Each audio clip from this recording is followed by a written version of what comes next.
Hello everyone and welcome to the 2016 Ironman World Championship, and it's going to be a great one. I am Greg Welch, and joining me here in studio all the time is my co-host today, Michael Lovato, and also Matt Lieto, who's on the ground. He's standing right in the thick of things at the moment in the transition area, in the thick of the action. It's already been time to check in. The athletes have come through, and now some of the professional athletes are starting to get themselves ready for the opening swim leg today. Michael, welcome back to Kona.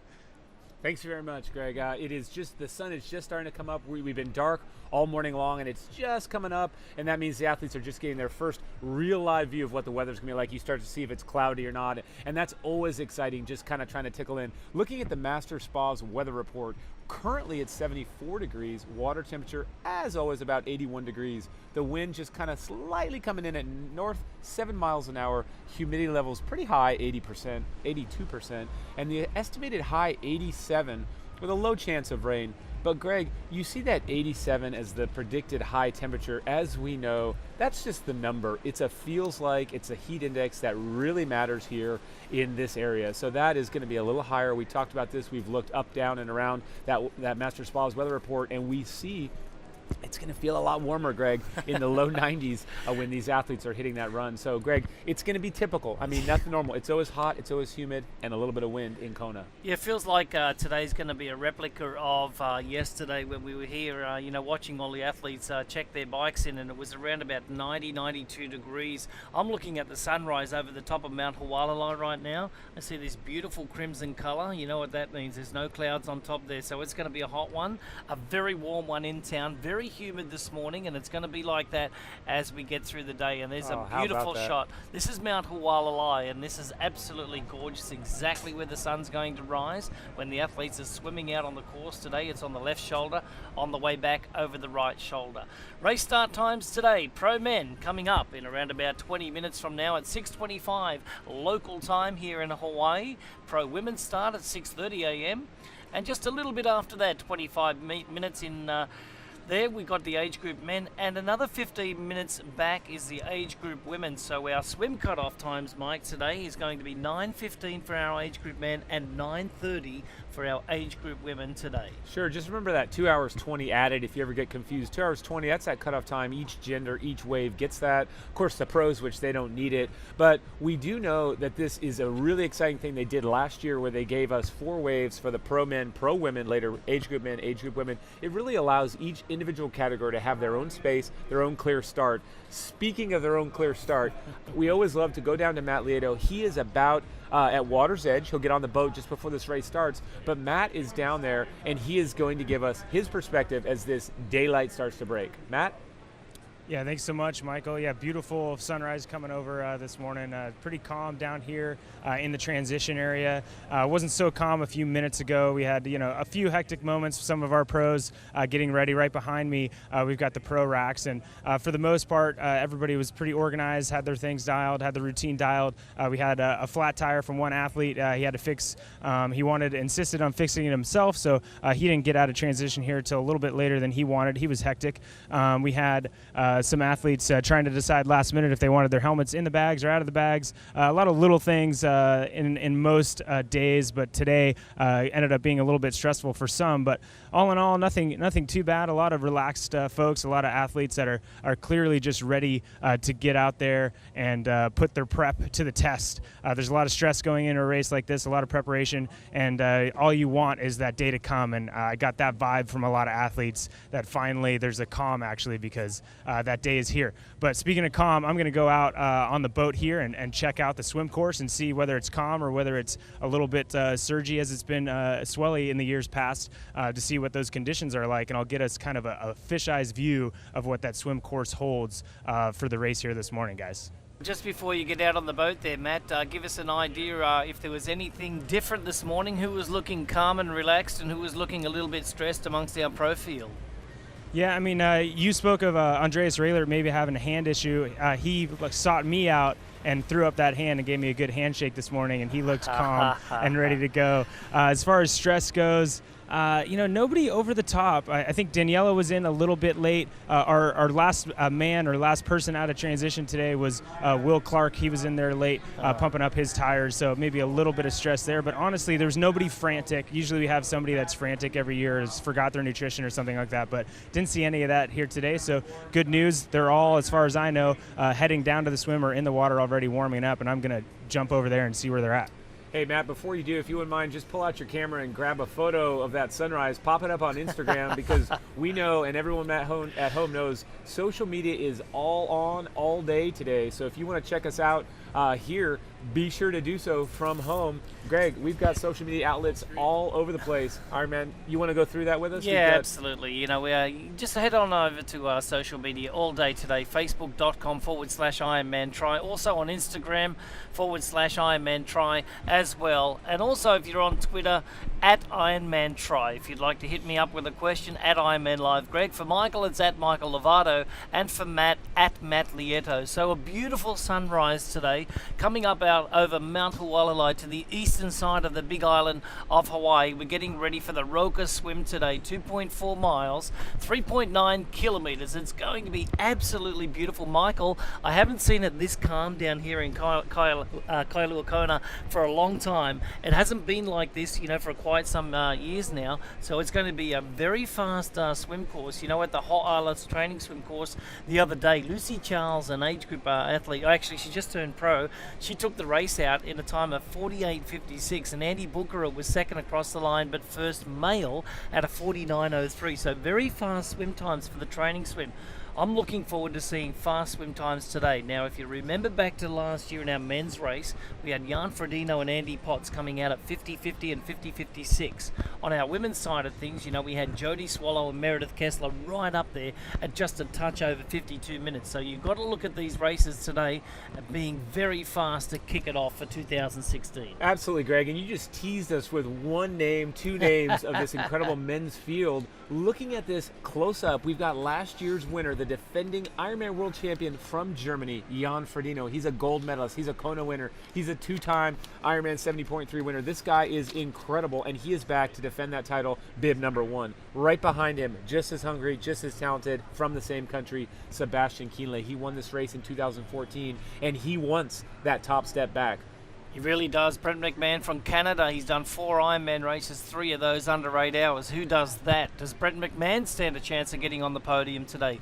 Andy Potts, for the last 2 years in a row, has been in 4th place from the USA, and then first of the 4 Tims that we're going to talk about there is Timothy Van Burkel from Australia, looking like he's in great shape this year. A guy that everybody talks about as one of the best bike runners is Lionel Sanders. He comes to us from Canada, and he has done extremely well at 70.3. However, can he get through that swim to be close enough and then patient enough to execute a top 10? Right behind him is another Tim on our list, Tim O'Donnell from the USA. He is our U.S. American champ. He got 3rd here last year in kind of a surprise effort off the front. A lot of Tim O'Donnell fans, T.O. in try. He's on Twitter. He's on that handle. And this guy is prepared by our 6-time world champ, master coach, Ironman U guy, Mark Allen. There he is, and Tyler Butterfield from Bermuda. He's always right up there. I call him the Turbo Diesel. He doesn't have anything special in the kit like a fast swim, fast bike, or fast run. He's just very good at all 3.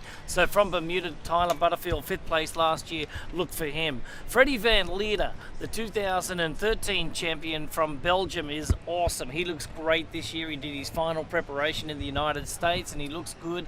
Ben Hoffman from the USA. Love to see Ben have a great race again. 2nd 2 years ago to Sebastian Kienle, looking really good. And then we've got our Ironman 70.3 world champ from Australia, Tim Reid. He's here. He's under the radar at this event. Tim Don, another incredibly talented former world champ from Great Britain. He's under the radar, but he is an absolute threat. Such an incredible athlete. He's been 3rd in this race. He wants to step onto the top spot on the podium. Jesse Thomas, one of our wild cards from the USA, took down Jan Ferdino at Ironman Lanzarote earlier this year. Rudy Wild, he is the wild card. He was third place in 70.3 Worlds in Mooloolaba when you and I just witnessed a fantastic race down there. So look out for Rudy, an incredible athlete. And finishing off with Joe Skipper from Great Britain, biker runner extraordinaire. Can he pick up Lionel Sanders and Mickey Weiss perhaps and really pedal through the rest of the competition?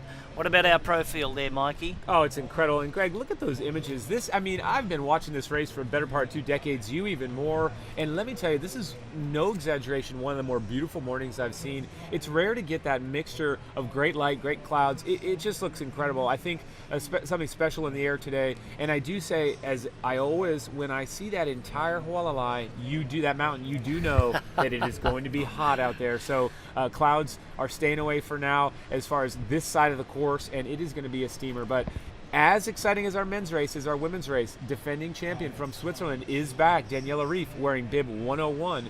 She is chased down bib 102 by Great Britain's Susie Cheatham, an incredibly talented runner, got 7th last year. Yeah, let's see what she can do on the swim and the bike this year and put the pressure on Daniela Ryf. Sarah Piampiano, she had one of the fastest runs in last year's race, and Heather Jackson from the USA as well. Look for Heather Jackson. She's been doing very well in her training as of late. Joe Gamble's a professional male athlete. He's been training Heather up in Bend, Oregon. I'm looking to see Heather Jackson possibly go up from her 5th place last year.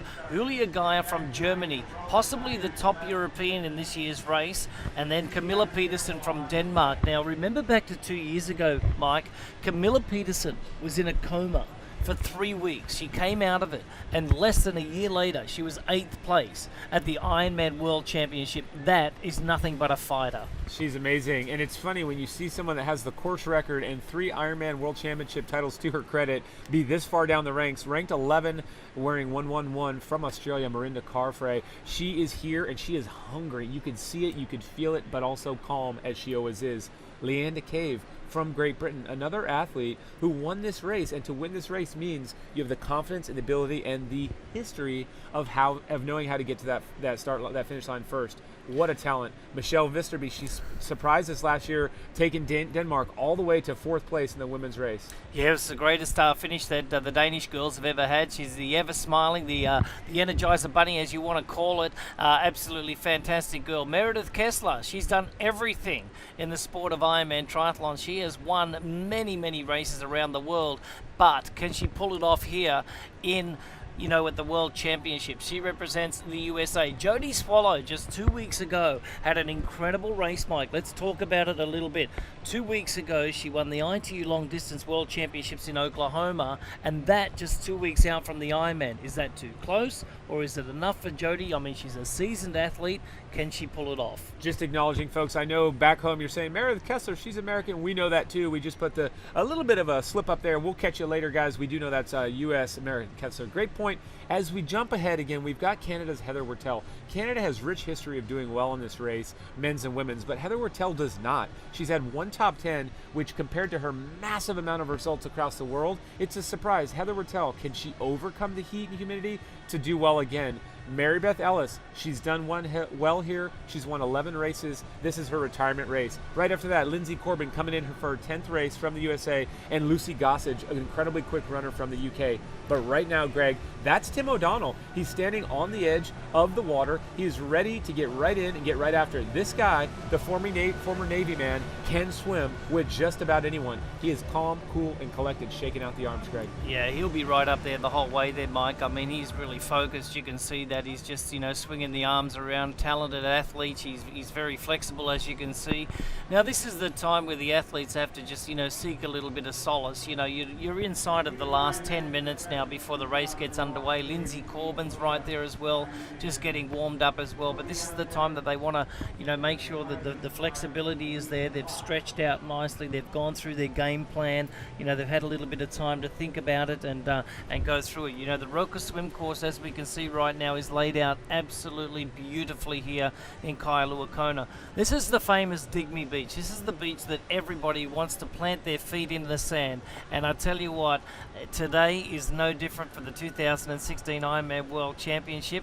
These guys and girls just want to get their day underway. And what does it look like? We know you want to know. It's the same as we've always seen, but let's have a up-close look at this Roka swim course. The 2.4-mile swim begins on the east side of the Kailua Pier, roughly 60 yards from shore. The swim course is an elongated rectangle 1.2 miles long and 100 yards wide. Athletes swim south in a clockwise loop, keeping marker buoys on their right-hand side as they make their way to the turnaround point. Lane lines mark the channel back to the swim exit and the stairs to transition 1.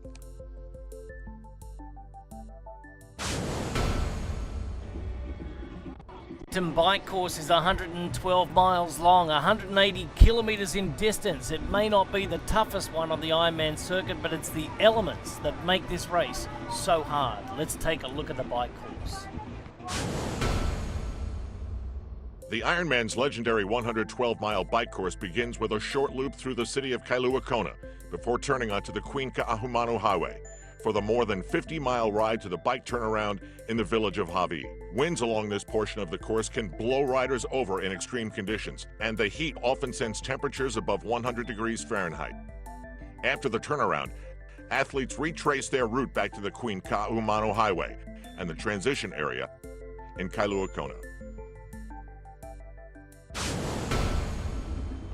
And that's the same Ventum bike course that we've had the last few years. It's incredibly challenging, but what makes it even more difficult is that you go straight into the Hoka One One run course. Let's have a look at that course.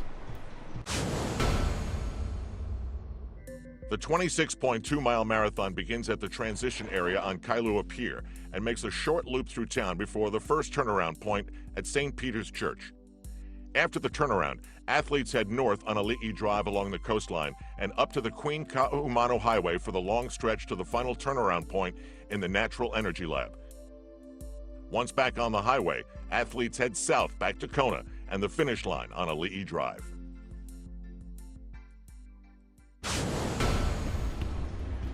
So the Hoka One One run course will be coming a little bit later on today, probably about 6 hours from now, as we see the sun rising over the top of Mount Hualalai. We've got the Roka swim coming up, the Ventum bike and the Hoka One One run course today for a total of 140.6 miles. Professional athletes will be participating today and going for that top prize, $120,000 for first, $60,000 for second, $40,000 for third, and $22,500 for fourth place, all the way down for $10,000 in 10th place today. And also some challenges out there today, and I tell you what, ready to take those challenges. We've got some of the other athletes that we didn't mention at the top of the show that we want to talk about now. And I tell you what, we talked a little bit about Terenzo Bozzoni. You know, there's a whole bunch of other guys out there.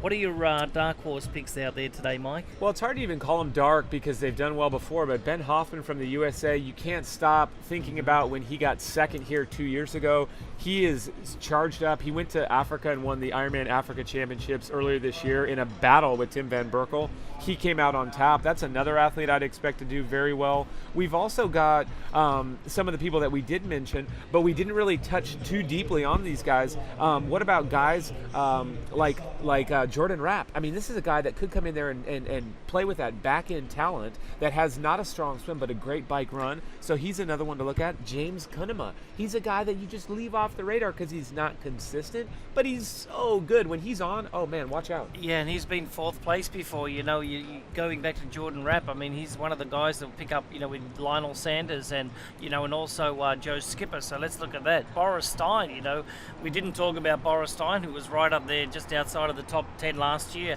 And then also Cyril Viennot. Cyril, we never talked about him. I mean, he was sixth place last year. It was absolutely amazing from France. And then the guy that we have not spoken about at all had a fantastic race at the Ironman Texas race. So he was the North American champion, Patrick Lang from Germany. And he ran 240. So how do we not talk about a guy that runs 240 in the heat of Texas in mid-May? So Patrick Lang, coached by the 2005 Ironman world champ Faris Al-Sultan. The German is young and hungry. He's well guided and he has the tools. So look for him. There's going to be someone that is off the radar that comes in and it finishes very well. There's an effect that Matt and I have spoken about. I've just referenced this for the last 4 or 5 years. It's the second place effect. It's the third place effect at times. But it's someone that comes in, a Tim O'Donnell, a Chris Lieto, a Luke McKenzie, a Ben Hoffman, Rutger Bethke, any of these guys that come in and all of a sudden, sort of out of the blue, they reach that second or third podium step.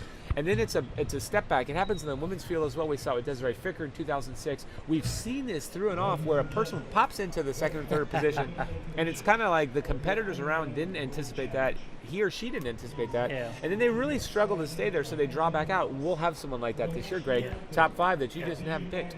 Yeah, absolutely. And also David McNamee and Jesse Thomas, just another 2 guys that we should talk about. All right, so Matt Lieto standing by. He's on the boat down there, and we're only around about 5 minutes away from race start. So let's go on down to Matt Lieto. What you got, Matt? We're getting close, guys. Thanks so much. Actually got the national anthem going right now behind me.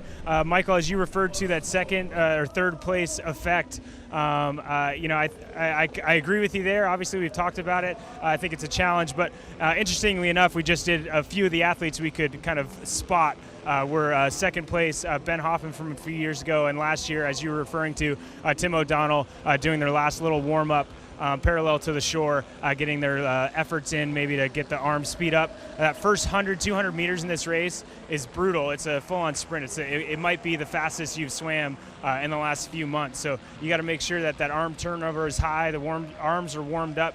Some people think you want to be rested going into an Ironman, but for these pros, it's full on the first couple hundred meters. So those athletes getting warmed up. Also saw Brent Mcmahon, a favorite, I think, for the race here today. 10th place last year. He's definitely looking for a better result. As far as conditions go here today, guys, it's from the screens and from the cameras, it probably looks pretty flat, not too bad.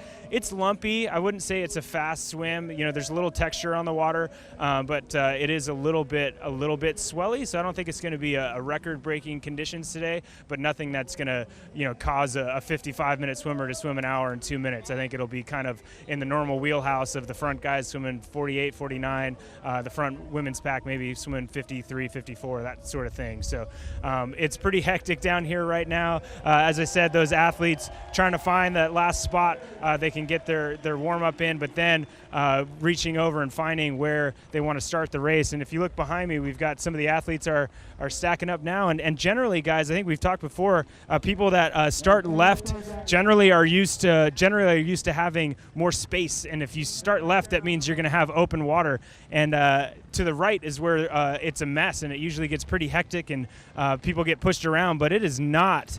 Right is almost the calm space to be today. It's very packed in, a lot closer than we're used to. So a lot of athletes lining up left to try to get that straight shot to that first turn. I usually recommend being left, even if you breathe to the left, but just because the right's so hectic. But this year, I don't think it's going to be that way. But here are those guys, and right now we're going to have our race officials just making sure everybody stays behind the banner. They got to stay behind this Roca banner and that yellow buoy before the gun goes off, or they'll be penalized or removed back before the start.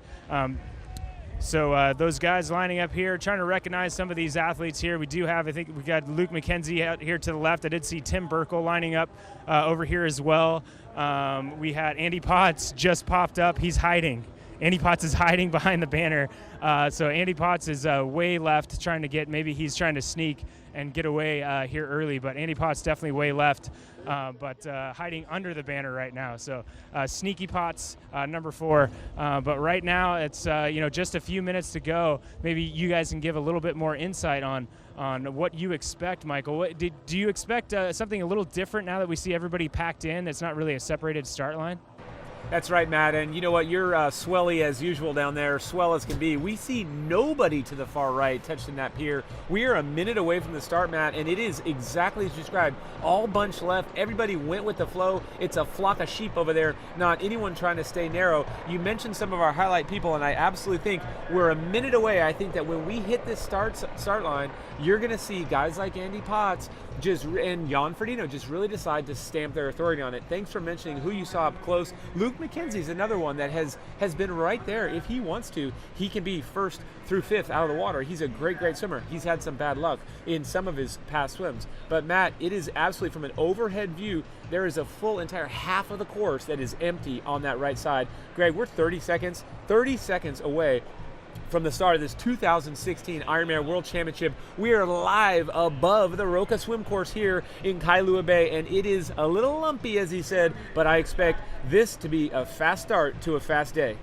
Yeah, I think it's going to be a great start. I don't, it may look lumpy and there's maybe a little bit of texture on the surface here, but let's just take a moment to watch the start.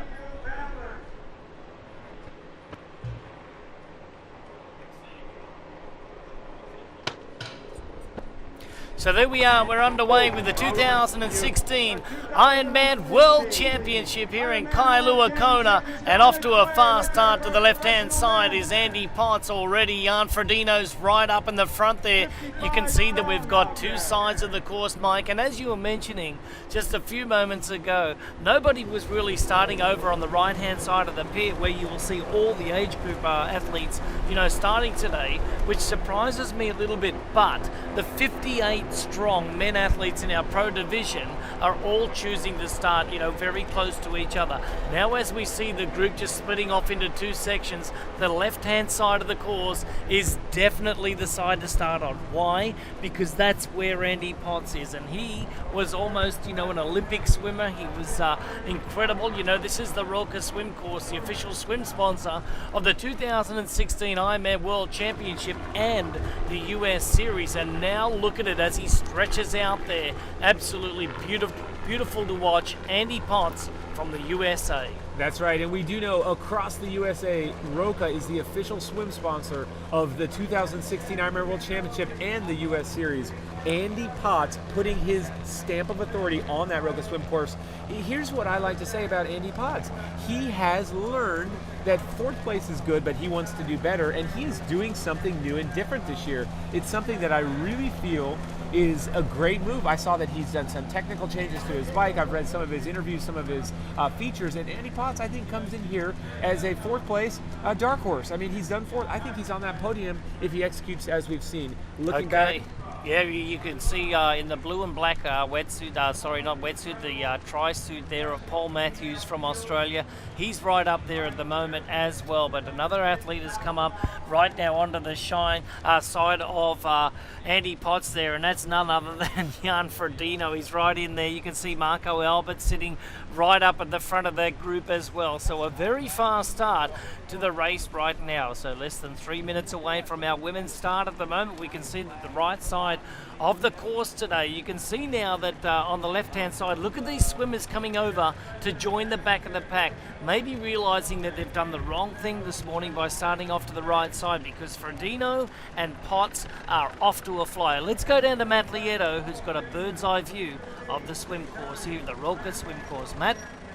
Yeah, thanks so much, guys. I think you noticed Potts was right out there in the lead. Right now, we've kind of got the group in two little lines in that front group. The people that started right are a little bit behind, but on the left we have Potts. On the right it's Marco Albert leading that right group. Jan Ferdino, I believe, is the athlete behind him. T.O. is behind him. Paul Matthews is right behind him as well. Potts going a little bit offline here as well. And Paul Barney is right behind him. Paul Matthews, sorry. Brent Mcmahon is behind him in third place. So this group right now, this little group here is Andy Potts, Paul Matthews, Brent McMahon, and they're a little bit breaking away from the field on that left side. But most of the contenders right now, as far as we can tell, are in the group. Some athletes, this group on the left that's kind of broken away, it's going to cause a fracture. We do have some athletes getting dropped off here earlier maybe than you would expect. We did see Luke McKenzie was in that group as well. Jesse Thomas was in the group last time we saw him. But as we said, I think things are splitting up right now. I see Tim Burkel is veering over quite hard to try to get over to that main field. Potts still very much taking his own line here. Potts continues to veer pretty far left, and I think now he's maybe just gotten the vibe that he needs to go right. He's trying to separate himself from the main field. That's why he's doing that. But that's a tactic he needs to kind of get back on course and get ready. But we got the women's start. We're gonna have you guys go to the women's start here just in a few minutes. Great insight up front, and now we're overhead shot of this Roka swim course where our women are lined up, and notice they're all lined up behind the boats. The women so good at staying behind, and Greg, good eye right between those right in the middle of that, we have a big gap. The women are pushed all the way to the right side. You don't have anyone lined up against that Roka swim pole. Here, 9 seconds away, Greg, before this cannon fires for these women.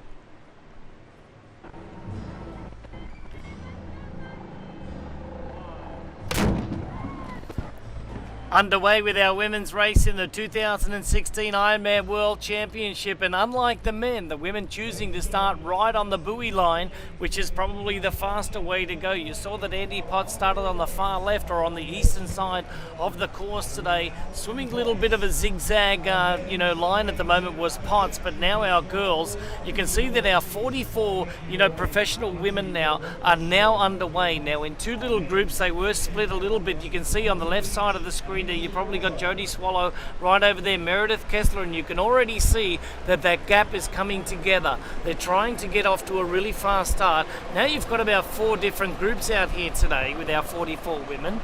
Now you can see that they're coming together. There's going to be a very fast group on the left-hand side. There's around about 12 girls that have already got a little bit of a gap there to about another 15 girls right behind. So our 44 strong field here in our women's are now underway. Now in our men's race, you can see now that Paul Matthews has moved right up onto the back of Andy Potts. You can see that now Jan Ferdino and also Marco Albert from Estonia were off to a flying start, and look what it's done to them. They've separated themselves. Now you can see on the left-hand side, Jan Ferdino is now leading our competition from Marco Albert. So Jan was on the feet of Marco for quite some time now, Mike.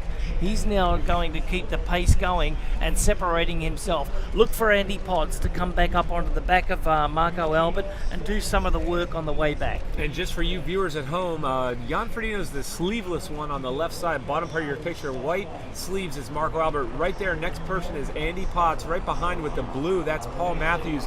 And then we also have Brent McMahon right behind Paul Matthews. The next person in line throwing a high recovery arm, that's Tim O'Donnell. So he's there in that next spot right there, just lifted his head up. So it is hard to pick these guys out. We see their stroke up close and personal. You can see Tim O'Donnell's straight left arm recovery, and then we see a lot of these athletes lined up behind. Always interesting for me to see is who chose to wear their arrow sleeved kit out and fully pulled up, and who chose to pull it down underneath their swim skin. Personally, I just can't see how it's a great idea to have that over your shoulders, no matter how tight and snug it is when you're swimming open water. I'd really rather see these guys tuck it in, but I'm not in that front pack. I'm sitting here on the booth, so that tells you something. Who we got there, Greg? Looks like Sebastian Kinley just sitting a little bit back there in the back of the first pack at the moment, remembering that he was just a couple of minutes behind the lead group in last year's race, but he was right on the back of a lot of the favourites. It was Jan Ferdino and Andy Potts that led last year's race out of the water, and they did such a great job. Jan Ferdino last year swam a 50-minute, 50-second race, and that was Andy Potts that swam a 50-56. So he was 6 seconds in front when he got out, of the transition area, or actually out of the swim and running up into transition. But Jan Ferdino right now is really hammering. There's Andy Potts on screen, trying to get up onto the back of Marco Albert at the moment. Paul Matthews still swimming a very good race here, but when they're in single file line there, you can see that the pace is really on. So let's go down to Matt Lieto, who's got a bird's eye view on this lead at the moment. Matt, it seems to me that the pace is more furious than last year. Yeah, I think you're right, Greg. I think, we had Ferdino and Marco Albert, get away a little bit. I think you guys noticed that. And right now, Marco's leading them a bit in course, a little bit off course. And they had a gap. And then the next athlete behind them was Andy Potts, who had, they had like 3 or 4 meters on Andy Potts. And then Andy, he's not getting dropped, right? So he slowly, puts it into his diesel engine and gets up to those guys' feet. And when that happens, things strung out. And right now, things are stringing out because Marco Albert was going right. He immediately corrected, went left, and now people are getting, sorry, that was Jan that's in the lead there. And he got the little gaps to be shown there. But Paul Matthews swimming in about 4th place, Brent McMahon in 5th, Tim O'Donnell right behind him. Marco Albert was in about 8th place. Right now, we're at where the group is splitting, and the athlete that is right at the split and is a little off course is Jesse Thomas. So right now the gap has gone, and there is now a break from the front group to a second group. Just 6.5 minutes in. We'll get names on who that is, but I think we have, is it Boris maybe is behind him as well in the sleeved shirt. We have Matt Russell is in that group. I'm not going to guess as to who these other athletes are until we get the numbers, but that gap has opened. Some athletes are trying to go around and close that gap. I thought we had Patrick Lang in this group. I can't verify that, but then there's another group behind there, right? So right now we've got one main field that's swimming behind Jan Ferdino leading, about 6 guys behind with Jesse Thomas in it, and then a group of about 12 athletes holding up the back end of the course. But as I said, Greg, or as you said, it does look a little bit faster, and I think this group that's in the front right now is going to split again. And by what's going on here, I think Frodo is going to be aggressive today. He's being aggressive in the swim. I think he's going to get out of the water, and we're going to have a race straight as we get out of the water. But right now, these guys are absolutely suffering trying to hold on to this pace, Greg. That's right, Matt. And I mean, you're talking about Jan Ferdino. Last year, he was having company with Sebastian Kienle on the bike. He was having company out there with Tim O'Donnell. You know, he knows that if he can get away, I think it's just to his benefit to have that break. It's out of sight, out of mind. And why drag this group along at a comfortable pace? I think where it hurts people is guys you mentioned, Jesse Thomas, even Boris Stein. Some of these, Boris Stein was 10th last year. You know, we've got Patrick Lang. He's a great runner. If you can hurt those guys, and even if they do hang on there, it's costing them a bit more. Who else can you see up there, Greg, as far as we've seen, Matt, we've seen little breaks through and off. So, Matt, can you tell us if you see the back part of that break as well? Yeah, sorry, the back part of the break, we were a bit hectic looking here. It looks like Kienle is it is Kienle in the front of that chase group. He moved around Jesse Thomas, and the gap that was opened up, now Kienle is trying to close down. So this is important because last year, kind of the huge thing of the race was that we were all a little bit shocked that Kienle was able to be in that front group once we got to the finish of the swim. Most of the years, we've been able to see Kienle actually be with the group. People don't think he's with the group that long, but he's been with the group near the turn boat. So the fact that Jan Ferdino is pushing the pace right now, he's getting rid of what I believe is his main competitor for the win here today. And Sebastian Kienle has been dropped from the group as Per Bittner is the one that is now at the front of the group trying to close it down, and that gap is holding at about 10 meters. So we've got 6 athletes, including Jordan Rapp, Jesse Thomas, Sebastian Kienle, Bittner, that are all chasing about 10 meters back from this main group. But I think the point will be moot if they catch, because I think this group is going to break again because that pace is being set quite strong. That's right, Matt, and we're only 1,000 meters, or just over 1,000 meters, just at 12 minutes into this race. I mean, these guys have hit the pace hard. And remember, that still gives us almost 3K to go. And Matt, we see also a nice look. Let us know when you drop back to the women's field. We're having a look, and there's no clear breakaway. I mean, I think we do see Jody Swallow up front, but we've got a long line of about a dozen women in that group, and even, a woman hanging off the back. Actually, it could be even more than a dozen. In our camera shot, we're seeing 12 to 14. Actually. So as these women approach that first 600-meter mark, we really see, just a nice tight group. No breakaways as initially predicted. Swallow's going to get away and crack these women. So interesting stuff, some changes. And of course, as Matt's dropping back, we will check with him here momentarily. He is just backtracking, and folks, overhead views, you can see he's that boat coming back. Lead paddleboards keeping these women on track, making sure they stay the course. All right, so as we go through the 1 kilometre mark there, Michael, we have Jan Ferdino, our last year's winner, leading the race from Marco Albert from Estonia. Andy Potts is in 3rd place. Paul Matthews in 4th place. They're towing about 25 guys at the moment in that lead group, and then there's a little break back to Kienle, Jesse Thomas, Lionel Sanders, and crew back there. So Jan Ferdino doing what he does best, and that is in the lead. He loves to control the race. He's a 2008 Olympic champion. He was a 2015 70.3 world champion from Zell am See, Austria, and this year he's already had a fantastic year. 2nd place in Ironman Lanzarote as he prepares to get himself ready for this world championship, so leading the way.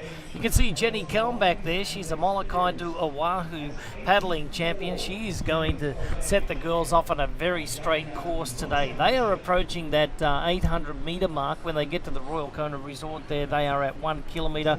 Right there you can see the hotel there. That is the 1 kilometre mark there. So our women off to a great start. Meredith Kessler, Jodie Swallow right up there. As you can see that our women's race is well underway as well. So our men's race off to a great start today. Andy Potts, well, he was swimming all over the place again, as we know Andy to do in the first part. He's a great swimmer, don't get me wrong. He will get back to where he needs to be, and he's right in third position right now. But Jan Ferdino and Marco Albert drawing the perfect line. They are being led out by Rock Fry. He's a great paddler as well, and he's going to give a great navigational line to that first turn buoy. Now, once they hit that turn buoy, they're going to make the right-hand turn 100 yards across the back. So as we go over to the Master Spas weather report, Mike, what do we have? We've got 75-degree air temperature currently, water temperature just above that at 81 degrees, and the wind even lower now. It's down to 3 miles an hour now out of the northeast. As you look right on that water, and as we were low down on those tight shots, you can see there is a lot more texture, as you guys say, on the water. The texture means a little bit of trouble for some of the weaker swimmers. If you're truly flat and you don't have any movement, obviously there's always going to be some swell. There's always going to be some up and down in this ocean. However, when you have a little bit of dirty, choppy water on top, that just gets in the face of the athletes. There's a great shot of it as you look really close, and that smack in the face is something that, again, other athletes cope better with than some. And so when you get that, I mean, again, it's a salty sea water swim, very salty. Every ocean has salt, we know this, but some a little bit higher concentration. This race, when you take on some seawater, take on some salt water, it comes back to haunt you a little bit later, sometimes early stages of the bike. It's just something worth mentioning, as these athletes, Greg, they're coming up fairly close on the turn of the Roka swim course.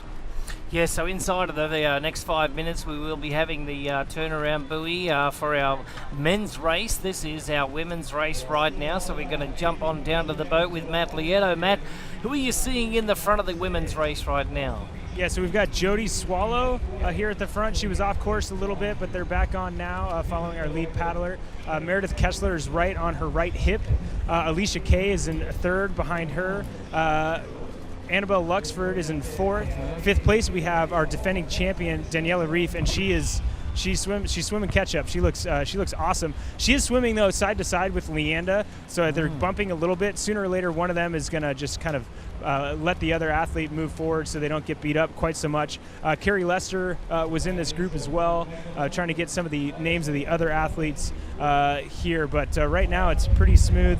We have Anya Baranek is in that group as well, but we're going to go back and try to see what we have 4 distinct groups right now. We have these front athletes. There's about 11 athletes in the front, and then three behind them, and then another group of 3 behind them as well. So we have a few separate groups, and then these lead women are at the front here. Jodie and Meredith look nice and calm. Doesn't look like they're pushing the pace too much, but it's separated pretty quickly. So obviously it's fast enough. You just brought up the name Carrie Lester, and it's funny that we haven't mentioned her. She's from Australia. She's won 3 Ironmans in the past, and she has a PR of 44 minutes, Greg. 44 minutes on the swim at Chattanooga last year. It's a downriver swim, but she's a great swimmer. That's not all she does well, though. She won those 3 Ironmans. She's done 4:42. She's run low 3 hours, 3:03. Carrie Lester is an underrated, undermentioned athlete that really could come into Kona, turn things around as far as Kona history goes, and just crush it and surprise a lot of athletes. Again, Australia's Carrie Lester right up front. But yeah. Jodie Swallow, Greg, what do you think? She's not used to company like that, and Kessler's just right on her hip, as Matt said. Yeah, it's only early. I think that Jodie and Meredith will put the hammer down here pretty soon once they approach the turn buoy. Alicia Kay sitting in nicely there. As we always mention, when they're swimming in a single line there, this is the fastest possible pace to be set. If they're swimming as a group, obviously the pace is not that high. When Daniela Reif is in the lead group of any race, look out. She's in great shape. She's very well coached, and I tell you what, today she's going to be very, very difficult to beat. Going into the race as the pre-race favourite, carries a little bit of weight, a little bit of pressure, but she carries it well. At the press conference during the week, she was very confident. So I tell you what, Daniela Reif is looking forward to having a great race. Now, in just under a couple of minutes' time, we're going to be seeing our lead men going around that turn buoy for the very first time. 100 yards across to the other side, then they'll make that right-hand turn again. This is an elongated rectangle, so we're at about 1.115 miles out and then 1.115 miles back. They will get out exactly where they entered the water today, then hit the T1, get off their swim and onto the bikes today. But Jan Ferdino leads our men's race right now from Marco Albert. No change at the front of the course. There's a little gap there from Andy Potts in third place. But I tell you what, Andy, being as cagey as he is, may be leaving a gap. So when they get to that second turnaround buoy, he may accelerate to get back onto the front of the group there and leave the others in arrears. Paul Matthews still sitting in fourth place there. So a very good swim course at the moment. Ferdino sets the pace, and no surprises, Mike? No surprises. Paul Matthews is a guy to talk about a little bit. He's done a couple of sub-8:10 Ironmans. He's not had the most stellar Ironman consistency over the course of the last 3 years, but he is incredibly good. He's got a wicked swim, as you can see. He's extremely fast on the bike, and he also has done some incredible running. So if Paul Matthews maintains what he's capable of, he should be someone to look at. But Greg, I know we're looking at the men as they approach this Roca swim course turn boat.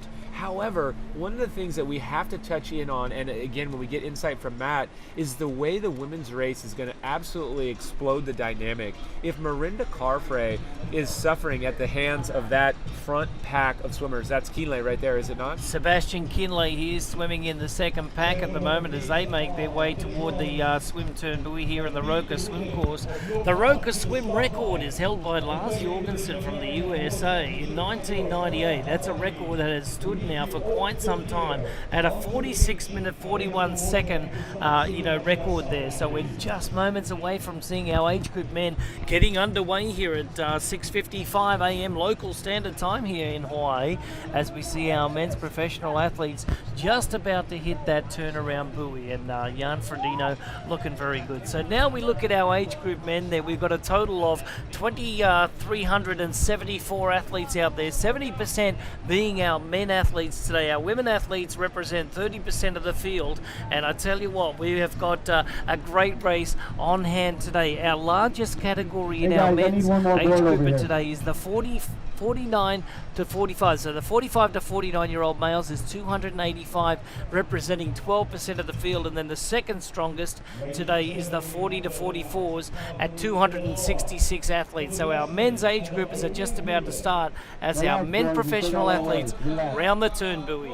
That's right, and you've got Jan Ferdino, you've got Marco Albert, you've got Andy Potts, and then Paul Matthews. Next is Brent Mcmahon. I believe we've seen, that's the rest of the group. Look, you are on the group if you are still there. They're coming around that first turn on the Roca swim course far in. We're 1.2 miles away, 1.2 miles to go. But look, they're doing great. I mean, honestly, I think we've got 30 guys that are still in touch, maybe 25, before we have that break to Kinley's group, and then another break to the couple other groups behind. Greg? I just want to point something out to you, Mike. As you can see, a couple of little drafts, across the surface of the water today. Now we have a little bit of texture on there, so there is a little bit of wind out there. There's only 6 miles an hour of wind out there at the moment. But you can see we have a completely flat swim course today.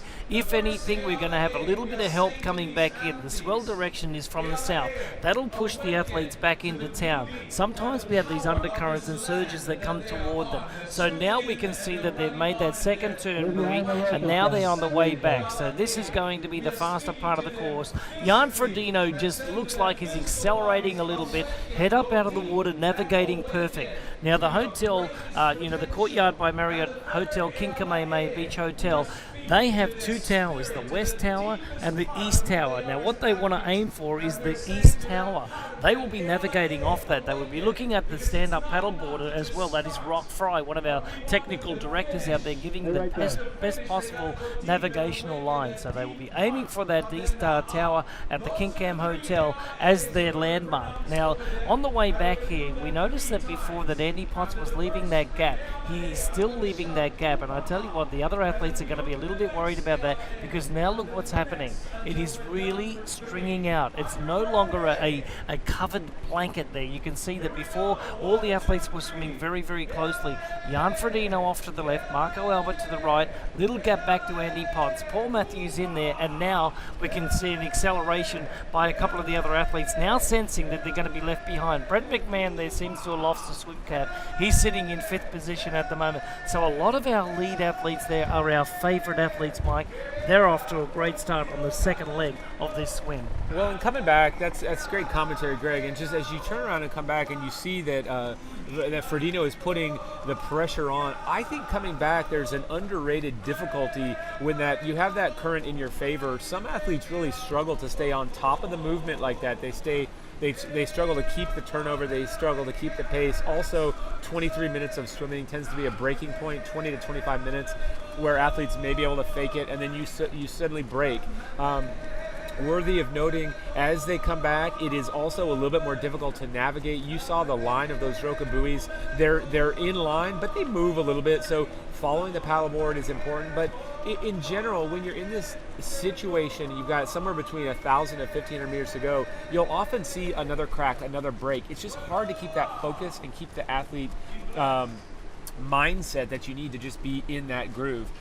So as we look at overhead shots of the women's race, that is a nice group of our lead pack. Here we are again back with the men. It's worth saying that you can see that gallop, that sort of gallop in the stroke, not unlike a Katie Ledecky, is it not? Where she's kind of known for that gallop in her swim, and Jan Ferdino galloping through the water in the front. Yeah, as you can see, Jan Ferdino's style, very beautiful to watch underwater. He's got that perfect stroke, and it's almost like he's actually, thrusting that left arm forward, and the trailing right arm comes just quickly after that. And then there's a little bit of a glide under the water. So his left arm's doing the gliding, his right arm's doing the following and the tracking.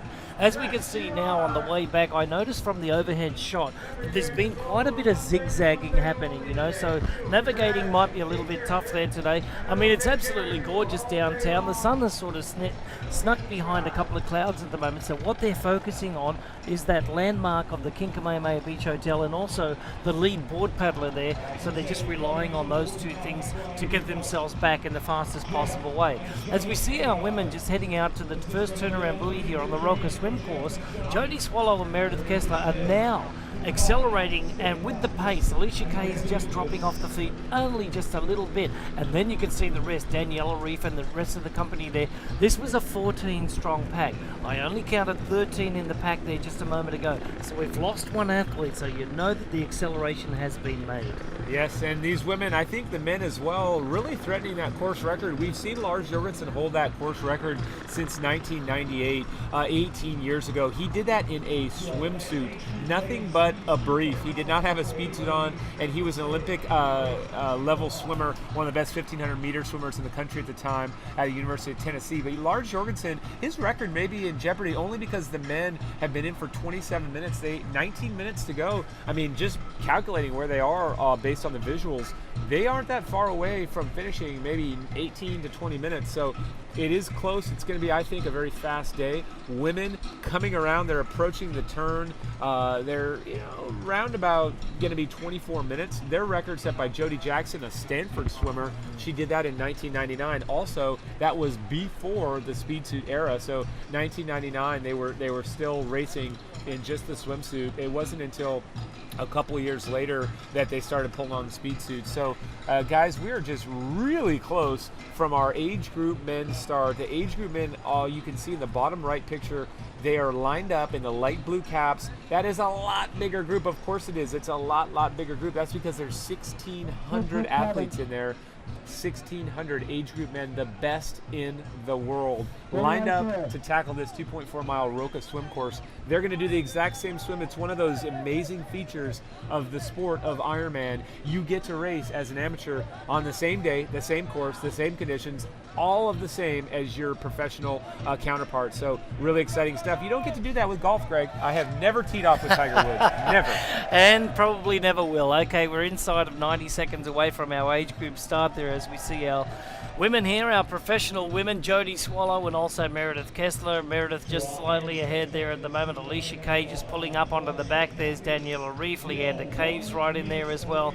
So a lot of our favourites are right up there. So here they are at just about 24 minutes on the turn. So we're going to look at around about a 50-minute plus swim for those ladies out there today. So that's a very, very quick, first leg out there. You can see as our professional men are 29.08, so just less than 50 seconds away from our age group start that we mentioned before, that the 40 to 44s and the 45 to 49s were our top age groups, and then we had the 50 to 54s at 8.8%, 35 to 39 at 9.9% of the field there, so you can see that the crux of the field in between the 35 to 39s up to the 50 to 54 in the men's division out there today. It's worth noting that we have 5 physically challenged and 5 hand cycles out there as well today. They'll be getting underway momentarily as well. So here we are, just about set for one of the most beautiful shots in all of sport, the age group start of the 2016 Ironman World Championship. Absolutely amazing. Never get sick of that sight, Mike. One of the greatest shots you'll ever see. I agree with you 100%, and here it is. We are so close. That's it, Greg. The cannon is fired, and we have 1,600 plus athletes underway on this Roka swim course, tackling Kailua Bay with everything they've got. A churn of white water, arms flailing, bodies bumping, everything moving with every ounce of force forward to get across this course. That is 3.8 kilometers, Greg, and it is a long ways to go, even for the most prepared athlete. That's exactly right. So now we're underway with our men's age group start. We're going to track on back out to the boat with Matt Lieto.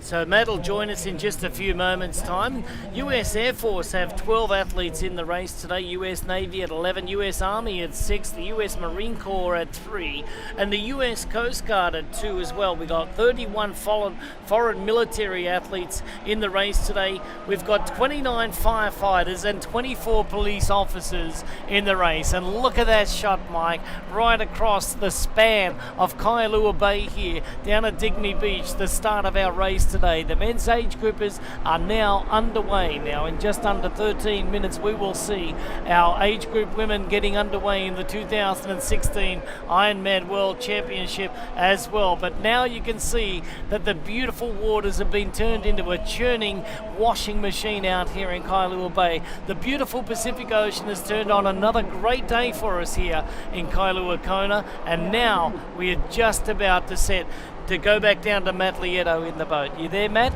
Yeah, thanks so much, Greg. Right now we're kind of letting that lead group go by. As the group went by us, we did see a split was starting to occur with Tim Don leading or letting a gap happen behind him. We had Tim Burkel, Luke McKenzie, Tim Reid as well. Right now we're looking at 3 stragglers that have gotten dropped off that group that are trying to maintain contact as much as they can. I'll tell you what, Greg and Michael, they are absolutely hauling right here. Jan Ferdino is pushing the pace. We went through the turn buoy on the way out of the turn at 23 minutes. That is absolutely flying.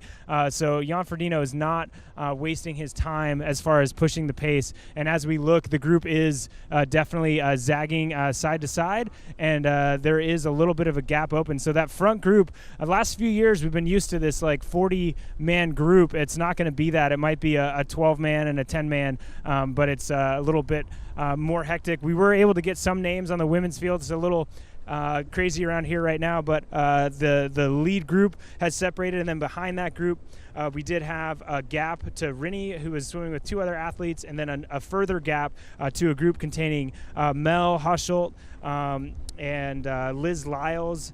Kaze was in there, and Heather Jackson was in there as well. But right now we're going to kind of check and see who's getting dropped from this men's field, try to check back in with the women, and get back to transition before they all hit there, guys. Okay, Matt, that's great. Good insight, and it is always good to know who's getting popped off. I do feel like that last 1,000 to 1,500 meters is a tricky spot because you've been on the rivet. Jan Ferdino just pushing the pace, saying, I want to get this gap, I want to get away. He very well may take the course record today. That looks like the pace they're on. However, it's the guys like Tim Don, Luke McKenzie, the Tims that you mentioned. Those guys are great swimmers, and so it could be a positioning thing. It could just be the wrong moment. But here's a close-up shot of Jan Ferdino in the left side of your screenshot with Marco Albert just behind him. And Jan Ferdino, he is, you hear this often. Athletes that come over from ITU and they have that experience racing extremely hard for 1,500 meters, they do their first Kona and they say, well, gosh, that was really easy. I feel like I'm just kind of flopping around. And so over the last several years, we've had more and more of these ITU athletes come rising to the top. They're just saying, hey, I don't need to sit in. I don't need to. I can push out this 45 to 50-minute swim at my 97, 98%. I don't need to be backing off. I don't need to float through. I'm going to get after it and get away. And so that's what you're seeing here today, Greg. Yeah, you know what? In the men's professional race, you'll see that nobody's going to help. Jan Ferdino today. He's the defending champion. So why push the pace? Because he's going to be the guy that gets out there in the first part of the bike ride and sets the pace as well. He's by far and away one of the best bike riders in the race as well as probably the best runner. So we need to see some of the other guys taking initiative if they want to drop other people. But he's done enough to get rid of a lot of the he's made a split in that front group. So that's one of his goals has been done. But the other goal is to keep that pace going. But nobody else is coming around, as you can see right now, and helping him. Marco Albert is just sitting on the shoulder. Andy Potts has gone up onto the back of him there, but he's not going to do any work at the moment. You can see that Paul Matthews is sitting right in there. Brent Mcmahon having a great swim today. Brent Mcmahon is one of the pre-race favourites as well, having done 4 Ironman races only. 3 of those times breaking the 8-hour mark, and last year when he did Ironman Brazil there in Florianopolis at the Ironman Latin American Championship, he was only 12 seconds off Marino van Hohenacke's then world record, which was absolutely stunning. The race that he had down there, the first half of the bike ride in Florianopolis was in rainy conditions, very slick conditions on the road, but he was right up there. So now Jan Ferdino leads Marco Albert here with just a few hundred meters now, left in this men's swim course here. Coming up to about 1 kilometer to go, you'll see that our athletes will accelerate one more time before they come on in to the finish line there. You can see our lead paddle boarder, he's right there giving them the straightest possible line out there, and you can see now that we've got, we'll count them up for you, 1, 2, 3, 4, we've got 6, 8, 10, 12 athletes now on the front group, and around about 15 seconds down is the split. So he's done what he set out to do. Is it going to be enough to, split them up in transition? Because that to make the transition equal here in Kona, they have to run all the way around the back of the, transition area through that change tent. Then they'll retrieve their bikes and then head out onto the bike course. And folks looking for Brent Mcmahon, he's the guy in there in the blue swim skin that doesn't have a swim cap. It is okay for that swim cap to pop off as long as it's inadvertent. Sometimes people prefer that feeling once it's off, just because it cools you off a bit to have that head free in the water. But don't be alarmed. It does happen often with the chop in the water and the water just pegging you when you lift your head up like that. So ladies and gentlemen, this is a little bit unexpected to see. I think these guys break away and really be kind of threatening that course record. 9 minutes away. As I just quickly glance at that, I'm going to go ahead and say they're going to come out in 47:12. But that's just me. I'm not sure if I'm accurate. They have to get a minute faster than that, which they're fully capable of to get Lars Jørgensen's record. But what a day, Greg. And we're still seeing, as we just look out here, we're still seeing a little bit of haze, but pretty clear days. We can still see Hualala. You can still see,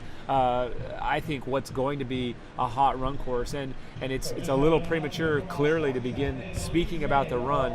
But we're still here in the Roca swim. But I do think, Greg, you just have to start to look. We haven't even mentioned, Matt hasn't even seen the course record holder, 8:52 to her credit, Mirinda Carfrae. We haven't even talked about her. But if she loses too much contact now, and then she falls upon the bike leg, which she has a little bit of a weakness relative to Daniela Reef, we may lose her, and we need to see her. We need to see her move her way through, because Mirinda Carfrae, a lot of people's favorites, a lot of fans rooting for the young Aussie, or the Aussie. Yeah, well, you know that Miranda's, never one to swim in that lead swim group, so we know what her tactic is just to, just swallow your pride, limit the loss on the swim. She always does that, and then she just, gets out on the bike and then makes it all up on the run. So we'll just have to wait and see how that pans out for Mirinda today. So I'm not panicking whatsoever at this point in time with Mirinda Carfrey, that's for sure. Daniela Reef seems to be in a really good position. She's such a great athlete. She's got 3 very strong legs, just like Jan Ferdino.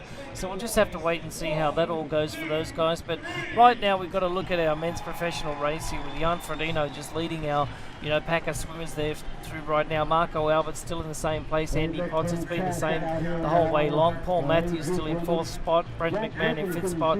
We've got a lot of our favourites in this lead group today.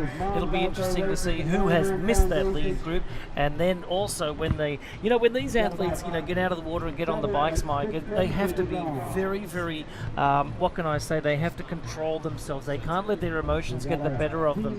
A lot of the times you'll see that these athletes over the first 45 miles might accelerate a little bit above their level, so they've got to watch their power outputs, watch the heart rate, go by feel, know that they've got another 60 miles to ride after that, and that's where a lot of things go wrong for a lot of our athletes going for the win here today. A lot of the strong bikers, you'll notice that they keep the same outputs all the way back from Harvey back to Kona Town, so that's where it's going to be won or lost today and set up, because that Sebastian Kinley, he's up for redemption. He was really not happy with his second place down there in Australia at the 70.3 World Championships, nor was he happy about the fact that he got 8th place in last year's Ironman World Championship.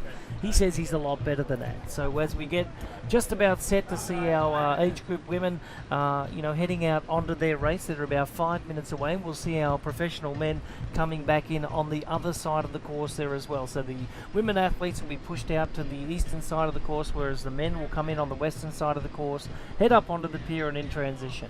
So we have to dive in here and get some feedback. This is what we love when you're using hashtag IMC, when you're using Twitter, hitting us up. We're getting great feedback, and we have heard from our crowd, and this is a very, very good point. Mike Dibbins, thanks for shooting that in here. That very well could be, Greg, Harry Wiltshire in that front group. Harry Wiltshire is a British athlete we haven't spoken a lot about, but he's got that high-level swim caliber. He was a lead-out guy for the British team in the I2 racing for the Brownlees. He was a guy that went up there and went fast and furious at the front of the I2 pack. If you can do that, you can certainly sit on with Jan Ferdino. So I think that's great commentary from the crowd.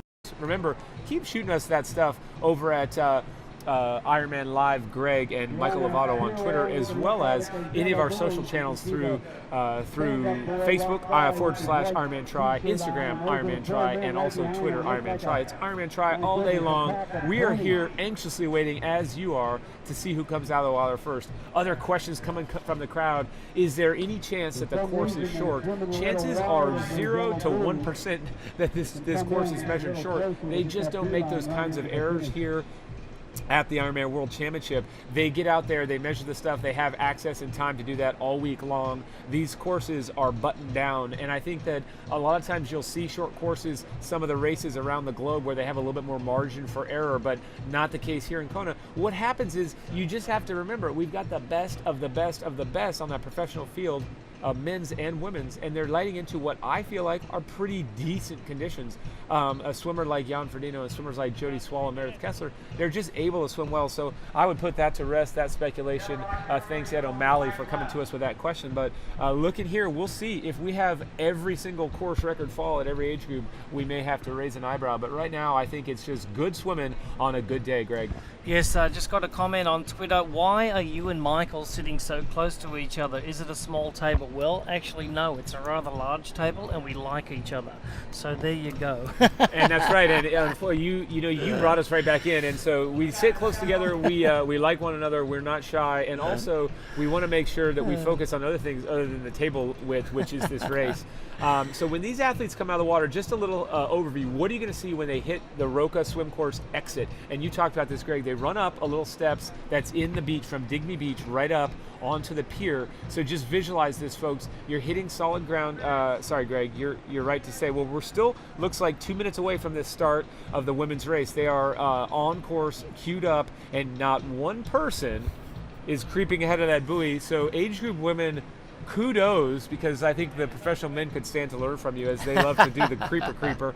But so folks, you hit the beach, you run up a short staircase about 6 steps, you're onto the pier, you're under the swim arch, you hang a hard left, there's freshwater showers you come under, hoses hanging, you'll spritz yourself down, get some of that salt water off, right into a change tent, right through the bag racks, grab a bag, a blue bike bag, you grab that bag straight into a change tent. Remember, every athlete, be it Jan Ferdino or 17-hour finisher, every athlete has to cover the same distance, as Greg said, into the change tent, whether or not you change clothes, exit the far end, you then do a large loop all the way around the backside of that transition before you head on in. Greg, we've got a split. 2 athletes off to the right. I see the blue outfit of what I believe is Paul Matthews. I see what I think is probably Andy Potts over there on the right side. And then on the left side, you've got Jan Ferdino with possibly Harry Wiltshire on his hip, as well as Marco Albert and another blue athlete. So we're going to have to get a little closer look. But guys, a split. This is it. The pace continues to pick up as we close in on these final few minutes of the swim. Yeah, definitely Andy Potts just making his way across to the right-hand side. Now the age group women are going to have to make a little bit of room there as our professional men come in across our finish line here for the Roka swim here today. 2.4 miles coming to a close for those professional men. And if we do call the professional women girls, we do apologise. It's just we get caught up in the moment, of course, and we do our best to absolutely give our respect to our professional women by not calling them girls as well, but we do apologise for that. Okay, so here we see our lead paddler is bringing our athletes right into the pier at the moment. As we can see, our age group women are underway here, so we can see that 30% of the field are our women athletes today, 44 of those being professional, and the rest of them make up our age group women. So there they go. They are now underway in the 2016 Ironman World Championship for their chance to come home and call themselves an Ironman World Champion. That's right, and we've got some legends. I know Missy Lestrange is out there. She is an athlete that has raced this World Championship a number of times. I saw her just the other day, and she's such a great person. Everyone loves to see her. Here's our pro men coming in. The 2 lines you see in the bottom of your screen, just past the Gatorade Endurance bottle, closing out this 2.4 miles of Roka swim course action. They're gonna see a couple of those women. Everyone's getting pushed off to their left. The pro men staying to their left, but notice even that little angle that they're taking is a little bit different on the right side there, Greg. Jan Ferdino's group is trying to tuck right on in on the pier, and I think they're going to converge all once they come around the tires that are on the edge of that buoy.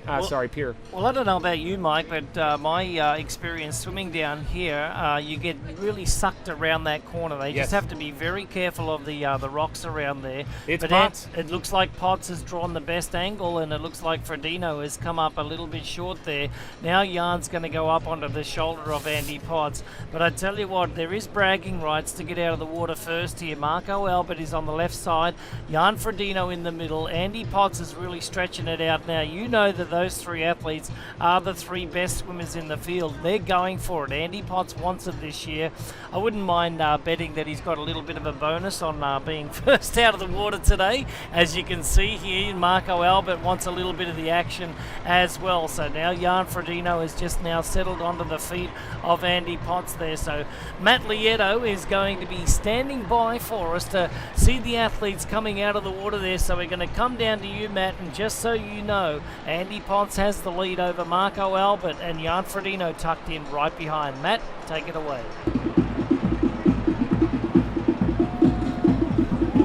Well, I think before we get right on shore with Matt, there's those lane lines that Al Trout was talking about, and Andy Potts just lost a key spot on that left side. It's either Wiltshire, it's Marco Albert, but I think if it's Marco Albert, Marco knows he's been first out before. Andy Potts wants to be first out, certainly a bonus on offer, but also he knows he's an overall contender here where Marco Albert is not. He could go in top 3, top 4, maybe win the race. So Potts, and again, we've got Ferdino. He said, I'm not done yet. Let me get in there too. I did a lot of work. And an acceleration there, Greg. They are smashing arms. They are just running into each other. It is on for young and old. But going down to Matt. Take it away, Matt.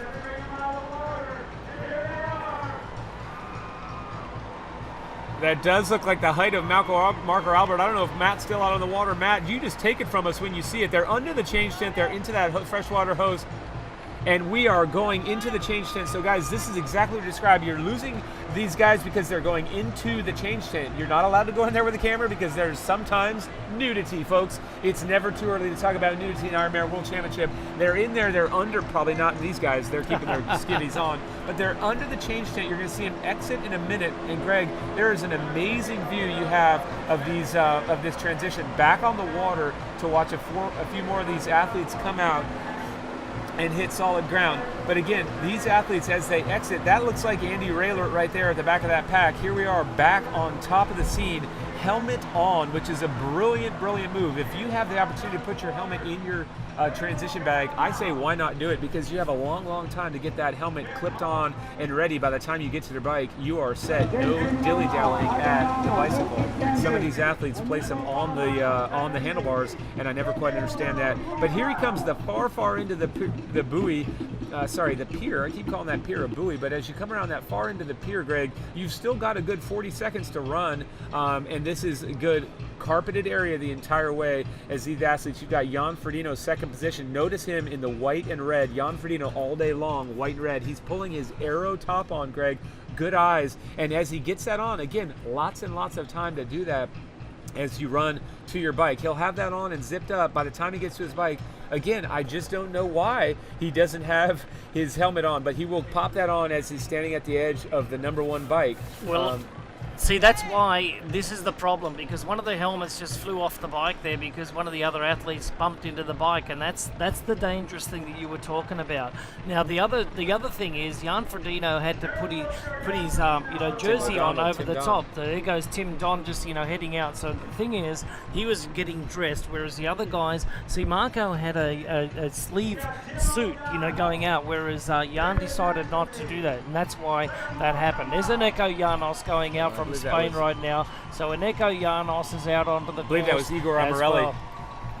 Brazil's Igor Amarelli, perhaps, with that Red Bull hat. So here we have Jan Ferdino already to the front. He said, you know what, let's get this done right away. That's Polani Hill. He's popping up that little jaunt, and that is Terenzo Bozzone, a wildly talented athlete. Rudy Wild just coming out as well. There's Andy sort of going out there. Look at Rudy Wild just getting dressed here right now. He's looking very, very good. There's Ben Hoffman, 2014 second place from the USA. There's Tyler Butterfield, and then we've also got a lot of athletes just rolling through. Yep, this looks like Luke McKenzie, second place 3 years ago. There's an Echo Janos, and as we look to more athletes streaming out, this is your pack, Greg. Yeah, Freddie Van Leerder, the 2013 world champion, just heading out onto the bikes as well. Tim Reid. Yeah, Timmy Reid, the 70.3 Ironman World Championship winner from just 5 weeks ago in Mooloolaba, Australia. So look at that. We've got 51 minutes gone. Very, very quick swimming today. And I tell you what, that group has a really good opportunity of really making a shake-up here in the first part. Look at this gap here so far as we look now down at our athletes heading out onto the bike course. Now they're on the Kuakini Highway. They're going to make a right-hand turn as they go up past our sporting fields and the local public pool there, as we can see some more of our athletes heading out onto the course. That was Tyler Butterfield just heading out right now from Bermuda, last year 5th place. And I'm not sure if anyone else noticed it, but Tim Reid, our 70.3 world champion, did not have his budgie smugglers on. There's Kevin Collington hitting the road. So I don't know Mike, why he was wearing his tri-shorts. Who made him do that? I tell you what, Mike. Harry Wiltshire, first out. Yeah, we've been calling this all week. This could be a record day. The winds aren't supposed to gust up to the normal, conditions that we normally have. Today was 2 minutes, exactly 2 minutes and 50 seconds faster than last year's swim times. Already we can see that that is going to be a huge, surprise to a lot of people. Harry Wiltshire first out of the water. He was in 48 minutes. Andy Potts second. Jan Ferdino third. Paul Matthews, Marco Albert. Denis Chavreau from France. Brent Mcmahon in 7th. David McNamee, last year's 11th place getter, in 8th place. Igor Amarelli in 9th. And Andy Buchera in 10th. Tim O'Donnell from the USA in 11th. Tim Don, and followed by in 13th place was Terenzo Bozzone. So look at this. 2 minutes and 50 seconds ahead of where he was last year. Jan Ferdino, remembering that the race record here is held by Craig Alexander in 2011 at 8:03 high. And that's right, and he said he wanted to go under 8, and obviously under 8:03, you're taking home the fastest time that's ever been taken home. But Jan Ferdino, he looked really good, really smooth, and of course 2.5 minutes ahead is a good thing to be. But notice, Greg, if you look at those top splits, 12 of them were essentially together. It wasn't until you saw athlete number 13 that you saw that gap to Terenzo Bozzoni, where there was an appreciable difference there of 30 seconds, 28 seconds. But when you look at that 11-man strong pack, we're going to probably see them come together. Let's just jump out for a second onto the Ventum bike course. The Ventum bike course at this Ironman World Championship this year is, as it always is, it starts out with a spiker right up, a little stinger right up Polani. You hang a left on the Kuakini. You go about a quarter of a mile down. You take a right turn on Makala. As you're going up Makala, there's another little stinger before you hang a right on the Queen K. The Queen K has a long, gradual drag of just about 1,200 meters. There's Sebastian Kienle. There's Jesse Thomas. There's David McNamee. There's Will Clark. These guys coming out. That's Will Clark, sorry, with the BMC. We have right here athletes that are coming through that we talked about as favorites, but this is your 2014 Ironman World Champion. That's him from Germany, Sebastian Kienle. This man is well within contact. And Matt, you are right there. How does Kienle look as he's coming out of the water? Take it away, Matt. Give us some action. Yeah, thanks so much, Michael. Yeah, Kienle looks good. Obviously not stoked to be where he is, but he's got a good group of athletes around him. Jesse Thomas was first in that group out of transition. Jordan Rapp was right there as well. Right now we have another athlete getting right behind him as well. But Sebastian Kienle didn't look too stressed. He kind of shook out his arms as he jogged away and getting ready to get to business. But nothing too crazy happened here. Andy Boscher kind of missed his bike. Had to run around the racks a couple times to find it. But besides that, just the normal hectic nature of this transition. But right now I'm looking at the clock and 55 minutes has gone by, and the group that got dropped pretty heavily just went out of transition. So as you guys said, they're absolutely flying today, and we've got the women right now about ready to come out of the swim here today as well. We had Ferdino, Wiltshire, and we had those guys at 48 minutes, so that's a big gap. But Matt, I can tell you right now, they are rounding that hard part of the pier, and it is a women's pack like we've not seen in a while. Jody Swallow, Meredith Kessler, and then 2 by 2 by 2 all the way behind Cave, Luxford. These women are all together. Reef. So you call us the action when the time comes. But right now, Matt, they are two abreast as they're coming, and this women's pack will be there in a second. Mike, I tell you something. Last year's swim times for Daniela Reef was 56:14. They are going to absolutely shatter that this year by over 4 minutes. Absolutely incredible swimming by our women today. You saw that our men went 2.5 minutes faster, or 2 minutes and 50 seconds faster. So Matt, our women today are going to shatter their time from last year, especially Daniela Reef, by almost 4 minutes. And Matt, you'll be able to take it to us when you see these women. Just grab it from us, because right now we're seeing them. Okay, we do have Lionel Sanders into transition. We just had Michael Weiss go through transition as well. Sorry, Lionel Sanders just got out of the water, so 56:30 about time for Lionel Sanders chasing as well.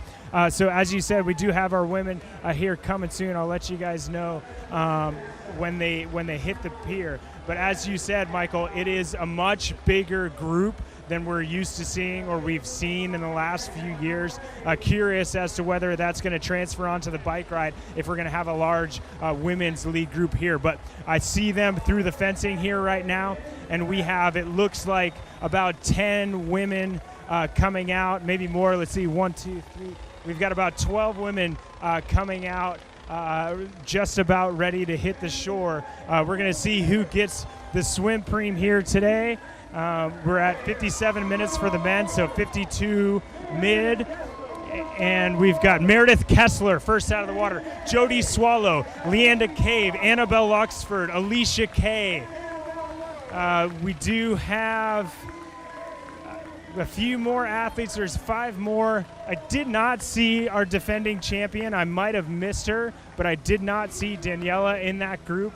but again, I may have missed her because we had a few come by right at once. I do believe I saw Visterby as well in that group, but a fast swim, and Jody Swallow ended up, I believe, getting third out of the water there. So Laura Wassner was also in that group.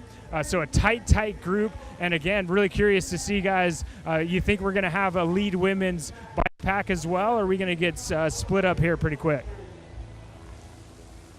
I mean, obviously we'll have 2 or 3 people maybe drop out of there, but we counted from above, Matt, 13 women, and I do think Reef was in there, but you were right that it was hard to snag her. 13 women hit solid ground together, and we have some newcomers. That's Camilla Pedersen that we're looking at, that's rolling through. Never forget the blonde braid rolling through from Denmark, Camilla Pedersen. She'll be first on, Greg.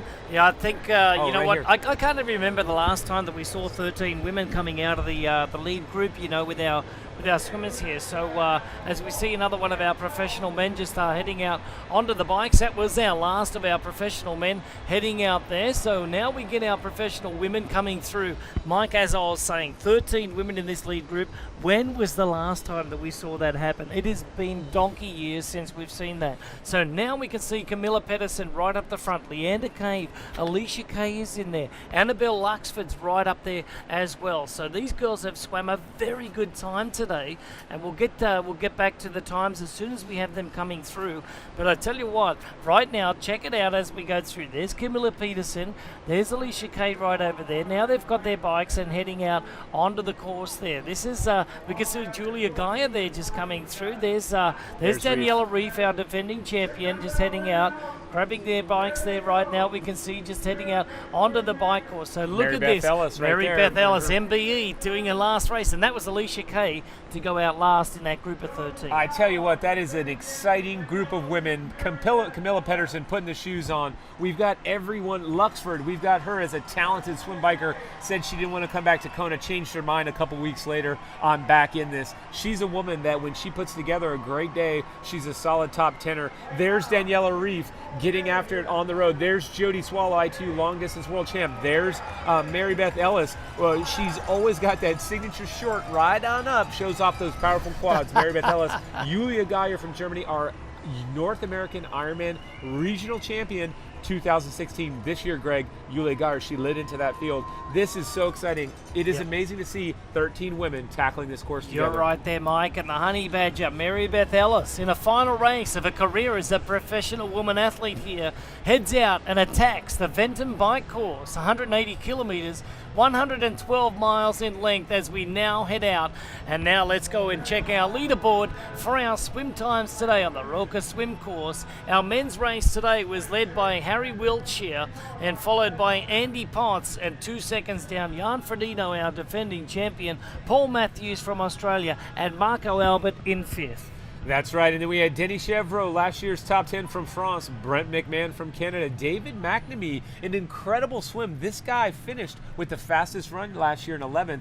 David McNamee, right after him, Brazil's Igor Amarelli and Andy Betcher from Germany making that group. Andy Betcher is another one. Matt Lieto has him picked at 3rd place. The guy really lit it up and pushed Thiele to the limit in Frankfurt at the regional championship for Europe earlier this year. What an incredible top 10. Yes, and we're exactly. Back looking at Ferdino. What's he saying? Yeah, so Ferdino, he is having a little issue out here on the bike course at the moment, but let's just run through the top 25 athletes out of the water for you.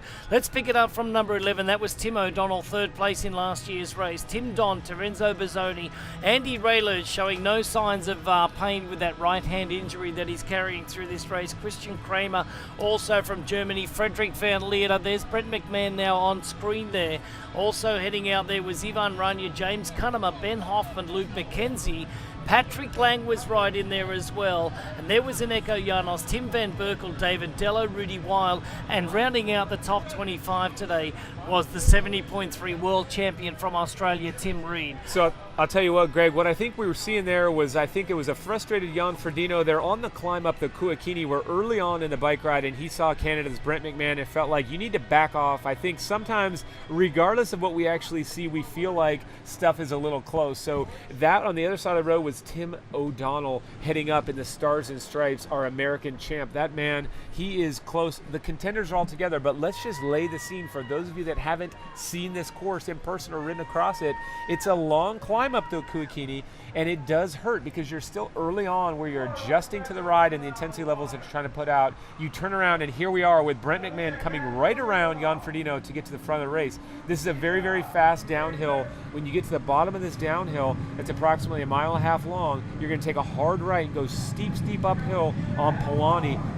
That is the hot corner of our event here at the 2016 Ironman World Champs. When you hit that Polani Hill in that hot corner, you climb steep, steep, steep, steep. Lots of screams, lots of cheers. You hang a hard left out onto the Queen K and you get away from town. But right now, Brent Mcmahon maybe said, hey, sorry you thought I was too close. I'll get up front. You won't have a worry. Jan Ferdino, second wheel. Remember, guys, we had a lot of, there's your guy right there. From Great Britain, Tim Don. He's a dark horse. How can he be a dark horse? Only because he hasn't done well here before. But I personally feel that if Tim Don keeps himself in position on a day that doesn't have a ton of wind, he is going to be an absolute threat for a top 5. The guy runs just about as well as anyone in this sport. Jan Ferdino, incredibly talented. Brent Mcmahon and runs just about as well as anyone in this sport. Jan Ferdino, incredibly talented. Brent Mcmahon and David McNamee. But Tim Don, watch out for that guy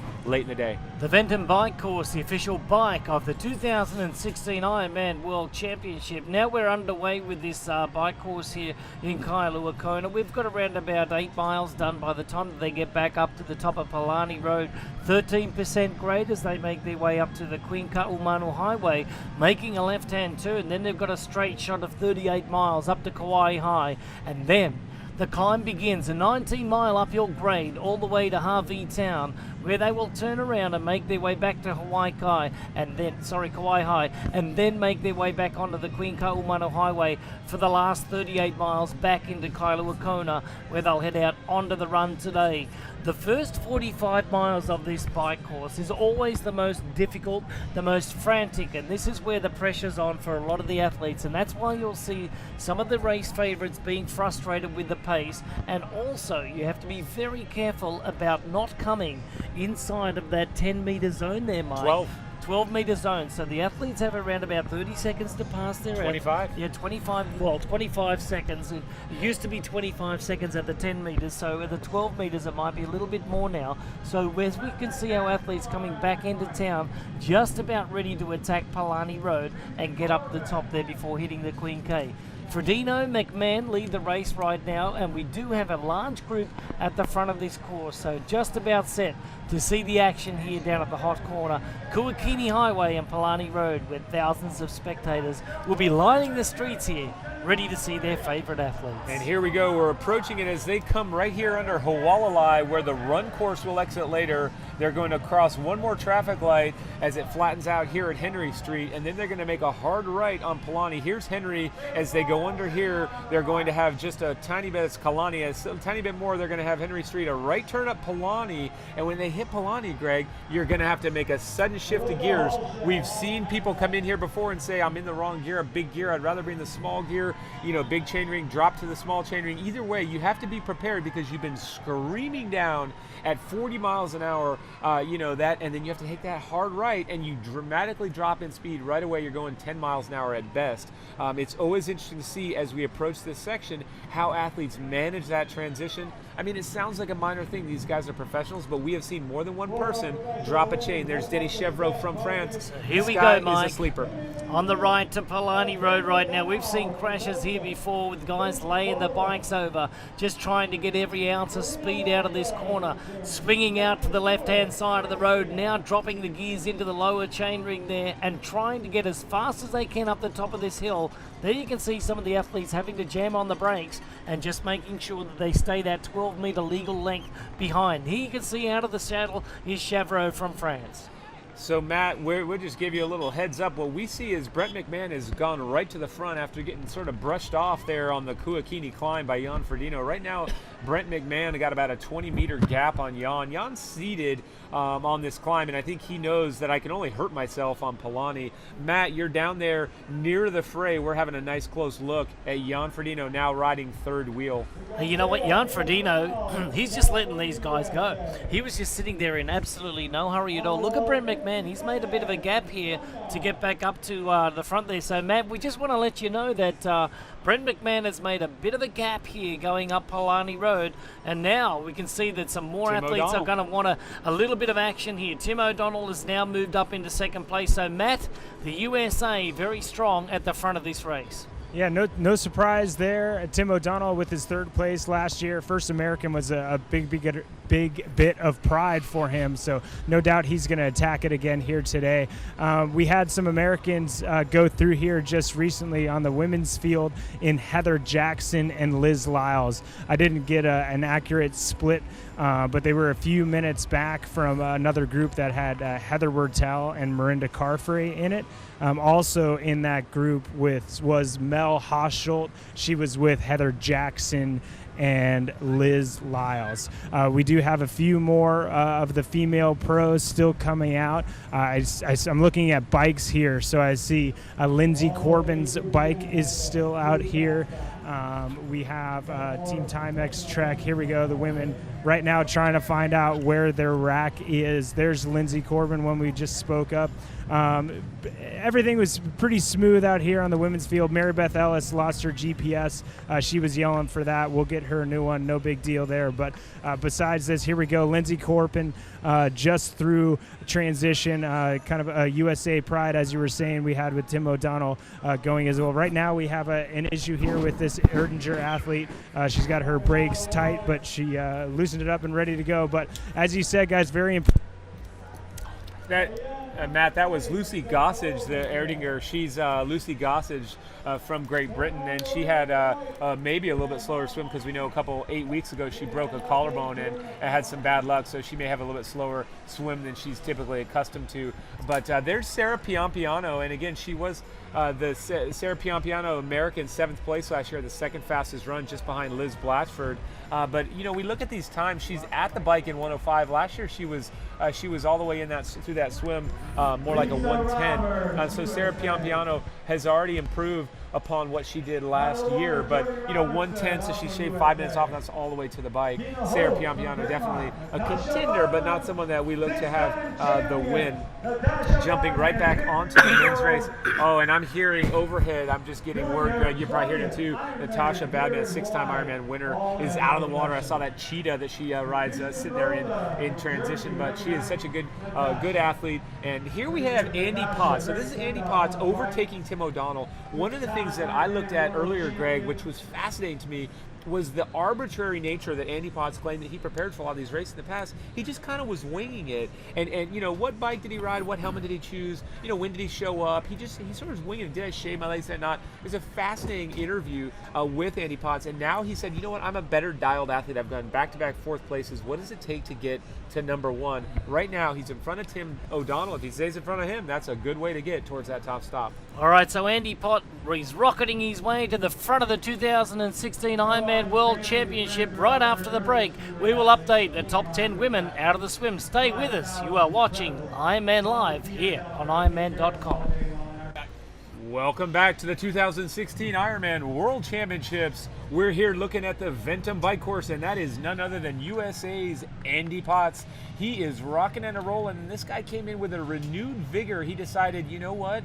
I've haphazardly approached this race to some extent, and I'm not prepared to do so. I'm coming in with the right helmet, the right aero position, the right crank length, the right preparation, and he is doing just what he needs to do.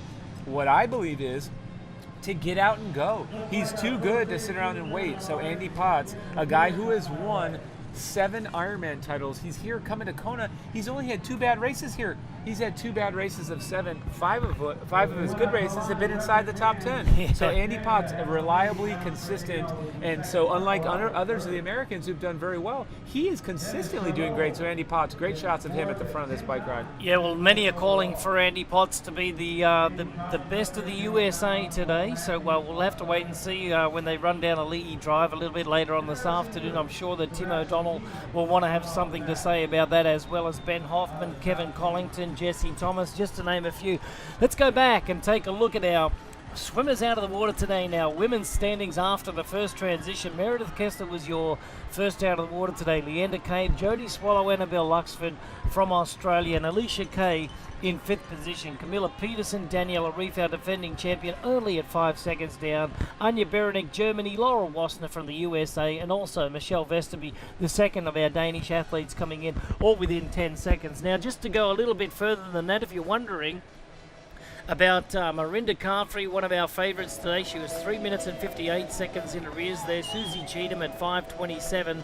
Then we had Melissa Halschild at 6:08 down. Heather Jackson at 6:10. So all of our favourites on our women's side are all within 6 minutes and 10 seconds today there, Mike. So that's how it stands after the Roka swim course here today in Kailua Kona for this year's World Championship. Now, as we get back out to the Venton bike course here, we saw that Andy Potts was leading our men's race just a moment ago. Now we're starting to get some of our, age group swimmers that are going to be coming in to the finish line here in just a few moments' time. But Andy Potts right out there leading our race in the men's on the Venton bike course today. Brent McMahon right up the front there. Jan Ferdino also just sitting back at the moment, just waiting and biding his time. These guys have learned something, and that is patience. We've been saying about the first 45 miles of this course is typically very fast, and Ferdino and the other favourites of this race, if they're going to have a crack at that 8-hour barrier today, they're going to have the perfect race, and they're going to have the smartest race of their lives. And one has to wonder, this topic comes up here and there, but that's Brent McMahon from the side, and I'm never one to question, but we looked at this at Ironman South American Championships, Brazil. Brent McMahon rides a very upright position. He is not in the most aero. He's in probably the most powerful position he can ride in. He's in a great position to have a good hip angle for a good run. But I just have to wonder if, he couldn't possibly find a little bit more time by being slightly lower in that front end. Maybe not. Maybe that's the perfect spot for him. But that's Brent McMahon as we look back here. And just to compare, Andy Potts a little lower, a little bit more aero, slightly more forward, and just to me he looks more comfortable. What do you think? Yeah, and also he's a little bit more upright with his chest exposed to the air as well. But as we do our critique, as we normally do, ladies and gentlemen, we are just trying to simply point out the fact that everybody has a different bike position, and that is because they are comfortable. It's exactly the way that they want to be lined up. These guys work tirelessly, with biomechanists and bike fit, mechanics, and try and get the best possible position for them, not for everybody else. You'll see that Jan Ferdino, he's laid over his bike on his canyon. He'll put his arms straight out there, and you'll see that everybody's positions are a lot different than each other. Timothy O'Donnell, however, you can see again, he's got the arch in the back, and that's no different than what he's been riding over the last decade or so. So it's absolutely the most comfortable way for each and every single athlete as an individual are going to be set up on their bikes. You're totally right, and it does become how aero can you get without sacrificing comfort or power? I mean, that's always going to be the equation you want to look to. Tim O'Donnell rocking an incredibly fly-looking USA Stars and Stripes rig, but I do love seeing as these athletes roll past the airport, Tim O'Donnell just really comfortable. And so as we look again, I feel like the conditions that we've seen so far, again, a viewer that's never been here might not know this, but early on in this stage, there's never really any wind. The days like 2004, when we have super, super slow bike times and slow overall times, those days, it is already howling gale right here before you get to the airport. This year, you can look at all the flowers in the background, you can look at the grass, and you see no movement on this front three: Brent McMahon, Andy Potts, and Tim O'Donnell. You see no movement in the air. You know what? I've studied this island for 30 years. I've been here 30 years in a row, have not missed a year since 1987. I've studied the wind maps, and the big island of Hawaii is the biggest island in the island chain. As a matter of fact, you can put every one of the Hawaiian islands into the big island and still have some leftover land. And by the way, the Big Island hasn't finished growing, right? Okay, because we have some lava flow all the time here. We have an active volcano out a Kilauea that still is spewing, molten lava into the ocean, making this island bigger. So when you look at the maps here, all the wind is hit by the easterly direction. It'll hit the southern tip and the northern tip, then it'll wrap around to the western side of this island here. The athletes are on the west side right now. They are heading out in a northerly direction right now. So basically they are heading out into a headwind. The windiest part of this course is when they get out to the Waikoloa village area, and that's at around about 30 miles onto the bike course. They'll get hit with some stiff winds, but when they're coming back today, I looked at the forecast this morning, and if it comes to fruition, they are going to be hit with a beautiful tailwind as we look at this Venton bicycle here written, out here. Meredith Kessler on the Venton bicycle, as well as Leander Cave here on the Venton bike course. But the wind today, they should get a little bit of a tailwind on the way back if it, the forecast, comes out the right way. So today, if you ask me, is going to be a record-setting day if the conditions hold up the way that they're supposed to. Well, Greg, great points. And, one of the game changers was when we did, years ago, and this race started everyone at 7 a.m., regardless if you were pro or age group, and bringing that pro start all the way up to 6:25 and 6:30 for men and women respectively, it changes when they hit various points. So it used to be pretty reliable. Hey, get out to this point before it warms up, get out there before this wind picks up,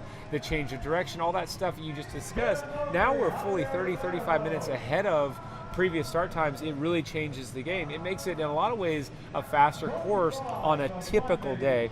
But now we're looking at Meredith Kessler. You mentioned the bike. It is a unique bike, and we're very privileged to have Venton bring us this bike coverage and come in here and just groundbreaking technology of a bike that was designed. We'll chat with them later by Jimmy Sear and DNR.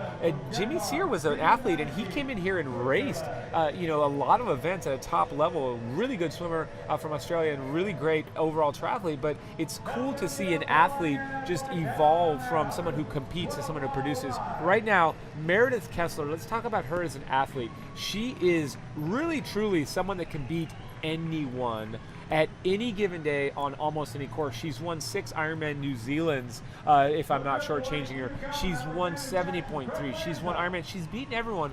But every time she comes to Kona, she's someone that we say, can she overcome maybe that emotional roadblock that stopped her, maybe that heat and humidity roadblock that stopped her? She's an American athlete training out of the Bay Area that just has yet to find her stride here in Kona. And look who's just come onto the scene here. This is Danielle Reif. She is our defending champion.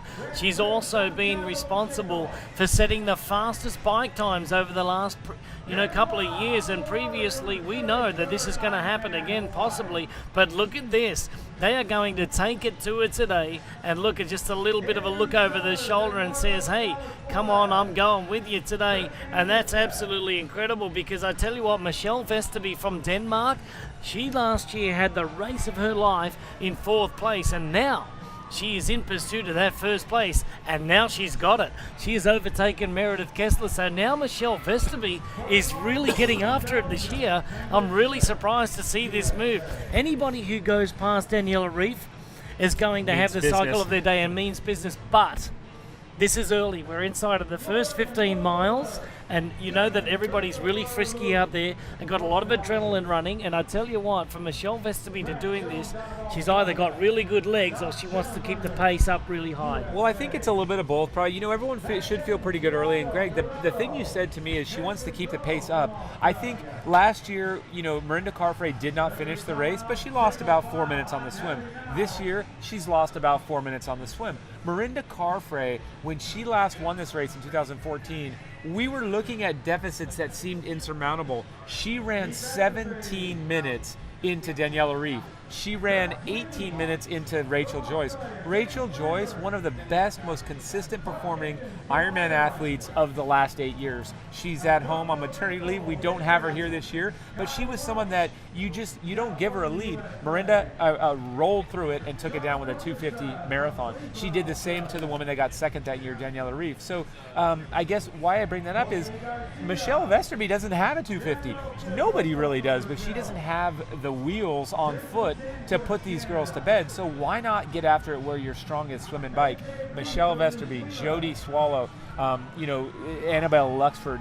We look at even Meredith Kessler, Alicia Kay. These women, Alicia Kay, another Ventum rider, put them all together, excuse me, and let them ride.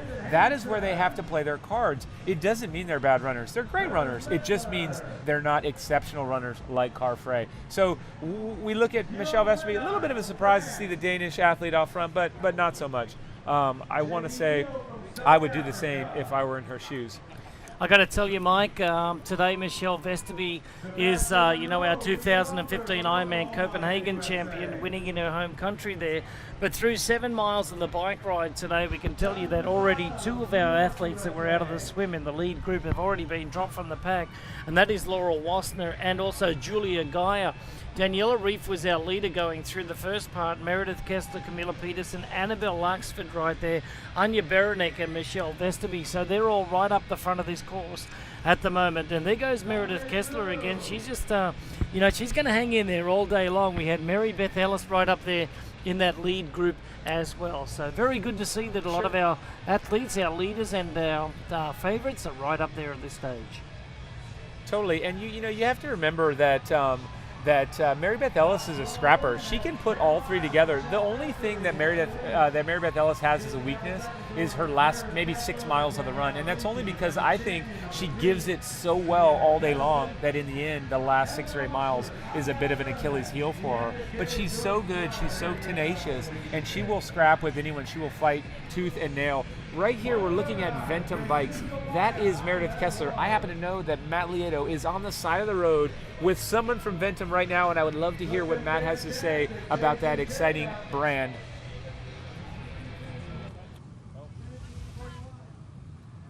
Hey, thanks so much, guys. Appreciate it. You're out there covering the Ventum bike course. I'm here with the Ventum co-founder, Jimmy Sear. How's it going so far this morning, Jimmy? Pretty good. Nice to be in Hawaii, nice and warm. Yeah, so it's kind of quiet and the rack's behind us now. It was a little bit more hectic a few minutes ago. Anything you noticed from the men's and women's swim this morning? Yeah, it's like the temperature's definitely kicking in. There's a bit of swell out on the water, so it's going to probably be windy out on the course. And that wind's going to play havoc on the athletes. Yeah, so we talk about wind, we talk about aerodynamics a lot when we refer to Ironman in general, but in Hawaii it seems to be talked about more about.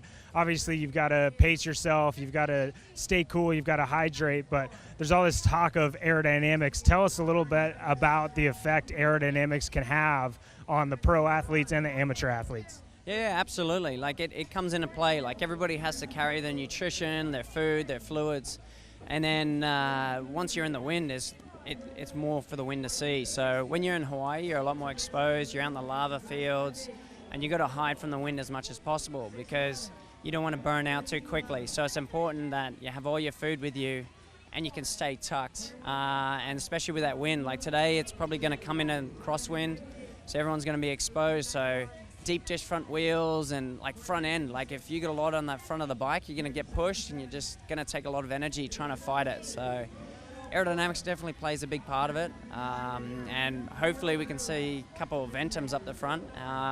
We're missing those down tubes, so we're trying to hide from the wind as much as possible. So Awesome, yeah, and it seems like obviously the bikes and the wheels, there's been some more movement in aerodynamics this year. You can see the bikes behind us. People have different types of helmets.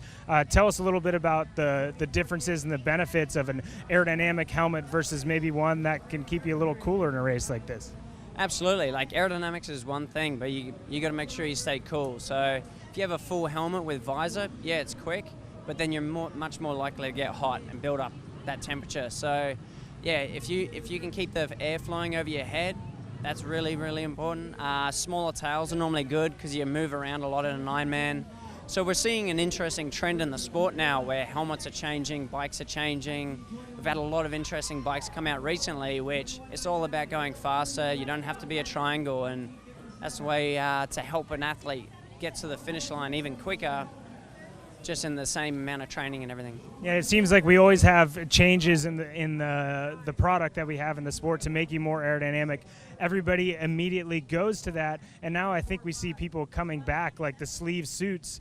In Kona, not everybody's wearing those because it's a non-wetsuit swim. It's hot. Same with the aerodynamic helmets, which you touched on, is that you don't always want aerodynamic if it's going to keep your head warm.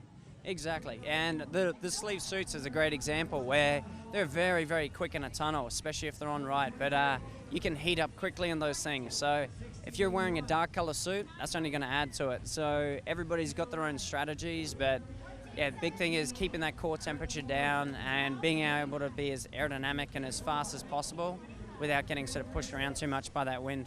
Okay, going to put you on the spot. Top 3 men, top 3 women. You can only use 3 Ventum picks. Well, I was going to fill the podium all the way through, but I'd say for the men, I'd say Jan. I'm seeing a Trenzo up there and a Brent Mcmahon or a Kevin Collington. I think they'll be up there, and Sebi's hard to go past. So if I was going to narrow it down, I'm going to go Frodo, Kevin Collington, and Sebi. And then for the women, my dark horse is Meredith Kessler. She's been working really hard in the heat, nutrition, racing. She's on the Ventum this year. I think she's going to have a good day out there. She's in great spirits. Leander, she's not in top form this year, but she's still quick. You can never write her off. I think she could definitely be in the mix. And I think you can't go past, like Rinny's going to be coming from behind. She lost a bit of time in the swim, but you can't get rid of her. Like, she's going to finish that run quick. And then Riffy. I think Riffy's going to set the benchmark there today. She's going to be tough to beat. Yeah, those are some good picks. You did get all your athletes on there, so no surprise there. But thanks, Jimmy, co-founder of Ventum Bikes. Back to you guys in the studio, a little bit more of what's happening out on that Ventum bike course. Well, that's great, Matt. Thanks, Jimmy. It is always good to hear from the sponsors and from the folks that are innovating out there, like Jimmy and Ventum Bikes. The Ventum Bike Course is underway. In the upper left part of your picture, we are looking at Sebastian Kienle overtaking athletes. He looks smooth, calm, and collected. On the bottom right, if you take a close look, we just dripped. There she is. That's Daniela Reef. So we have 2 past champions here, one the defending champ on the women's side in the bottom right, and then, of course, Sebastian Kienle from Germany just rolling through the field, making quick work of these athletes to his right. Oh, he's taking prisoners right now. I tell you what, he's making his way to the front like he normally does. But you know what? Last year he only faced a bit over a 2.5 minute deficit. This year he's facing over a 4.5 minute deficit coming out of T1. So that's a lot further back than what he had to face last year. So maybe there's a little bit of urgency in his pedal stroke at the moment, as opposed to Daniela Reif. She's already at the front of this race so early on, and it's going to be a tough challenge, to really push, Daniela Reif today. All the damage, however, Mike, I believe, is always done on the way back from half V. When you hit that half V point, you've only got, just over 50 miles to ride, and that last 50 miles is where the strong athletes really prevail in this race. They're still able to push the same, amount of power on the way back. So if you can even split your power on the first part and the last part, well, you're doing great. But a lot of people go out there a little bit too hard too soon. Usually you have around about 55%. Riding at about 100% going up, and on the way back they're around about 90%, because they're not, thinking strategy here. They're just thinking getting out there and making sure that they stay part of the train and making sure that nobody gets away. They're racing each other, and that's great. But you can't race each other until the run course. Nope. And there, bottom right, you've got Camilla Pedersen in the white top overlay, and that's a good strategy. I think more important than an aero top, I think, in these conditions is sometimes for an athlete like Camilla, keeping that sun off the body. A white garment doused with water can keep you cool. So that's what you see there. Daniela Reif here rocking the Red Bull lid. She's coming through and looking smooth. I think she is just a machine on the bike, and I think she feels at home. Greg, you mentioned it. When you do the turn up at Hobby, you're 60 miles in, or just under 100K, about 98K, and coming home, that's only 52 miles to go. You have a downhill trend, but downhill with some nasty ups, and also just the wear and tear of the day starts to set in. So that's obviously, body equation. You start doing some math and running the numbers. Calories are depleted. A lot of us have a window. We're in that 3.5 to 4 hours where you just start to empty the tank. It's where a whole 70.3 race takes place in and under that window. Now Ironman racing, you're just beginning. Yeah, for sure. And when you look at Daniela over the top of the bike, she's so well trained. She's an absolute machine. But just look how strong she looks. I mean, you just look at someone and they're born to be on a bike like this. And Daniela Reid, she is the 2015 Ironman World Champion. She comes in as the favourite, on this race. A lot of the girls are doing a great job of actually, keeping pace and help her keep the pace as well. As we look up front right now, Meredith Kessler is really pushing the pace at the moment, and Daniela, I believe that Daniela is just biding her time. It's only my opinion, and I think that Meredith is pushing, really very hard like she normally does, and we know what's happened to Meredith over the last couple of years when she pushes this hard. She's she's trained differently now. She's we've heard that she's training herself, and so who knows what's going to happen here, but Meredith's really pushing the pace. Daniela's just right behind, just waiting for the opportune moment. You're right, and Greg, one of the things that's super about this bike she's atop right now, the Ventum, has that red color part of her bike is a bike bottle. So it's a built-in Aero water bottle. You can see the straw that comes out. But how great is that? Not only does she have the between the Aero bars bottle, but she has that entire reservoir or built-in water.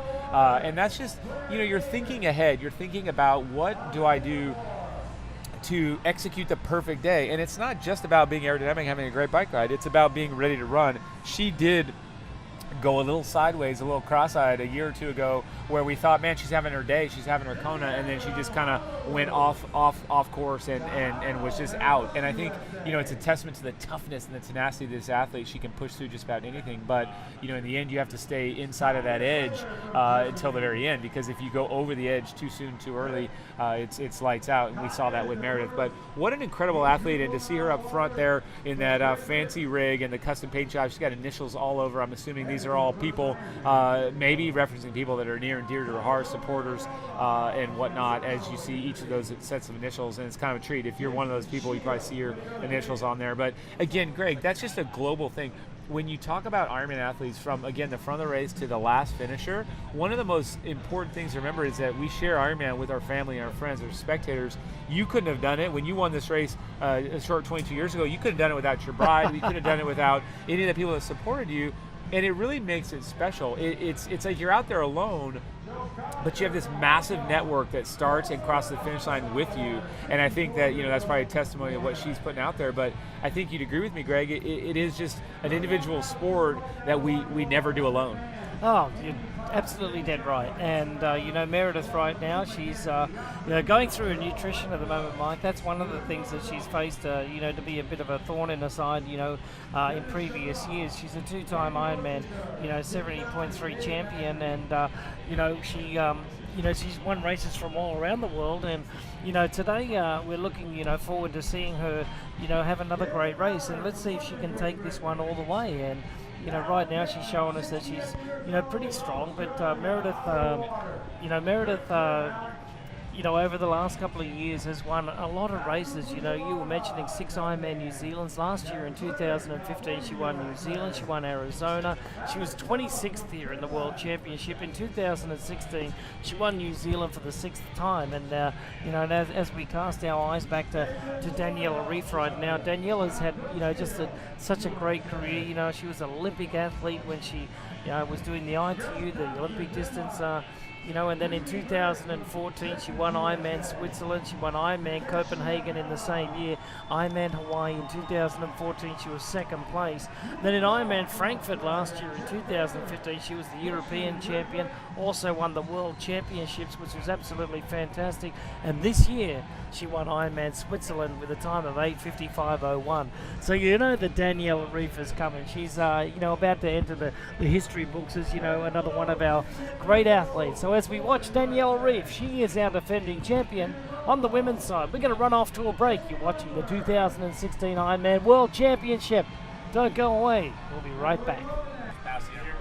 Yeah. Welcome back to the 2016 Ironman World Championship. You're enjoying wonderful shots here of the Queen Kaumanu Highway as we see our women's race well underway at the moment. Michelle Visterby right up there in the lead of our women's race with Daniela Reif as well. But right now I'd like to welcome into the studio Mr. Matt Lieto and also Ryan Cooper from Training Peaks and the chief scientist out there. And from Best Bike Split, mate, we're enjoying a great day so far. It's a nice day down here in town. Little to no wind down here. There might be a little bit of wind outside today, but we've been predicting that today, quite possibly, we're going to go under that 8-hour barrier. What do you got to say about our Best Bike Split today? I think if you look at the last 2 years out here, the conditions have not been very favorable to the athletes on the bike. You definitely have a calm wind down in town, but then as you start to get up to Hawi, you'll start to pick up a little bit of that crosswind. But this year, when they're coming back into town, there won't be that same headwind that they've had in past years. Yeah, exactly. So today, what have you got for us in the way of the best bike splits and the fastest guys and girls out there? Well, I think, the fastest time is probably going to be someone like Kienle, unless someone like Michael Weiss really wants to go in and just put it all out on the line. He's on a new bike, so maybe there's some incentive to really just hammer the bike. I think Kienle coming in around 420, maybe even a little below 420, brushing up on some of those, that 418 kind of record type of time. But so far we have Kienle at around a 420, 421. This is assuming that he may even take it a little bit easy if he catches that lead pack and then just kind of sit in for a bit. Somebody like Joe Skipper, who's been working on his aerodynamics quite a bit, somewhere around the 423 marker. Same kind of thing for Lionel Sanders. And then Jan Ferdino, he's been taking it a little bit easy. You notice he's kind of sitting himself in that big pack, not really pushing it out to the front, so somewhere around the 424 mark. On the women's side, Daniela Reif a little bit faster than last year with these better conditions, 449. And then Kessler, pushing the pace with Hauschutz as well, and at the 456 kind of mark. And then Heather Wattell, she's struggled a little bit in the heat and the humidity out here, so it's better conditions. She may be able to come in a little bit faster than last year as well. Okay, so we're looking at our bike course records. Norman Stadler holds it at a 4:18.23. Karen Turig on the women's side, 4:44.19. So Daniela Reif will get very close to the other Swiss girl, Karen Turig, her record today. Now, if Daniela Reif's time of 4:49 holds up, that's going to be very hard to beat from anybody, in the run field. You've got, people like Marinda Carfrey and Susie Cheatham are very, very good runners out there, but they are very, very fast bike times. Now we can see, over here at the moment, we've got another one of our good athletes here. This is Tim Don from Great Britain, Matt, and we can see that Tim, he's been an ITU World Champion before, and today he's right up there. Yeah, he's right there, and right behind him we saw was David McNamee as well. Right now this looks like maybe it's Kyle Buckingham. So we've got some of the strong athletes up here pushing the pace. It's not Kyle Buckingham. It looks like it might be Dennis. Trevor Whittle. It's not Trevor Whittle. That's Dennis Chevreau. Oh, sorry. We've got. It's hard to keep track of all these guys, but again, they're sitting in a legal group. Motivating each other to keep the pace up. Ryan, what kind of watts? When I look at the watts you showed for Sebastian Kienle being near 280 to go 420. If I would like to think Ferdino is going to go near 420, and here we go. He's got a pass here from the athlete. Looks like Tim Don trying to get past. If Frodo's going to go 420 and Sevi's going to catch Frodo, that means Sevi's going to go 417. What kind of watts does it take to go 417? On a day like today, I really think it'll take about 300 watts, around 300 watt average for someone as aerodynamic as Kienle to really push that. Frodo, he plays a very smart race. Unlike normal races you see as more of a time trial, this is much more strategic. So you see him kind of actually racing and playing the game. Yeah. So, Frodo went out to the front early, and then he saw this big line of people, and he said, okay, well, I'm just going to race my race, let them battle it out, let McMahon push the pace, let O'Donnell go up and push the pace. Yeah. Last year we saw Ben Hoffman go up and push the pace a little bit, had a great bike time, but maybe paid for it a little bit later on the run. So I think you'll see Kienle catch that lead group and then maybe wait till that turnaround point to really kind of put the pressure on. Yeah, and it's interesting looking at Kienle right now. He's generally when he's on a mission, he kind of avoids aid stations, avoids resting his back, and he was up there in his drops for a long period of time. Very important, obviously, to go through aid stations efficiently and make sure you get what you want. But I think we talked the other day about what happens. Right now we see Kienle sit up a little bit. What happens when an athlete sits up and gets out of their aerodynamic position as far as slowing down their pace? Yeah, we kind of, at Best Bike Split, we like to kind of say you take this stopwatch, and as soon as you sit up, that stopwatch starts going, and you're losing time. But at the same point, if you start missing these aid stations, it starts to add up. And so right now it's not very warm and not very hot, but when you get to the end of the bike, those aid stations that you may have missed are going to start to add up. Yeah. And it's really can hurt you on the run. And also, Ryan, we're just starting to see a little bit of wind out on course. I was talking to Michael a little bit about it before, but the wind comes from the east here and wraps around the southern part of the island, around the northern part of the island. This part here, you can see that there's a gap in between Mauna Loa and Mauna Kea. This is what we call the vacuum. When the vacuum comes through from the eastern to the western side of the island, right through the Waikoloa area, this is where the biggest part of the wind comes, the big crosswind, cross headwind on the way up. Yep. On the way back, however, it looks like today that we might be having an east-north wind, east-northeast direction, which is pretty much cross tailwind all the way back into Kona. If that happens, those best bike splits might be right on target. So we'll have to wait and see a little bit later on for those guys. Now, also, as we can see, right now, the athletes were over the first 15 miles were averaging 28.8 miles an hour. So there was little to no wind out there. Yeah, I mean, we looked at the weather forecast, and with Best Bike Split, we actually pull weather information off of every weather station up the coast for the forecasted times that those athletes will be passing by. And so from that, you can see exactly what you're saying. You have this little to no wind going out, then the crosswinds start to pick up. You see there's nothing to block the crosswinds when they start to pick up, so you're going to feel the full force of them. And what that'll end up doing is breaking up some of those lead packs. The strong riders will see that, say, okay, now I can make a big move, and start to gap some of the other stronger runners that may be behind them. Yeah, approaching the 2-hour mark right now. Our pro women here, Daniela Reif, our defending champion, sits right at the front of the bike there. Just, powering this bike here. She looks very clean on a bike. I was making a mention to Michael just before that she looks like she was born to be on a bike. The position is absolutely perfect, but when you look at her, she looks in a great position, but strong. She looks very strong. Her cadence may not be up around 90, it might be around the 80 mark, but very strong cyclist. She's an amazing cyclist, and I think she was having some kind of issues at the 70.3 Worlds. We really had projected her to blast that course, and then now you can see she looks like she's feeling much better now. And we talk about aerodynamics. What effect does, we talk about an athlete that looks really strong, she looks very smooth on a bike. A lot of people underestimate the aerodynamics you might be able to lose just by not having a position where you can maintain a smooth position where you're moving around a lot. Now, Daniela doesn't move around that much. How much effect does that have on an athlete, aerodynamics and being able just to push power on the pedals? Yeah, I mean, it's huge. So a lot of athletes now are going into the wind tunnel, and it's, we always like to say that's great and it's amazing you can get these good numbers, but you tend to be ideal conditions. When you're out and your bike's rocking back and forth and your body's starting to hurt after 3-4 hours, your position starts to change a little bit. See, she's probably going up a little incline here, so she's actually having to push a little more power. But you see her in general, her head's up, so there's not a lot of gap between her. She takes a drink, but for the most part, she's keeping it very streamlined, and she has that mix of position where she can hold high power, but then also stay aerodynamic and not get up and out of her bars a lot. So you could have a great position, but every time if you're not comfortable, then you can't hold it, then you're just going to give up time. Yeah, right now we have a split screen with Sebastian on the left.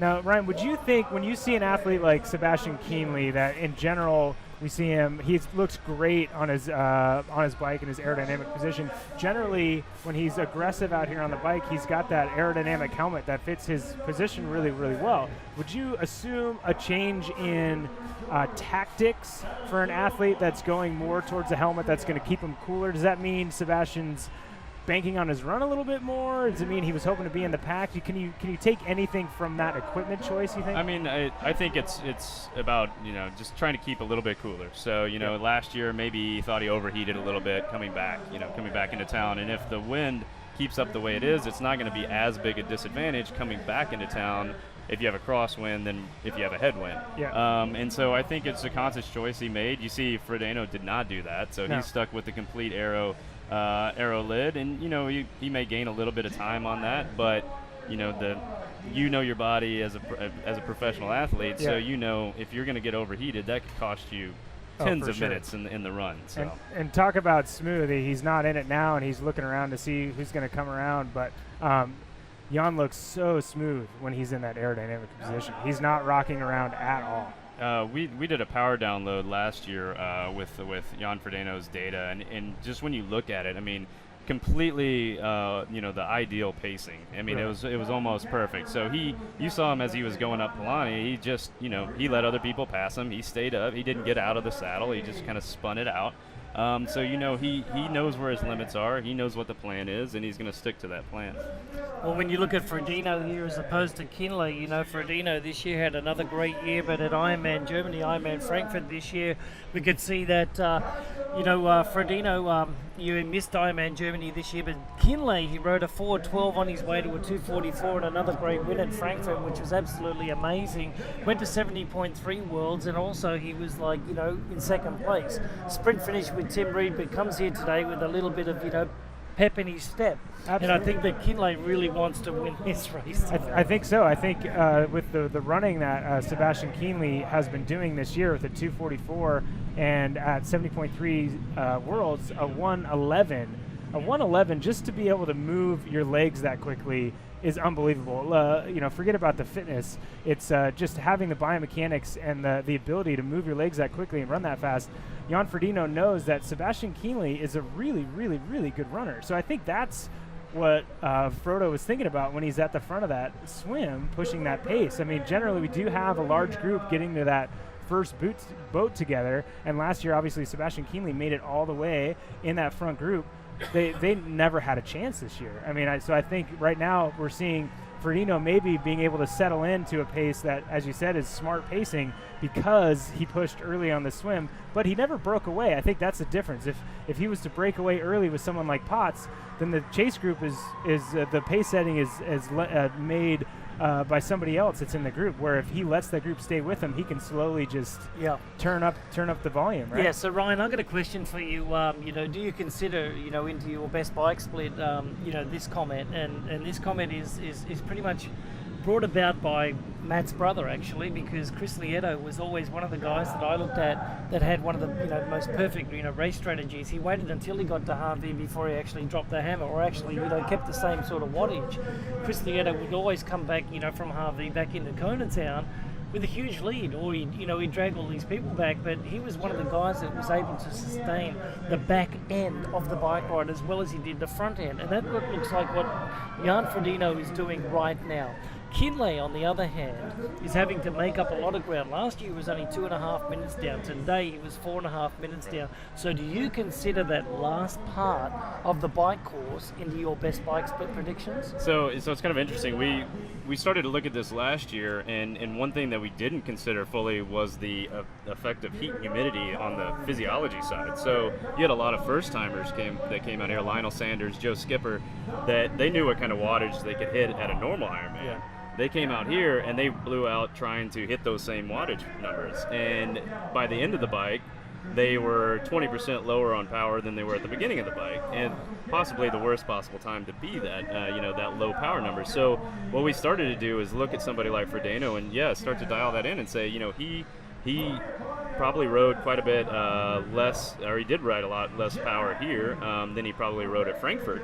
But he did that consciously. He knew that. So he knew from the very beginning, I'm going to keep this steady pace as opposed to this surge, really trying to gun it and then start to fall off on the back half. And you see that in the run when you start to see some of the athletes falling apart. All right, thank you very much, Ryan Cooper. And just another two things I wanted to add to that is that so far we've already seen Meredith Kessler and also Sebastian Kienle, knowing that it's going to be a hot day, already toweling themselves up, watering their heads and making sure that the core temperature is kept down. The other thing I just wanted to point out is that the last couple of days in town, around about 11 o'clock in the morning, 11:30 when they get off the bikes, it's been around about 89 degrees, but it says it feels like 92, 93 degrees. So the heat and humidity going to play a big factor. Well, anyway, on behalf of Ironman, we just wanted to say thank you to Ryan Cooper, Chief Scientist from Best Bike Split, and also Training Peaks for popping along with us today. Thanks, All right, mate. I appreciate it. Thank you very much. All right, Matt, so back to the action. Yeah, here we go. It's Luke McKenzie here. We're not sure exactly where his position is, but he's holding a great aerodynamic position. He's an athlete that was able to use the bike ride to his advantage a few years ago when he got second place at the World Championships here in Kailua Kona, and he's gonna hope to be able to use that bike ride to be able to get a similar effect to get back onto that podium.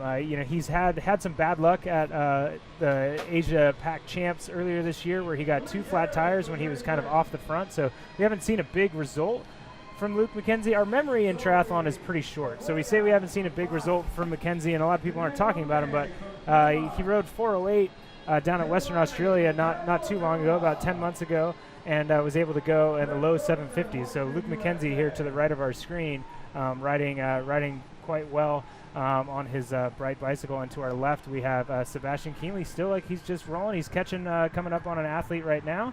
Not sure the name of the athlete that he's coming up on, but Sebastian doesn't look like he's all over his bike like he has been sometimes when he's really attacking it. So I think, speaking to what Ryan Cooper was talking about, is he's obviously having to ride aggressively to catch a group, but not quite as aggressively as he probably will on the way down from Hubby. As Michael Lovato just back joining us in the studio again, Mike, as we look at Luke McKenzie over the last couple of years, hasn't had the results that he's sort of been after at the World Championships, but his results outside of the World Championships have still been very, very good. Luke is one of those races that showed us that he can go with Sebastian Kienle a couple of years ago. Like 3 years ago was absolutely amazing. So if he gets back up to that level as well on the way back, like what Tim Don did last year, we're going to have a really interesting ride back this year, I think, because I think a lot of the guys have really been after the bar that has been set by Sebastian Kienle or Jan Ferdino or something like that. The cycling at these races these days has been so much better. That's right, Greg. And you know what? It takes a bold move, and I think that when we saw Luke McKenzie, he took that bold move. He made that bold move when the time was right. I love what you guys talked about when you were discussing the helmet, because I do think that ultimately there comes a time for a guy like Sebastian Kienle to recognize that he is a great runner. Yeah. The same thing that Daniela Reef said at the press conference. I learned at the World Championships in Mooloolaba for Ironman 70.3 that I can race well. Don't give up. Don't feel like I have to win it on the bike. Kienle knows that too, and I think if you give up a little edge, a couple seconds, a minute, whatever you think it is with that aero helmet, it makes you feel cooler. It makes you feel like you're making a wise global decision. It makes you feel like you're talking about your run. I think so, and I think that it can be a mental game too. Totally. You've got the other athletes wondering why he's not in that aerodynamic helmet, so maybe he's got a little bit more confidence in his run. But Sebastian Kienle looks quite smooth, riding his bike up, trying to get up towards that main men's pack that's now probably getting close to Waikoloa. And I think with Kienle, so it's, we have to remember, we do talk about the mental aspect that affects others and the head games that we play on others, but with Ironman racing, it's such a mentality, it's such a mindset sport. If you're able to control your own mindset and make yourself feel the best that you can feel, that's huge. It's massive. So Kienle, I remember a number of years back they did a study and they said, well, does the aero helmet, do you pay a cost when you take it off? There were a couple years ago, 2008, 2009, Craig Alexander came off with left the aero helmet when he got fourth. He put it on. He wanted it, course record with a road helmet. Yeah. The point is, when all that was going on, they studied it and they really found that you may not actually lose more heat. You may not actually pay a big physiological price by wearing an aero helmet, but what you do pay is an emotional price. And if you feel cooler, if you feel like you can hit cold water in your head with your bottle, if you feel like you can have more breeze across your scalp, you feel better, therefore it is better. So that psychological component you can play on your own self, that's big. For sure. No, absolutely. It's a bunch of different things go into it. It's not just showing up and running, swimming, running, and riding and running as quickly as you can. There's a lot of thought that goes into that as well. So again, our camera on Sebastian Kienle, holding that position quite well, and he's doing everything right. There you go. When he puts that head down, he even gets in a more aerodynamic position. You can't really see what's coming ahead of you, and if he's coming up on athletes, he wants to make sure he's looking to the front. But Sebastian Kienle pushing that quite nicely. You know, and to me, Matt, you've watched this guy race as much as I have, and I see a little bit different. He may come to this later, but there's often a lot of movement where you see, you see no matter how well he does. When he won in Vegas at the Ironman 70.3 World Champs, he was all over the bike, all over it. Bike, yeah. He looks smoother. He looks like he has less of that dirty action. Well, and what I think is happening, Michael, is that he is trying to stay smooth and holding himself back a little bit and not being that aggressive bike racer. When we see Sebastian and those 70.3 worlds, he's not an athlete that is using power, and he's not pacing himself in that race. He's going as hard as he can at every moment. And in this race, he knows with his experience that you have to pace yourself. I think with some of his big results coming at this race when maybe he wasn't expecting it, he didn't think he was that fit, so he was able to pace himself a little bit better, and then the result is higher. So I think, it's that first 90 minutes, 2 hours, you really have to hold yourself back. And I think great point noticing that he looks very smooth compared to normal when he's usually, as we would say, all over his bike. Sure, great points. And I think that, perceived exertion is a metric that we've thrown by the wayside with all this great data coming our way. We've lost touch with that perceived exertion, and it is something that, we talked about. Dave Scott, he won this race 6 times. I know that was a different era, but the guy developed and honed the ability to know how fast he was going, to know how much speed he had, to know if he was at 79 or 80%. That is an undervalued metric. Sebastian Kienle uses it. He has it. It's great. It works for him. And I think that the hardest thing for that is that it tends to lie to you early on. So early on in the race, your perceived exertion is, you say, hey, this is easy. Or maybe I'm pushing it tiny bit. Maybe I'm at 81%. You're actually really 85%. You're going too hard. So that lying, that fibbing that goes on in the early stages, 40K to 40 miles, all the way to Kauai. And I think so guys, let me pose you this question. Yeah. We've talked about all these power outputs and everything. We're only just approaching about the 30 plus mile mark right now. We're at Waikoloa, which is one of the turning points of this race. It's where the first exposure of headwind really is. Also want to talk about the first part of the race, aerodynamics, and also setup and seating angles on the bike, as opposed to this point of the race coming back. Do they change? Do they start arching their back? Do they still stay in that flat position like Sebastian Kienle and Jan Ferdino? And if so, does that affect their performance on the way back? Yeah, I think it comes down to pacing. It's similar to what Michael was talking about too. The pacing affects all different aspects, not just your heart rate or your hydration or dehydration. It affects you physically on how you're tiring, and not just your legs and your arms, but your back and your torso, and how you're able to hold that position. And I think what Ryan was speaking of earlier is that it's great going into the wind tunnel and finding a position that fits you well and is aerodynamic. But if you cannot hold that position when you're really, really tired, it's not a benefit to you. So I think if you pace yourself correctly in a position that you've trained in, you should be able to hold that same position. One thing I noticed with Sebastian Kienle is seeing how far his elbows are. He's far forward. He's bent a little bit when he really gets in that position.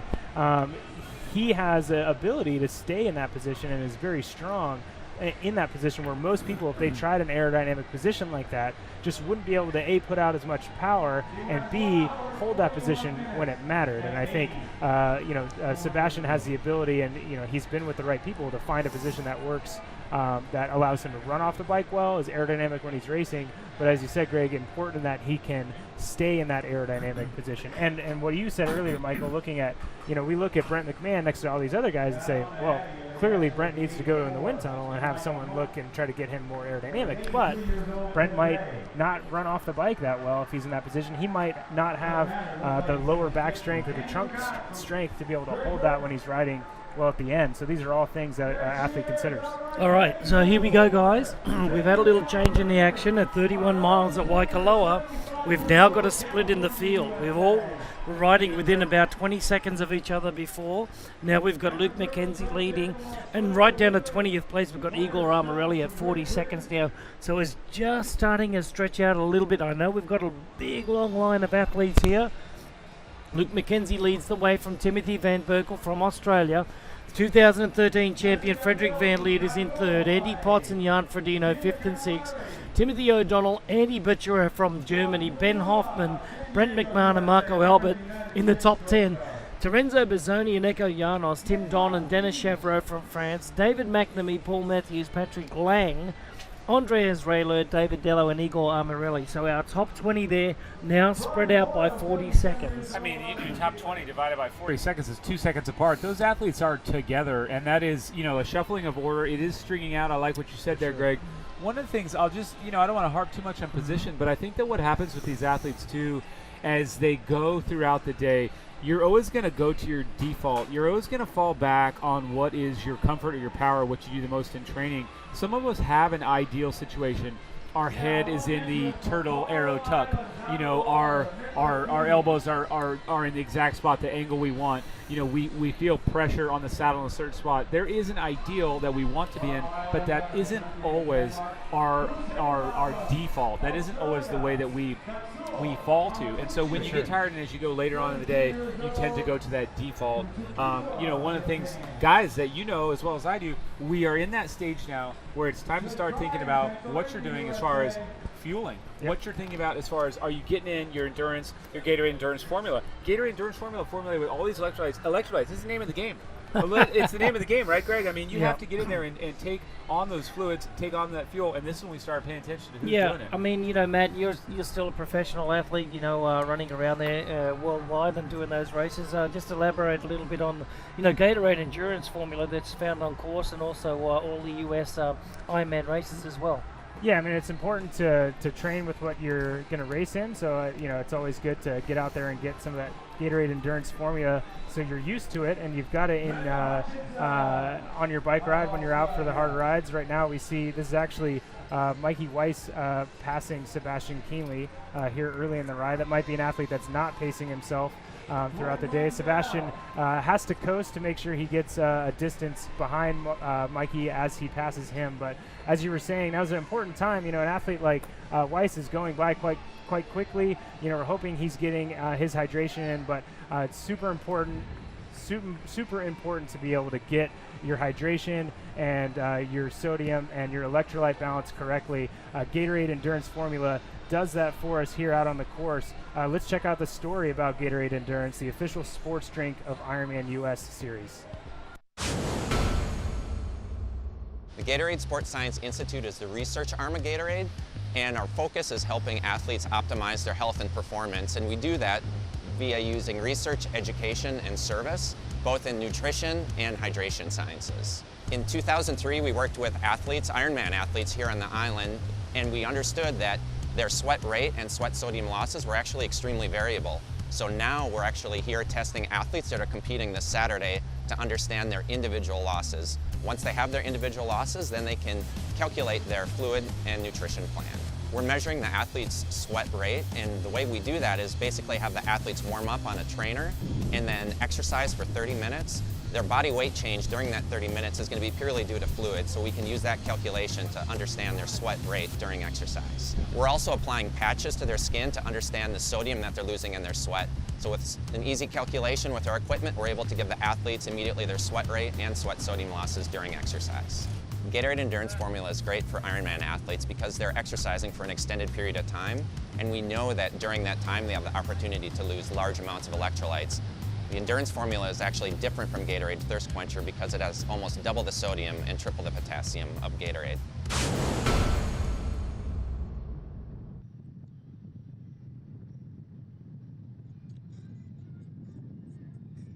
Right on target there. You can see that Danielle Reef is getting her nutrition in right now, and also pouring the water over the body, keeping that core temperature down. That's what it's all about here in Ironman Kona at the World Championships. Just trying to keep a level playing field the whole way through this race today. Daniela is very aware of her pace and also what's going into her body. The output's going out, obviously, always paying a lot of attention to her position over the bike here. And you can see that Daniela right now is just doing what she does best, laying over the bike there and just being as strong as ever. Yeah, attending to the P's and Q's. She's checking her aero top, and some of these tops, you have more garments. You have to make sure that apparel is stuck right to the body. If you have any sort of water buildup and it starts to flop, you start to lose time. It's something that she's wise to check on. And now we're looking right at Mr. Jan Ferdino, defending Ironman world champion, and again continue to look extremely smooth. So smooth. He has gone the exact opposite way. It's the same helmet as last year. It looked like, some close-up shots, it looked like a rainforest inside that visor. Yes. Because there's moisture buildup. It looked hot. You saw it in his face. But guess what? It didn't affect him. He's a guy that says, okay, I do know what it feels like to be inside an aero helmet, and I'm okay with that. Obviously right now, sitting up, standing up, this is a section, as you know, Matt, that has a good bit of elevation change. The course is not flat and fast by any stretch of the imagination. There's not one level stretch of road on this entire course, except for maybe Kuakini in the first mile and the last mile. Yeah, there's just no level Yeah, road. there's not too much. And question, you're speaking to the fact that it did look like it was humid in that helmet. Does it take an experience on Kona where you actually overheat and crack a little bit to rethink things like that? I'm not saying Jan's, obviously he knows what he's doing. He was third at this race. He won this race, and he's in a great position to win this race again.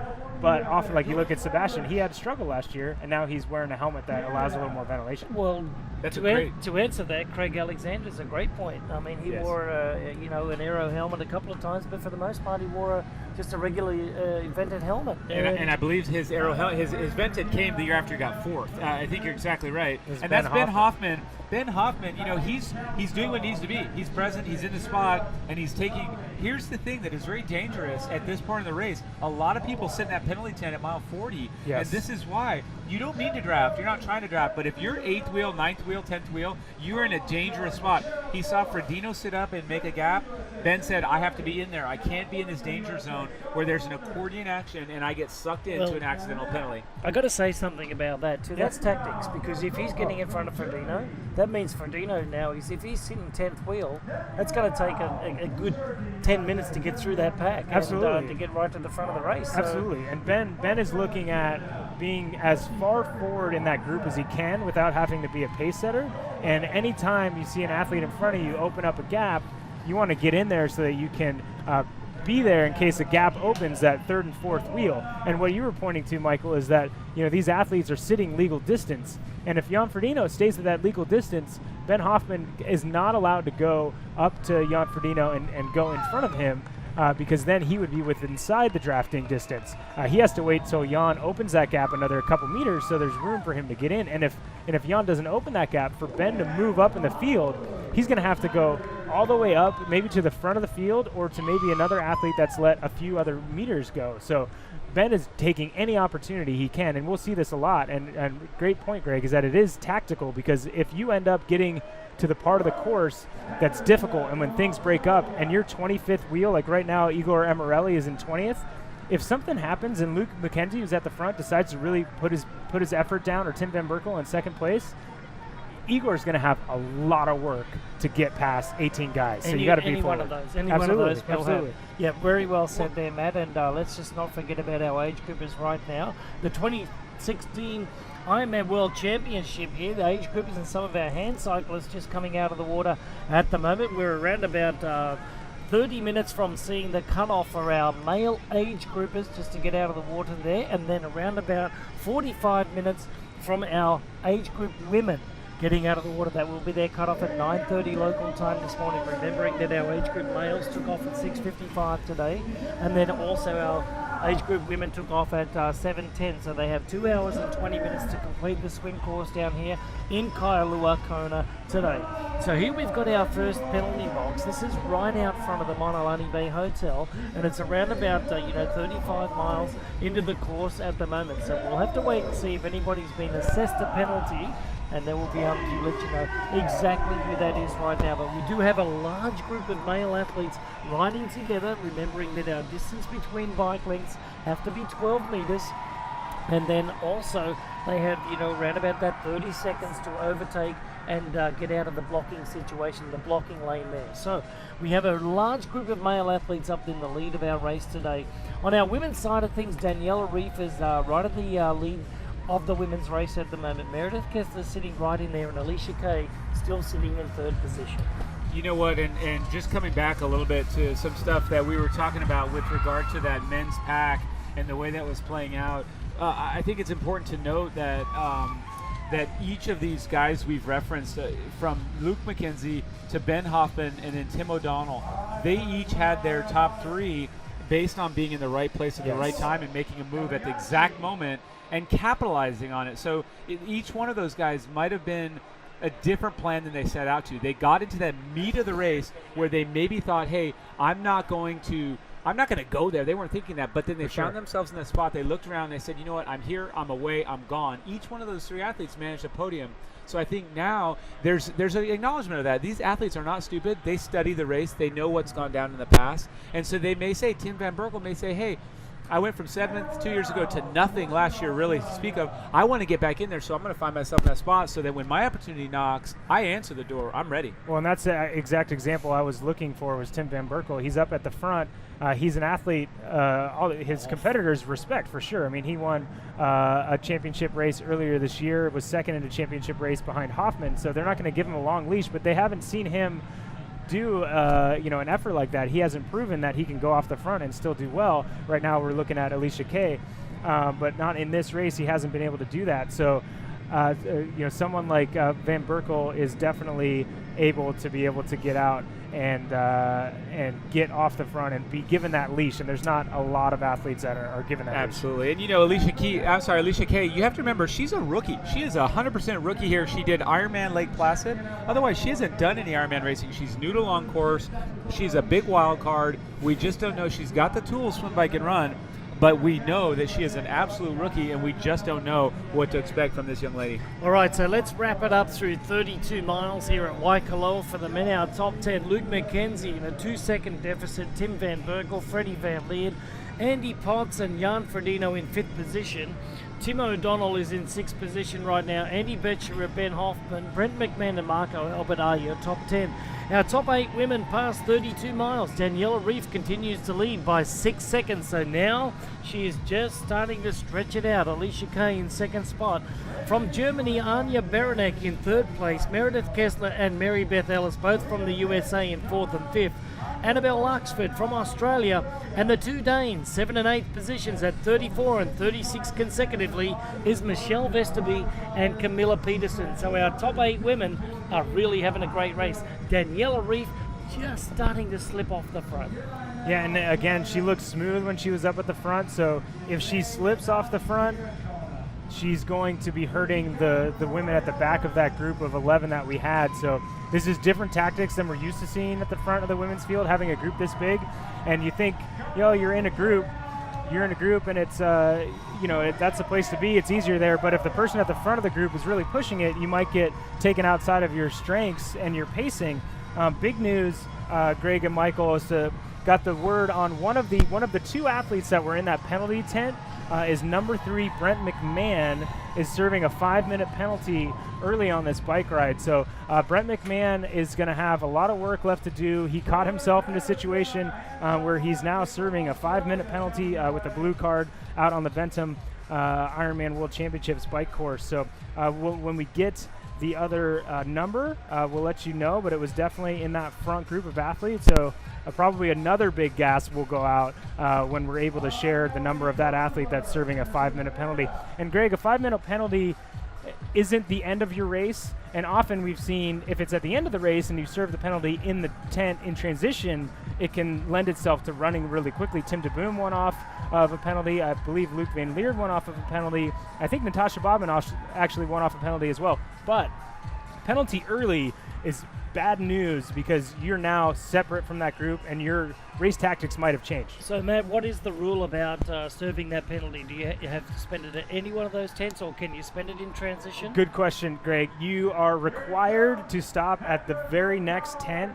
on course. If you do not stop at the next tent, even if it's just a stand-down penalty, you're disqualified. You have to go to the very next tent. You're not able to choose that. So that's why they offer that as a disqualification, because it's a great advantage to be able to stay on the back of that group till transition. So but right now we've got video of, right now, as far as we know, our lead athlete, Luke McKenzie, at the front of this group, and switch to a camera angle on the back of this men's group, where right now we're looking at Ben Hoffman with Tim O'Donnell in front of him. And Potts in front of O'Donnell. In front of him. So that's our American trio right there. We've talked so much about Hoffman, O'Donnell, Potts in reverse order. You know, one of the things that we wanted to mention, and just to recap, So go Mike, ahead, Greg. Just let me butt in here Go for ahead. just Yep. 1 second, because I want to ask both of you this question. When we looked at that shot that we just saw a moment ago, when you've got a clump of athletes, riding up the road together, and then you've got about a 20-meter gap from Ferdino. Ferdino has probably seen what Brent Mcmahon's just gone through. He's playing the safety card right now.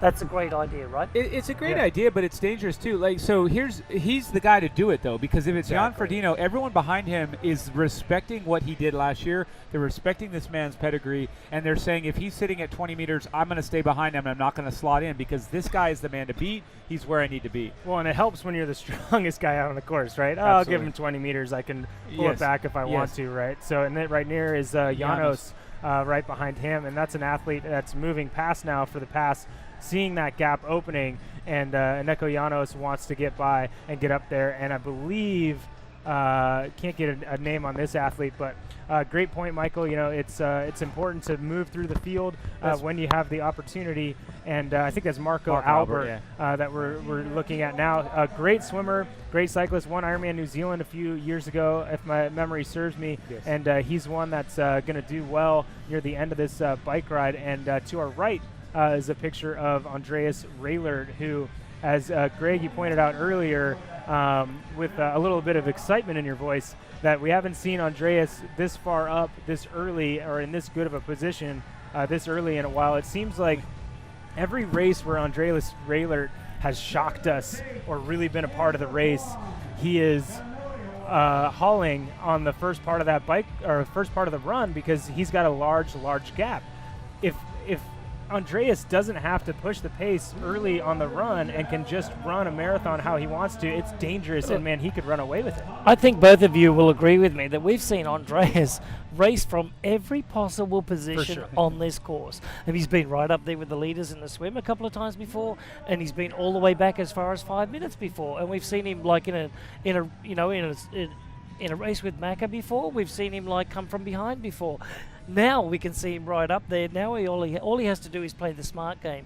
Now I wanted to bring to the you guys to the attention of Mirinda Carfrey versus Daniela Reif right now. At 5 miles into the bike ride, it was a 4:08 deficit. Yeah. Now it's at 4:56, so it's only 48 seconds over 25 miles. So when you look at that deficit and say, well, if that's only 6 minutes or so at the end of the bike course, well, that's going to be absolutely fantastic news for Mirinda Carfrey, not so much Daniela Reif. But it normally doesn't happen like that. It usually goes out a little bit more than that. So, but right now, Mirinda Carfrey is right in a very good position. But the one that we haven't seen that I'm really keen on seeing is Mel Halsholt, and I haven't seen her come through, in the first part. As a matter of fact, I'm just seeing her coming through right now. She's 5 minutes and 49 seconds down on the lead of Daniela Reif right now. So she right now is, another 1 minute back from Mirinda Carfrey. So the three favourites coming into this race, Mel Halsholt, Daniela Reif, and Mirinda Carfrey, are all spaced out around about 6 minutes apart.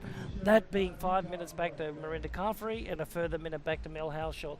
How do you think that stands right now? I mean, it's 30 miles, so I'm just going to say, you know what, the damage is done in the latter 30, not the first 30, and I think that Mirinda Carfrey's goal will be to stay within 10 minutes, because I also think that Daniela Reif has proven that she is not going to relent. She's not going to give up 17 minutes on the run, so that means, to Mirinda's 2:49, she's ready to run a 2:59. let's just say there's so many things to discuss. And while we have Andy Raylett on camera, I want to answer a Twitter comment that said, "Why are you guys showing Kienle? Why are you showing so and so?" Here's the deal. We want to show you as many of these athletes as we possibly can and not get locked in only the lead. We'll do our best to bring those cameras fore and aft so that you can see everyone.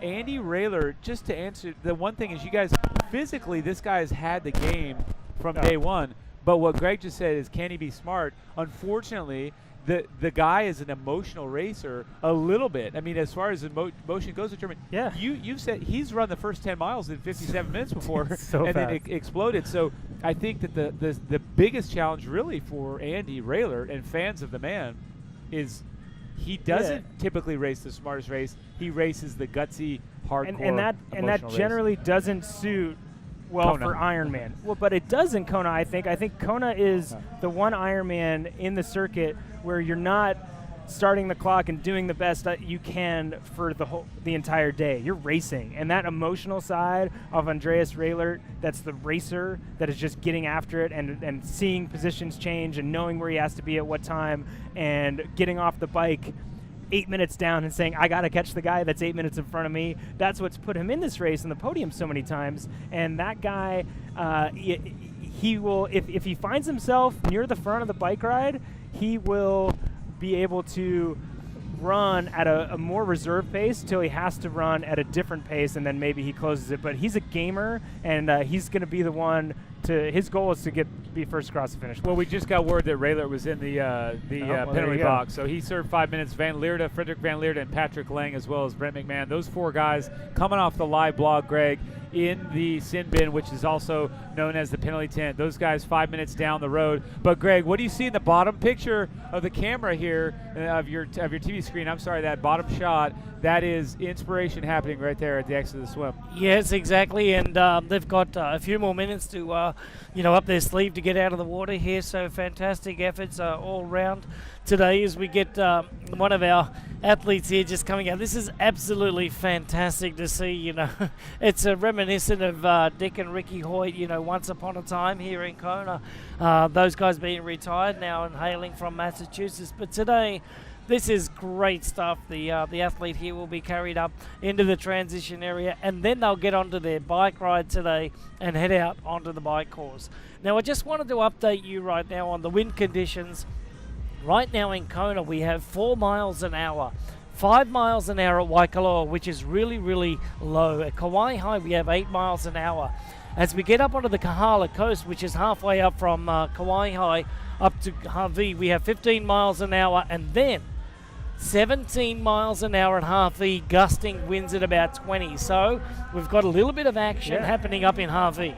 Yeah, that's good. And that sounds, to people that haven't been out on the island before, that sounds pretty brutal and like heavy winds. And it's not light winds, but it's not the crazy historic Hawaii winds that we have seen. But it's good. I know those athletes that are looking forward to doing something on a bike, like maybe a Van Burkel or a Luke McKenzie, they're going to want those winds out there on Hawaii. All right, ladies and gentlemen, as the wind starts to get up on the Kahala coast, the heat is starting to get into town here. It's around about 80 degrees at the moment. It is hotting up here in Kailua, Kona. You're watching the 2016 Ironman World Championship. More bike action after the break. Welcome back to the 2016 Ironman World Championship right here in Kailua, Kona, Hawaii. And we are getting very close to the end of our men's age group swim cutoff here. So, Mike, at 9:06 or 9:07 local time right now, we're only about 8 minutes away from seeing all of our age group men being out of the water. And then a further 20 minutes from right now, we'll see all of our age group women's cutoff come to the end here. So a beautiful day. We're just getting word out on course that it is starting to get a little bit windy out toward Hawaii. Our athletes have now gone through, the Kauai High part. So let's go and look at our swim course this morning. It all started out at 6:25 a.m. this morning, Mike, and what a beautiful sunrise it was. It was, and the Roka swim course really turned it on with decent conditions, not the best, but pretty fast swims. The men got underway sharp at 6:25 a.m. They tackled the course with gusto, immediately getting out in front was Andy Potts, was also Harry Wiltshire from Great Britain, and also our defending Ironman world champ, Jan Ferdino really putting the gas pedal down. Yeah, Marco Albert was there as well. So those were the top four. You know, these guys were really attacking the race as they went out to the first turn buoy. After they made that 100 meters across the back, it was Jan Ferdino that tried to open up a gap. His pace was fast enough to string them out in single file as they made their way back in. There was a little bit of a break in the action as well. Andy Potts deciding to go one way off to the right side, Jan Ferdino on the left-hand side, and they all merged together as they came out of the water. They did, and there was just that sprint for the finish to really get those honors. Harry Wiltshire putting the hard pressure on to get that first out of the water honors, taking home a paycheck, I'm sure, from his sponsors with the bonus. Ferdino, Potts right behind. Matthews was there. We also had a quick transition to bike, and once they were on the bike, Tim O'Donnell, Tim Don, both right on after it. So it was very fast. And then, of course, our women's race was equally exciting there on the Roca swim course. The women lined up perfectly spread out across the course. Yes, getting underway just 5 minutes after our men's today for their chance of becoming the world champion. Danielle Reif was stuck in the middle of the lead pack most of the way, but it was Jodie Swallow and Meredith Kessler that did the pace setting all the way through the early part of the swim. That's right, and then we saw a nice, again, a bigger group than we've really ever seen. 13 women up front. Meredith Kessler, Jodie Swallow, side by side, shoulder to shoulder. We also had Cave, and others. As far as Annabelle Luxford is concerned, she was right there in the mix, the second-time Kona winner. These women came all the way around that turn buoy on the far end of the Roca swim course together, tightly packed. We only lost, really two of those women as they exited the water a little bit later on, but this was a fast pace set out, and after it, they were 2.5 minutes faster across the course of all time checks. So as they made their way in toward the pier, it was Meredith Kessler leading out of the water today, and it was Leander Cave hot on the heels. Jodie Swallow was right there. Annabelle Luxford was fourth out of the water. And then we had Alicia Kay, Camilla Peterson. Daniela Reif, the defending champion, was in 7th place at 52.50. Anja Berenik from Germany, Laura Wassner from the USA, and Michelle Visterby from Denmark, our 10th place finisher. So a 48-minute swim by Harry Wiltshire and a 52.46 by Meredith Kessler, slashing minutes off last year's swim course times. And I think you guys can have a close look at the blog and the info that's coming up off that data that we have over there. But interestingly enough, is we've had a lot of changes of the top 10 men splits, and we're showing 25 guys all tightly wrapped together. So 25 guys all within about 32 seconds, and that's all the way from Weiss, Michael Weiss, and Potts all the way back to Christian Kramer. Well, that's the big news, Mike, because we haven't spoken about Michael Weiss being in that lead group here, and now he is leading, just making that turn going up toward Harvey Town now. So Michael Weiss is leading Andy Potts, Andy Boucherer, and also Jan Ferdino. Tim O'Donnell is there, Luke McKenzie, Timothy Van Burkel, Ben Hoffman, and Eko Janos, and Marco Albert we can see right in there. But we did get the unfortunate news of Brent McMahon, Freddie Van Leer and company was stopped just a few moments ago for a 5-minute penalty.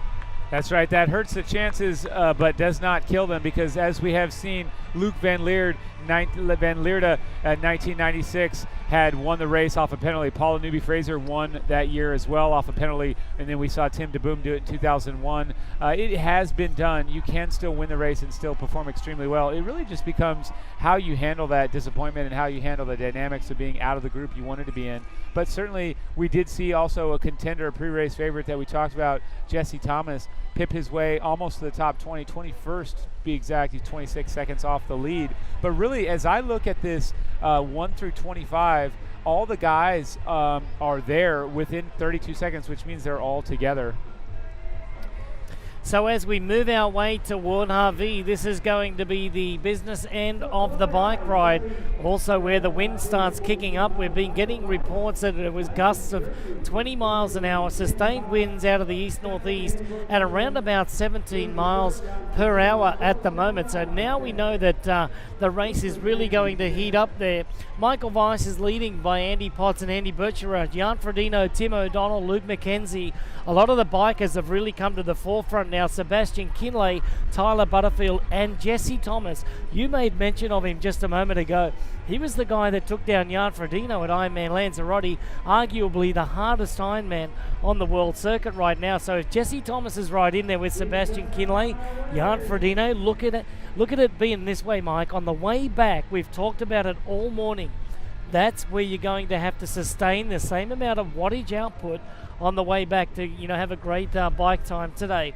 And unfortunately, some of our, race favourites already, Freddie Van Leer and Brent McMahon have already been caught up in a little bit of trouble. So unfortunately, the 5-minute deficit that they have right now, they're going to have to just, cool their jets, and also Andreas Raylet are just going to have to cool their jets and wait and just have a very smooth ride time today and make sure that they don't overextend themselves.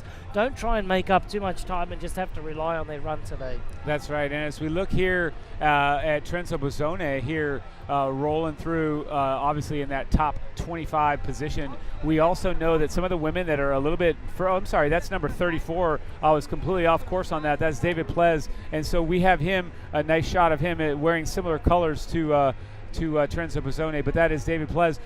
But referencing some of these further backs, I'm thinking about some of these women that I've seen back the road, and one of those women that's cranking it is Heather Jackson. We've heard from that, but really I'd love to hear what last year's third place finisher Liz Blatchford had to say to Matt Lieto. They're down there together discussing what has happened so far. Guys, take it away for us. Yeah, thanks so much, Michael. Down here with Liz Blatchford, third place here in Kona. Last year, unfortunately not able to compete this year. What's it like being on the sidelines, Liz? Yeah, it's frustrating not being out there, but I'm really enjoying the other side of the fence, absorbing all the atmosphere and the good vibes, so I'm excited to be here.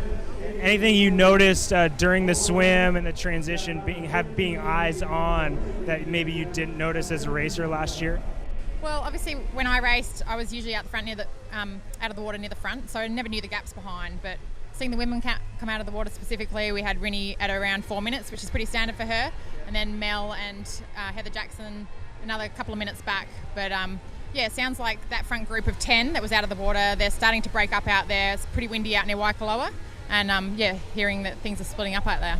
Yeah, so last we heard we had 3 athletes off the front. Reef, was it Baranek, and Alicia Kay, and then a chase group of about 7. And then we do have, similar to races we've seen in the past on the men's field, kind of chasing groups. Do you think the right athletes have found the right allies in the back with like Heather Jackson and Mel Hasselt?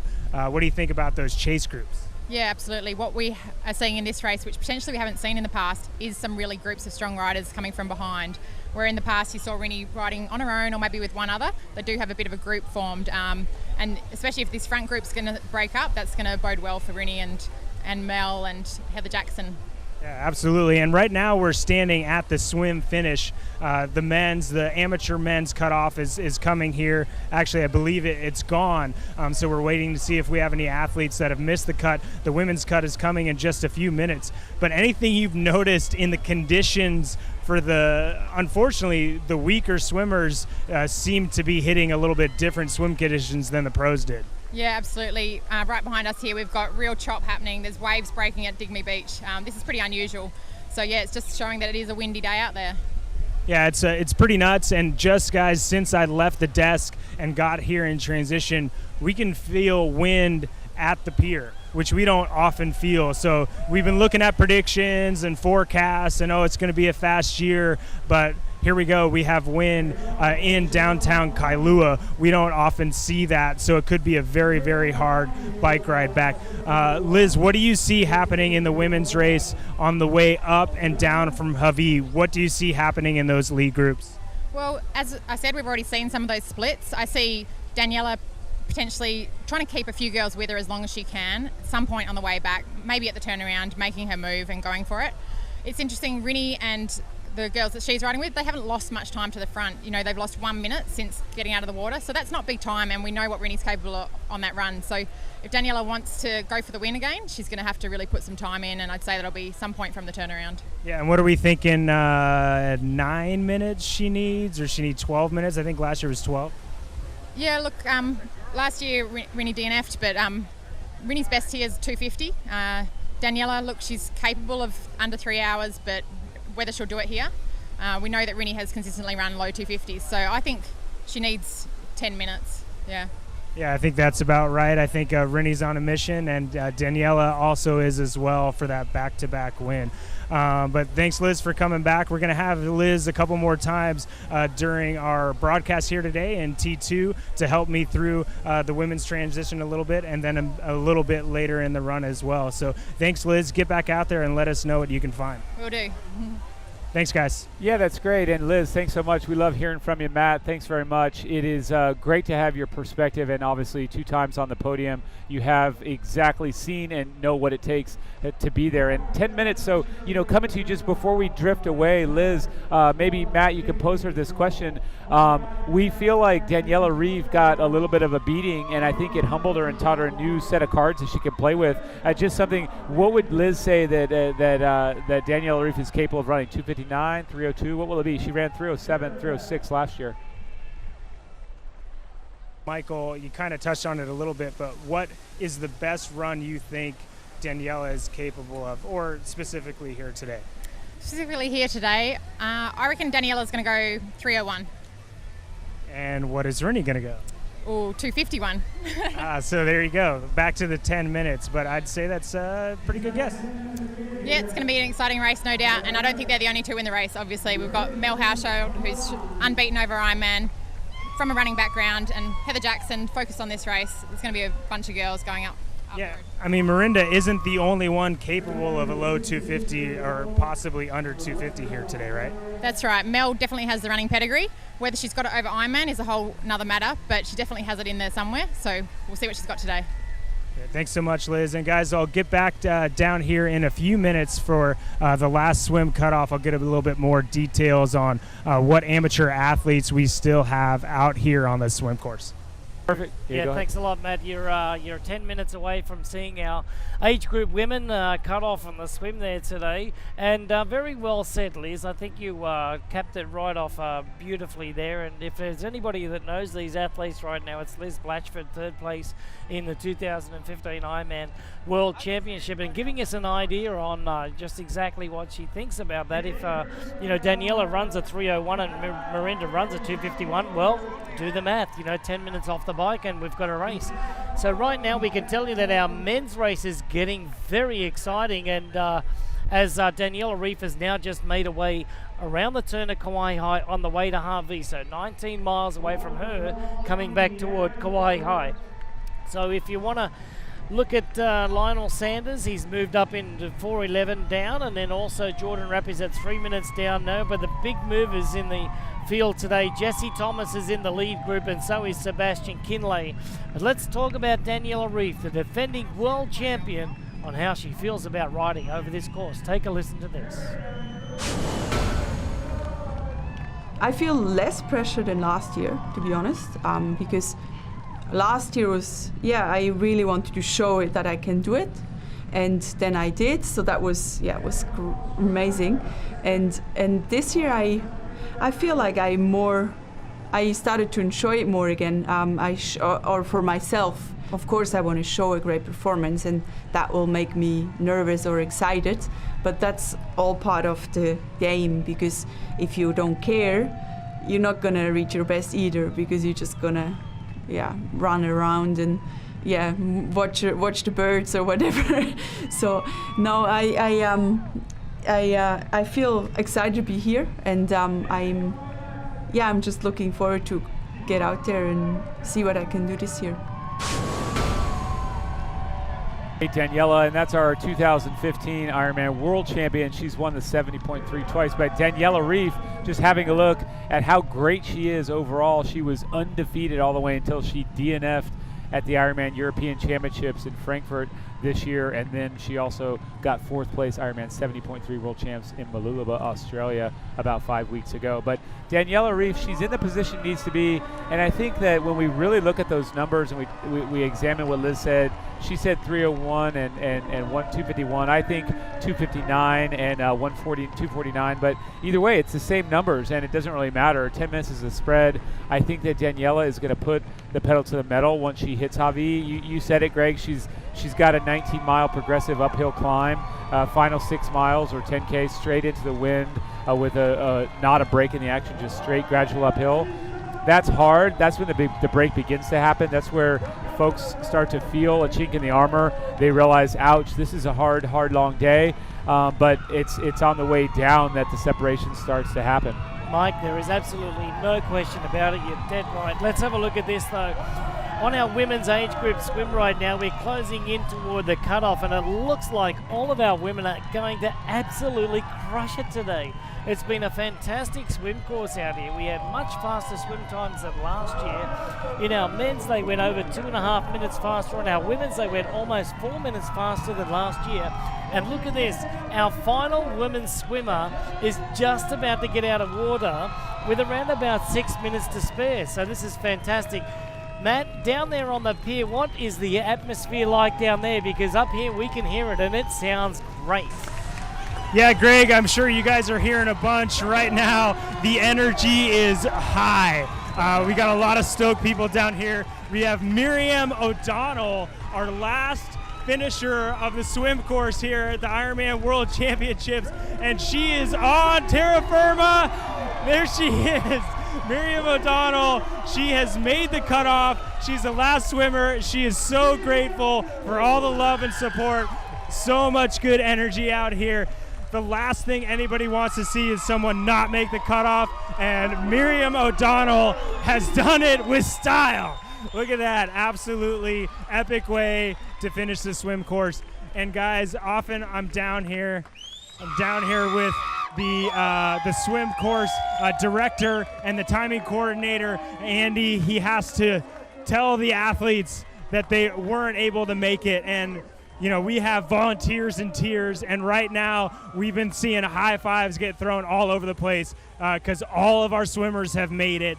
Miriam O'Donnell has made it through really tough conditions at the end of this swim course, and she is now grabbing her transition bag and onto the bike course. Awesome stuff down here. Well, we could hear the emotion in your voice, and that's beautiful. I got the chills thinking about it. 5 minutes to spare, and she blew kisses to the crowd. Wonderful stuff. Mike, wonderful stuff. She had time to celebrate down She had time to kill. Down at the finish line there. That's great. And she crushed it by over 5 minutes to spare. So the Roka swim course right now has come to a close, so we can shut that timing clock off. But I noticed on the flags down there, Mike, it looks like we got a south wind picking up, which is a headwind coming back into town for the athletes. So the forecast this morning was for calm winds at around about 11 miles an hour out of the east-northeast. Now that's right up here at this point of the course at the moment. We just got a report, from our weather center up there, Kahala, which is the mid-north coast, halfway between Kauai High and Harvey, that the winds are calm. And that is because you see what they're riding across here?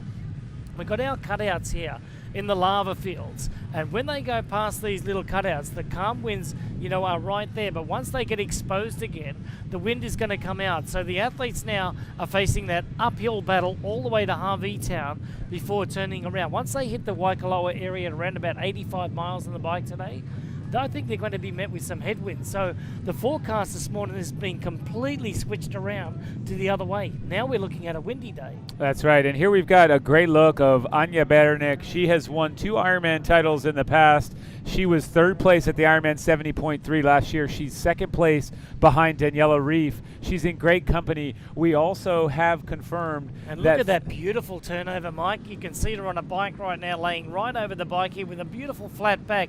Aerodynamic. Look at this helmet. It's just sitting right between the shoulder blades of Anya Berenik right now. Look at this for a beautiful setup. And look at this. She's not too high on her seat. And the turnover is around about 90 to 95 cadence. Look how fast she's going. She can hardly pick up some water. She missed the Gatorade Endurance just a moment ago, but she did get the bottle of water. Will that play into her, endurance and, later on and her nutritional formula as we get up toward Harvey? I mean, that was a big miss. Absolutely, and as we look at this young lady, and she's right behind defending champ Daniela Reef. Daniela Reef, obviously one of the legendary coaches in charge of her mission, and that's Brett Sutton from Australia.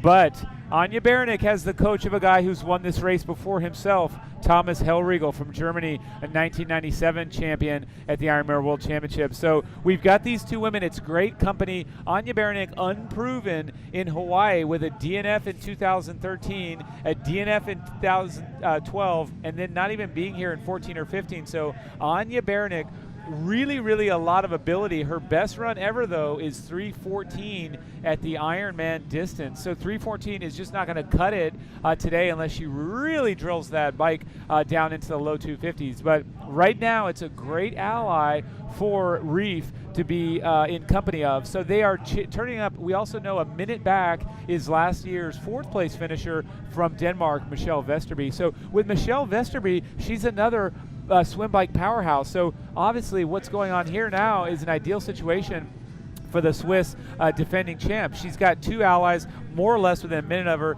They're rocking and rolling along up towards that meaty and tough part of the course. They haven't gotten to the 60-mile turnaround at Hawi Town, but they are rolling, as Greg said, over those little rollers. Channels of wind will come shooting down off the right side every now and then. You can see, oh, sorry, Greg, you're right. Those flags indicate we've had a shift in normal winds. So they're getting pushed up the hill on this section of road. And this section of road is about a 12-mile or 20K rollers, but getting pushed along with a tailwind is a nice thing. You know what, Mike? It looks like today is a traditional, trade wind day, and they're just switching around all over the place. We started out by east-northeast winds this morning. Looks like it's switched around to the west-northwest. The west-southwest, which is going to be a crosswind, headwind coming on the way back into town. But by the look of it, Michael Weiss has got himself to the front of this race, now opening up a little bit of a gap, and now you see that there's a little bit of urgency in the pack here. Sebastian Kinley trying to make his way to the front here because Michael Weiss is picking up the pace. Air temperature right now on the Master Spas weather report, 84 degrees out on course, 7 miles an hour. That's right down here in town. Humidity is 65% and just going to hover around about that percentage until around about 2 o'clock this afternoon when the humidity starts kicking in again. So when we now look at like this race being opened up by Michael Weiss, the gap in between 5th and 6th is now really opening up. That's right, and you just saw shots there of Kienle rolling past Tim O'Donnell. So this is something that we saw Tim O'Donnell and Kienle riding together also with Jan Ferdino way later last year, 86, 88 miles when they were grouped together. We're seeing that early on. They're not even to 60 miles yet. They're approaching it quickly. But as you see Kienle roll through, I think the urgency becomes with all of a sudden you've got someone who was a non-focal point, Michael Weiss. He's won a few Ironmans. He's gone pretty fast, but people don't talk about him that much. And so he's up the road. He's someone that could drag away these competitors. You know what?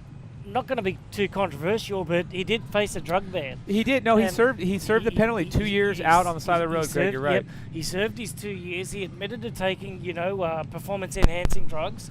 And, he said, I'm going to take my 2 years, and I'm just going to come back, and then I'm going to be back at it. So Michael Weiss now is at the front of the pack here and really pushing the pace. And I'm seeing Sebastian Kinley just notice that that's happening. I'm not going to let that happen. This could be the spot where Sebastian, who is actually pushing a really big gear here, Mike. I can see that Sebastian's working very hard as he gets toward Hawi Town. He's not going to let that happen. And on the way back, that the ride down from Hawi to Kauai High today is going to be nothing short of exciting. Oh, yeah, and you would guarantee that these men have equipped their bikes with 55-2 chainring. Standard would be a 53-2 chainring. 54 will get the job done. 55 will get it done in style. That allows you to keep up with that pace and keep pedaling and pushing the pace. A lot of times athletes on a 53 or a lower geared rig will spin out and they can't keep up. The cadence too high to maintain pressure on the pedals, and it really is part of the separation that takes place there. Peter Reid, 1998 and 2000 and 2003 champion, was one of the first athletes to go. Excuse me. So there, Michael, we can see that now, on the right side, we got Daniela Reif leading our women's race, and right behind is Anja Baranek from Germany. We got a wonderful picture a split screen right here, bringing you both men's and women's races as we see them out on course at the moment. We've got a very tough group of athletes trying to hang in there at the moment. We've got in there Andy Potts was right there, Andy Bircher, Jan Ferdino, Tim O'Donnell, Luke McKenzie, Timothy Van Burkel from Australia, and Ben Hoffman and Neko Janos. All these guys have podiumed before, besides Andy Potts and Bergeron. So Tim O'Donnell, he's been third on the podium. Luke McKenzie second. Tim Van Burkel is looking to get on the podium. Ben Hoffman and Neko Janos have both placed second in this race before. And then we've got Marco Albert and Tim Don. David McNamee was 10th place last year, and Boris Stein 11th place. Terenzo Bozzoni is still sitting right up there in the lead group here, and he's looking really good today. Terenzo really wants to have that breakthrough race in Kona that he needs to have. He's performed very well at the Ironman New Zealand, and he needs to come here. He's without his family this week. He's left, his lovely wife and son at home there. So we do wish him well back there in New Zealand, and we know that you'll be barracking for it. Yeah, Terenzo and Kelly's wonderful. She travels a lot of the races with him in the past, but Terenzo has never won an Ironman, and it's something when you say those words, you say them with disbelief. How has Terenzo never won an Ironman? He was Ironman. He was a world champion at the junior distance, and 70.3 in Clearwater. He won the world title. He's such a promised athlete. He's so good, and he's gone toe to toe with Cameron Brown in New Zealand and never come up on top. It's just he's running up against the wrong circumstances, but he is so good, and so to see him do well here at Kona would be phenomenal. Right now, Greg, you're looking at just a beautiful picture on the bike. Smooth. Michael, look how smooth that riding style is. Just elaborate a little bit on this. Look at that back. It's absolutely dead flat. The aero helmet, like I said just a moment ago, is tucking right in between those shoulder blades. Arms out in front, nice and relaxed. She's got around about a 90-degree angle on the elbow there. She's sitting pretty low on her seat, but again, we'll talk about that comfort. You can see that she can probably get a little bit more height out of the seat, but this is comfort for her. Beautiful turnover. This is really, really nice. We're not used to seeing Anya Beranek at the front of the Ironman World Championship, but today she's taken a Daniela Reef and keeping the pressure on. Well, yeah, and that's because Beranek has not. She didn't race here last year. She didn't race here in 14. She DNF'd in 13. She DNF'd in 12. I'm not trying to harp on her. She's phenomenal. She's really good. She's won 2 Ironmans. She did great at 70.3 Worlds up against Daniela Reef in Austria over there in 2015. She is accomplished. She, as we said earlier, has a great coach that knows this race indoors and outdoors. But right now, Anya is in the sweet spot. If you can ride along seemingly we're not going to say comfortable, but seemingly in control behind the defending world champ, it's like, hey, why do anything else? You're in perfect position. Mind your P's and Q's. Drink your water. Drink, your Gatorade endurance formula. It says, yes, exactly. Trails Switzerland's Daniela Reef by just a little bit, and then almost a minute back is Michelle Visterby from Denmark. And I know athletes are chiming in on Twitter saying, who's here, who's there, what's behind the scene. We haven't seen a lot of changes, but let's rest assured that when these guys cross the next timing mat up at Hawi at just under 60 miles, we will see a whole lot of shakeout. Jody Swallow was in 4th position, Meredith Kessler right there, Alicia Kay and Annabelle Luxford. That top 7 is all within about a minute. As you go past that top 7, the 8 through 18, that's where the gaps start to form. Marinda Carfrae, someone to look at. She's 6:30 down from the lead. Mel Hauschild from Australia, 6:40 down from the lead. Others that are incredible have done well. Julia Geyer from Germany, she's 6.5 down from the lead. Heather Werchel, 6.5 down from the lead. I tell you what, if I'm seeing Marinda Carfrae riding along with Heather Werchel, I'm saying this is a good day for Marinda on the bike. And again, not to knock her cycling ability, she's gone faster across this course than anyone has ever done. But historically, the bike, she loses a bit of time. Yeah, okay, so I did a little bit of quick math, and, over the first, 32 miles, we were only losing 1 minute. Over the last 10 miles, Marinda Carfrae lost 1 minute and 33 seconds. So now she's, her deficit is out to 6 minutes and 33 seconds. So, over that last 10 miles, Danielle Reif and also Anya Beranek has really, really accelerated away from the rest of this field. As you just went through the rest of the girls there, Michael, with Michelle Vesterby at 47 and Jody Swallow at 49, Meredith Kessler and Alicia Kay and Annabelle Luxford.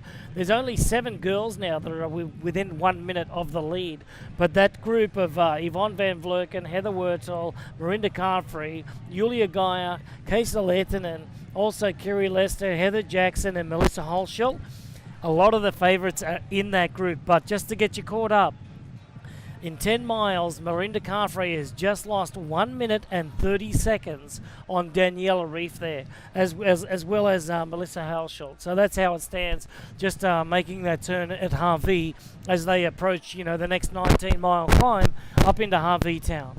That's right. And as we had some tweets in, Steve Fleck coming to us saying, where's our Canadian hopeful, our second Canadian hopeful, Lionel Sanders? We know Brent McMahon served a bit of a penalty, but Lionel Sanders, when he's only 4 minutes, 11 seconds down, wow, let me just say, that is really making quick work, because if we get on the second half of this bike in those closing miles, if we're only a couple of minutes down, he's really got the ability to push on through. It's exciting stuff. And as we approach that Javi zone, we're going to step away for a quick break. Join us again soon for the 2016 Ironman World Championship.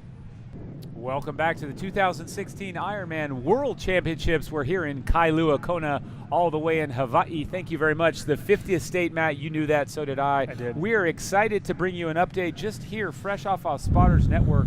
We've got Sebastian Kienle in first place on the road. Right behind him, Andy Betcherer from Germany. And then it's it's actually Michael Weiss, also from Austria, European. And then our top American, 8th place. Tim O'Donnell is in 4th. And then we've got athlete Luke McKenzie from Australia riding 5th wheel. And then Andy Potts, another American. Those are our top 6. That's fresh off the Spotter Network, Matt. Exciting racing up there. But right now, on camera, we are looking at Anya Baranek. She is sitting just behind Daniela Reif, our women's leaderboard top 5. Daniela Reif, our defending champ. Anya Baranek from Germany. Michelle Visterby from Denmark. Jody Swallow, and then we've got Meredith Kessler closing out that top 5. They're all pretty close. Yep. They're all about we'll say about 35, 40 seconds apart. But we do know that Daniela Reif is in the driver's seat.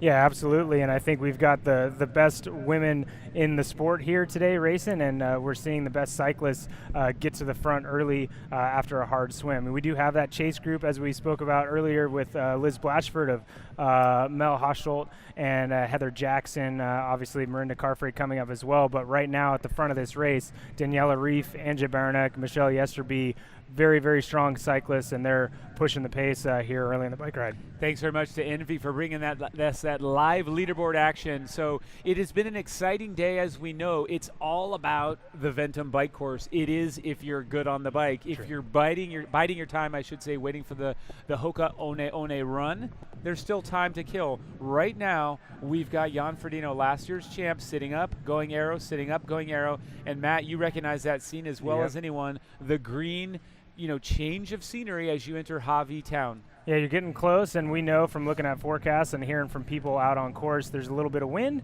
but it's pretty hot out there, especially for our age groupers later. Hawi is going to be a hot zone, which we normally don't feel that much heat up there, but we do have, it looks like our leader at the moment was Sebastian Kienle, and the lead of our men's field has made the turn from Hawi and is on the way back. Michael, those athletes that you spoke of that are at the front of the group are the type of athletes that have the ability to break this field apart, and most of those athletes are athletes that are strong enough to ride well down from Hawi.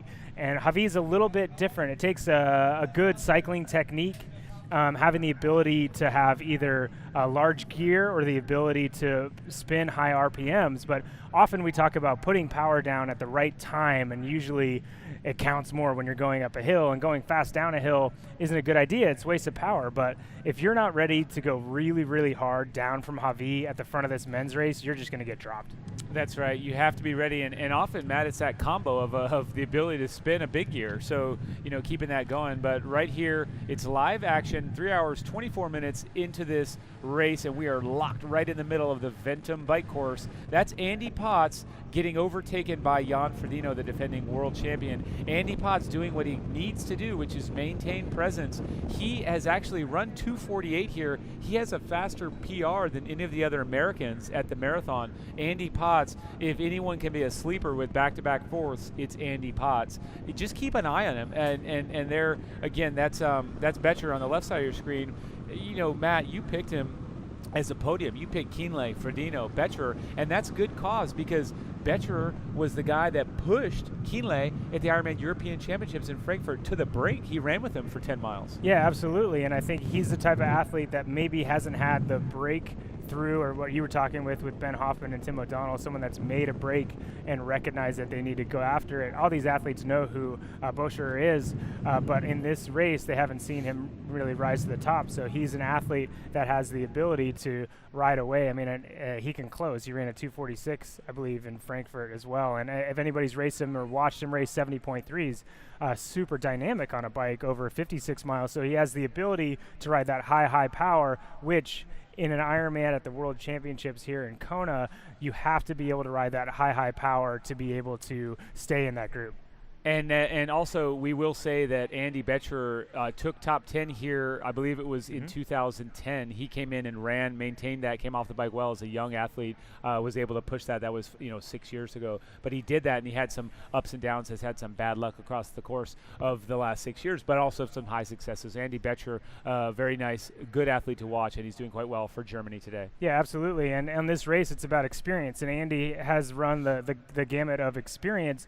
Someone else who has a lot of experience is Sebastian Kienle, and he knows that you can't really learn everything in one day here in Kona. That's right. And I think you could never have enough experience when you race Kona, and even if you raced here for like 10 times, I think there's still something new to learn, because the course and the conditions are varying so much that you could still learn something new. It's not something I think back and say like, I take it easy this time because I already won it before. No, it's the other way around. It's constantly you have to prove yourself that you're still capable of do that, and that's the reason why I love the sport. And I think that's the biggest fear every pro athlete has, is that they reach a point in their career where they stop progressing, and the constant progress, it's what you are hunting for. That's Sebastian Kienle. He's our defending champion. Here's a look at all the things he's done across the globe. Last year he was 8th here. 2014 he won the race, and then he also did back-to-back Ironman 70.3 World Championships. This bib number 2 representing Germany, Sebastian Kienle, also known as Sebi. He's a guy a lot of folks love to root for. A sense of humor too, Matt. Yeah, he really does. And one thing, Michael, looking at those results, we look at, he's been on the podium at this race. He's won a World Championships at 70.3, and then last year we're like, Sebi had a bad race. He was still 8th. A lot of the athletes that are out here today are ones that are shooting for that 8th place. That's a great result here in Kona, and he did that off of, I think, what he would admit was a bad day on the run, and he's ready to run a lot better here today. But right now at the front of our race, we do have that tough spot of the course where we're riding downhill from Hawi. Most of these athletes that are going to be aggressive on this downhill are going to be riding a 55 or a 56 tooth chainring, especially, Michael, what you're pointing to. It doesn't necessarily have to be high RPMs. A lot of athletes are going to be riding at 85, maybe 80 RPMs, but they need to make sure they have the gearing so that they can continue to pedal, so they know if there's an undulation on that course, they can put the power down. You think you might be going fast enough to coast, and you might be for those 20 meters of course, but right away you might get a little bit of undulation where you should have been pushing power down. That's a great point. A lot of power being thrown down on the road by Michael Weiss from Austria. We talk a lot about the professional athletes, but you have to remember there's an entire 1,600 age group men, 700 age group women, and divide that even further down into the age group category. We have the Ironman Executive Challenge. The Ironman XC brings together executives at select events around the world for a one-of-a-kind Ironman race experience. This turnkey program streamlines all logistics surrounding an Ironman event, allowing the athlete time to focus on the Ironman journey. Additionally, family and guests experience VIP treatment throughout the weekend with a front row seat to all the action. Ironman XC not only provides executives the opportunity to compete for slots to the Ironman World Championships or the Ironman 70.3 World Championship, it offers athletes numerous benefits, such as guaranteed entry into Ironman events, convenient first-class accommodations, multiple functions, activities during the race week, on-site staff to assist those athletes, private registration and bike check-in. Also, are available to these athletes. There are 26 of those Ironman XC competitors at the 2016 Ironman World Championships. It's a great program. I actually had the chance to speak to these executives just Thursday morning. What a great group of motivated guys. I mean, everyone's motivated when you're doing Ironman, but the XC ticket too, it's not just type A, it's type A+. It's type AA. So really a great group of guys. But we're back on action here with Michael Weiss, Austria. He's won 3 Ironmans. He won St. George in 2010. He won Cozumel after his suspension. He came back, won Cozumel 13-14. He's an athlete that is just really comfortable on the bike. Last year, he faded a bit here on the run, which he can do in the heat sometimes. He fades a bit, but he's a beast of an athlete. He's looking pretty good right now. Yeah, and if he doesn't fade, he's pretty strong on that run course as well. So definitely an athlete that the others behind are going to have to pay attention to. And Michael, looking at the splits at the Hawi turn, we did have that group of Keenly, Bosher, Weiss, O'Donnell, McKenzie, Potts, Ferdino, and Hoffman all together, but it really started to gap a little bit back to Terenzo Bozzone, Jesse Thomas, Marco Albert, Tim Don, just 20 seconds. But that's at the top of Hawi, and we know that generally on the way up to Hawi, it's a gradual or a steady push of power, and it gets harder slowly, maybe it's not as aggressively, but on the way down from Hawi, I expect the gaps from that turn of Hawi to the turn to Kauai High to maybe be, if we've got 50 seconds on an athlete like Jesse Thomas, Terenzo Bozzone, it might be 2.5 or 3 minutes. 2.5, 3. I was thinking the same thing. Great point, Matt, because, let's just reference as we look through those guys through Hawi. Here is an interesting stat. Canadian fans, put your hands together. Lionel Sanders has brought that gap down to 3:01. Lionel Sanders is not, I wouldn't say destroying this bike. He's doing a strong progressive bike. That's good, yes. Bringing back that gap. He lost 8 minutes to Ferdino out of the water. At 60 miles, he took 5. So that's a pretty good progression. I think my only worry with the Sanders was he was going to try and ride that 8 minutes into him in the first half.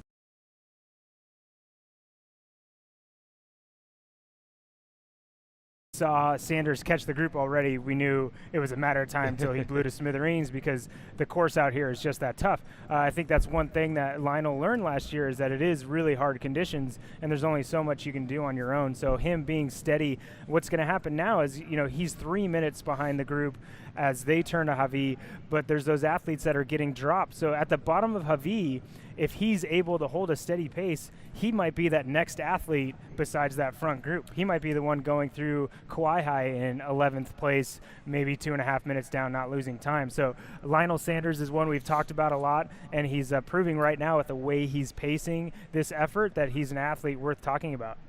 Yeah, for sure. And so as we look at Tim O'Donnell, this is about the spot where we saw him put his head down, look back a couple times, but really get away. Tim O'Donnell, he wants to improve on third. Yep. We caught up with Tim O'Donnell, and he had some great words to say about who he's racing today.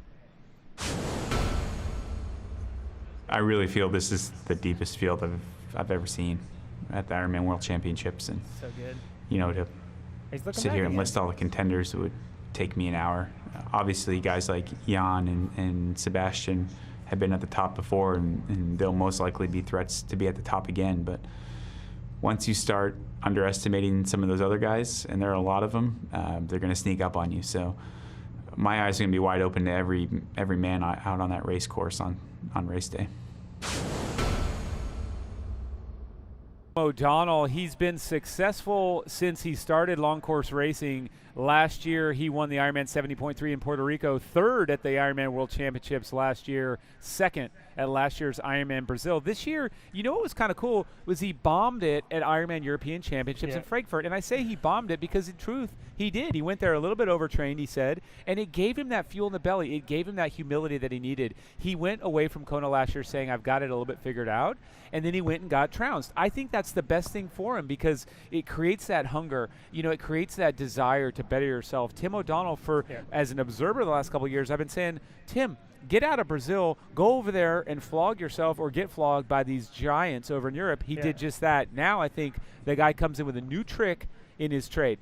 Yeah, well, good advice from you, Michael. But, yeah, I think you're right. And what's different about T.O. is that he was the first one to admit that he bombed that race in Frankfurt. There was no, oh, I had this, or I was overtrained going in. There's no excuses coming from him because he's a class athlete.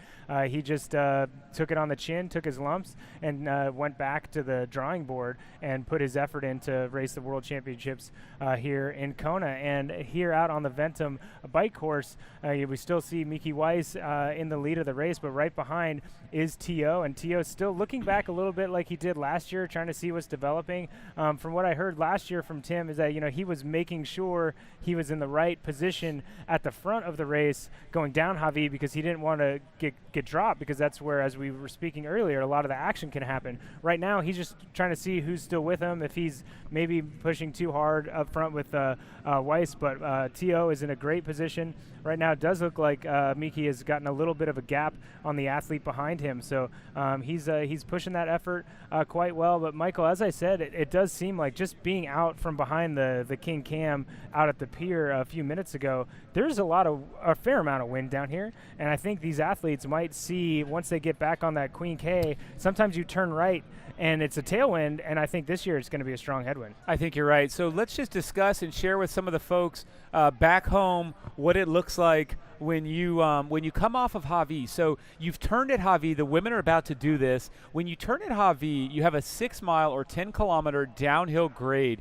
It's a 3 to 6% downhill grade for a while, which means fast to pretty darn fast. As you're coming down that after that 10K, the road bends to the left. When you bend to the left, what you feel like is going to happen is you're going to roll downhill. You feel like on the way up, man, I had all these climbs. So you kind of feel like at this point, 65 miles in, I should have a little reprieve. You don't. Those hills really kick back up in your face on the way down. So in that next 10 miles as you approach Kauai High, you are actually getting kind of beat up with some uphill. Yeah. So that's where, as you described, Matt, that gap can go from a 50 seconds to 2.5 to 3 minutes. Then the ultimate insult. Yeah. You bottom out at the bottom of Kauai High, and you have almost a 2 mile climb up to the Queen K, and that is, in my personal opinion, the hardest part of this course, because you all of a sudden have zero wind in your favor. If there's any wind, it's behind you. You feel like it's about 4,000 degrees. And you're coming up there, you're in the wrong gear, you're in the right gear, you're standing, you're sitting, there's sweat pouring down your face. If you're Matt Lieto and you're out there, you're losing 10 pounds an hour of sweat. You're thinking it's the hottest day ever. But it really is tough. And then that just prefaces the right turn where you've got 32 miles coming home. No, I think you're right, Michael, and I feel like you might have been stealing the notes I wrote for my athletes racing out here today, because that is the toughest part of the course, certainly on perceived toughness, because you have that tailwind. It's so hot going up Kauai High. But you're right, Michael. The way down, air quotes, down Javi has a lot of bumps to it. And I think why the pure cyclist does well on this section is that they have the ability to put power on the pedals on that whole downhill with maybe high RPMs with the bigger gear, but they're not over pushing watts. So when they hit those little climbs, they can do 2 to 3 minutes up these rollers at 380, 400 watts, get up over that roller with the momentum they've gained from that downhill, and then hold it into the next little roller on the downside. Here's a little shout out too, because we are looking at the Ventum bike course here, and one of the cool things about this bike that came on the scene very recently is it was designed for Ironman and Ironman 70.3 racing, and even more specifically, what they did was they added that 1.4 liter bottle built into the frame. So when is that even more better used? Utilize it right here when you're coming down. You've got crosswinds hitting you from the side. You're in an aerodynamic frame, but you're not coming out of aero because you got that hose, that straw coming right out, and you're drinking the whole way down. So it's a brilliant piece of machinery that you can use coming down. Those Ventum athletes on this course today are going to be really loving that reservoir they have built in. No, it's a great point, Michael, and I think that's part of what makes the way down from Javi so difficult, and what we were talking about, that climb up to Kauai High, is that if it's windy and you're trying to ride hard down that hill, a lot of athletes aren't taking their hands off their bars to get that bottle and to get that nutrition. So on windy years, I think I did this one year in a windy conditions, I didn't drink for like 45 minutes because I just couldn't take my hand off the bullhorns at that point. But these athletes that are trying to stay aerodynamic are having a hard time being able to drink if they don't have an aerodynamic drink system. And right now we have another athlete, again, that's T.O. making a legal pass. Matt, this is reminiscent, isn't it? We saw this last year. Tim O'Donnell coming to the front. It's a similar zone, but For Tim sure. O'Donnell, this is a man on a mission. He wants to do better than third. To do better than third, that gives 2 slots. You can only land 2 slots. He's going for it now. The guy has historically been a guy who has a great swim and a great run. Putting together a great bike like he did last year is essential for improvement or even maintenance of position. But Tim O'Donnell showing that he's not feeling any signs of weakness. Yes, he won the Ironman 70.3 Puerto Rico last year in hot conditions. He's done that twice. But on top of that, Tim O'Donnell has gone extremely fast across the Ironman distance at Ironman Brazil. You know, he's gone out there. He did well in Texas in his debut Ironman, second place to Neko Llanos in Texas. The guy has a depth of experience. He's been doing long course since 2009 or late 2008 off his short course background. So you can say a lot of great things about Tim O'Donnell. What I'd say now is he's a well-rounded machine. He's coming in here under the guidance of Ironman U master coach and 6-time winner Mark Allen. A few times. A couple of accolades you can throw at Mark Allen's name, and that's backing this young man from Boulder, Colorado. And I think one thing we can notice is a little bit different, and I think you might agree, Michael, is that T.O. made his move, quote, last year a little bit earlier on the way down from Javi, and it didn't look like he necessarily tried to break away on purpose. And then after he got his gap, he realized, you know, he was committed and he was going to take the opportunity because he's a racer, and he went after it. This year, it looks like, and I believe he's just going to be more content to be able to stay at the front of this group. He's not trying to break away right now at all. He looks a lot smoother in his upper body than he did last year when he was trying to break away. He's just going to make sure he's with this group through Kawaihae, down through Waikoloa, and then if the group breaks up, he's going to go with them there. I think for him, he realized that to win this race, he's got to have those good run legs that he's used to. I think, you know, he's one that's capable of a sub 250 run out here for sure, but he's not going to be able to do that if he burns matches, quote unquote, that he's maybe not capable of burning early in the bike ride. So I think he's going to be a little bit more patient this year, not try to go it his own and wait for someone else to push the pace. But he's right up here setting the pace as he looks back to see who's coming along. And it still seems like we've got 6 or 7 athletes here still right there with Tim O'Donnell and Mikey Weiss at the front. But we do, from what we know, still have a break. We're going to get another split here pretty soon. But I believe we're going to have a 7 or 8 athletes, possibly up to 10 athletes with a little bit larger gap on that chasing group with Terenzo Bozzone, Jesse Thomas, and then maybe we might have an athlete like Lionel Sanders coming through at the turn to Kawaihae. Sure, and it's that group of 8. Let's talk about some of these other guys that are pretty well rounded. What about Tim Van Burkel? We're sort of not even talking about him. He's one of our 4 top Tims today. Tim. It's a Tim, a little historical, a little Canadian reference there. Tim Tams, over at Tim Hortons. But Tim Van Burkel, let's just cut right to the chase. This guy won. He got second place in a close battle to Ben Hoffman at the Ironman African Championships this year, and then he went on to win the Ironman Asia Pacific Championship in Cairns. Let's call it Cairns. That's what it is, down Cairns. Yeah. But he's got the tools, and then he kind of crashed out and missed a lot of racing all summer, which gives him fitness and freshness. So he's coming in here, and Tim Van Burkel right now is in the spot he needs to be, which is just right in that top 8, top 10. So he's coming down. He got 7th a couple years ago. Yeah, and I think you make a great point, and he's definitely an athlete we're looking at and one capable of that breakthrough.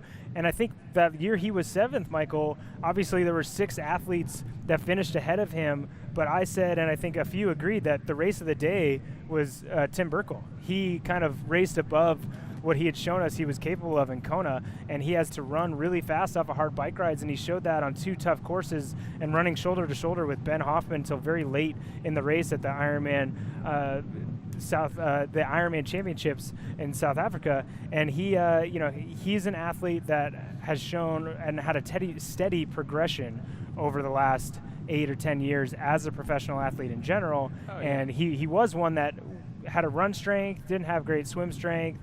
His bike wasn't that great, and now he's one that clearly he's able to ride with the best in the sport, and with that run pedigree that he's always had, he could close on the right day. That's right. And Van Burkel, he raced a lot in Europe and stayed out of the American eyeball for a long time, but he's well on our radar map now.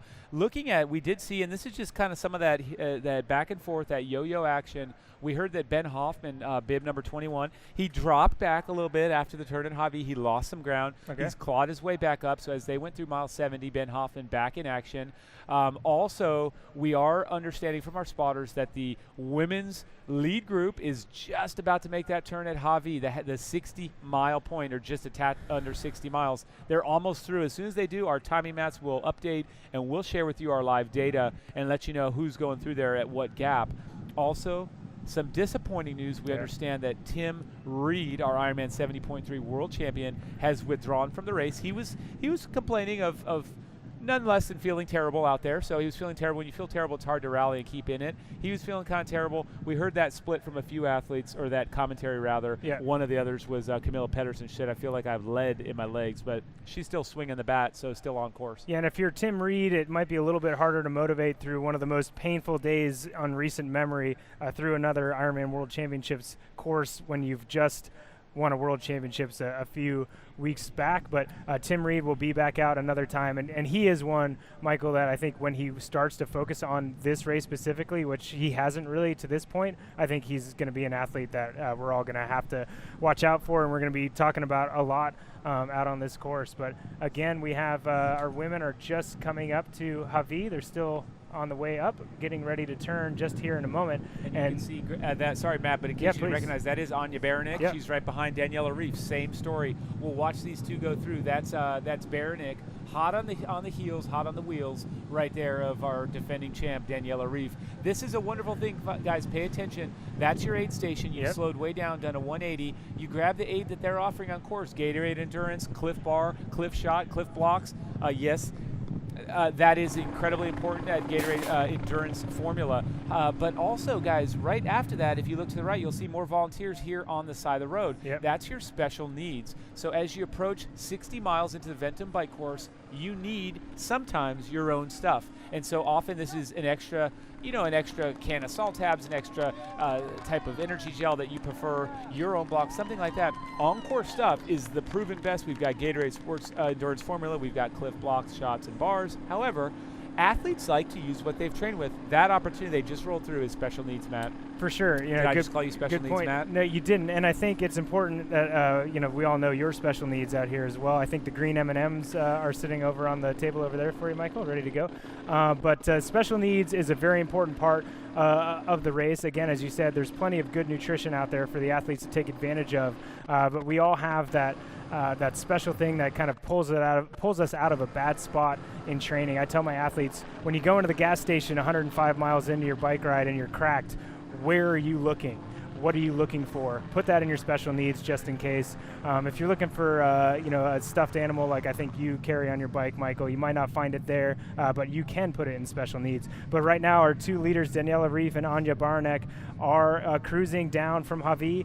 They're still on an uphill section. They haven't really hit that fast portion yet, but the men are on the fast portion. We're getting a clocking from our leaders out there that they are riding over 40 miles an hour still, so that would tell us that they're still on the downward section coming down from Javi and haven't really turned up to the uphill of Kauai High or that flat section on the way back to Queen K. So Miki Weiss at the front of the race pushing over 40 miles an hour. Yeah, that's it, Matt. Thanks very much. And as everyone knows, it's hot in Hawaii. It's hot, it's humid, it's tough out here. These athletes are pushing themselves to the very limit. But Gatorade Endurance Formula is formulated with nearly 2 times the sodium, 3 times the potassium of traditional Gatorade to help keep endurance athletes fueled and hydrated during racing. When racing in the heat like we are here, it's even more critical to put the fluids and electrolytes back in your body. You've got to replace that sweat. You're never going to replace all of it, but you've got to try Gatorade Endurance Formula, one of the best and most heavily researched products on the market. We actually, just to harp a bit more,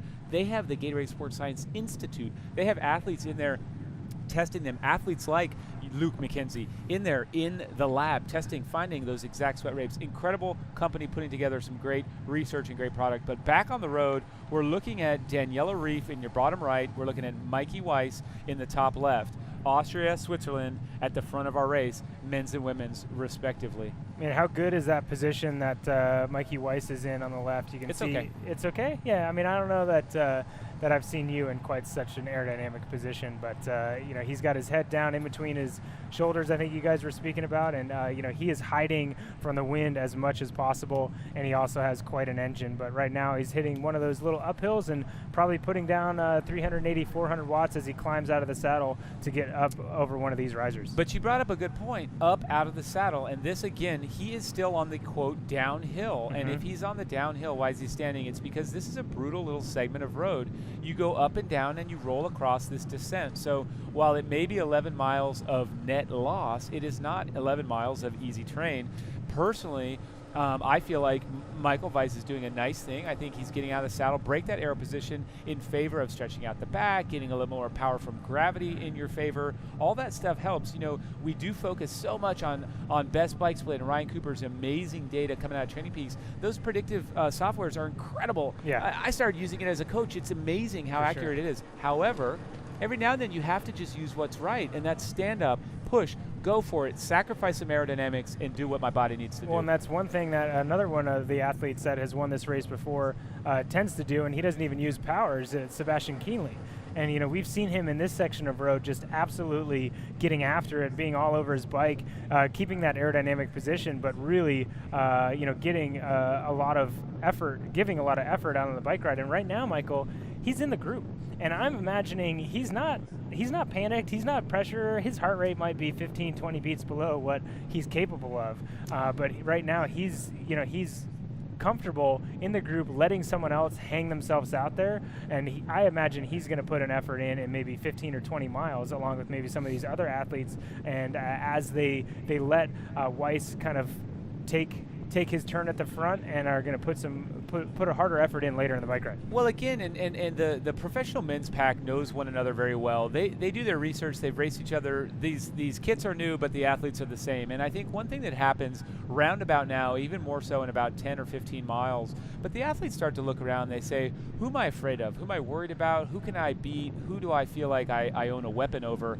And you have to be looking up you have to be looking up at Michael Weiss and saying, I can outrun this guy if you're Tim O'Donnell. I can outrun this guy if you're a Tim Burkel even. Weiss has never historically run that great. He ran 2:48, I think, in Austria, but that's Austria. It's cool, it's fast, it's flat. So let's touch in with the women. I enjoy watching this women's race so much because I feel like short of Liz Blatchford, Rachel Joyce, and Caroline Steffen, Angela Nate, those four women, we have everybody else that we want to see win this race. Four women off course, they're not there, but otherwise, right now you're looking at some heated action. Daniela Rief leading Anja Baranek from Germany. And right now, Michael, we haven't gotten a split back to the athletes chasing, so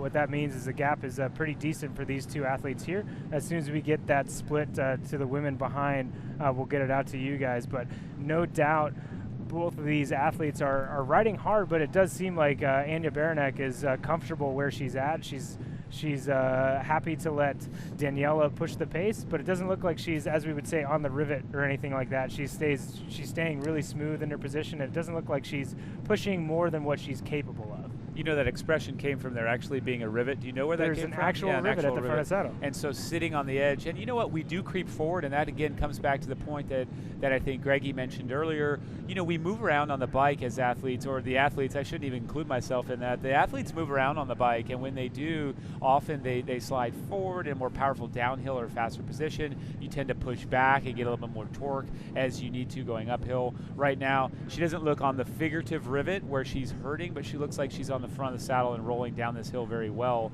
I'll let you take a click over there, Matt, and let me know if they've gone through. Only two women through the 60-mile point. That means we've dispatched we've dispatched Michelle Visterby. We've dispatched Meredith Kessler off that chase group. We said it before, and I believe it now. This is when Daniela Rief puts time into her other competitors. Oh, absolutely. Yeah, absolutely. And I think this is also the time where that chase group is probably going to have the opportunity to maybe bridge up to that group that originally came out of the water together.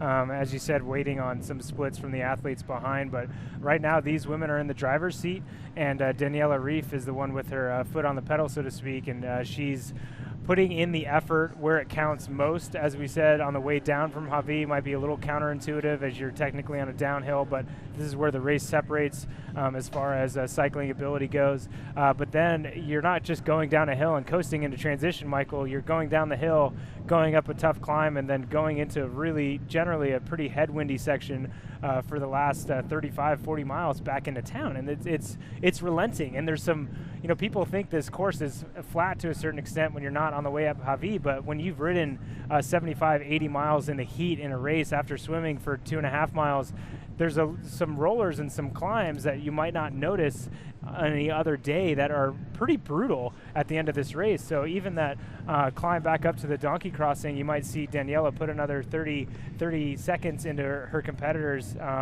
easily. So there's a lot of different sections of this course where an athlete can put in time late in the race. Just for viewers at home, we've mentioned the word donkey twice, once from Greg, once from Matt. I'll see if I can work it into natural conversation later, but there is, this is a historical reference, guys. There used to be some donkeys across the road. There's a spot, there's goats out there, wild goats. There used to be a spot where they actually have a sign that says donkey crossing, and it indicates where you have to watch out not to hit a donkey on the road. We're not just making up thin air stuff up here, but I will say, we talked about this, Matt, that part early on when you come back up out of Kavai High and you have to turn right and get on the Queen K, hardest part of the course for sure, how it feels. But that point where you hit mile 90, 92 and the scenic overlook, you climb up, you got a long grade, we'll get there, and when you do, you always see someone soften up.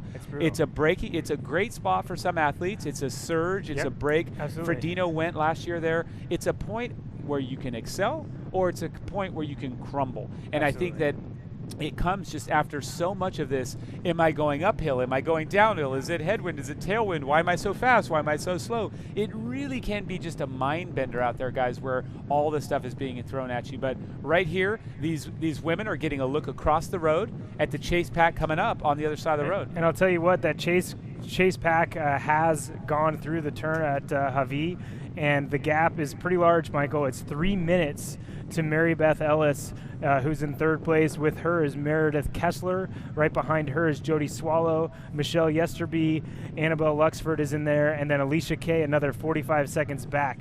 So that group of 5 athletes has lost 3 minutes on the way up to Javi, and as we said, similar into the men's race, you can see these two ladies on the screen pushing well, quote-unquote, down the hill. They are going to continue to extend that lead. So if it's 3 minutes now, it's going to be 5 minutes by the time they get to Kauai High.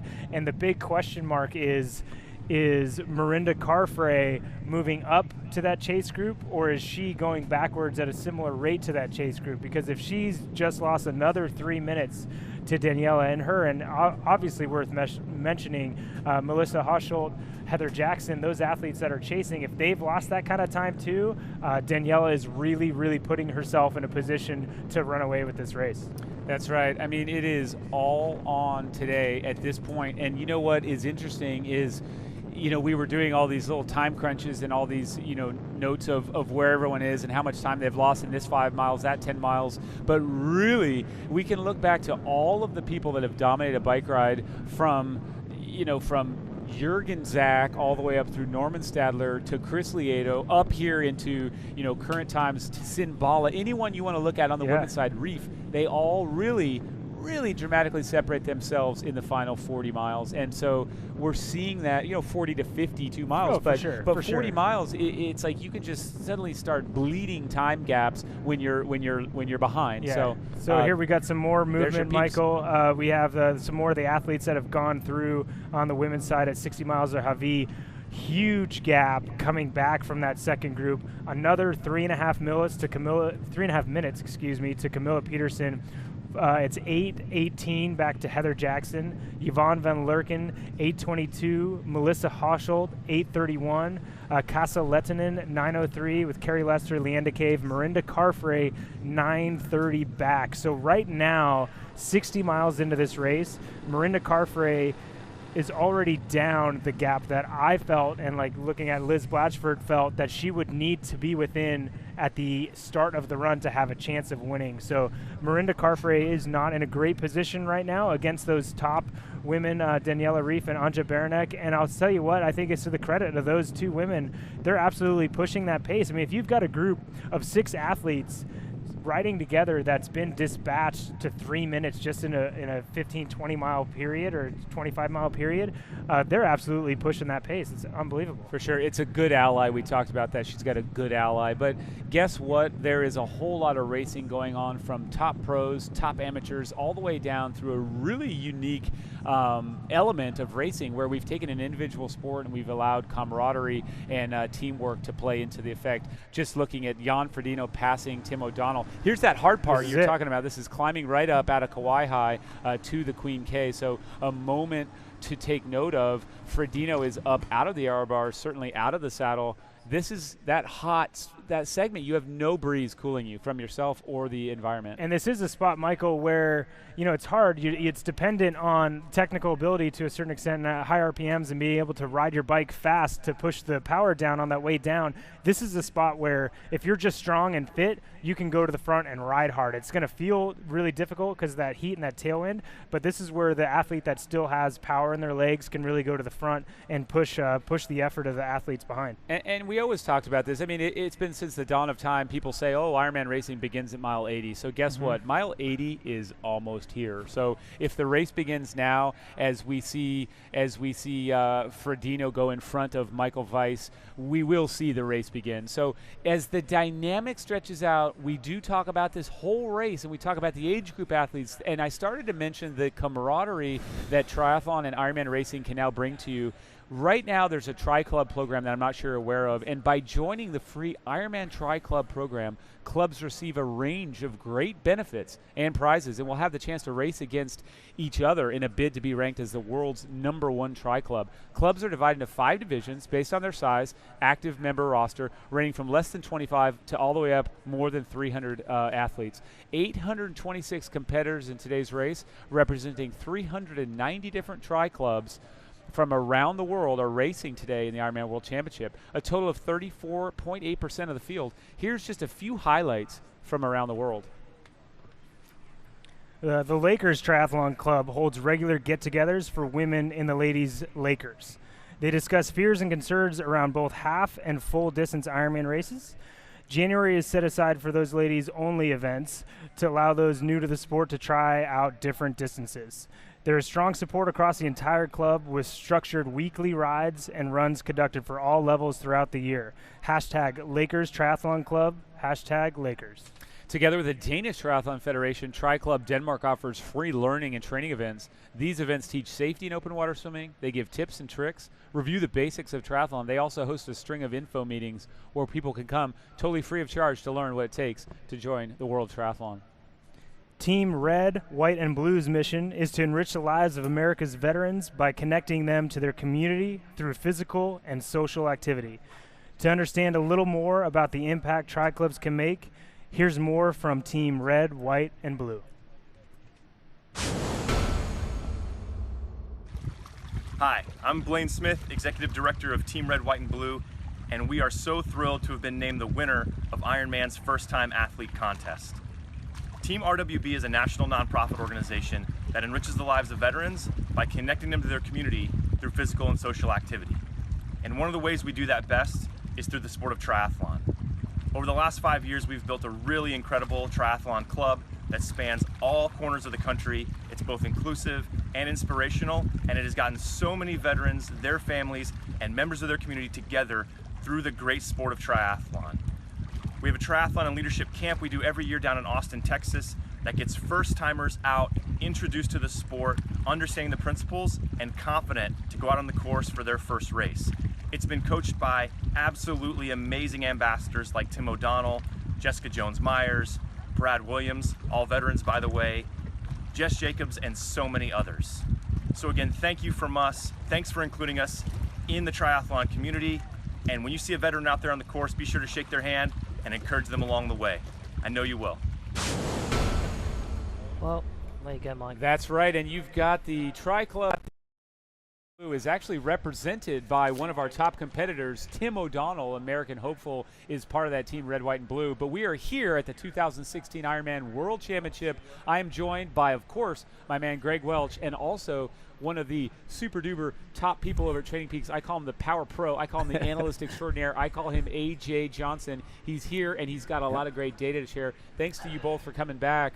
You know, just to recap and bring you guys up to speed, we've just turned on to the Queen K for the men. The women are rolling down. We've got splits. A lot of what Matt and I talked about and predicted is playing out. Jesse Thomas went from 30 seconds or 40 seconds down to all the way 3 minutes. Lionel Sanders has held coming down. But what's really interesting is we have this downhill rolling trend. Right. And power, what does it do? Where do you hold? Where do you go? Right. And so let's talk about that. AJ, how do you, if you got an average and you're going a downhill, uphill trend, all this stuff, what goes on in that point? You know, we've seen with the pro men that's obviously a really key part of the race, and you know, that's where a lot of separation happens. So, you know, whereas an age grouper may think on the downhill, I'm going to relax a little bit, not the case with the pro men. They hammer that section. 2013, Luke McKenzie, he averaged about 280 watts on that section. Yeah, which is obviously a lot of watts. And he's putting that, yeah, there he is right there. And 97 RPMs, right? And that's what you're talking about, why they have the bigger chain rings, the 54s, maybe the 55, because they need to put out that kind of power. 2014, Ben Hoffman, 288 watts on the descent from Hawi. So there's no relaxing on that section. If you are in the front and you want to stay at the front, and you've got to be, you know, stay on the gas, because that's where the race can really change if you miss that front pack. That's right, AJ. And so great analysis there, and talking about those chain rings and knowing that people do go, you know, high or low, or they stay with kind of a traditional, because ultimately if you have a 55 and you get down from Hawi well, but then you come back on the Queen K and you get faced with some headwinds over the closing 32 miles, sometimes that feels really uncomfortable. You're riding too big of a gear. Right, yeah, you can definitely overgear it, right? Like you were talking, that climb at about 92 miles into the course.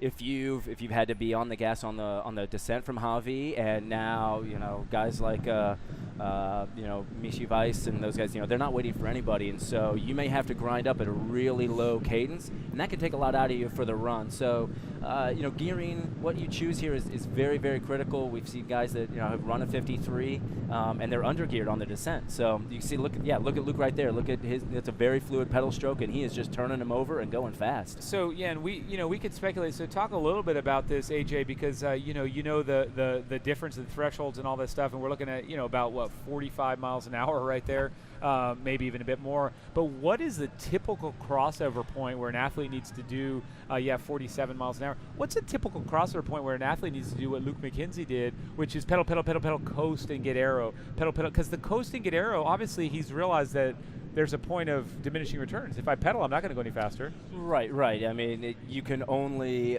get so much if you're pedaling at 110 RPMs, and also, again, you know, they're pretty far into the bike right now, so, you know, a couple seconds of coasting feels pretty nice for a guy like Luke or Sebastian.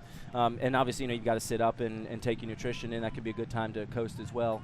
But you know, for someone who really, if you really want to try to make a breakaway, you're really going all out, they're gonna keep pedaling, and you see these guys that they can hold 110, 120 RPMs. You know, 2011 Pete Jacobs, you know, ran a 53, and he was averaging about 110 RPMs on the descent, and he nearly lost that group because of that. And obviously, it still worked out for him, but you know, these guys, they know, you know, they've trained for this. They've been on this descent from Hawi. They know that they've got to be able to pedal that kind of RPM to stay with it. And it also comes into, you know, the cadence comes into what type of gears that you're choosing. You know, Mirinda Carfrey this year has got a 55.42, and on the back she's got a 26.11. So, you know, that's what she'll be pushing this year. It sounds like a lot, but the gearing ratio, you've got to look at the gearing ratio. It's not as if, you know, 55 is too big, but what it is, it's on the back there. Is she going to use a 55.22 down to the 20 or 17 or somewhere there, as opposed to somebody else choosing a 54, you know, 22 or whatever it is? So everybody has a different, you know, setup. Right, yeah, you're exactly. These days, back when I was racing, the 25 was about as big as you could get, but now you can get up to a 26, even a 28. Some of the age groupers might. So if you're right, if you want to run that bigger chain ring, and up front, you do have some options in the cassette. That's right, and we had a question just come in, and it was saying, well, please comment on athletes' target power and when they choose to exceed it. So John Thompson just freshly tweeting that in, directing that at AJ from Training Peaks. When would you choose to exceed your power targets? Well, that's obviously very terrain-based as well. You're going to have to go over your power target, climbing to Javi or some of those short rollers. You just have to keep moving forward. Now, for the men, it's a little bit more tactical for the pro men and pro women, where we've seen again at Kauai High that climb. You may choose, if you're Sebastian Kienle, you may choose to punch it there and cause someone like a Ferdino or Ben Hoffman to do the same thing if they want to stay in contact with you. So. It's very much you have to kind of plan those based on the terrain, but also how you feel on the day. If you're feeling really strong and you decide you want to take a gamble and push it on the rollers, then you do so. But for an age grouper, really as steady as you can be is absolutely the best way to go about racing a full 112 miles and keep the matches burned to a minimum. When you have packs and you have large groups of riders, sometimes you do have to put in an effort. The key there is to keep those efforts minimal, keep them as minimal watts over threshold as you can, and keep on your nutrition, because if the harder and harder you go, the more your body's burning calories, the more you need to be watching out as to what kind of calories you're taking in and your nutrition. So it's very different. Of course, here like Hawaii is very different than what you might have to do somewhere like Florida or Arizona. So for sure. It's for sure. All right. Steady Okay. is the way. That's a great answer, though. All right. Thank you very much to AJ from Training Peaks for coming and joining us today down here at Ironman.com. You are watching Ironman Live, and as we look at shots right now of Daniela Reif, our defending champion from 2015, just absolutely smoking the field coming down here from Harvey at the moment. You can see her cadence is still pretty high. So Daniela Reif is leading out right now, but we're going to go down and cross over to Matt Lieto. What do you got for us, Matt? Yeah, thanks so much, Michael. Greg. I'm down here with Sean Arendt. Sean, tell us a little about who you're here representing and what it is that you do. So I'm a professor at Rutgers University, and I'm the director of the Center for Health and Human Performance, and I'm here representing Blueprint for Athletes. I'm on their medical and scientific advisory board with Quest Diagnostics. Awesome. What are some common mistakes you see athletes making while getting ready for an endurance event like this? I think one of the biggest things is not valuing recovery enough. I think it really challenges them. I've seen it in the days leading up to this where they're still out there pushing it and they're not recognizing the taper. And I think that makes it really hard. I think there's things related to diet that can help them with recovery. A lot of endurance athletes don't eat enough protein to maximize their overall performance. So I think those are some of the things that I tend to see. That and ignoring some of the signs and symptoms that they're not at their optimum. Yeah, I think we often talk about resting and recovering and getting tapered, and it's more like a perceived effort. And when we feel like we're recovered, how can athletes monitor their training a little bit better to be prepared for this? I think the nice thing is some of the athletes are already doing some of the basics with GPS, heart rate, training load, and a lot of what they do with monitoring power. But the problem is it goes beyond that. With the athletes we work with at Rutgers, we really pay attention to systematic testing throughout the year. And I think one of the biggest pieces of the puzzle that we've hit on is the use of biomarkers because of what it can tell us is going on internally. A lot of what goes on with the monitoring that the athletes are currently doing is they're gauging what they're doing in that session.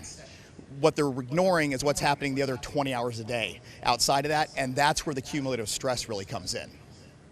And what is a biomarker and how does it factor in optimizing performance?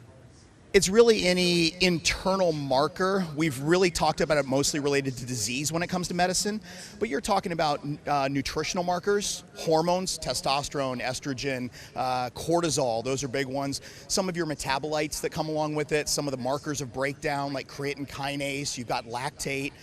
So I think there's these overall indicators of what your status is internally as much as anything else. Sweet. If you had one piece of advice to give to Ironman athletes, what would it be? Assess, don't guess. I think that we put too much at stake just thinking you feel okay or you just push through certain things. If you take the time and the effort to reach for those things that are really telling you what your status is, there's such a fine line between optimal and overtraining. And I think we have the techniques. Now, this is why we use Blueprint for athletes with the athletes I work with, because it gives us a much bigger picture of what's going on internally. And, you know, with our women's soccer team last year, it helped us reach the Final Four for the first time ever. And so we're seeing a huge impact on recovery and performance. Awesome. Thanks so much. And Sean, we'll see you out here later in the day, but enjoy your first Ironman World Championships experience, and appreciate you sharing your knowledge with us here today. Thanks. I appreciate it. And tons of respect for these athletes out here. Unbelievable.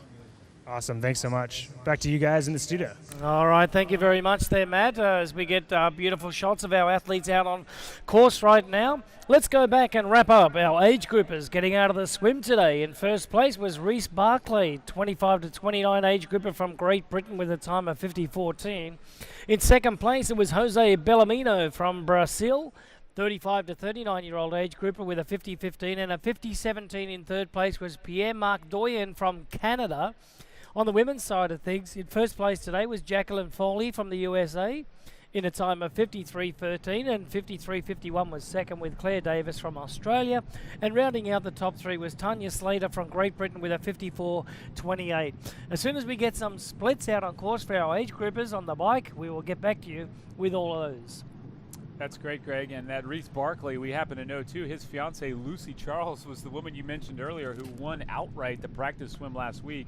So that's a fast swimming family already on course. But this is a question that we'll just bring up as we're looking at Andy Betcher on the right side of your screen there. Andy Betcher, you know, he was second place at the Ironman European Championships in Frankfurt. Andy is a solid athlete. We've talked a lot about him. He's right there on the right side, Daniela Reif on the left. And while we look at these two athletes churning it out down their respective portions of the course, I'd like to look at a question that came in off of Twitter from Steve Mott. And it's good to bring it up now. He says, how many of the pros are running 25C tires? And that's a great question. 25C tire, to those who don't know what that means, is a wider tire. So they go as narrow as 19, 21, 23. Those are traditional competition width tires. 25 is a wider tire. It's probably going to be a little bit more flat resistant, and it is a little bit higher rolling resistance. So let's just examine an article that Training Peaks did with Andy Potts. Andy Potts was fourth place last year. They calculated some stats. He raced a Continental Grand Prix Gator Skin. It was 25C with butyl tires, tubes. Butyl tubes are a thicker tube. He raced with that setup, and they calculated the number crunchers at Training Peaks that he would have lost 7 minutes just to rolling resistance to a faster tire. That could be, you know, a stretch, but if you took away that 7 minutes off his time, you'd see that he would have been in front of Jan Ferdino with his overall time. We can't speculate that would have happened, but we can say that not many of the pros would be or should be racing on a wide tire like that. Great question, Steve Mott. You know, you have to value, and Andy Potts did this, the exchange of not wanting to change a flat, but in the pro race, neutral support is often there, and you can change very quickly. If you're an age group athlete, you may say, hey, I'm going to lose 7 minutes or more if I have to change my flat, so I'll ride the flatter tires. Great question. Back to the action here, Greg. We've got on your left side, Daniela Reif lighting a fire in the women's field. Yeah, she sure is, and you know, that's predictable. We always talk about the second half or the business half of the bike ride always being where, you know, the champions really come into fruition, and this is where they really put the hammer down.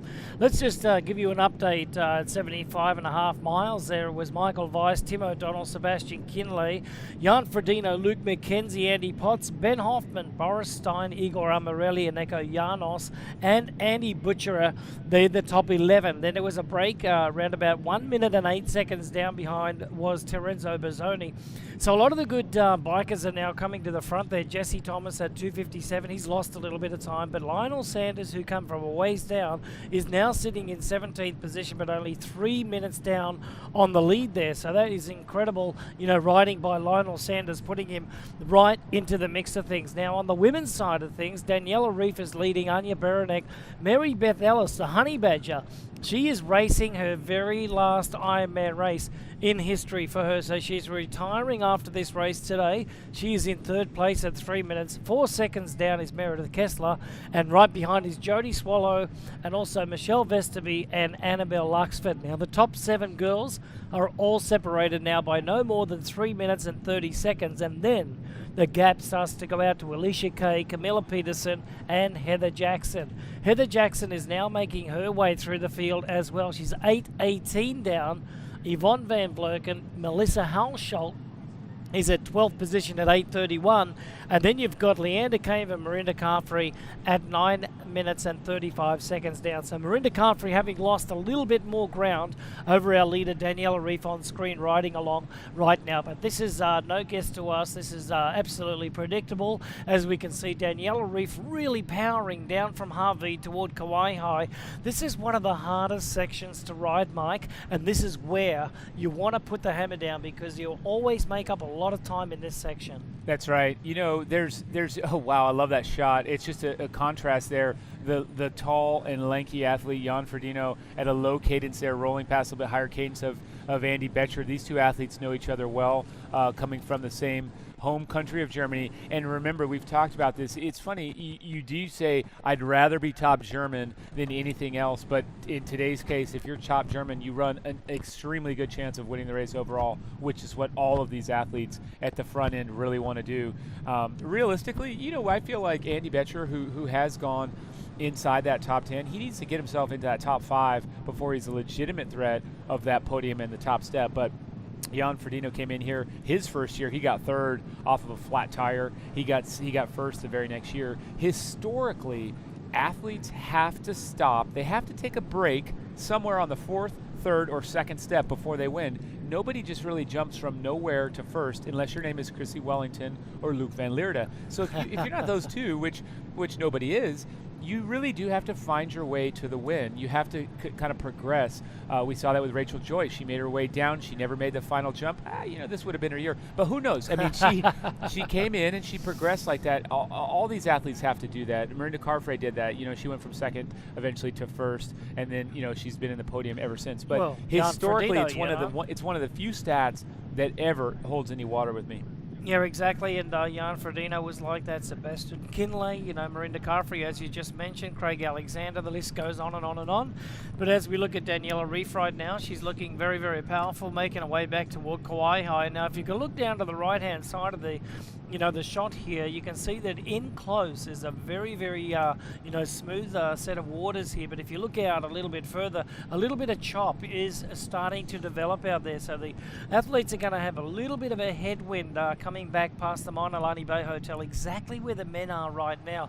The women are just still on the Kahala coast before they get back to toward Kauai High, and then when they get back up onto the Queen Ka'aumanu Highway, a little bit of wind in their face is going to be what they're going to have to deal with all the way back into town here. But Daniela Reif is doing exactly what she's done over the last few years, and that's make a break on the way back down from Harvey. And this is where the business end of the bike ride takes place, and it's also where you can set your race up for the afternoon's standings. That's right, Greg. And you know what? We do highlight these pros all day long, as we should, and we'll continue to highlight them from top to bottom of this day. But also, we have to remember that of these 2,300 athletes today, a lot of those are age group athletes. Most of them are. 97%, I don't know, most of them are qualified here. But on top of that, we have the best of the best. The Ironman All-World Athlete Program is our way of rewarding age group athletes' hard work, dedication, and performances across an Ironman 70.3 racing. Using the age group ranking system, athletes can achieve all-world athlete status in one or all of the following categories: Ironman, Ironman 70.3, overall, which combines everything Ironman, Ironman 70.3, and these are what your results were last year. There are 1,532 Ironman All-World athletes racing in the 2016 program. Lots of perks, too, on site as far as shorter registration lines, you know, special cap color, good recognition. The All-World Athlete program since its inception has been a highlight, and it really honors these athletes, Greg, for the accomplishments in the preceding year as they approach the current year. Yeah, I was down at the AWA breakfast the other day, and having over 1,532 athletes in the AWA is simply amazing. It's just growing every year, and congratulations to all of our AWA athletes. More for that, just go on to ironman.com/all-world athlete. We're going to run off to a break. Daniela Reif seems to have found the groove that she got in 2015. You are watching the 2016 Ironman World Championship. They're in Kauai High, just about set to head for Kona. Don't go away. We'll be right back. Congratulations to all of our AWA athletes. More for that, just go on to ironman.com/all-world athlete. We're going to run off to a break. Daniela Reif seems to have found the groove that she got in 2015. You are watching the 2016 Ironman World Championship. They're in Kauai High, just about set to head for Kona. Don't go away. We'll be right back. Welcome back to the 2016 Ironman World Championship. Well, the action is heating up, just like the temperature here in downtown Kailua Kona. We are now at around about 86 degrees. We're still heating up. The hottest part of the day around about 2 o'clock this afternoon, and we are seeing shots right now of our women's leader here, Daniela Reif, and she is absolutely having another stellar day out here. She's just gone through 75 miles with a lead of 14 seconds over Anya Berenek. 5 minutes and 33 seconds is Meredith Kessler in third place. Michelle Visterby riding alongside of her with Annabelle Luxford. And then we have at 7 minutes and 41 seconds down is Alicia Kay of the United States. In the men's race, just going through 90 miles, Luke McKenzie has opened up an 11-second lead on Sebastian Kinley. Jan Ferdino's in third place. Andy Butcherer from Germany in fourth. Mickey Weiss from Austria in fifth place. Tim O'Donnell, Boris Stein, Ben Hoffman, and Neko Janos and Andy Potts round out the top 10, all riding within 31 seconds of each other. Mike, an incredible race thus far. Yeah, that's right. And as we talk about those splits that you just gave with the women's race, we have to remember, excuse me, that's before they've made that tough climb up to the Queen K. And so those gaps can spread out even further. But right now, still just absolutely pleased for Daniela Reif that she has the company of a very strong Anya Berenek. Those two together are just putting time in more and more and more to their rivals. Alicia Kay also just slipping back a bit. She's still the rookie here, first time Kona, and also very new to the Ironman distance. But the Annabelle Luxford, who fits in that same category, still a rookie here, second time in Kona, and just not a lot of Ironman experience. She's hanging tough with some veterans. And Meredith Kessler, wow, hanging strong. But right now, as we look at this camera shot up close, we've got a really nice look at two top Germans, Sebastian Kienle on the left side of your screen and Andy Betcher on the right. These two athletes know each other very well. They went 1 and 2 at the Ironman European Championship earlier this year in Frankfurt. And so this is good stuff. I mean, I think they like to see each other. Obviously, they like to see each other up the road of where they are, but good action right here from the two Germans. All right, so as we can tell you that our leader, Daniela Reif, in our women's race has certainly streeted ahead in the lead here. The splits have not really changed as far as the other girls go between each other. It just so happens that Daniela Reif is riding a heck of a lot faster than the rest of the women in our field at the moment. So what we can say is that Anya Berenek has now been dropped and she's sitting around about 20 seconds down, and then the gaps are really going out to over 5 minutes now, Mike. So our two leading women at the moment are doing a very good job at the front of the race. So Daniela Reif is really working hard to separate herself from the rest of the field, as she does on the inward leg on the bike course today. The Ventum bike course, 112 miles, 180 kilometers. We're only about 20 plus miles away from seeing our lead athletes on our men's course coming in off the bikes here. We would imagine that around about half an hour's time we're going to see all the action heat up in Kailua Kona, and then soon after that our women will be jumping off the bikes and heading out onto the run course as well. So the athletes are just over 90 miles on the bike at the moment for our men's,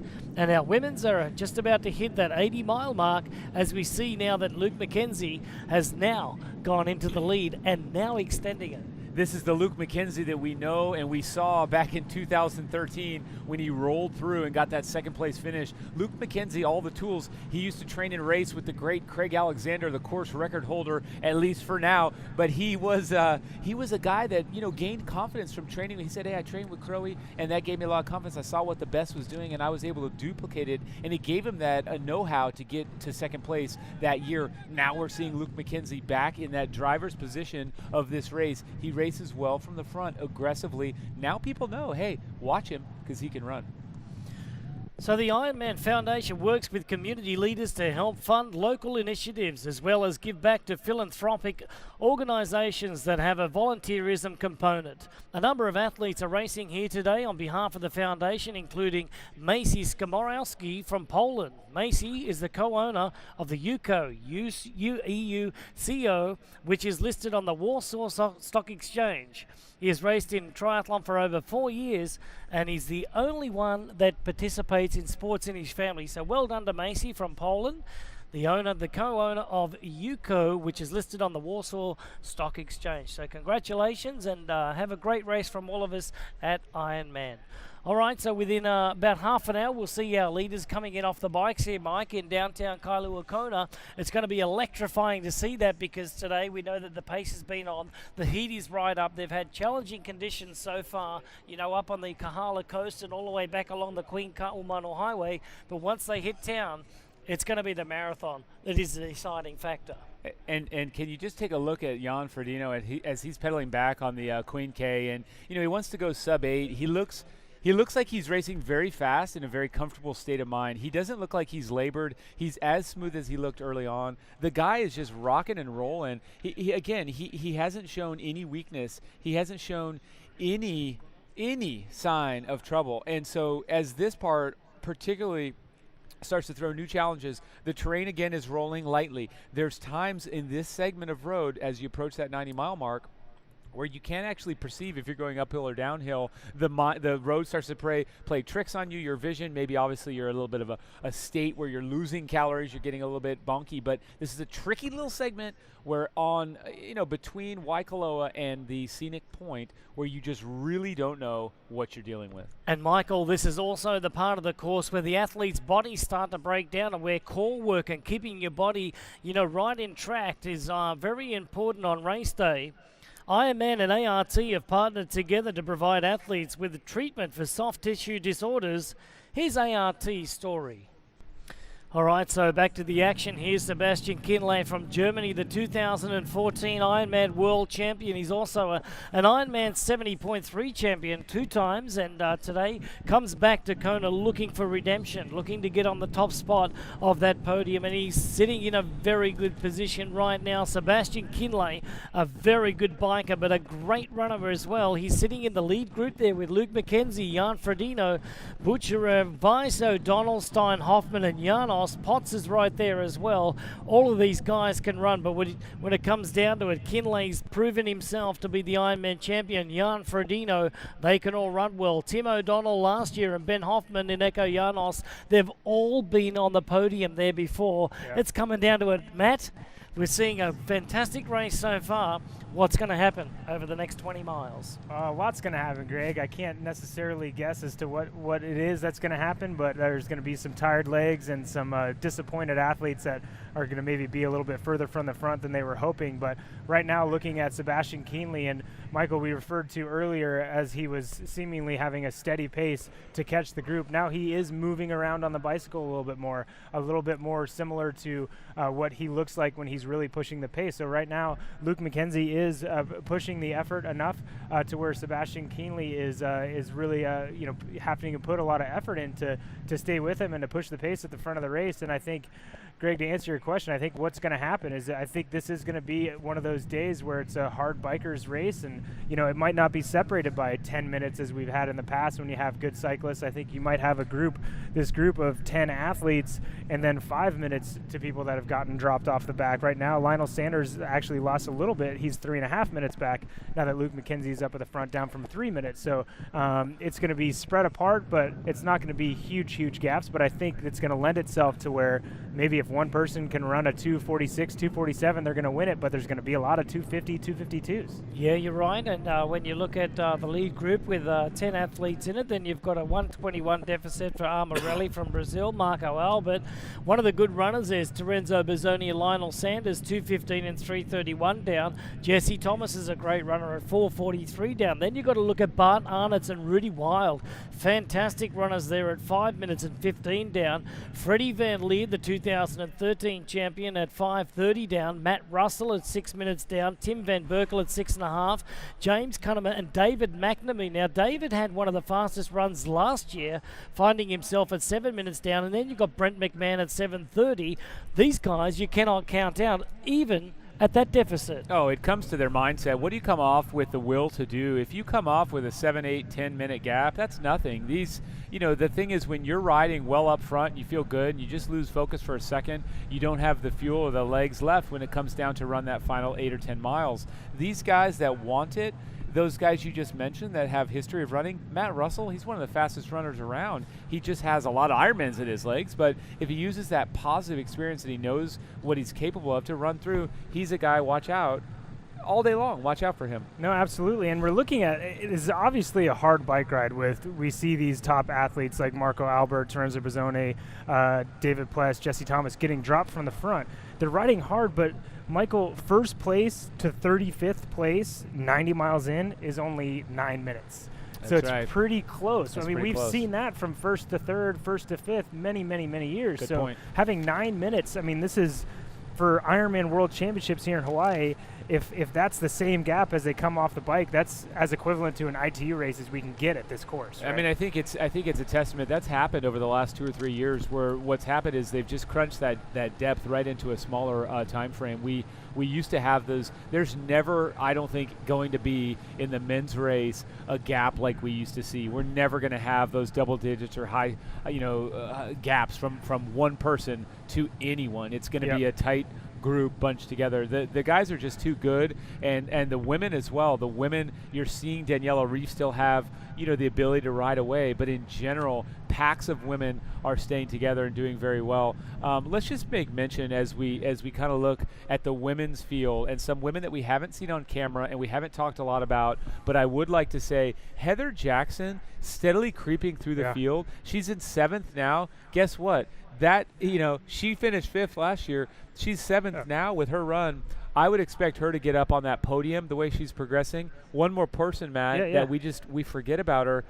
Yvonne Van Vlerken, she was 3rd in this race a while back. It was a while back, but she has that history, and she's had such a great career. She was a duathlete when she first came to Kona. She couldn't even swim, and she progressed her way all the way up to where she got a podium. She's someone that if she plays her cards right, count her in the top 7 for sure. I think you're right, Michael. And if we're looking at those athletes, we look at, Heather is in 7th place, Yvonne's in 11th, but Heather's only 4 minutes back from 3rd place. And last year, the way she raced this race, she cleaned up on the run, and she was nowhere near that close to 3rd place coming off the bike. So you're right, it's much closer, and we've got some athletes that are super, super dangerous within striking distance. Yeah, and then you've got sitting in 15th place, at 13 minutes down, that's Mirinda Carfrey. So when you look at it, she's not too far out of that, podium position as well. Daniela Reif is seeming to, run away in the front of the race right now, but Anya Berenik is hanging tough with Meredith Kessler, Michelle Visterby, Luxford and Kay. They're all in there right now, but the runners like, Mirinda Carfrey's right up there, Heather Wurtel's right up there. You've got Kay Saletten, and we haven't spoken a lot about, from Finland. She won the Ironman, African Championship earlier in the year down there at Port Elizabeth, which is going now to be the site of the Ironman 70.3 World Championship coming up in 2018. We're very excited about that. And as we see now, Sebastian Kinley is at the front of the race now. He's really trying to accelerate from the field here. probably sensing that he needs to build a little bit of time on the rest of the pack or put the sting into the runner's legs right now. So Kinley, very smart racer, gone to the front, working very hard, just about to come up on the rise. And once he gets on top of the rise, he will see the airport. And then when he sees that, he's only 10 miles away from coming in here to Kailua Kona for the second time today. Then he will head out onto the run course. So Kinley edging himself toward town, looking very good, Mike. Right, and this is reminiscent of a year ago we had Ferdino, Kinley, and O'Donnell. Now we've got Kinley, Ferdino, and McKenzie with, of course, Betcher, Weiss, and also O'Donnell pretty close, Potts. I mean, the race is so close right there, but what's reminiscent is we aren't seeing when Kinley won this race in 14, he was away and he left us.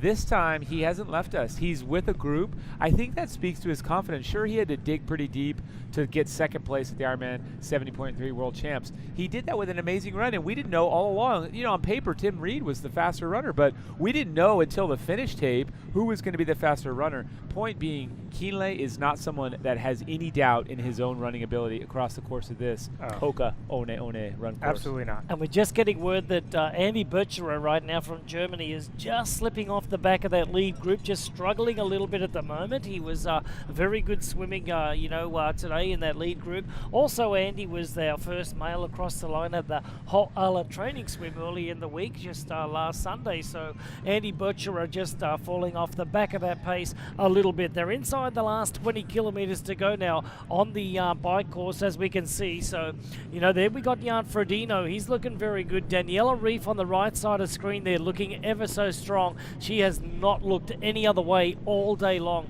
You can see the power of this young lady from Switzerland, our defending champion, right here on screen at the moment. Very focused, got those arms in a great position, got the head down, just looking at that ghost line. That is the white line on the right-hand side of the lane there.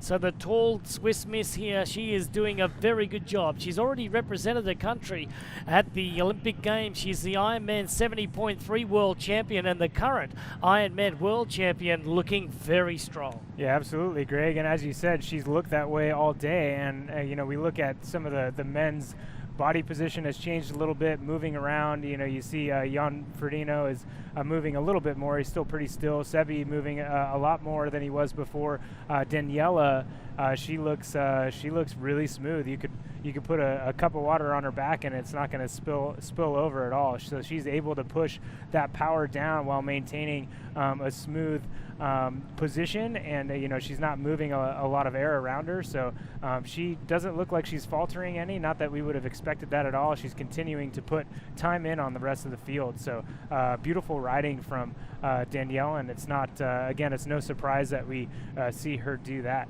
But right now it's the time of the race. When we get those closer looks of the face of the athlete, I think that's where we can really see where the suffering may or may not be. So when we get a close-up of Daniela's face, kind of seeing if she's got a grimace or if she looks really calm in her face. Sebastian Kienle you could see his lower lip was hanging. Sometimes that's a good way to try to force yourself to calm a little bit and stay smooth. And right now at our NV leaderboard is showing Daniela Reif, as we see in picture, in the lead, Anja Baranek in second place, Meredith Kessler. A lot of people didn't necessarily rate her because we haven't seen her do a great race on this course, but she's hanging tough and having a great race here in third place. Michelle Yesterby in fourth place right behind, and Annabelle Luxford with a great performance so far today in fifth place. All right, so Waneko Janos just dropping off our lead group at the moment, and so is Andy Burcher and Tim O'Donnell. We're just getting word that he's struggling a little bit. But let's get caught up on our age group race today. Through 31 miles on our men's side, Pierre-Marc Doyen from Canada was the leader. James Burke in second, Michael Finney in third from the USA, Richard Thompson, Australia, and Jackson Dovey in the men's 30 to 34 from the USA.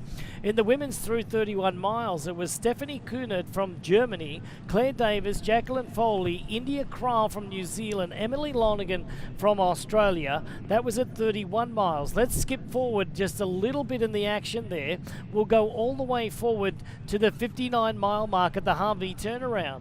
Now we have a different leader. Now it is Brian McChrystal from Ireland that has gone into the lead. Mario Fink from Austria. Then it was Dirk Niederauer, James Burke and Lucas Kramer at the 60-mile mark. On the women's side of things, it's still Stephanie Kunert from Germany leading, Martina Kunz from Switzerland, Claire Davis from Australia, India Krall from New Zealand, and Jacqueline Foley from the USA slipping into 5th place right there. Now, if we can skip forward just a little bit more, we're going to go all the way to the 87-mile mark. Brian McChrystal from Ireland still leading. Philip Mock from Germany in second. Daniel Stubileski from the USA. James Burke and Xavier Fernard from France. And then we don't have our first girls in our age group. Our first women in our age group has gone through the 87-mile mark just yet. But at the 75, it was Stephanie Kunert, Martina Kunz, India Krall moving up into third, Svenja Tors from Germany, and Claire Davis from Australia still in the top 5. So that's how our age group is ranked right now over the course of the day on the bike ride. And Brian McChrystal, the man you just mentioned from Ireland, up front right now, he is the Ironman record holder for Ireland.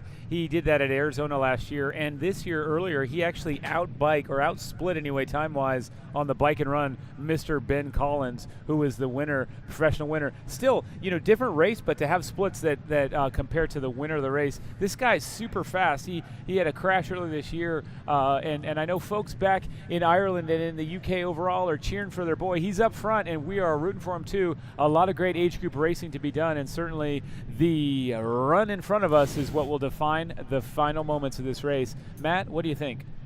Yeah, no, that's great. Great racing from McChrystal up front. And as you said, there's a bunch of age group men and women out here fighting, and it's not, some of our Ironmans are just about participation. We've got athletes on most courses that are just out there to finish, and we have those here today, but it's definitely a very, very competitive field out here at the World Championships, no doubt more competitive than any other field. So as you said, some of those athletes that'll be leading up front are going to be athletes that could, possibly contend amongst the pros if they entered one of their races. And maybe after this season we might see the leaders of this race in the amateurs field joining the pro ranks and mixing it up with the big boys, so to speak. But some great racing from our age group field, and they have it just as hard as the pros do. Tough conditions out there, and they're going to struggle to keep their goals in check and maintain good forward progress throughout the day. That's right. And Matt, check out this new info we just had. So Tim O'Donnell is in 7th, and he's at breaking point. He's the guy that's hanging on. So 1st through 7th together. Andy Potts has finally slipped off the back. He's at 2:55 back. Also, Michael Weiss has slipped off from probably some of those earlier efforts. Igor Amarelli really still contending in 11th spot. Some of the other names, we saw Lionel Sanders get all the way to 3 minutes down. He's now 4:27 down. But this is at 100 miles or 160K. It is this order: Kienle, Ferdino, McKenzie, Stein, Hoffman, Betcherer, O'Donnell, Janos, Weiss, Potts, Amarelli, Albert, Bazzone, and of course Sanders in 14th. That's an elite crew of 14 guys, all within 4 minutes 27 seconds. And there's a lot of racing left to go, Michael, but in that top 7, I might point out just for fun that my top 5 that I picked for the overall at the end of the day are all in that top 7. So a lot left, and that 4 minutes is not as big a gap as I thought maybe, but it is that elite of strong cyclists that are right now in that group of 7. And as you said, it does look like maybe there's a little bit of breaking point, certainly after Tim O'Donnell, but Tim O'Donnell is now 15 seconds, and he's kind of slipping out of that front group of 6. So what Matt's saying is Matt Lieto is brilliant so far with his predictive abilities. Well, we already knew that. Pat on the back. Yeah. We already knew that. All right, so Sebastian Kienle leads with just about 15 minutes to ride on the bikes today. Jan Ferdino, Luke McKenzie, Boris Stein, and Ben Hoffman, they're all within 11 seconds of each other. Andy Berscherer and Tim O'Donnell just struggling a little bit off the back on the closing parts of the bike ride right now. Mickey Weiss falling back to 2:20. 2:55 is Andy Potts. 3 minutes is Igor Amarelli. Chiarelli from Brazil. So we know that these are the runners. Sebastian Kienle, Jan Ferdino, Ben Hoffman. It was only a couple of years ago that Ben Hoffman was second in this race,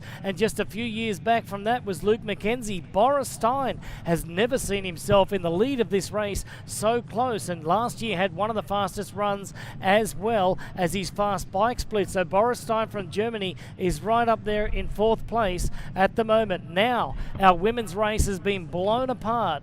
Daniela Reif now leads Anja Beranek from Germany by 1 minute and 50 seconds, and the other girls are clearly struggling. Yeah, no doubt Daniela is staying smooth as she has all day, but it turns out her smooth is very, very hard to keep up with. So Anja Beranek did a great job throughout the majority of this bike ride, but now that the elastic has snapped, so to speak, Daniela Reif is riding away, and she's 2 minutes up from Anja. Unless Anja completely came apart, we're likely to see the gap to the chasers improved by probably 90 seconds to 2 minutes as well. So she may have 7 minutes on the main group of ladies chasing behind. And it's it's up to Anja Beranek to make sure she maintains good forward momentum. Sometimes when you get dropped and you're in no women's zone, so to speak, in the middle of the leader and the chase pack, you can kind of become complacent and allow that group just to catch you. But Anja Beranek is in a really, really good position, Michael, to be able to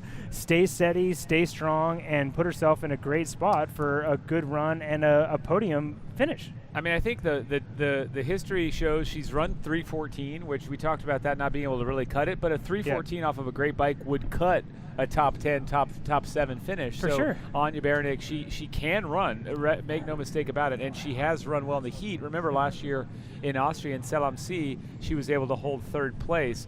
She did a great job running in the heat then. So yes, it was a 70.3. Bottom line is she's in a good spot. She went for it. She also helped Daniela Reif up the road, because company is always helpful, even if it's company from behind. Yeah, for sure.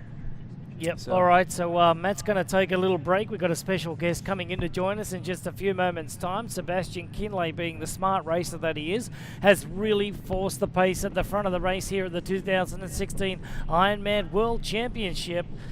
Often the transition off the bike into the run takes adjustment for your legs. Ironman certified coach Sherry Gruenfeld shares why brick training is very critical.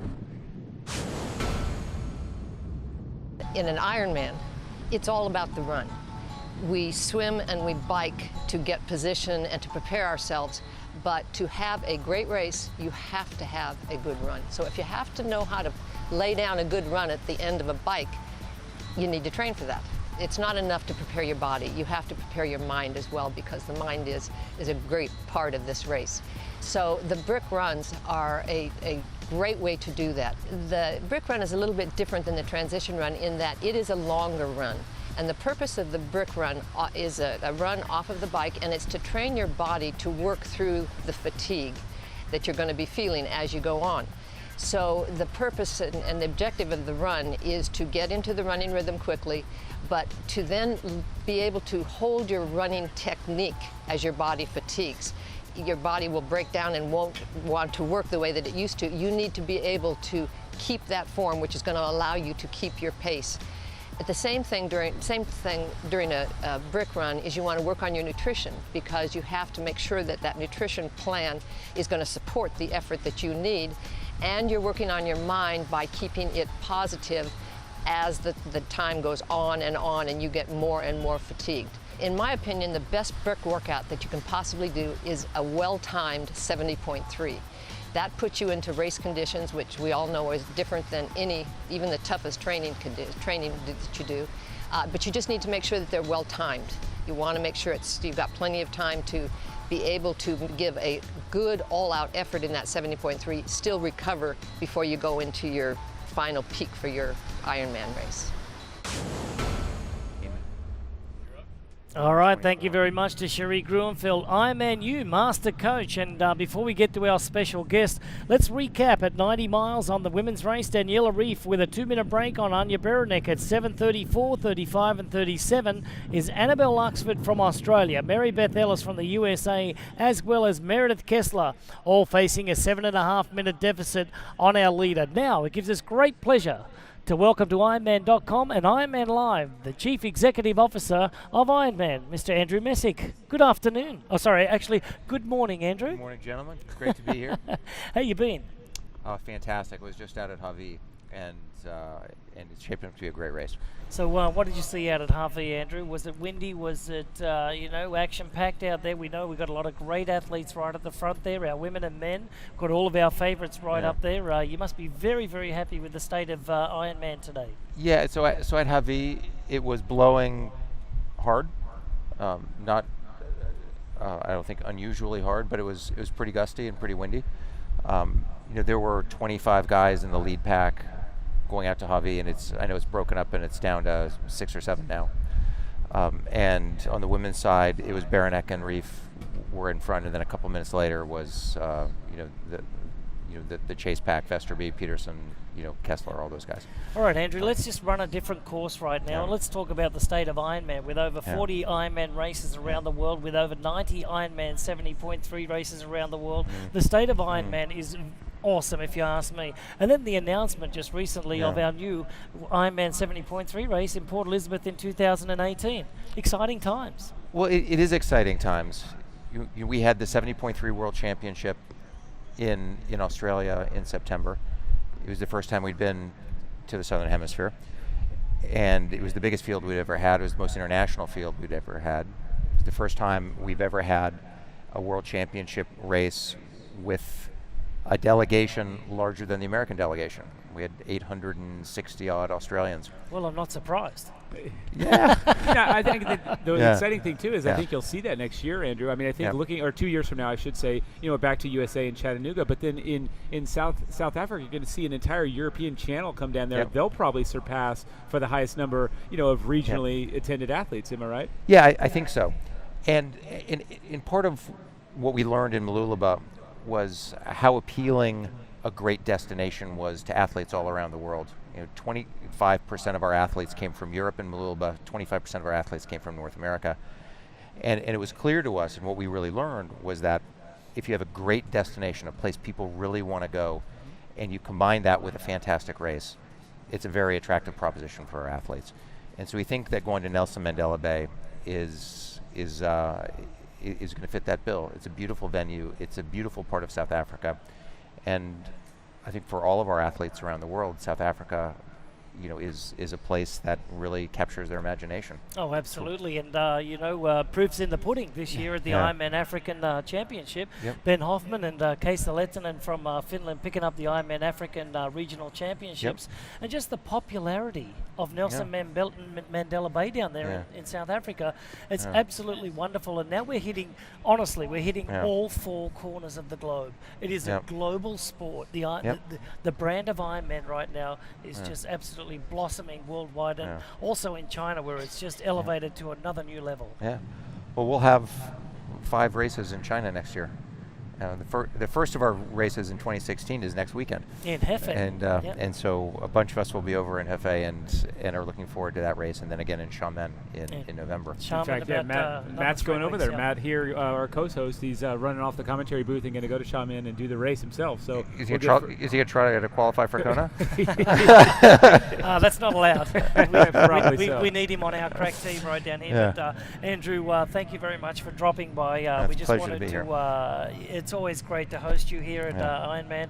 Thank you for all your efforts and your leadership over the years, and the direction of Ironman going forward. Good luck with that. All right, thanks, fellas. I appreciate it. All right, that's Andrew Messick, the CEO, Chief Executive Officer of Ironman. With that, we're going to run off to a break. Andrew's going to go and get warmed up for the run. Not really. We're going to come back right after this. Welcome back to the 2016 Ironman World Championship. You are watching the Ventum Bike Course, 112 miles, 180 kilometers, coming to a close for the professional men athletes here in our leaders.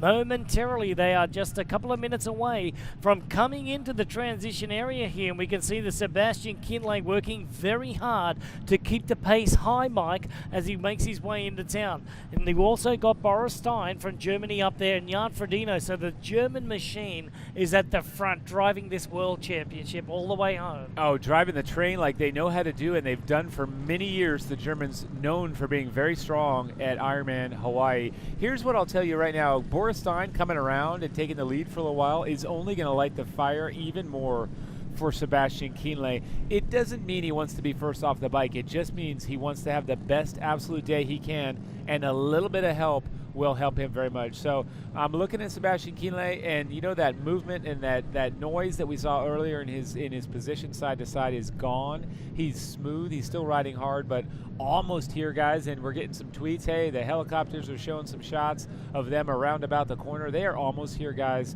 and we'll see them soon.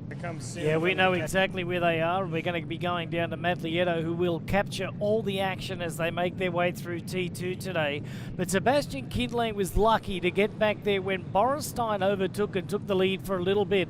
He just got all of his nutrition in, sat up, and just made sure that he started thinking about his race plan for the run. So now as we come back up for the Queen Ka'umanu Highway for the very last time on the bikes, we're just about to hit Makala Road. They'll make a right-hand turn on Makala Road, and that signals just 2 miles to go. And here it goes. Here he's just coming past Honokahau Arbor. That is 5 kilometers to go onto the bike course at the moment. Also the run course, so we're getting very, very close. And inside of the next 5.5 minutes, we'll see our leading men's athletes getting off the bike and hitting that run course. And folks who are watching here on site or back home, let me just read to you how tight these top 7 are. Fans unite. We've got 3 Germans, we've got an Aussie, and 2 Americans. It's Boris Stein, Sebastian Kienle, Andy Betcher, Jan Ferdino. 4 Germans inside the top 5, and all 5 seconds apart. 2 seconds back, Luke McKenzie from Australia, and then the rivals, Ben Hoffman, Tim O'Donnell from USA at 9 and 10 seconds back. We'd love to have we'd love to have this action. Actually, one of the most exciting things is when they do come off the bikes and we've got Matt Lieto down in transition calling name after name, telling us who looks good, who looks bad, who's cramping left, who's cramping right, or who looks smooth as butter. Butter, we can't wait to hear from you. Yeah, thanks so much, Michael. Appreciate it. We are down here in transition, but a lot of the athletes' favorite part of this Ventum bike course is that line right there, the dismount line. They're going to be pretty stoked to get off that bike and start running. But right now I'm going to take you on a quick walkthrough of transition, and we're going to do it pretty quickly because these guys are coming here in just a few minutes. So here's the arch coming into T2. The legs here are usually a little sore. Just it feels weird running after you've been riding for so long. So often we can tell a little bit about how hard these athletes have ridden by what they look like and how stiff they might look as they get off the bike here underneath the arch. And then we're going to have them run without their bike. They've dropped their bike. They're going to be running around the transition to the right here. And it's a long run, just similar run to what we had coming onto the bike out of the swim. So a pretty good chance for us to look at how well these guys are running or what they look like, how tight the back are, how tight the shoulders are. And then through there we have change tents, and they're going to come through here. These are the bags they had from earlier in the day. They have bags before the change tent that they're going to grab with all their gear. And right here is where they're going to run out, get the first aid station, not technically on the run course, it's before the run course. They're going to grab this aid station with all these lovely volunteers, head out underneath the Ironman World Championship arch, and get ready for 26.2 miles of the Hoka One One Marathon run course here at the Ironman World Championships. And just a few minutes now till these guys come off the bike, and it's going to be fast and furious, as you said, Michael. And be sure to get down before these guys get down here, and I'm gonna be calling these guys pretty quick and trying to describe what I see as someone who's been in that position and seen these athletes run fresh and tired before. We're gonna be able to see a lot even in this transition, but pretty exciting time here. Once we get rolling, it's gonna be 10 minutes of athletes in and out of this transition, but one of the more exciting parts of the day. But right now we're looking for those top athletes to get off the bike. there, Matt. We're going to throw it down to you as soon as they come off Palani Road there, so just stand by there, mate, because they're just moments away. We can see them just about to attack that Macala Road. Just to give you an idea, Boris Stein and Sebastian Kinley right at the front, Andy Butcher, Jan Ferdino, Luke McKenzie, Ben Hoffman and Tim O'Donnell. They are going to be the lead 7 athletes that do get off the bike and start running first there, Mike. And we can tell you that Sebastian Kinley right now has put in a surge, and he's dropped the rest of the guys. By how far, we don't know. We've panned back, we might be able to see that. But Sebastian Kinley, he wants to get out onto the run course first and set the pace. And hopefully he will not go out too fast today. As downtown Kailua Kona starts to pump the music, he is going to pump those legs. Macala Road, he's only got 2 more turns. Macala Road to Kuakini Highway. Kuakini Highway to Palani Road, and that's it, Mike. 1.5 miles to go. That's it. And you know what? A lot of athletes have a different vibe. They want to start shoulder to shoulder. They don't want to start shoulder to shoulder. They don't want to share the energy. They do want to share the energy. Kinley has what they are saying on the spotter network is a big gap. He's opened it up. He's going down a fast hill on perfect pavement right now. He's going to make a hard left. Those who didn't know the old airport, he'll blow by that. He'll go by the community pool. Roads get a little bit rough in there, a little bit bumpy. And then he's going to make that right turn, swooping down the last bit on Palani. We are stationed right there. We'll see him zip down, and we will get an actual visual split on him from our booth. And then he will transition as quickly as he can because, again, don't earn the gap on the bike and then give it up with a slow transition. I don't feel like transitions will make you, but they can break you if your mo is stolen. I tell you what, his mojo's at full speed right now, 100% all out. You can see that Kinley is trying to make up the gap here. He's trying to get a gap, whatever he can get. Like going into transition area, you will see that he was not going to bend over and have a really ugly looking run into that transition. You know that he's going to hand that bike off, and now he is on Kuakini Highway just for that very last time. We're at about 1 kilometre to go as he goes past our sport fields and the local public swimming pool down here in Kailua Kona, Hawaii, on the Big Island for the 2016 Ironman World Championship coming to a close on the Ventum cycling route today. 112 miles have been absolutely hard fought for Kinley, making up 4.5 minutes of time before he even got to Kauai High. Then he took the initiative on the way down. Luke McKenzie was in there for a while. Bershera was in there, not able to sustain the pace. Jan Ferdino now taking a back seat, the defending champion. And Boris Stein came to the very front for the very first time in his young career here at Ironman World Championships, showing his face in the front of the pack for the very first time. And Sebastian Kinley, right where he was last year, right where he was 2 years ago at the front of this race, coming into transition with the best of the best, in front of the best of the best, exactly. And the questions from Twitter, the questions on your mind, everyone's question is, who is the best runner?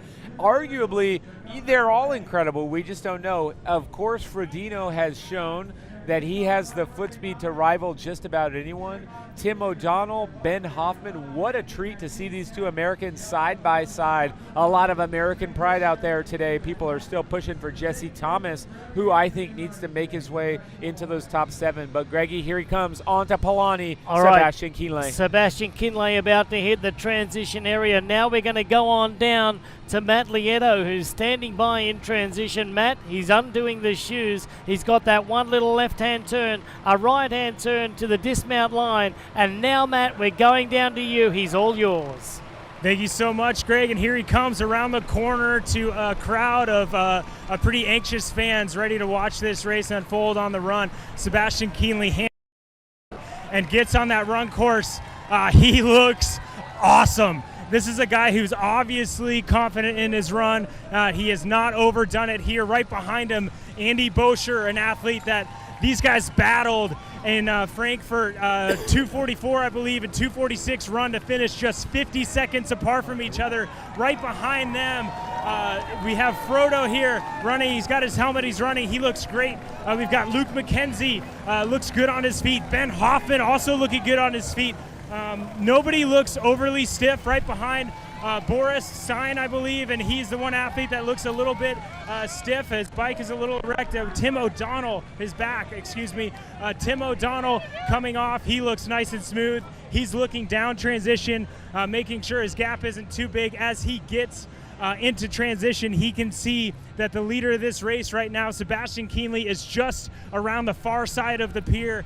This is unbelievable, guys. We've got 7 athletes, I believe if I counted correctly, that have absolutely crushed this bike course, and they're all within 25 meters of each other as they go through the turnaround here at the transition area. So I don't remember a time where we've seen this caliber of cyclists all be this close together off of the bike. So right now we have these athletes grabbing their bags. Right now they are all in the change tent or grabbing their bags.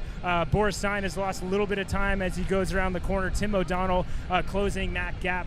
But right now we can't go into the change tent, but what I can tell you, whatever is happening in there, it's happening quite quick. And these guys have purpose to what they're doing. Some will run with hats, most will run with socks, some won't. That's a little risky here in these conditions. But they are choosing what they need to do, what's important to them. They might have some nutrition in their bags as well, but they're kitting up, getting ready for a gnarly run out here on the Hoka One Marathon Run course.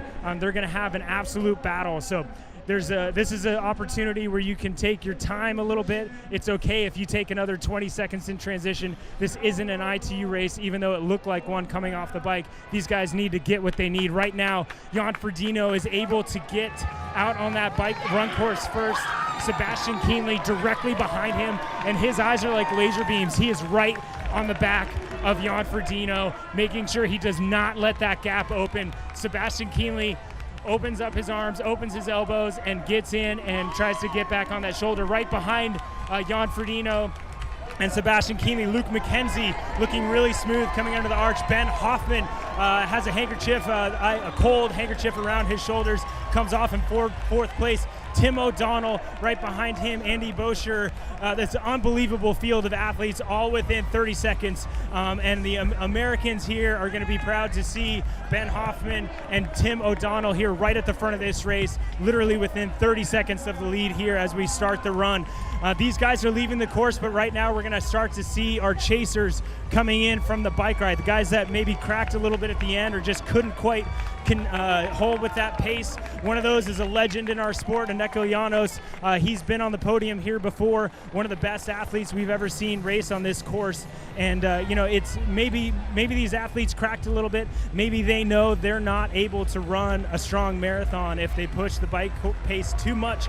So whatever that reason is, the gap is there, and now they need to chase. And we have another one of our athletes that led early in the race coming into transition, looking a little bit stiff, a little worse for the wear, coming off of a hard bike ride, is Mishi Weiss. He's going to run around transition, find his gear, and try to re-find his legs a little bit for that marathon run course that's coming up here in just a moment. But Mikey Weiss struggling around the back of transition, but man, we have not seen that type of pedigree of cyclists come off the bike ride together in Kona in years. I want to say 5-6 years ago, any one of those guys would have had a 7-minute lead off the bike. And Sebastian Kienle crushes the bike ride, looks back, and within 30 seconds he's got 7 guys behind him. So that shows you what has changed on the bike ride here in Kona and what type of athletes we have out here racing. And that gap, obviously, that group, has obviously separated itself from the rest of the field, and they've shown that they're kind of the best 7 athletes today on the bike ride, and the gaps are a little bit bigger here as we watch our athletes coming through. And we're going to get another athlete coming off the bike here. This is one of our favorites here, Terenzo Bozzoni, second at the Woodlands Ironman Texas a few months ago. He looks like he's having a tough day. Almost looks like his face is swollen, like he either got stung or he's holding on some water. We had Marco Albert as well come off the bike, very strong athlete, won Ironman New Zealand a few years ago. Both of those athletes look okay coming off the bike. I wouldn't say either of them look great. Their gap coming into transition was just under 5 minutes. behind this group. So that top 7 is going to be pretty dependent on whether or not those guys can hang tough and haven't overbiked, because 7 or 5 minutes on that larger group is going to be pretty hard to make up. So I don't think we're going to see 4 or 5 or 6 athletes make their way possibly into the top 8 from this chase group. It's going to be pretty hard to close down those kind of gaps. But right now we've got, I think, our top 5 athletes on the day are most likely out on the course, especially now that Aneko Llanos has run out of transition, is out there. He's he's maybe 3.5 minutes back off the bike. But experience is something we talk about pretty frequently here at the Ironman World Championships, and that guy has more experience than almost any of the other athletes out here. Off the top of my head, I can't actually think of anyone who's probably raced this race more than him that's currently racing. So good on him, and I would expect him to give a good shot at top 5. Now we got some more athletes coming through. We have an athlete here running through with his Red Bull helmet. Don't have a name as of yet. I apologize. That's Igor Amarelli. Yeah, that's Igor Amarelli coming through. And Lionel Sanders coming off the bike. And it looks like Lionel Sanders looks pretty good coming off the bike ride and coming off 6.5 minutes off the lead. Now, Lionel is someone we've talked about as being very, very dangerous athlete. It would be hard to say he's not one of the best bike runners our sport's ever seen. So, he's got 6 minutes that he needs to make up to get to the front. One of the fan favorites who looks like maybe he's having a bit of a tougher day after early effort is Andy Potts. We don't often see Andy Potts with a grimace on his face. He's holding his right leg as if Matt, maybe something's wrong. But he just fell down getting off his bike. Oh, sorry. Andy Potts just fell off the bike as he was getting into transition. So holding that right leg, I'm going to watch him run around. Doesn't look like he's got too much of a hitch in his step. So once Andy kind of shakes that off, I think we're going to see Andy Potts have a good run out here today. And, man, they're coming fast and furious, guys. But once we get near 8 minutes, I think it's going to be challenging for these athletes to get up there. The one athlete that might be able to do that, Andy Potts and Lionel Sanders, he's capable of a sub 250 run here, no problem. It's hard, obviously, with the heat here in this race, and he's struggled before. One of our past champions here, Frederick Van Leerd, just coming through off the bike into transition. He served a penalty out on course, so he's lost a bit of time here, close to probably 8 minutes as he gets off of the bike. So right now, guys, I think we probably have the top end of the field out on the run course, and you guys have a better view of what's happening out there. But if anything else happens down here in transition, I'll be sure to let you know. All right. Matt, just jump in on us, but me and Greg are just dying here right in front of Lava Java, just past a mile into this race, Matt. Jan Ferdino and Sebastian Kienle shoulder to shoulder. Kienle just ran right back up to him. They are going so fast, but they are side by side. Yeah, that's a big effort from Sebastian Kienle, but lots to get caught you up on. And let's do it by the transition area here today with Sebastian Kienle to come in first from Andy Booker, Ferdino, McKenzie, Hoffman, Stein, O'Donnell. But it was Jan Ferdino who had a 20-second deficit to go out first. Sebastian Kienle in second.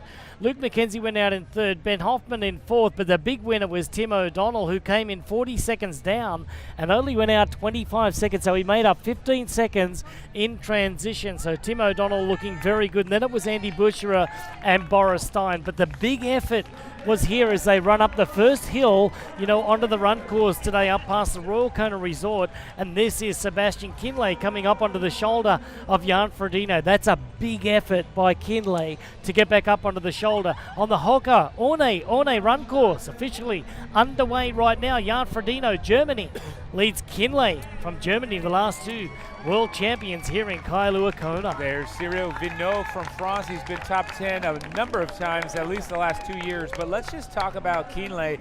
He stated when he won the Ironman 70.3 World Championships in Las Vegas, he revealed that he wanted to be a pro triathlete from kindergarten. So that means that this guy has been a fan of the sport, a student of the sport for a long, long time. Guess what else that means? He knows that the best ever Ironman race we had here as far as shoulder-to-shoulder competition went was in 1989 when Mark and Dave ran side by side. And I think he realizes, there's value in that. This is something that I can latch onto. Together, the two of us can do some damage. If I can latch back on to Jan Ferdino, I think I can push away. Obviously, that's not an easy task to do, and right now he's running just behind him, but I think it's a brilliant tactic. Anytime we've seen this, we saw it with Peter Reid, Tim DeBoom, and Cam Brown. As those three tackled the first 10 miles of this course together, they just got away and established that podium. There's always been strength in numbers, and even if it's the number 2, these guys side by side pushing away from the rest of the field. And there you go, Greg. I got to tell you, mate, this is a great effort by Kinley so far. He's already outlaid a huge effort so far. Now having a chat with each other, a bit of a smile on the faces. Breaking the ice, they're good friends off the course, and look at him just having a smile here. Sebi's running up onto the shoulder of Ferdino into the lead of the run course for the first time today. You'll see these two running together for quite some time, but don't expect them to be friends by the time they get to Palani Hill on the way back into town, if they are still together, because that is where some of the breaks have been made. Some of the winning breaks have been made on that hill before. I know it's only 12 miles into the course, but it's also a very hard climb to get up, and when you get up to the top of there and then you're out on the highway and there's not many spectators allowed out there, so this is where they're going to enjoy all the spectators along Aliti Drive. They're not going to get too much of cloud cover at the moment along Aliti Drive. If they run on the very south side of the southbound lane, they are going to get a little bit of respite from the overhead, with the trees and everything. But right now, running it's along all together, all smiles at this point. It ain't going to be all smiles once they hit the Queen Ka'umana Highway. But right now, running in unison, these two running as one. Look at these two guys, both from Germany, the last two world champions, friends off the course, but now very fierce competitors. That's right. There's another rivalry going on in the back, but the rivalry is quickly seeing someone rise to the crop. Have we forgotten about the women's race? Absolutely not. And guess what? 160K into this race, and Daniela Reif is now 5 full minutes ahead of second place Anya Beranek. 5 minutes, folks. She has done what she needed to do. She played along nicely with friends. She shared her toys at the beginning, and now she said, these are mine. I'm going on my own. See you later. So when she said Auf Wiedersehen, everybody else said, wait up. But now Daniela Reif, 5 minutes with still 20K to go. I'm predicting 7 minutes plus over second place, let alone what she may have on Rennie. It could be 17, it could be 20 minutes. We know Mirinda can do miraculous things on the run, but what we have to see is who in between them all has the goods to get on that podium, Greg. Yeah, you know what, with only 12 miles to ride, and that was a few moments ago, actually, about 13 minutes ago. So we're going to get our first woman coming in off the bike here pretty soon, and that's going to be Daniela Reif. She is absolutely on fire today. Anya Beranek from Germany in second. She's at 5 minutes down. Then a further 6 minutes and 12 seconds down is Meredith Kessler, Mary Beth Ellison, Annabelle Luxford, all riding along together. They are 11 minutes and 18 seconds down behind our leader at the moment. And a further 2 minutes back is Heather Jackson at 13 minutes and 10 seconds, rounding out our top six. Mirinda Carfrey hasn't gone through the 100-mile point at this stage, so you can see that the three-time Ironman world champion is a little bit further down. Jodie Swallow is at 14 minutes down, and at 14:12 down is last year's fourth place getter, Michelle Visterby. That's right, and here it is. We're getting just blown up across Twitter, and I know the entire triathlon world, Ironman fans unite. This is one of the most exciting things we've seen inside of 3 miles, inside of 5K. We have two amazing champions, both former winners of this incredible event, running side by side. The comments are they going so fast they're going to blow up? Or have they settled and this is just training run pace?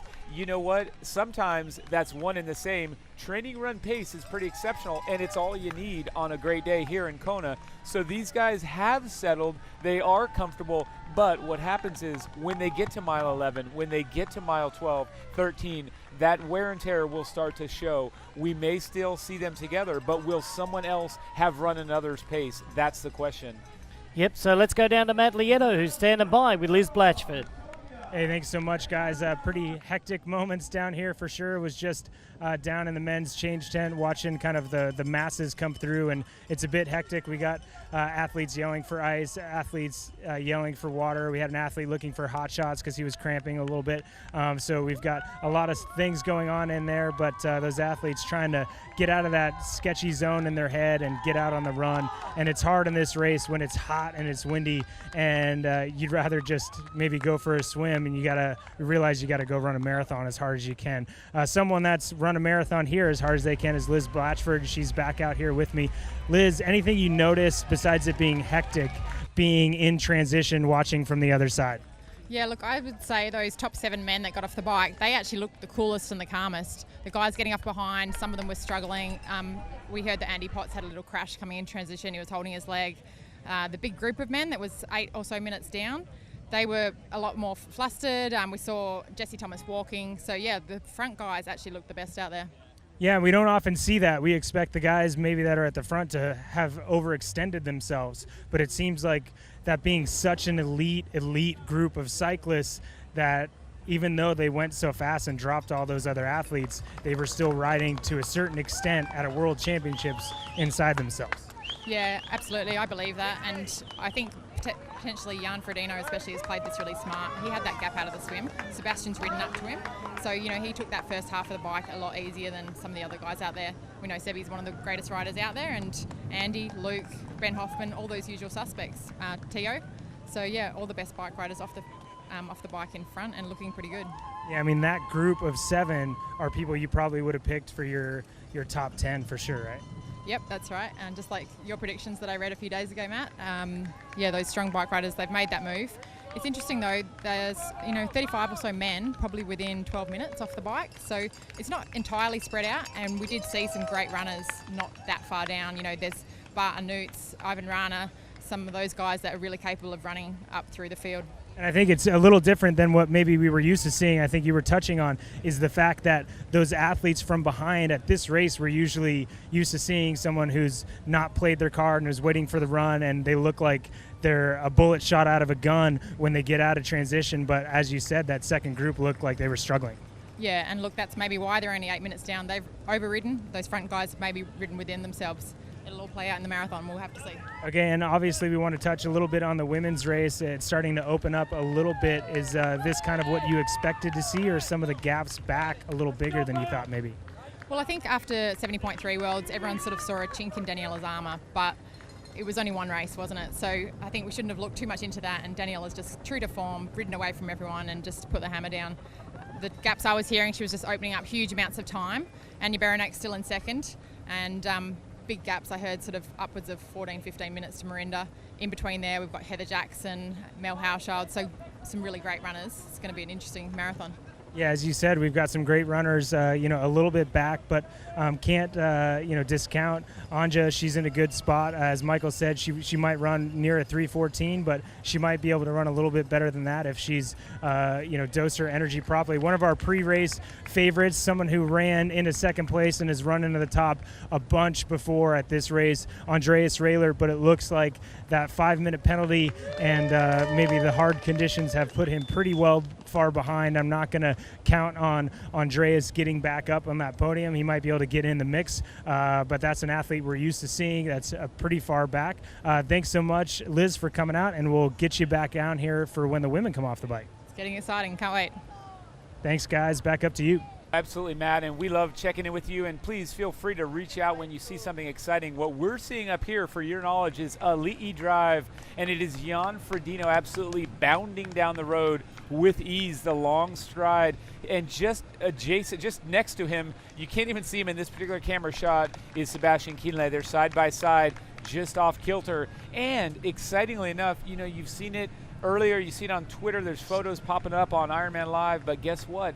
The trio that's really exciting is the Aussie and the 2 Americans, Ben Hoffman, Tim O'Donnell, and Luke McKenzie. Those 3 each know the success of second and third step on this race, and they're in a spot to pick up the pieces of any of this damage that's done up front. They could take the win second, third, and they're happy to do it. Yeah, exactly. And you're looking at Andy Bucherer right now from Germany. Now, he's no stranger to running in tandem with somebody else at the front of races, as well as he did in Ironman Frankfurt at the Ironman European Championship this year. And but he just doesn't so happen to be running along with Jan Ferdino or Sebastian Kienle right now as they are running alongside of each other. Now, this pace that they're running right now, Mike, is a very, very high pace. It's it's well under 6-minute miles, and we can tell you that equates to, you know, breaking the record, the current standing record of 8 hours and 3 minutes high by Craig Alexander, you know, that was set, you know, back in 2011, 8:03:56. Now, for them to break that today, they're going to have to run sub, 2:43, and if they break the 8-hour mark, well, they're going to have to break Mark Allen's run record at the same time. So as they make their way out towards St. Peter's Church, which is a 5-mile turnaround on Ali'i Drive, that's where they'll turn around and head back in toward town and get a good look at their competition, you know, on the run today on the Hoka on a run course. So right now they're heading through, you know, that 3.5 to 4 mile mark at the moment. Once they get about a mile and a bit up the road, they're going to make that U-turn. But look at this. Kinley just sucking down that Gatorade Endurance as he makes his way through this part of the course. Very hot along Ali'i Drive right here. There really isn't much wind to speak of. A little bit in town here, but these guys are covered by the, you know, by the buildings and by the trees. And right here, as you look at it, is very hot running along Ali'i. And I believe Hoke One means to fly swiftly across the surface of the earth. It's a Maori word or set of words, and that's exactly what Kinley and Ferdino are doing right now, swiftly flying across the surface of this Ali'i Drive. And we are watching what could be a historic day. You said what would have to be done in order to break a record, and guess what? Records don't fall easily. That's why they're the record. You have to put the work in. You have to go. And if you want to go sub 8, sub 240, let's do it. Ferdino's run sub 240 in Europe, and he's done so in a race that is a little bit cooler weather. Otherwise, if you look at some of these times, Ben Hoffman has run 243. He did that Ironman Coeur d'Alene. Tim O'Donnell has run under 250 before at 248.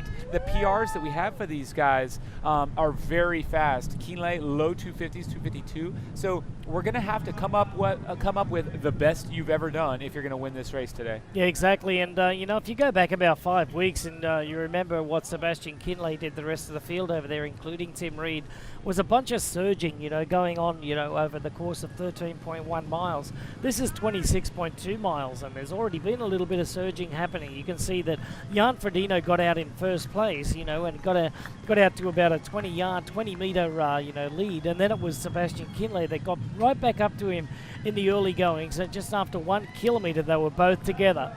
Now you can see them, you know, just running side by side, going through these aid stations. You can see that Kinley there was stuck on the inside, so he had to make a very sharp turn to come back out on course again. So I tell you what, right now that could have been a little bit of a costly move as Ferdino gets his Gatorade Endurance and his water. You can see Kinley picking up some ice, throwing it down into the front of his chest there. But Jan Ferdino, our defending champion, always has a lot to say about this race here in Kona. Let's take a listen to this. I think the biggest thread that all long distance and short distance guys actually share is a certain type of egoism. We got to get out there and hammer ourselves each and every single day, but really the program is a lot about us. It's a lot about self-centered athletes, and that sounds negative, but it's not really. You have to be a killer within, and you have to want to do the best for yourself every single day to get the best out of yourself. I think it plays to a streak within me, but the attraction for me is the challenge, the challenge every single day to go to bed better than when I woke up at something, and yeah, trying to master new tasks, trying to master new sessions and get better at being efficient for long distance. Fantastic, and this is what it looked like out of transition and onto that Hoka One run course. It's Jan Ferdino, 4 seconds ahead of Sebastian Kinley, 13 to Luke McKenzie, 19 to Ben Hoffman, 23 back to T.O. in try. Andy Betcher, Boris Stein, and Eko Llanos all within the hunt, and then Marco Albert and Michael Weiss from Austria rounding out that top 10. An incredible lot of characters out here, and Matt keeps saying that these guys coming out are all strong bikers, but the funny thing is all I see is incredibly great runners. You know, they're known for the powerhouse on the bike, but no, really, these guys are some of the best runners we've ever seen. So when it comes down to it, they're Ironman athletes through and through. They swim well, they bike well, and they run well. Gosh, it's fun to watch, and this is footage of Daniela Reef closing out these final 5 kilometers or about 3 miles of this race, Greg. Yeah, she's at about 5.5 kilometres to go, Mikey, about 3.3 miles to go. Approaching the Honokahau Harbour entrance there, you can see that one of our aid stations set up to go well into the night, going through the Gatorade Endurance aid station there. Daniela Reid, 5.5 kilometres to go, looking pretty good again on that bike. She's just starting to show signs of a little bit of fatigue, just, bobbling the head. It's not even worth critiquing because this girl's got this woman has such a great lead out there, and I do apologise again for saying girl. I don't mean to say that. I do say boys, so please don't hound me on that too much, as I'm getting pounded a little bit on social media about that. But anyway, Daniela right now is just she's so far in front of all the contenders here. She's just got to hold this thing together like she did last year. Marinda Carfrey, one of the contenders, is a little bit further back than 14 minutes at the moment. Mel Halschilt the same. Heather Jackson is around about 13 minutes. So this is one athlete that you can talk about all day long, and what a great athlete she is. So let's talk about the 3 mile mark though on the run course, and this is how fast they've gone out, Mike. Jan Ferdino and Sebastian Kinley lead. Timothy O'Donnell was only 10 seconds behind him leaving transition. He's now 36 seconds. Ben Hoffman was right there. He's now at 50. Andy Bucherer from Germany, he's now at 1 minute. Luke McKenzie ran out with them together. 1 minute 29. Boris Stein was right there. 2 minutes 30. So Boris Stein's losing almost 45 seconds a mile on our 2 leaders at this point in time. That's right, and we're getting some splits just looking through that first 2.93 miles, and Kinley running 5:56, Ferdino 5:57, O'Donnell 6:01, Hoffman 6:08, Betcher 6:09, McKenzie 6:23 minutes per mile. Incredibly quick, and as Greg said, if you extrapolate a 6-minute mile, lands you right at 2:37 for a marathon. But if we look at this, obviously these guys are going to slow down. It's how much you put out there now. Smoke them while you got them, a tactic often used in Kona, knowing the flatter segment of 10 miles that you approach first on Elite Drive can be a little bit of time in the bank. Now, granted, you have to respect the overall energy equation that you're facing today. You have to understand that once you, as Greg mentioned, once you climb Palani, which has a lot of crowd action, you crest the hill, come down mile 10, and you're about mile 11 into it, you really get desolate. You really start to run out of crowd feedback, crowd interaction, and it is a solitary event. Greg? Yeah, let's go down to Matt Lieto, who's standing by with Dave Deschaines from the Ironman Foundation. Hey guys, thanks so much. Yeah, we're down here in transition with Dave Deschaines.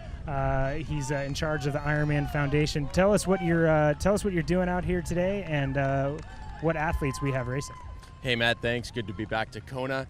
This year, the Ironman Foundation is here in Kona, providing charitable support to local nonprofits in the community.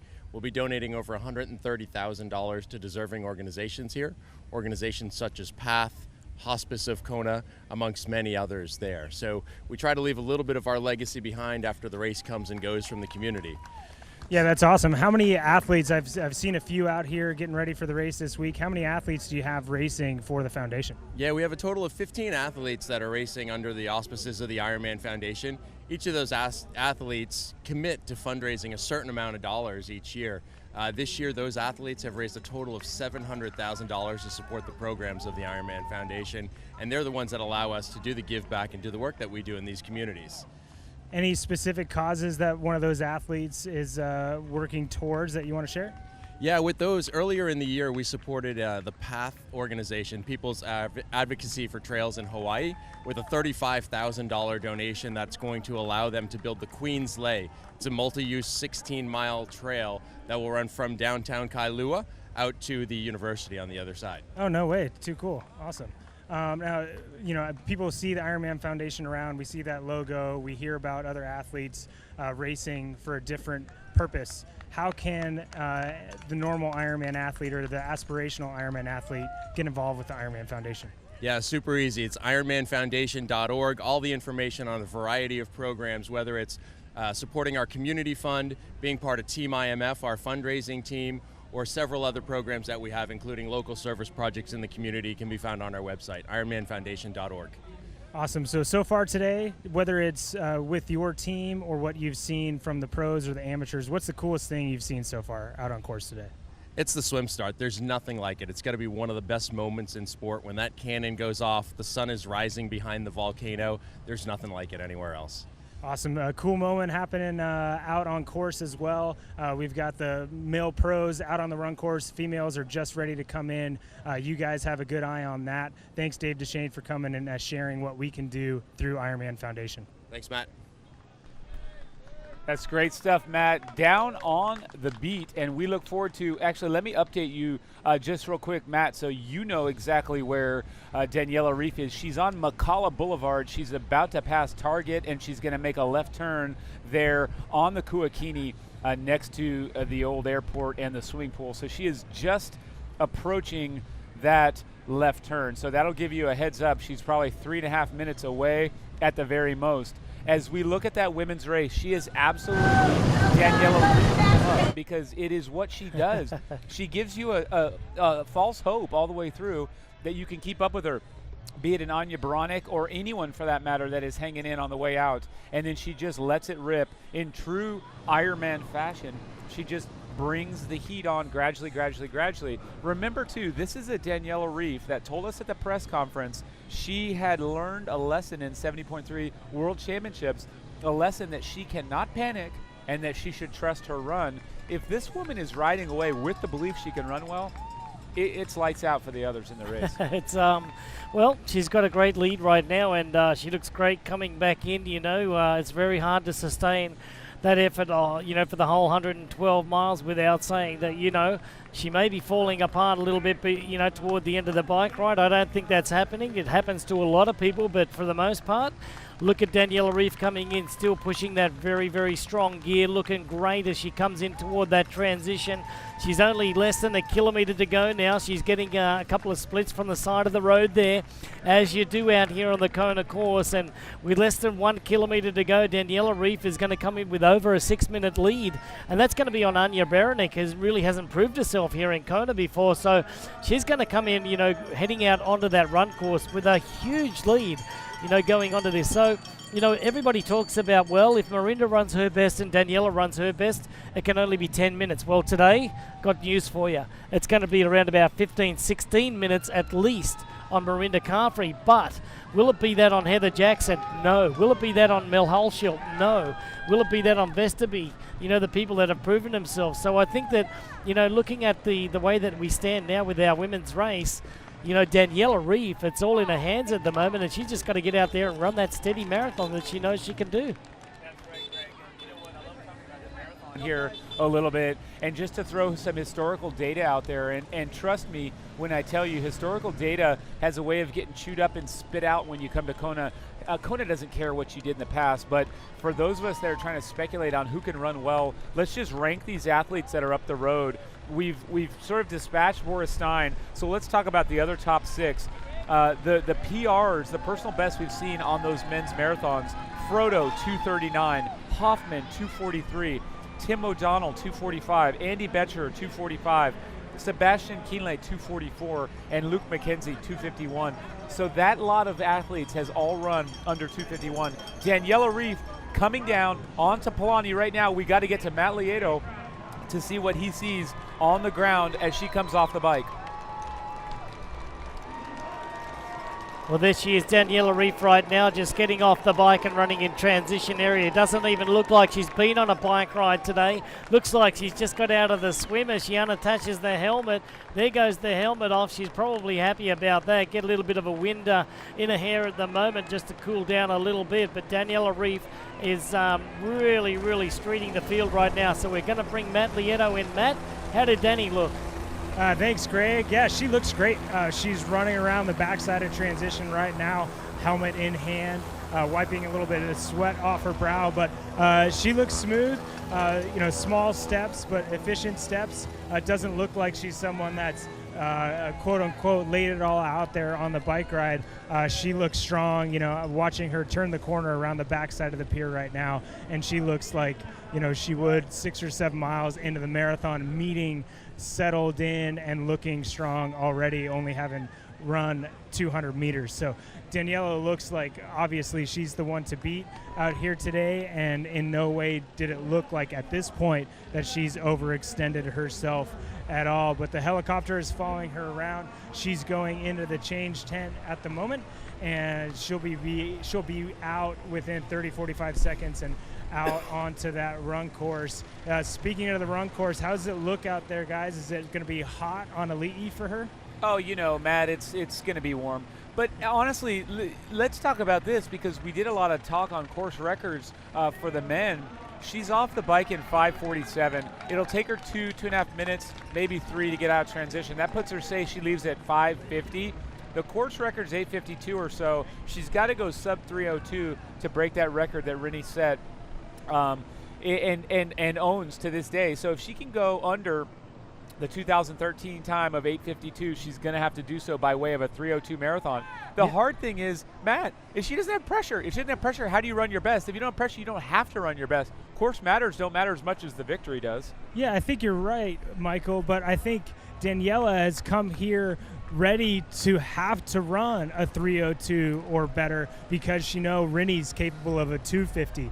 So right now, she's running like someone that can run a sub 3:02 out of this transition. Honestly, guys, we can usually tell a lot from an athlete as how they look leaving transition, and she looks absolutely awesome. And there's nothing but daylight between her and the athletes behind her. And an intimidating sight is going to be the athletes coming off the bike and not seeing Daniela anywhere. She's going to be well on to that run course. And Michael, I think a sub 3:02 looks like it's within those legs.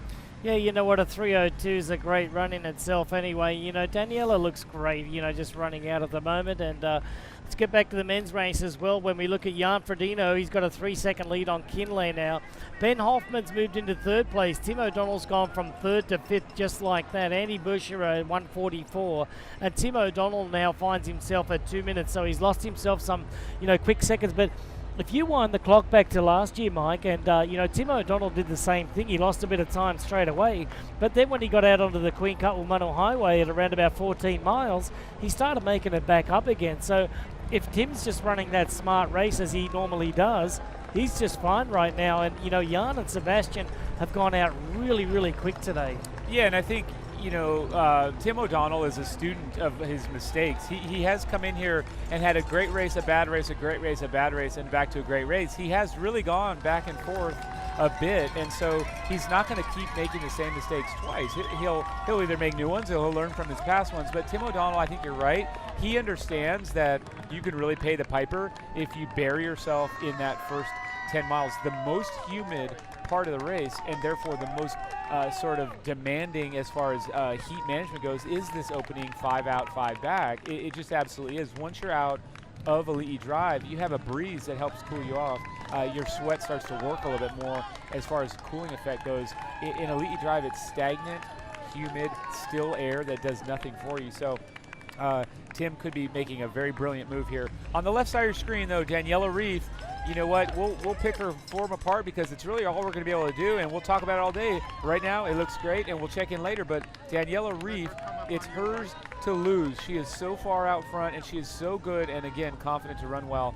Good racing on the left side of the screen. Yeah, and Kinley and Ferdino doing a great job. You look at Kinley, he's just loading his suit up with ice every time he gets that opportunity. When you run from the front here, you take everything that you can, because the person behind you, they might not be able to get anything. So that's what Sebastian Kinley did just a moment ago. They're just going back past, Magic Sands Beach there right now as they get a look at the athletes running the opposite direction. So Kinley and Ferdino are leading the rest of the pack at the moment. Ben Hoffman is in third place. Fourth place is Andy Buescher from Germany. So Germany is in first, second, and fourth place at the moment. And USA in third and fifth place, respectively. And that is Ben Hoffman and Timothy O'Donnell. So the Hoka One Run Course, the official shoe of the 2016 Ironman World Championship. Daniela Reef, the Red Bull athlete right now, just approaching that mile mark at the first part of the race here. She'll make the right-hand turn down onto Hualalai, then down onto the run hot corner, which is going to be Hualalai and Ali'i Drive, before she heads out on the out and back, which is a really nice section of the run. Man, Daniela Reid, she just looks phenomenal, so strong. She is a confident and controlled athlete, and really she does some damage to these other women. The psyche has got to be bad when all of a sudden you get a split, and this woman that is led all day really is just pulling away, pulling away, pulling away. We haven't even seen another woman come off the bike yet, and that, you know, that tells me we're up into 7 minutes. We're already just, you know, well over a mile. You have a mile lead. You've got to feel pretty comfortable. You can do anything, but she's charging down Hualalai, as you said, Greg, right past the library. She's going to hang that left turn on Ali'i, and guess what? That's when the crowd starts to get after it and tell her what she's doing. A really good hot zone in there from Ali'i Drive and Hualalai all the way past Lava Java, past that seafront, and then you get that first little bitty climb. In that section, you're going to get so much energy, and let me tell you, all those cameras, all those people cheering, clapping, screaming, Reef, Reef, Reef. There she is, Daniela, all day long. I can see the boxing kangaroo. I can see the Roka tents out there. You can see that she's about to make that left-hand turn onto Ali'i Drive. Now, when she hits that Ali'i Drive, that next mile on Ali'i Drive, she'll probably be welcomed by about 5,000 spectators along there, past the coffee shops and the restaurants down there. And look how thick the crowd is right there, just going past the expo at Hale Vai right now. So Daniela Reid is just striding out along Ali'i Drive now, as we see Ferdino and Kinley just coming back on Ali'i Drive. And you know what, Daniela, to be quite honest, is not that far out of the men's race here. She really isn't. I mean, if she's at mile 1 and they're at mile 8, you know what, 7 miles, not that much. You know, it's not even that. It's probably 6 miles, to be honest. But here's one of the things, and I correct myself, they're at mile 6. I correct myself a little bit as well when I say that this is a flat segment. This is the flatter segment. It is flatter. Ali'i Drive is deceptively challenging. There's 2 hills on the way out that don't feel much in training. They don't feel like much, but on race day, when you're running a marathon after doing a solid bit of cycling, it feels quite tough. These hills, you go 2 out, 2 back. It is 4 solid hills and then some little bitty rollers. But Greg, as we listen overhead, I hear Mike Riley just announcing the second place female, Anya Baranek, into transition, and oh my goodness, she is far back. Yes, a little bit back right now. You can, you know, you just have to talk about, you know, how gutsy it was for her to hang on to our leader, Danny, at the moment. Daniela Reid, you know, always going to be known as one of the top cyclists in the sport. It's almost like looking back at, you know, someone like Natasha Bardman, who was that good and dominated the bike section for, you know, a lot of the time through the 90s. I mean, Natasha Bardman won 6 of these Ironman crowns and, you know, went on to win the race from that dominant bike ride. And that's exactly what another Swiss girl's doing. What is it with our Swiss girls on the bikes and winning these Ironman titles? Karen Turing, who used to be a professional road cyclist, winning world championships and also Olympic medals, does have the record here at a 4:44.19. Natasha Bardman went on to win this race. You know, Natasha wasn't no slouch on the bike herself. You know, a couple of years she went 4:52. She also went, you know, a 5:31 the next year in a really hard year, a 4:52 again, a 5:16, a 5:06, and a 5:10. So, you know, all these, you know, times have been dominated by wind conditions or, you know, non-wind conditions. So when you look back at it, Daniela Reid is, you know, going to go down as one of the best, you know, cyclists to ever do Ironman here at the World Championships. Then we get a long lens. We look at the crowd down there, all the way down Ali'i Drive, right down to the bottom where the coffee shops are located, and also the edge of the ocean. So Daniela just running up the first hill at the moment, just past the hotel there that sits at the top there. She'll get a little bit of respite going down the other side of the hill, and then it is dead flat all the way out to St. Peter's Church, and then all the way back in. There's that one other hill, Greggy. You got to forget it. You got to remember over this hill, I and one more. And Polani, but you know, Polani's just the starting hill. This is a little bit of a sustained hill, and then she's got a little bit, you know, on the downside. There is one more that goes past the Sea Village right up to the Royal Sea Cliff, and that's going to be the next one that she gets. But then after that, plain sailing for around about 4 or 5 miles before heading right back into town. So Daniela Reid right now just taking on board all of that Gatorade endurance as we get a good look for the first time at Anya Baranek from Germany, just getting off the bike ride and heading out onto the run. This is Polani Road. She's going to head up to Kuakini Highway, and then she'll get into the run right now. So Anya Baranek from Germany in second. Splits on the road, Greg, show 8 minutes deficit. Anya Baranek, holy smokes, what an incredible final 60 kilometers of bike riding for Daniela Reid. She put 8 minutes into Anya Baranek, and Anya still has her lead over the rest of the field. So Daniela made quick work, and as we said, that's well over a mile lead, and that's not even counting transition. So, we've still got to do that, and it's going to be 1.5 miles, 2K plus by the time we get our second place female onto the road. Right now, and Ferdino looks back, says a few words. These guys are not poker facing it. A lot of times you'll get the professional men's field just hush silent. They don't say a thing. They don't even acknowledge they're there. These two guys, they've been well within each other's space and business all marathon long so far.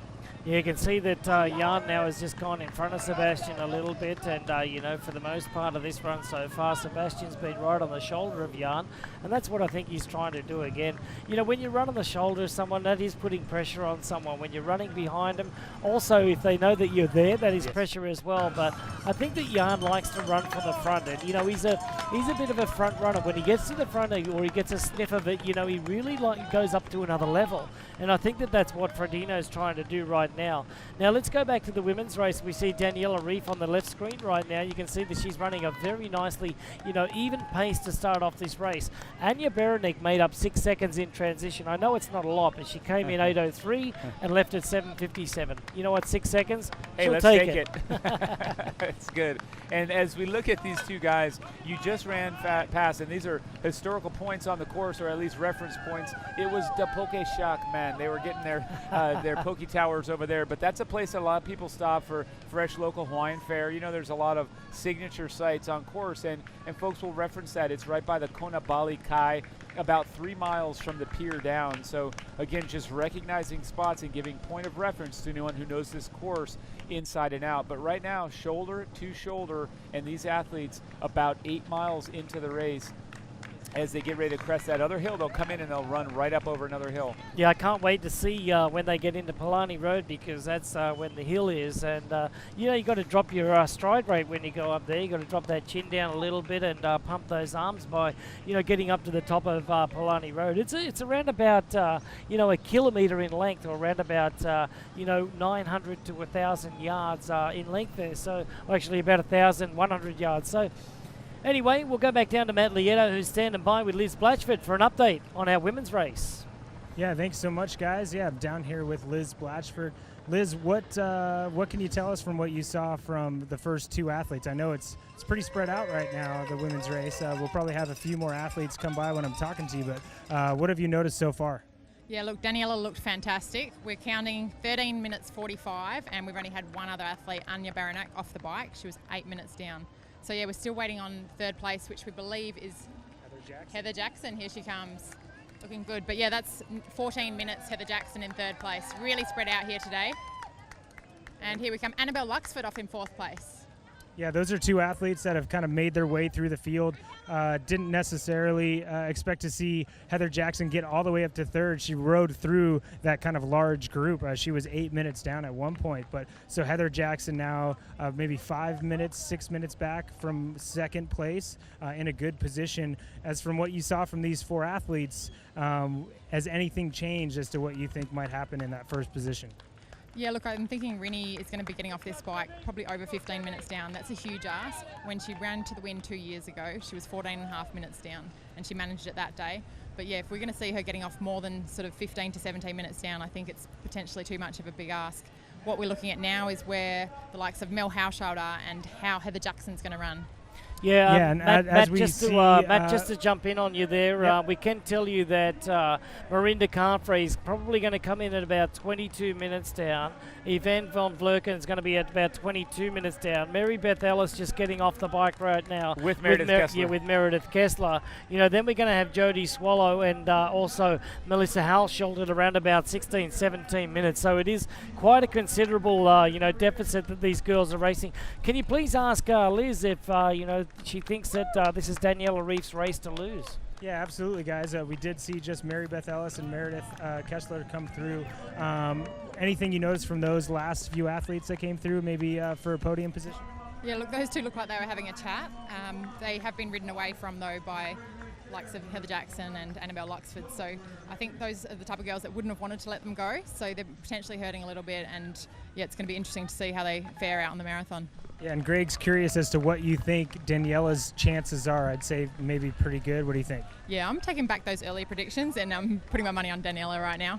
She looked fantastic. She flew through transition. She was in and out faster than a lot of the men.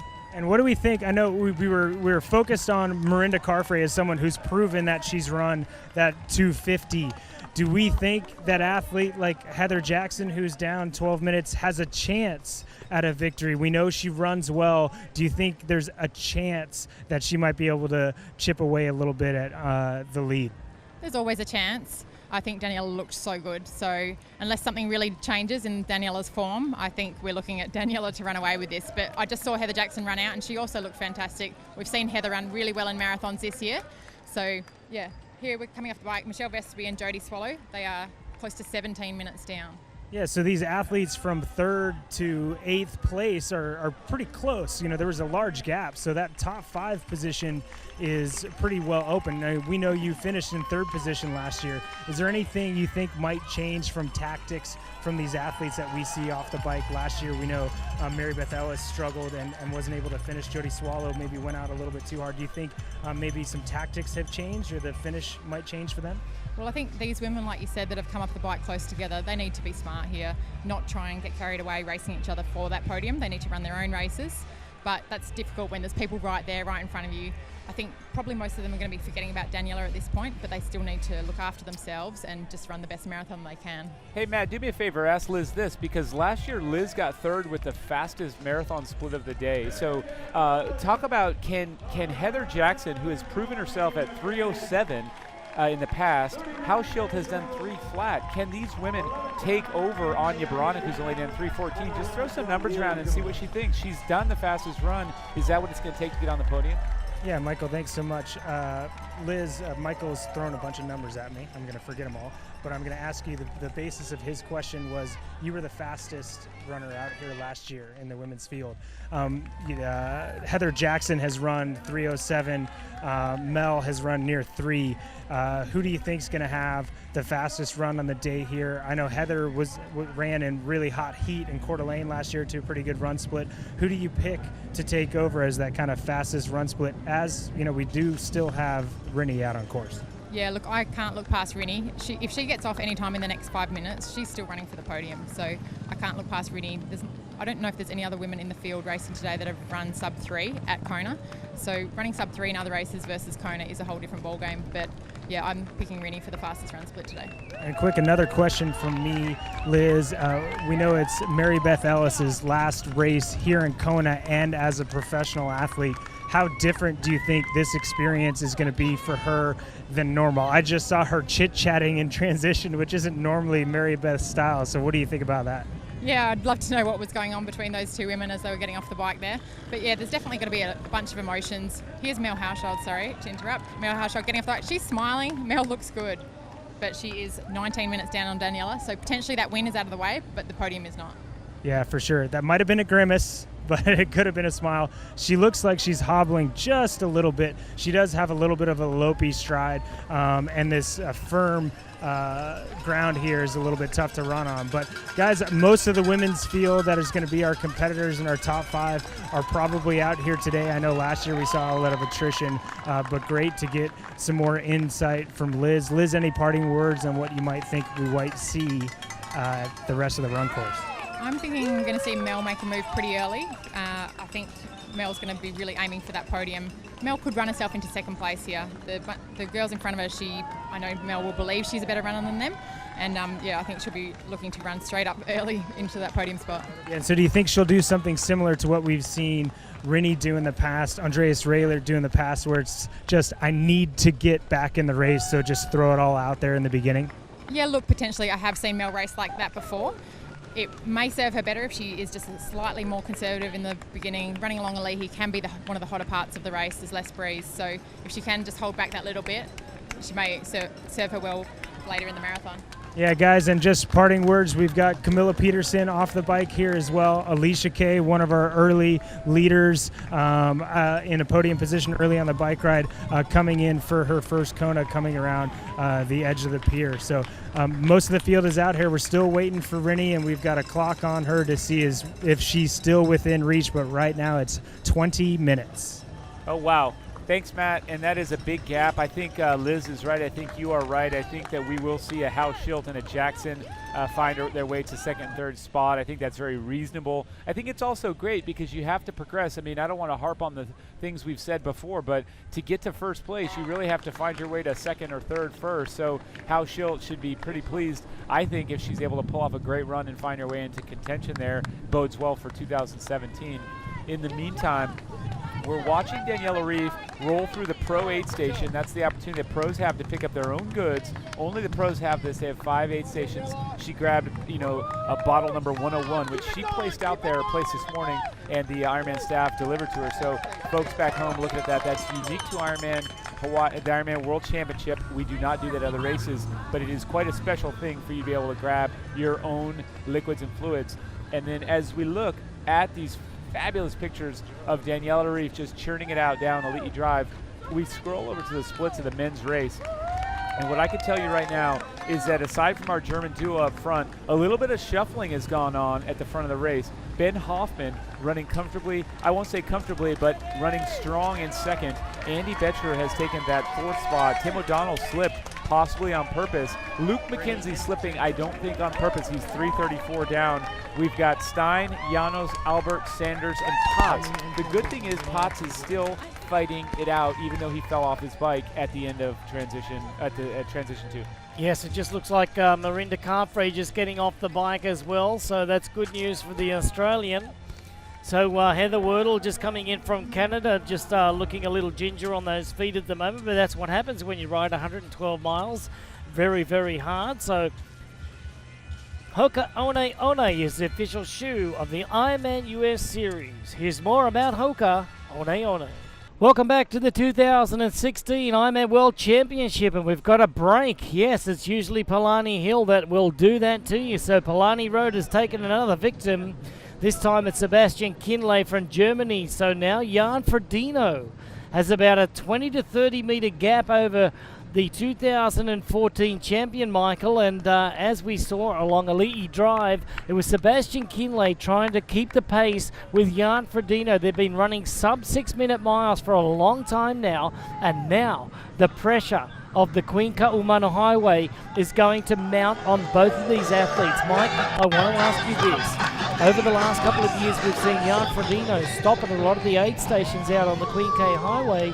Today, will it be any different with the pressure from Sebastian Kinley? That's a great question, and he did that in Frankfurt as well in 2015. He likes to walk and manage his temperature gauge. He pours a little water on the radiator and tries to make sure that the engine doesn't overheat. It's a brilliant tactic because his average pace still is quite good, but I think we won't see him do any walking until he has at least 60 seconds to 90 seconds, because even if it's a calculated walk, he knows the psychology involved is going to be a boost to Kinley. No matter who you are, if you see an athlete walking, you find a little fuel. Okay, so I think that what will happen is once that gap, if that gap extends out to 60 to 90 seconds, that would be a safe zone. But I really think that Ferdino is going to have to run all the way probably to the Energy Lab before he attempts to walk an aid station. So he's got to hone and refine his tactic of fuel on board. He's got to still pour water in the mouth and pour it over the top. He's looked at his watch more than I've ever seen, just twice in the last again there. He's really on that watch. It could be checking just pace. But he certainly has that gap. I don't think he's in a comfortable spot, but I don't think he's anything to worry about at this very second, Greg. Yeah, I think it's more looking at his heart rate and just his pacing at the moment.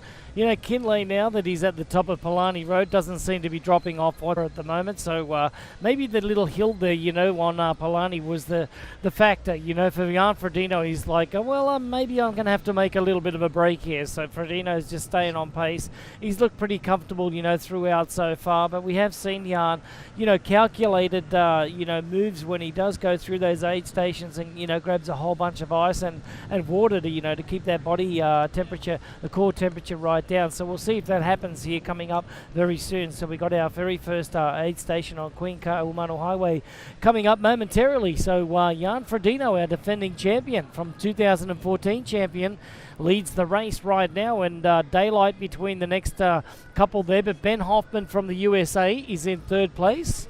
Then followed by Bucherer and Tim O'Donnell in fifth.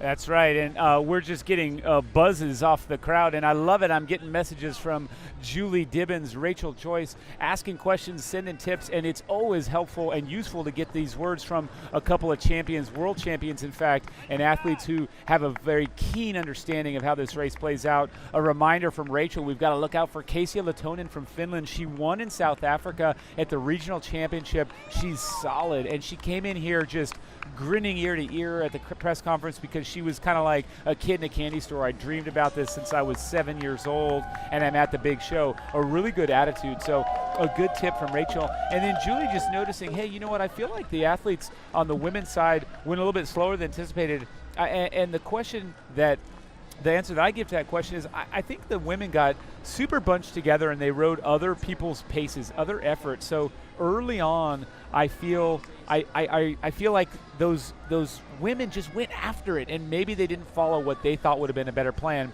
That doesn't answer the question of where the Wertels and the Rinnies and the Piampianos, all those women, what happened to them? They've lost a lot of time. But the great thing about Ironman and the World Championship, Greg, it all comes down to the final discipline.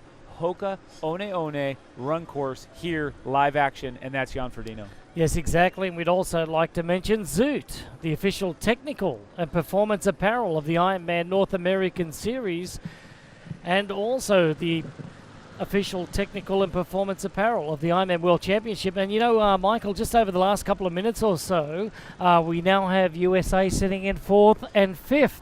So now it is Germany, 1, 2, and 3. They've never swept the podium here in Kona before, but Bucherer now has moved into 3rd place at 2 minutes and 50 seconds down. So we've got a real race on from the Germans, that looking back at the Ironman European Championship in Frankfurt just recently, it was Bucherer and Sebastian Kinley that were in an all-out war, in Frankfurt. And now it's coming down to the Queen Kahumanu Highway, which is producing the next war between our 3 German athletes. So there we've got Jan Ferdino on the left, Sebastian Kinley on the right, still looking pretty good. Jan Ferdino's just guzzling every piece of nutrition that he can get down right now.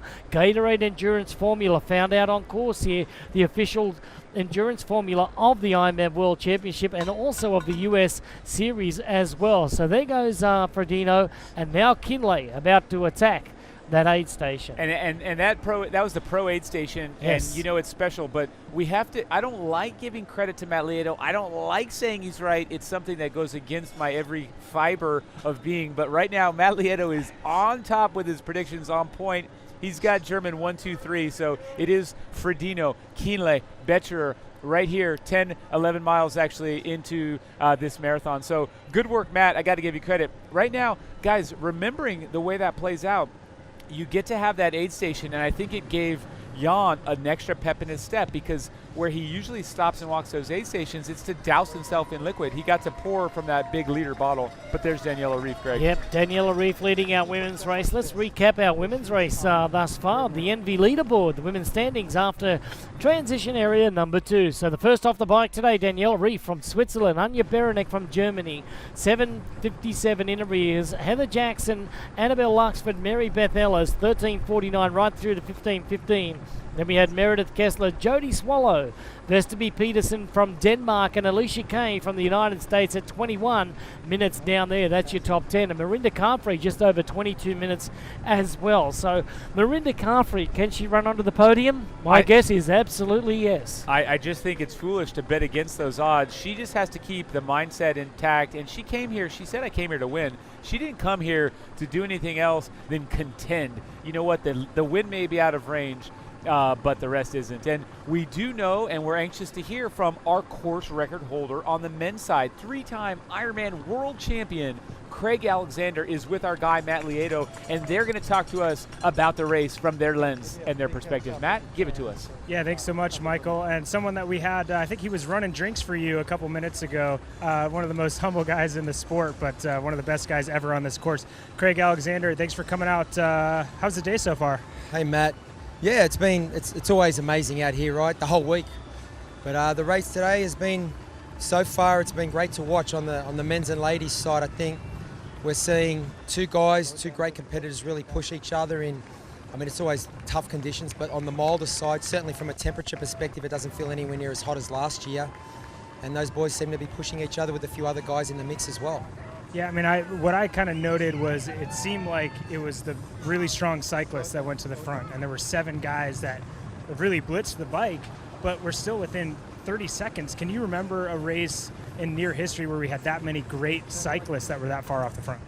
No, absolutely. Not at the conclusion of the bike, and I think, you know, full credit to Seb. He gave up a little real estate early, 4 to 5 minutes, but he was able to ride up. I just wonder if he'll pay for that later, because from the way I've seen the race, Jan seems to be at the front and in control, or has been for most of the day. But Seb's a great competitor, you know, and even just standing up there watching all the guys come in, the first 15 guys were within, you know, a few minutes of each other. So, you know, if someone can run a sub 2:45 run coming from behind, they're not out of it either.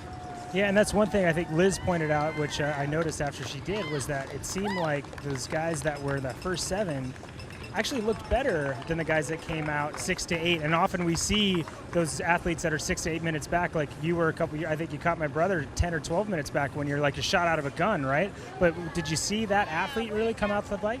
To be honest, I think the winner's going to come from that front group. That's my opinion. Anything can happen, and obviously we don't know with the athletes what they've been dealing with the last month, injury, illness, whatever, but the way it looks to me at the moment, I think the winner's going to come from either Jan or Seb.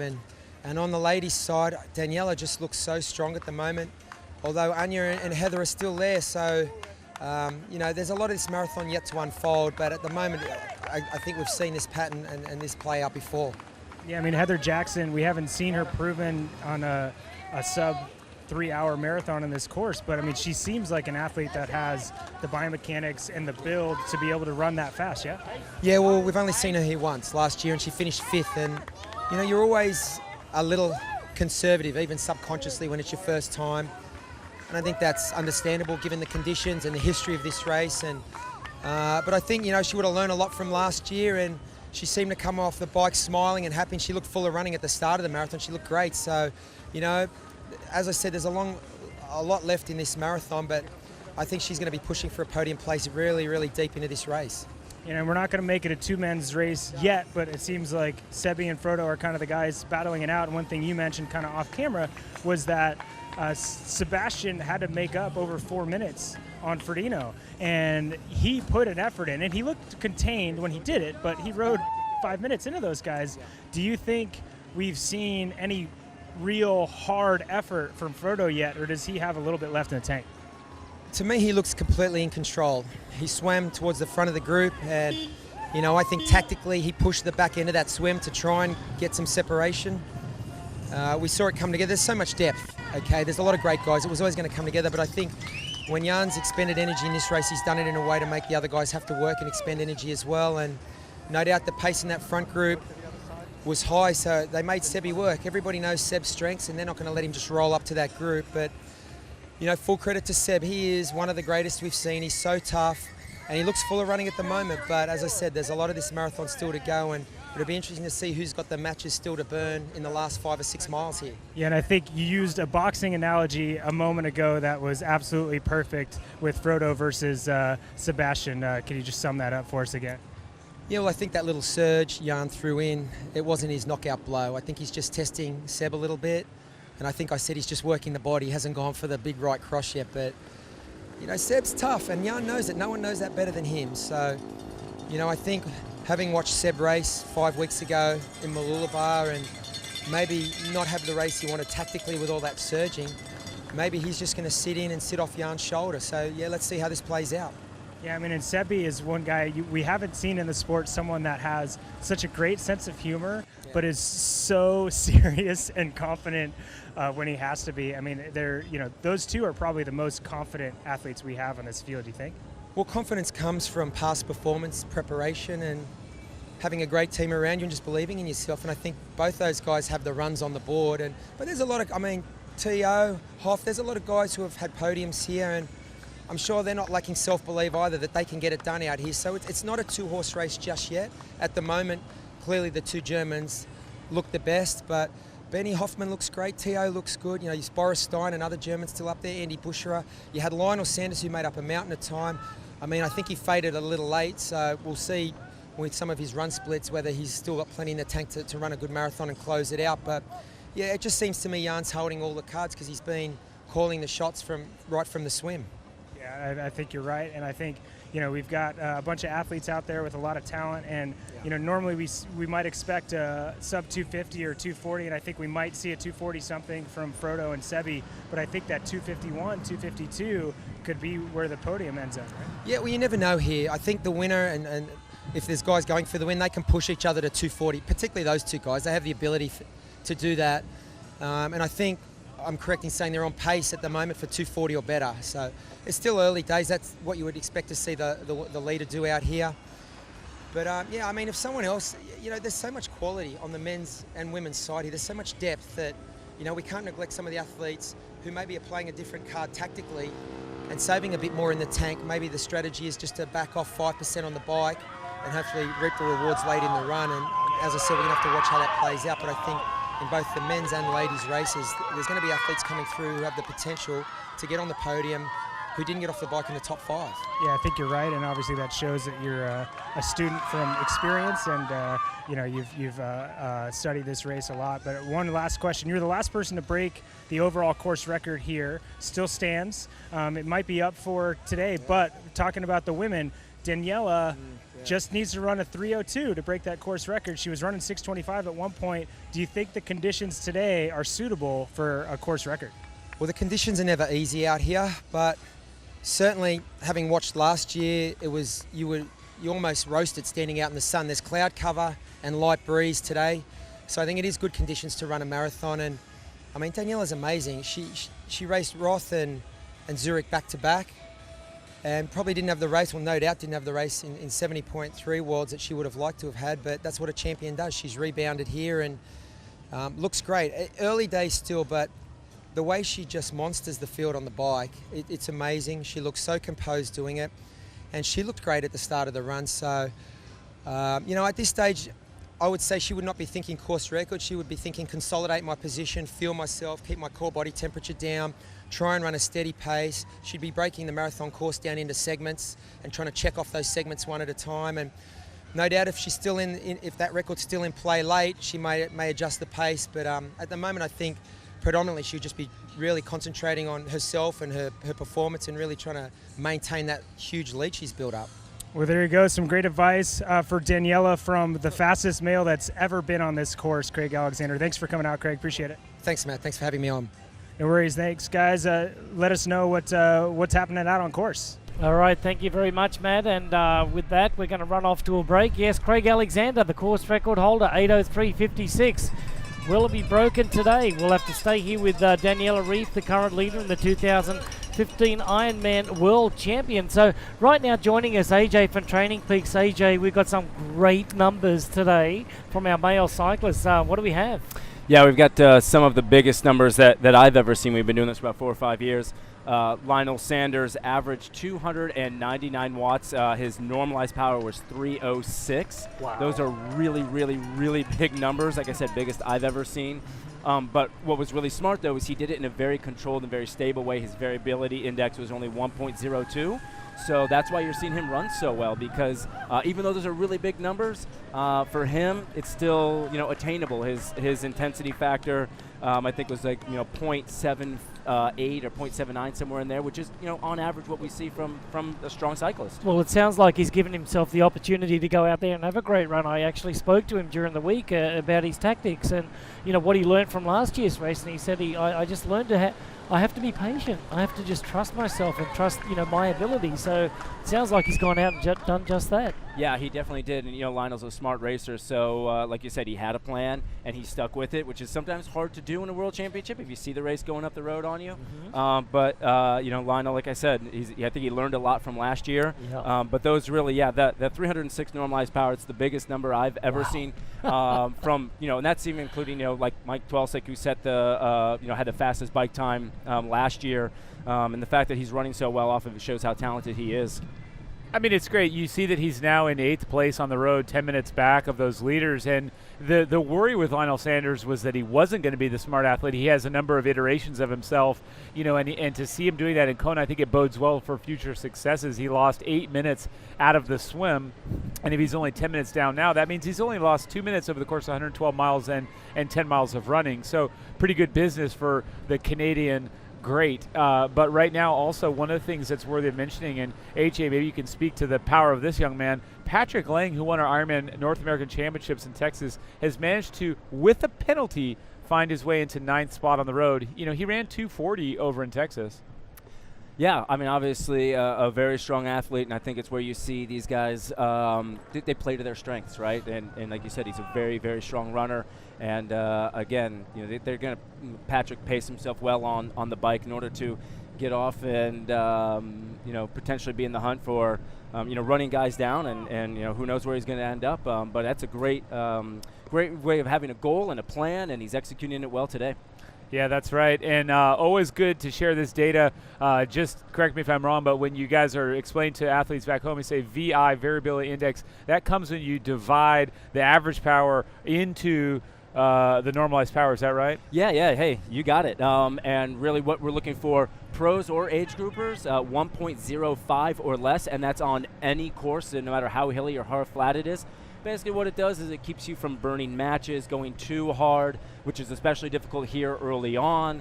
And again, a successful file, no matter how big your actual power numbers are, it matters how you put those out. So 1.05 or less is what any athlete is looking for. That's great. And just commentary from a man on a mission here. What do you see out of Jan Ferdino? Any weaknesses to speak of from the tall German defending champ? I think if I took some time, I could maybe nitpick a little bit, but he looks. His stride kind of loopy, which reminds me of Ferry Sel Sultan, but he's smooth and I think his stride length and his form belies how fast he's actually running. He doesn't look that fast, and that's just because he is so smooth. And all those years of ITU racing, the man's got so much foot speed. It's amazing. Yeah, he's also 6'4", so right. He's got a great stride length on him. Just want to give you guys a little bit of an update. Patrick Lang has already made up 11 places on the run since transition area number 2. I love that's my kind of racing right there. I love it. And also he's equal splitting Jan Ferdino right now. Why wouldn't he be? I mean, this guy that's a great runner with a good mindset, a good attitude, a good ability to just sort of put behind. He comes out of transition and someone yells, "Hey, you're in 25th spot." And you've got a deficit of X number of minutes. Who cares? You've got to put that out. All of the great come from behind stories end with just ignoring that and going for it. Patrick Lang, great to see the young German coached by the man you just mentioned, Faris Al Sultan. Yeah. All right. Well, thanks to AJ from Training Peaks for joining us. Well, it's all firing the Germans' way right now with Patrick Lang. Well, he's made up 11 places on the run. So is Bucherer. He's up to 3rd. In 2nd place is Sebastian Kienle. And your leader, the 2015 defending Ironman world champion, the Olympic champion, the Ironman 70.3 champion. What else can you say about him? Well, we'll say a little bit more right after the break. Don't go away. You're watching the 2016 Ironman World Championship.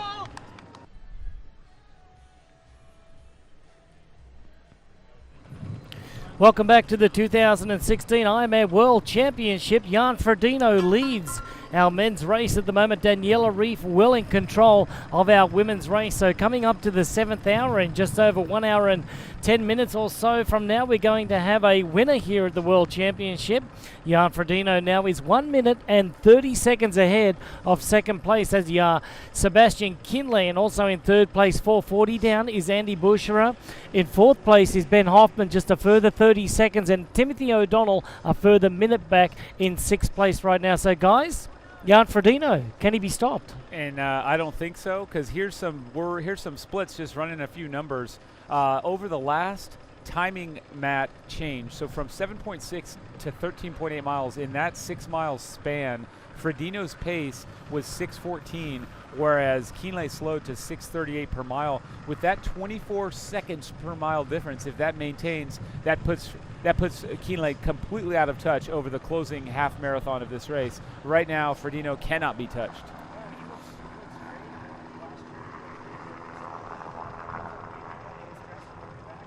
For someone that is accelerating away from his biggest competitor and probably the person he was looking to beat and looking for the most today was Sebastian Kienle. I mean, I think Ferdino was thinking about Kienle 800 meters into the swim when he started ratcheting up the pace, right? So now he's put in some body blows, as Craig was saying, and he's going for the knockout punch, putting in nearly 30 seconds a mile on one of the best athletes over the Ironman distance on this course, Sebastian Kienle. So Frodo running away with it at the moment. A lot left on the course, and a lot can happen in that time. But as you guys spoke to earlier, one of the biggest movers on the course is someone we saw that came out of nowhere in the woodlands at Memorial Hermann North American Championships, was Patrick Lang, and you said he moved up 11 spots. Last I looked, he was all the way up in 9th place. We're going to get a split soon. I wouldn't be surprised. He was coming up to the shoulder of Lionel Sanders. If you get a dynamic runner, athlete like that moving past Lionel, I don't think Lionel expected anybody to catch him on the run here today. I think you might get some momentum with those two guys running out on the way down to the Energy Lab. So Patrick Lang is putting in a move to finish on the podium here today. Yes, and I just want to take a moment to acknowledge our age group race as well. Off the bike in first place today was Brian McChrystal from Ireland with a total time of 5 hours and 32 minutes and 46 seconds. That is including his swim. He was 12 minutes ahead of Philip Mock from Germany. Then it was Dirk Niederauer from Germany, Alexander Reinhardt from Hong Kong, Christian Haugenhaug from Denmark, Nathan Shearer from Australia, Xavier Fenovar from France, Bevan McKinnon in 8th, James Burke, and also Alex Higham from Great Britain in 10th place. Now, as far as our women go, they haven't quite made the finish line yet of the bike ride, but the Ventum bike splits for our girls and our women age groupers are Martina Kunz from Switzerland, had a 3-minute lead over Stephanie Kuhnert from Germany, Svenja Tals from Germany in 3rd, India Kral from New Zealand in 4th, and then it was Mina Kolstinen from Finland, Morgan Chaffin from the USA, Rosie McGeoch, Australia, Rachel Hallam from Great Britain, Natalie Gaskin and Katrine Amkatje representing Denmark, Amkatje Nielsen representing Denmark, our top 10 age group women approaching the end of the bike ride. So that was it for our age groupers going out, and we can tell you at around about 2.9 miles on the run, it was still Brian McChrystal with a 9:48, so his lead is coming down. Nathan Shearer, Philip Mock and Daniel Stubelski, Alexander Reinhardt from Hong Kong in 5th place. So that's how our age group race stands. That's right. At around about 3 miles in the run. 3 miles in, Greg. Thanks for that update. We are right smack in the middle, actually starting in the second half of this Hoka One run course. That is 2014 Ironman World Champion Sebastian Kienle, and he is doing an incredible job rolling across the lava fields right now. Matt, I know you want to talk about these updates. We've got top 9 and someone suspiciously missing. Yeah, I mean, we'll have to double check, but it looks like we had at 8th place through the last split was Lionel Sanders, and now we're all the way through 9th place, Frederick Van Lierde, and no Lionel Sanders yet. So Lionel has moved back. Patrick Lang ran up to him and passed him, and maybe Lionel's lost a little bit of motivation, or he's struggling out there, but we'll see. He might just have lost the 1 or 2 spots. But Michael, looking at the screen now, Sebastian Kienle does not look like a broken man at all. He looks like he's having a great day out there. If he was 2 minutes up the road from second place, we'd think he was great and on for the win, right? He looks good. He hasn't been broken, but maybe, as Crowe said, everybody has different tactics. We can't assume that someone's cracked. They might be waiting for that last 10K to make their move. Obviously, this is a race. The best athlete wins, and right now, Jan Ferdino is putting in an effort that someone as good as Sebastian Kienle running this great just can't keep up with. Right, and this is the other thing that's always worth mentioning is that everyone's going to have an up and down at a different time. So these guys were evenly matched and they were running shoulder to shoulder. That drew them through that first 10 miles. But once you're out into the next 10 miles and, of course, the closing 6, you have to look at who feels good when. If you have an energy upswing like Ferdino's on right now, it may coincide with a dip in energy, a low calorie, a bonk, a cramp, anything that causes you to back off. The smart thing is respecting what your body's telling you, push through when you're able to. So it certainly could be where those time splits that we announced, 24 seconds per mile difference, they could close right up, and we could see Kienle running a lot closer to those paces of Ferdino later. But right now, Mr. Jan Ferdino, he is into the Energy Lab, and this is an important part as we roll down into the Energy Lab. It is a place where you either lose or gain energy. Also, the athletes picking up their cliff bars. They head down to Cliff Corner coming up in about a half a mile's time.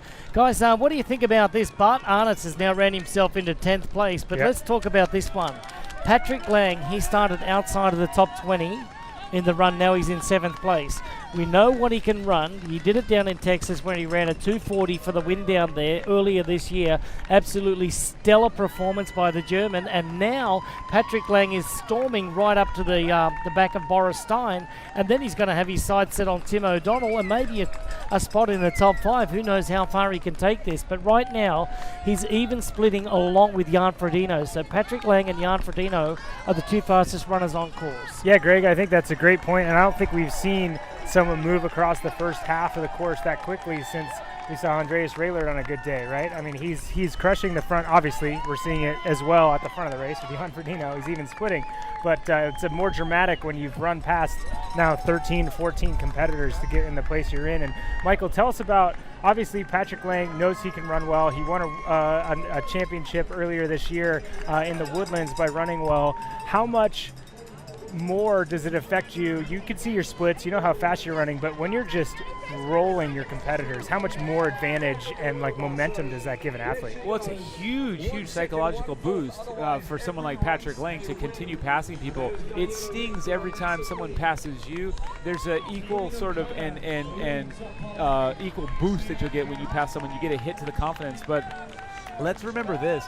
Patrick Lang went to the Woodlands in Texas this year, and that was his first Ironman.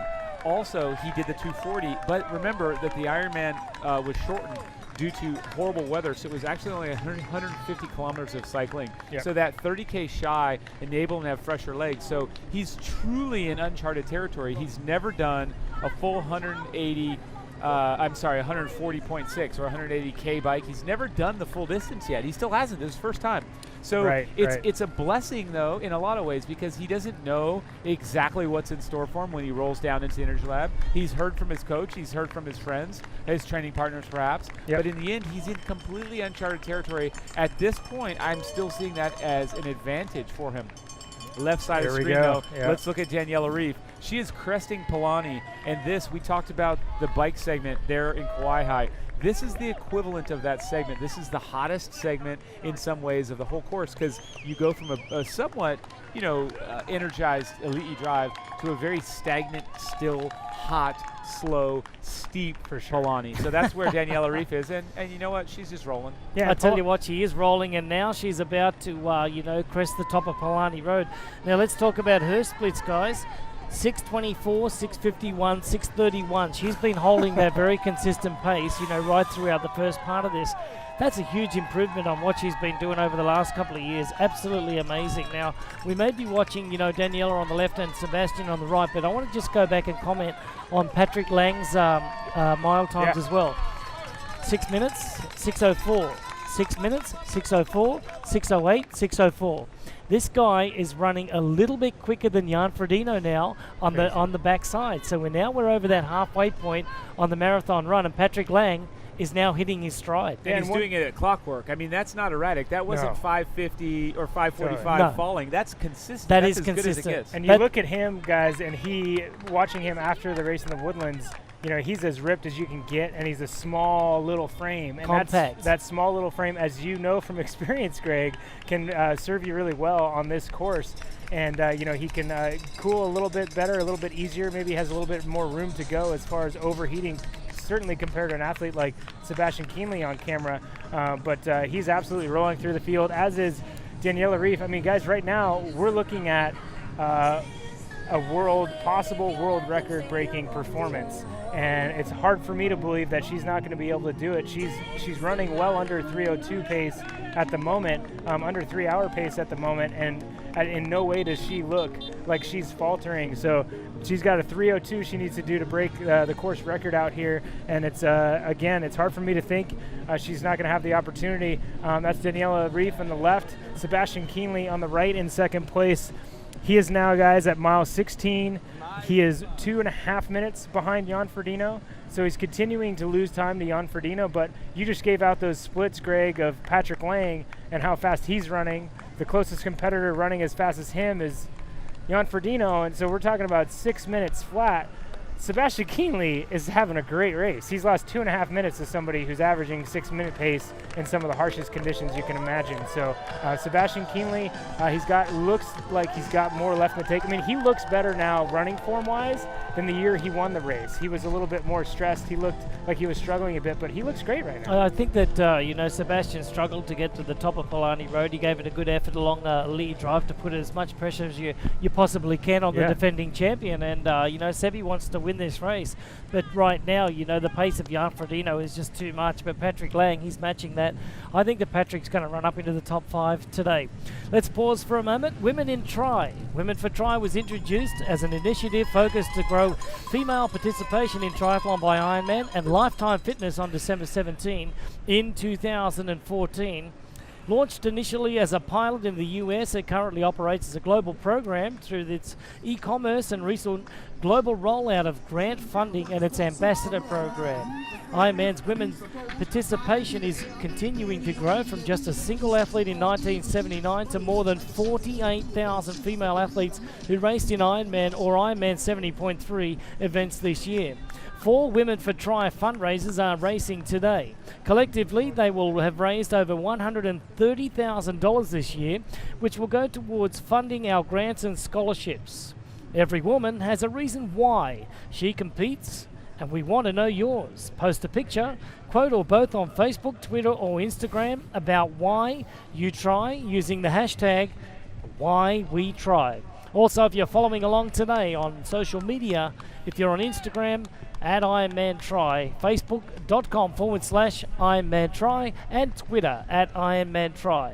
So just getting back to the action right now, Sebastian Kienle, he is trailing Jan Ferdino right now by a little over 2 minutes, and Jan Ferdino in the lead of our race. He is in the energy lab, guys, and this is where it really gets hot, very stagnant. The heat down there is oppressive. What do they have to do to hang on? Oh, they got to do a lot, Greg. They've got to, you know, they got to get all the energy within themselves, and the energy lab is a place where people gain energy and can lose energy. And I think a lot of people have been told it's so intimidating, especially the first year, you're just going to expect to lose energy. But I feel like the energy lab is a great opportunity to feel good. You've got to know what's coming. You're generally going to have a bit of a headwind going down the hill. You're going to turn right, go to that hot turnaround in the back, but you have your special needs bag, as Sebastian Kienle looks to his right, looking ahead.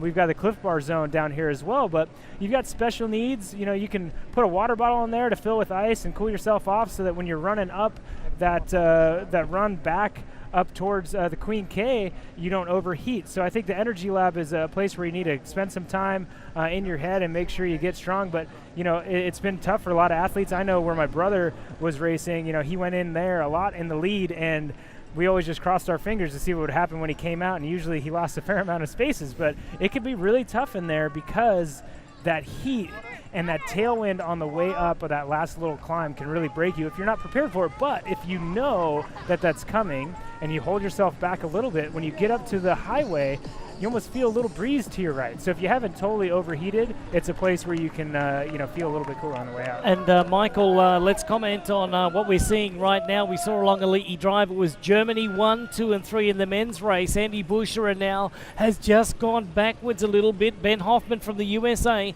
has retaken that 3rd place.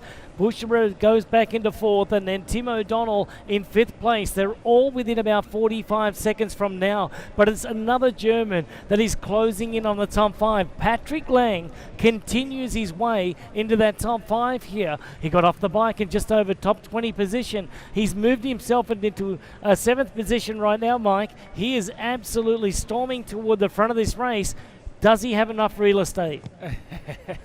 Well, he's got enough real estate for sure. There's so much racing to be done, and often people talk about how hard it is to save up because the Energy Lab is tough, but when you come out of the Energy Lab, you still have 10.5 kilometers of running to go. So yes, Patrick Lang still has enough time, but looking through, yes, there's a bit of up and down, back and forth. I think Tim O'Donnell at the next split will be in front of Boecherer, but that doesn't mean he'll stay there.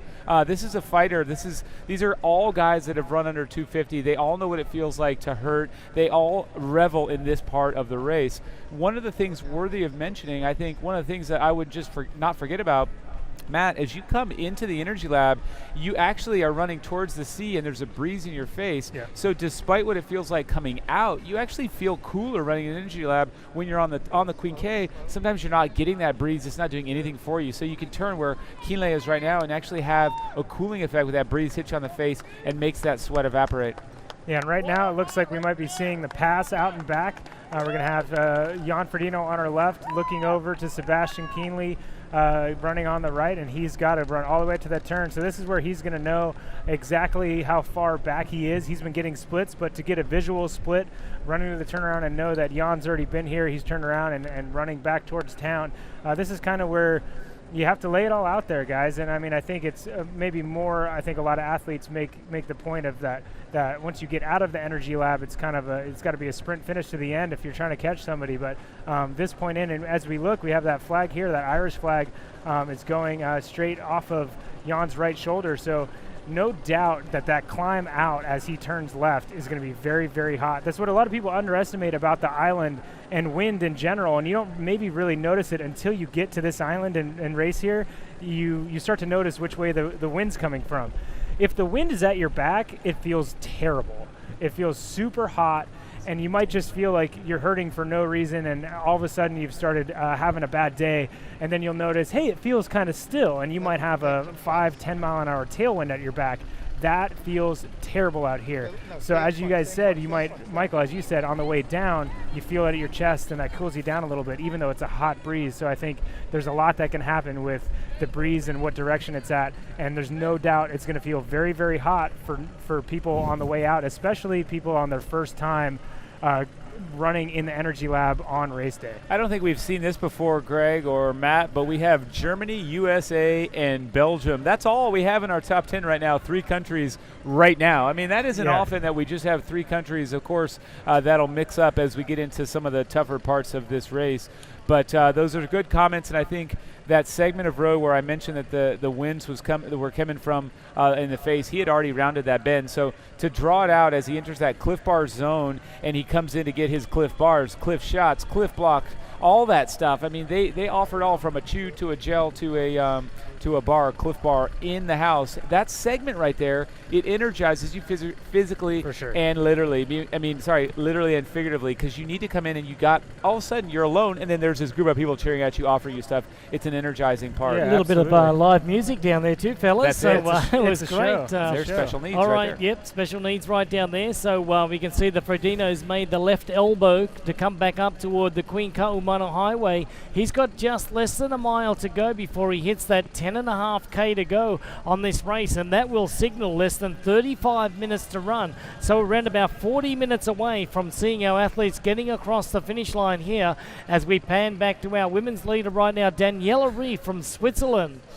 is going to take it out again by the look of it. She's got this race well in her grasp, and we can tell you that our 2015 Ironman World Champion is showing no signs of weakness. No. Beautiful turnover at the moment, Matt, and she's just been like this rock solid all day long. You know, she didn't have the race that she wanted earlier on in the year at Ironman Frankfurt at the European Championship. She didn't want the race, didn't have the race that she wanted in the Ironman 70.3 World Championships 5 weeks ago, but since then, head down, and her and a coach work specifically on this target, and now it's all coming into fruition, and look at what she's doing, just looking absolutely rock solid all day long. Oh, she looks great, no doubt, and you know, there's no sign of faltering from her whatsoever. We're not even going to try to pick apart her form because she looks pretty perfect right now, especially considering where she is in this race. But you know, through 7.5 miles, she still had 12.5 minutes on Anya Baranek, who is holding strong in front of Heather Jackson, who is now just 16 minutes bound. But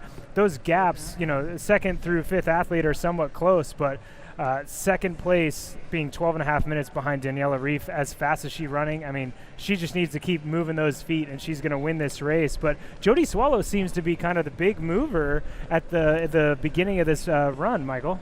And good for her. I remember interviewing her last year, and she said, guess what? I identify as a runner now. And I think that was, you know, maybe a nice shift in her brain, where obviously having one of the best swims in the sport and being known for a swim-bike combo, she started to identify as a runner, which just means her confidence was up. And to see her come in here and run past Mary Beth Ellis and to run through and get herself into fourth place, we haven't seen anyone other than Daniela Reif come through the 10-mile split. But at the last time check prior to that, we have Reif, Baranek, Jackson, Swallow, Mary Beth Ellis, Visterby, Carfrae. So guys, yes, Carfrae is in 7th place already. Yeah. So she is not going to stop. I would expect to see her in 3rd place, no worse, by the time we get to the end, because Mirinda Carfrae, she means business when it comes down to this Hoka One run course. Okay, so my question is, Michael, in 3rd place right now, we've got a great runner, Heather Jackson. Is Mirinda Carfrae going to pass Heather, or is Anja going to go back to 4th? I think we're going to see Anya slip a bit, only because Jackson is going to find a little bit of late momentum.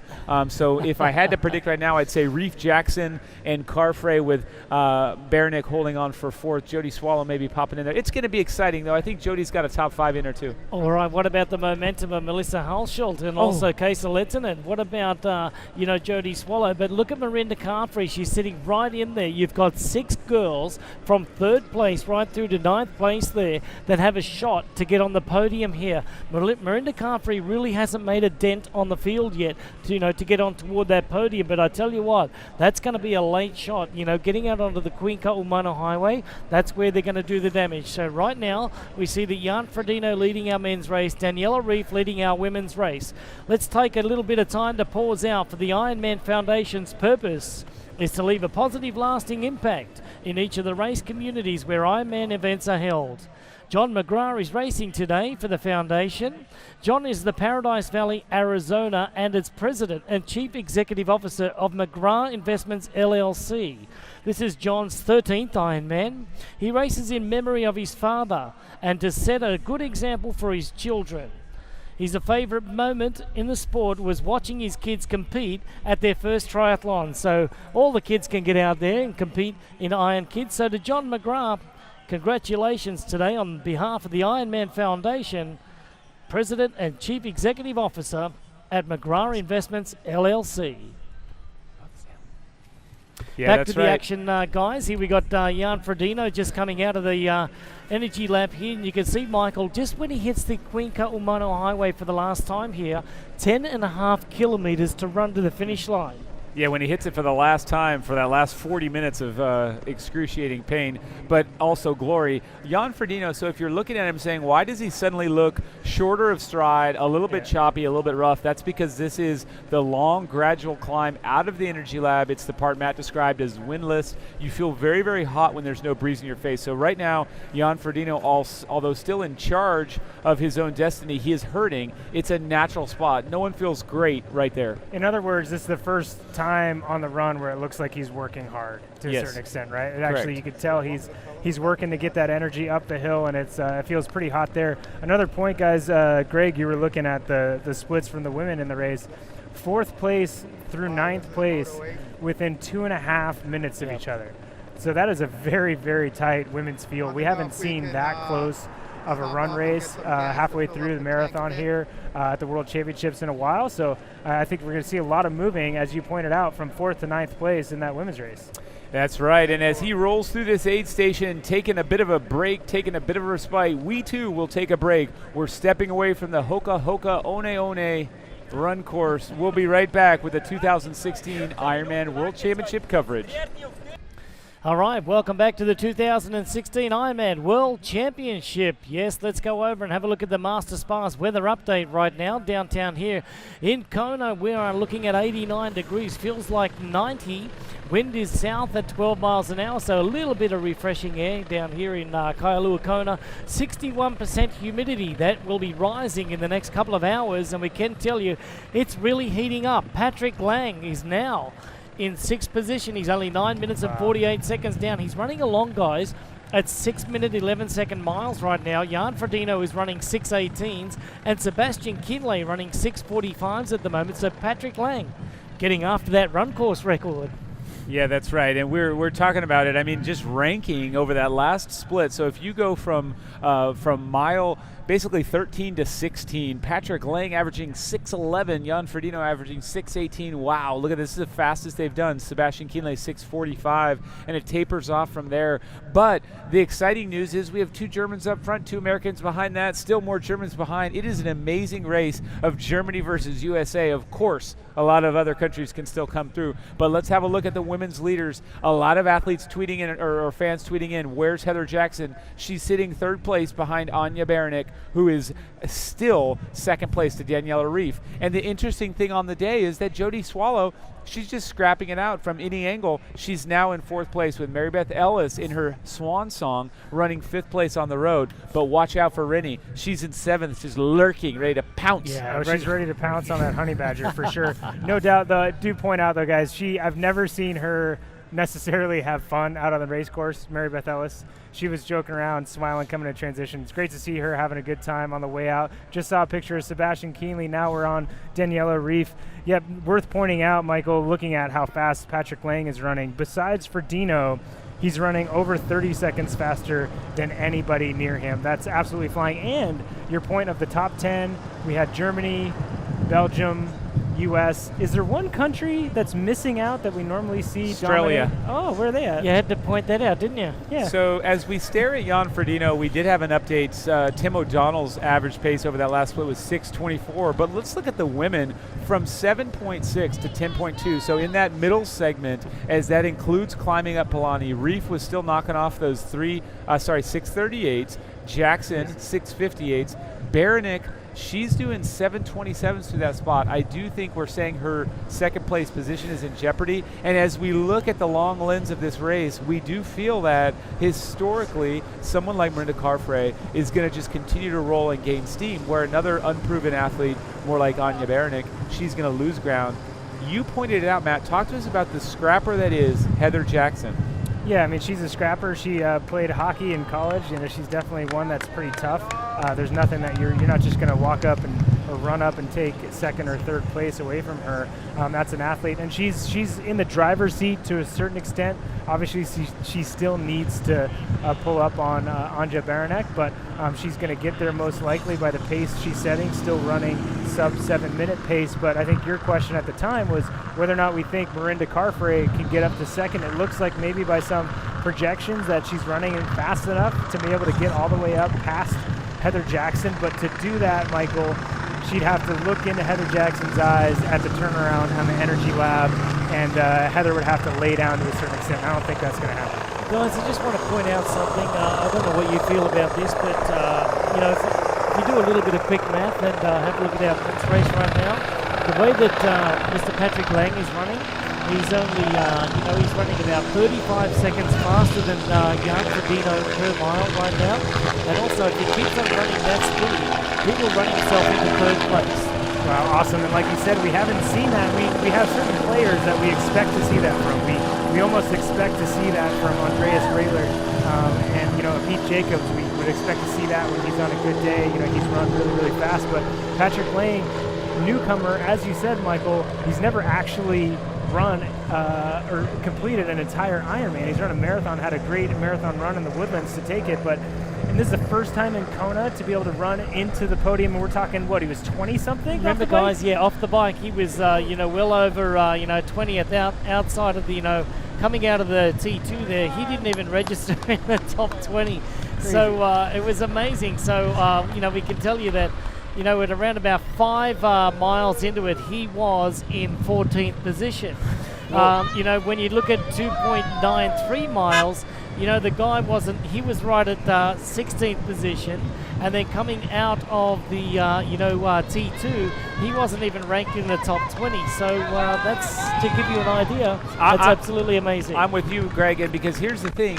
Patrick Lang, we said it before, there's got to be a surprise podium. Who has it been in the past? Rutger Bethke, Chris Lieto, Luke McKenzie, Ben Hoffman, Tim O'Donnell. We've had those surprisers that come in and they jump onto the podium and they tell us, hey, I'm here to play. Patrick Lang could be that guy that rolls in here, and we thought, oh, he's not even taking boom, podium. Like there we go! He's in the lead! Great job, buddy! Maybe you can't do it again, but the next year. But Patrick Lang is doing it after a drafting penalty, or after he served the penalty, and he's doing it on the run. He could reproduce that, and his competitors don't have anything to say when he runs past you at 45 seconds faster per mile on the marathon. On the bike ride, if a Hoffman goes away or O'Donnell goes away, you're like, no, we'll try to close that down. Patrick Lang is throwing his punches when it really matters late on this run course. Michael, he was 23rd off the bike today. So 23rd crazy. Off the bike. He's run himself up into 6th position right now, and we're all eager to see what his run split's going to be at the end of the It's day. gonna be fast, Greg. Having been running 35 seconds per mile than Jan Ferdino, I mean, how is that possible? Yeah, and Jan's running away with this race, right? That's there crazy. Partially it is, too, looking at the big picture, and Jan's up front, putting a lot of hard work in. Patrick Lang obviously got a drafting penalty, so let's not forget the fact that means he was drafting. Yeah. And so maybe his legs were a little fresher from that moment, when he was drafting, but also it's exceedingly difficult to go overcome the psychological blow that comes from standing down for 5 minutes. You have to channel that in the right direction. Yeah, and you know what? You really do have to have the perfect race to win here. I think that Patrick Lang is having about as close to perfect race as you possibly can, but Jan Ferdino, he knows all about that. Take a listen to this. To be honest, I'm searching for that day because I know if I have that day, it includes a championship.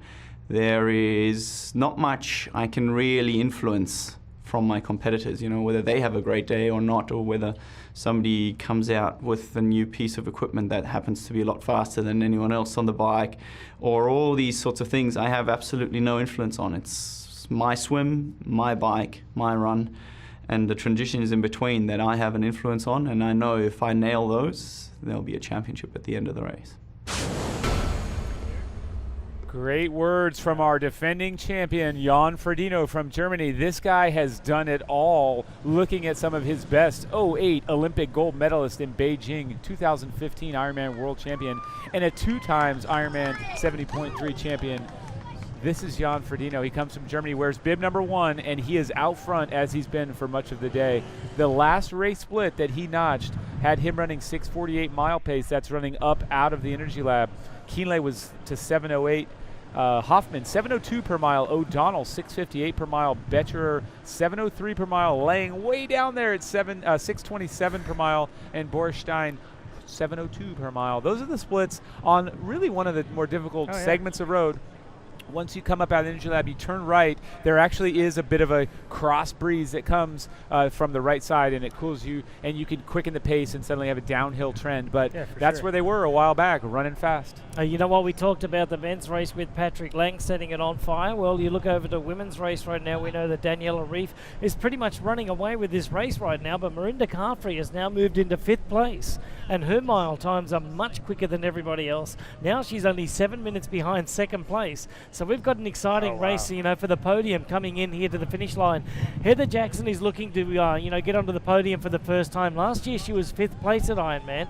This year having a brilliant race, but Meredith Kessler is far from out of it. 7 minutes out of 2nd place is nothing for the pint-sized pocket rocket from Australia, the 3-time Ironman world champion, and she has still got 15 miles to run. Yeah, that's a lot of real estate left for her to work with. We know that she's one that likes to go out strong if she needs to. She's a racer. She She's going to go out. She's going to try to get as quickly as she can, get as far up as she can. So yeah, she's going to try to get up to third, second place here pretty quick and see if anything magical can happen. We've seen her in the years past when Leanda Cave won. She got all the way up to the shoulder of the woman who was able to end up with the championship, cracked herself a little bit, learned from that mistake. So, she's going to run steady, but she wants to do as best as she can with the remainder of the day, and she's got 15 miles left to run. Exactly there, Matt. And let's have a look at the Marinda Carfrey's run splits on the Hoka One run course right now. She's been running at around about 6:32s over the first couple of miles. Then she settled into a 6:34 pace, then sped up to a 6:33 pace, getting up over Palani Hill at 6:42 pace, and now back out onto the Queen Kaumana Highway and settling back into a 6:30 pace again. So Marinda Carfrey on the Hoka One run course is really setting it on fire, but Daniela Reif, she is way out in front. Well, there's certain areas of the race where you have to find your comfort, you have to feel in your element, and no matter how well-rounded the athletes are, there's always a space that becomes the home zone. And for Marinda Carfrey, that's always going to be segment number 3, the run course. So honestly, some athletes they say, okay, when I'm on the bike, I'm in my best, and certainly Daniela Reif is the best cyclist in the sport. But Rini, she does it on the run. That'd be Marinda Carfrey. Daniela Reif also on that Hoka One course. Greg, 6:24, 6:51, 6:31, 6:37, 6:44. Those are her per mile splits. Those are incredible. She's running great. I think it really puts a little bit of action where those words were at the press conference. She said, I believe in my run. I don't have to win on the bike. And right now, it's true. The proof's in the pudding. It's not just talk. It's a great run. No, and we keep talking about second place, and it's hard not to talk about second place when you look at someone like Daniela Reif running as amazingly and as in control as she is, but nothing is guaranteed. This course is brutal. It's hot. She's been racing hard all day. The win is still always up for grabs in Kona until that first person crosses the finish line. So Marinda Carfrey, she knows better than anyone. She's seen explosions. She's exploded herself before, so she's going to get as far up as she can because she knows she still has a chance to win this race because her competitors might put themselves in a position that they can't control. And Daniela Reif looks like she's in control. No one would bet against her, but the win is still up for grabs. Well, look at the knee drive. I mean, the knee drive's absolutely perfect right now by by Daniela Reif. She's setting the hips there. She's got the knees and the ankles just in the correct place. She's got a hip square to the target. Her shoulders are right above the hips there with maybe a little bit of a forward lean. Her arms are in perfect symmetry. I think she's just running the perfect race. I don't think you can fault one single bit of Daniela Reif's race today. No, she looks perfect, and she's looked perfect all day. I mean, she was never out of touch from the very beginning. To see her 200 meters in, I think the furthest I saw her back in the swim was 5th place. And for a lot of it, I saw her in 4th place. I missed exactly what position she came out of the water because it was tight, but I mean, she was in control all day, and it's very similar to what we saw from Jan Ferdino. Sorry to look over at the men's race again, but he was able to not push himself till he needed to, and I think Daniela hasn't really even needed to yet. She's moving, and she is, she's on course record, so she's going fast, but she hasn't been pressured from anybody. And with a 13-minute gap, you're given a sense of security and a security blanket to, if she wants to hurt herself to prove something in the last 10K to try to get a record, she has enough time to come apart a little bit and come back from it. But you're right, Greg, she's looked perfect all day long. Michael, I don't think that I've seen a dominating performance since Chrissy Wellington's early years. I mean, the first year and the second year that Chrissy came here absolutely dominated and decimated the field. Today it looks like Daniela Reif is doing exactly the same thing, and that is executing the perfect race. Yes, absolutely, and you don't get a lot of domination in this sport, and you see it how tightly those incredibly good men came into transition together. 7 of them very good, still very close. But the women's race, she's doing exactly what Chrissy did, where it's come and catch me. She's elevating the game. I think that part of her has to say, why not? I wasn't pressed last year and I ran 3:07. This year I'm not pressed, but if I run 3:02 or better, course record is mine. Then I can say I've gone faster than anyone else, including Chrissy, including Rini, including Paula Newby-Fraser, including any previous Queen of Kona, Natasha Badman. All of these women went extremely well. And of course, we never compare year to year and say who would have beat, who could have done, who should have done. Sure we do. But the point is, Daniela Reif could etch her name on that record book and say, I have the course record. But point being, I don't think she's here for 2 years and gone. If she wins this race by 8, 12, 15 minutes, her competitors have to show up next year and think, she beat us this badly and she was never put under pressure. What can she do if she's put under pressure? That's true, and it's an exciting time because the women, I think, will all tell you that when Chrissy Wellington stepped on the scene, a young Canadian athlete at the time, Sam McGlone, came in here fresh off a 70.3 World Championship title. She came in here her first Ironman. She designed a program that enabled herself to run 2:59 and just crush a great race, and she would have won that race had it not been for Chrissy. Well, all of a sudden, shockwaves went out, and the women said, wow, we've got to step up the game here. We've got to raise the ante, and they did. And so they matched that, and that's when we saw Mirinda Carfrae be able to come away with an 8:52.14. Well, and since then, Michael, I think we've seen in the women's field, the men's field to a certain extent, but definitely more so in the women's field, the running game has really come up. I mean, I think before that, we had a win, I believe McKeely Jones won with like a 3:12 or 3:14, and she had great performances, and we saw these 3:08s, the 3:10s win this race. Sure. And now, Lori Bowden had done it in 1999 with a 2:59, if I remember correctly, but totally. You didn't see sub-3s, No. and now sub-3 is common talk. To. Well, greatness breeds greatness, right? That's right. That's right, guys. I mean, very well said. I mean, we're talking, all day about, Daniela Reif, having a 3-hour marathon. Now, guys, if she runs 3 hours today, she's going to go just about 8:43 to 8:44. That's going to break the record by about 8 minutes. Okay, so that's what pace she's on. Let's go ahead and listen to Daniela Reif because she did talk about her run here in Kona. I don't think I had my best possible Ironman yet. I do think I can still run and improve my run. What I'm working on or working for is to push that bike for 180K and then run the whole marathon in a pace where you're like, yes, this rocks. And yes, I don't know if it's possible. I mean, it's such a long race. I don't know if that's actually possible to have that feeling, but that's what motivates me. That's what I'm still working every day for, that I can get there. And I don't know. I mean, on a great day, maybe I can have that on Saturday. I don't know. Well, there you go, Daniela Reif. She is the defending champion, 2016 Ironman Switzerland champion, the 2015 Ironman World champion, and also in 2015 the Ironman 70.3 World champion. She hails from Switzerland and she enjoys over a 15-minute lead right now out on course. Daniela Reif leads our women's race. Mirinda Carfrae is charging. Anja Baranek from Germany is still holding down second place. But look at this, guys. Comment on what you're seeing right now. This is a fast-flying Swiss Miss all the way toward the Energy Lab right now. Yeah, absolutely. And, she's still doing the little things. She's putting ice in her hat. She's maintaining her temperature as low as she can, or at least the perception that she's getting cool a little bit. But, man, she looks perfect. I remember 2 years ago, we had a camera on her on Elite E Drive, and all we could do was pick her apart because we had 3 hours or so or 2.5 hours to look at her running on that screen.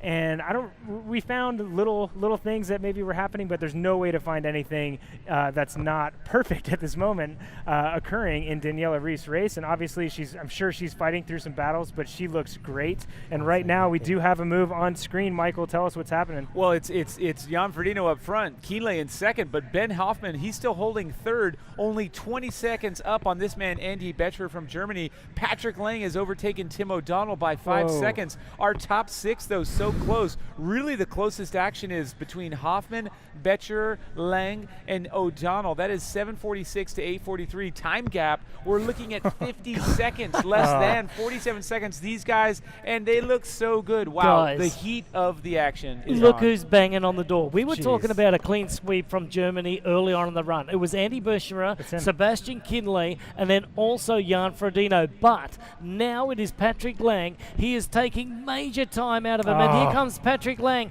just flying past his counterpart here from Germany. Patrick Lang now moves into 4th position, overtaking Andy Bucherer. And now he has his sights set on Ben Hoffman from the USA. Can it be Germany 1, 2, and 3 today? Ben Hoffman's going to have to look over his shoulder because Patrick Lang is absolutely chewing up the tarmac. I didn't even think that molten lava could get this hot. Patrick Lang has found his sweet spot on the Queen K, and he is tearing them down. Oh, unbelievable, Greg. Magma. Yeah, unbelievable watching him run past Bucherer. Bucherer did the quadruple take over his left shoulder as he went by, and there was absolutely no response. And as you said, Greg, now he's looking up at the American who's holding podium position. Ben Hoffman is only probably 30 or 40 meters in front of him, and Patrick Lang looks like he's sprinting. And this is a performance to me reminiscent of his coach, Faris Al-Sultan, someone that we didn't really expect to win that year that he won, and obviously they did it in different ways, and I don't think Patrick Lang's going to win this race, but he is surprising a ton of people, and we shouldn't be surprised because at the Woodlands the conditions are hot. It is a little bit different. Sometimes that first time you go, you have a great race and you don't know what the real pain feels like, but Patrick Lang, who is not from USA right now, he's in 4th place, and he is running up to the podium, and I hate to say it, but I think Ben Hoffman's going to have his hands full, but he will fight for this 3rd place. Oh, and Ben Hoffman also knows that if Lang does cup on his shoulder, he won't give up the 3rd place position easily to the German man here. He will say, okay, when do I need to make my move? I have to hang on, keep a little contact. Hoffman knows this course. This will be a time where he can say, I have experience over you, young man. I've raced here enough times. I've dropped out. I've raced great. I've had it all, and I know. So Ben Hoffman, USA, he still has a chance, but right now it looks incredible for this man. He is also going to maybe do sort of like we did in 2014 where we saw Jan Ferdino get 3rd place with a flat tire, and then everybody says a coulda, shoulda, woulda, woulda if he hadn't had that flat. But now he had a penalty. We could say, well, what would have happened if he had been a little bit up the road? 5 minutes perhaps. Yeah, and he's just dropped a couple of sub-6 minute miles over the last couple of miles here. Patrick Lang is now coming up onto the back of Ben Hoffman. What he'll do here, he'll slow down a little bit. He'll get his energy in. He'll get his nutrition in. He'll get his Gatorade endurance in. And then he is going to make an all-out assault and a big surge like you would not believe. He will blow by Ben Hoffman. Then he will get after Sebastian Kienle. And just like that, look at the surge. Hoffman puts the hat on with absolutely no comeback to that.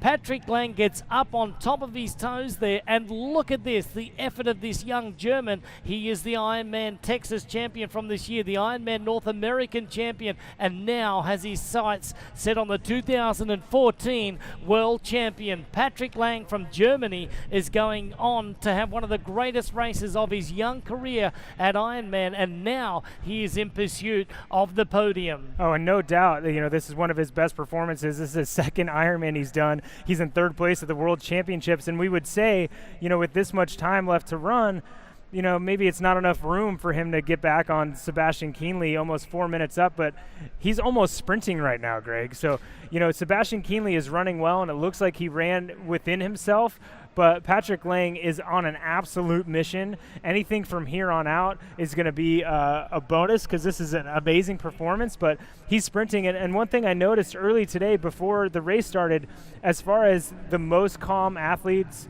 I've seen, Patrick Lang was one. He tried to strike up a conversation with me about 5 minutes before he was heading down to the swim. I said, Patrick, you got something to do. You need to go warm up. That's a guy that was pretty laid back about the whole situation and the day ahead of him. So he clearly has nothing to lose. He was an automatic qualifier here. He's going to qualify again pretty easily for the World Championships. But right now, he's on an absolute sprint. And as you said, Greg, it looks like, is he still in contention for that run course record? Yeah, absolutely, he certainly is. I just want to point something out, guys, and I want you to both comment on this. When a marathon runner goes in to do their first marathon or so, it's usually when they have their best marathons, their first 1, 2, or 3 marathons, they get their best times. However, in Ironman racing, it takes a little bit of experience but not for this young guy. Patrick Lang did his first Ironman down in Texas, in May earlier this year and took out the win. And now he comes to the World Championship, and look at this new upstart. He's showing a clean set of heels to the rest of the field. He's only behind two of probably his idols, and that is Jan Ferdino and Sebastian Kienle. It's not ironic. The guy is just that good. Well, and I think here's the deal. You do get actually a little bit of ignorance is bliss to know what it feels like. There's advantages to knowing what's coming, but there's also eventually a disadvantage. You know what it takes. You talk to these champions as they've raced through the course of their career. You start to push up to that edge and be like, oh, man, I remember what that feels like. Ouch. So either you dive in or you don't. And so Patrick Lang has no idea what the edge feels like. He went one time across this distance in Texas, a bit shy, as we said, but he's done one marathon. This is number 2.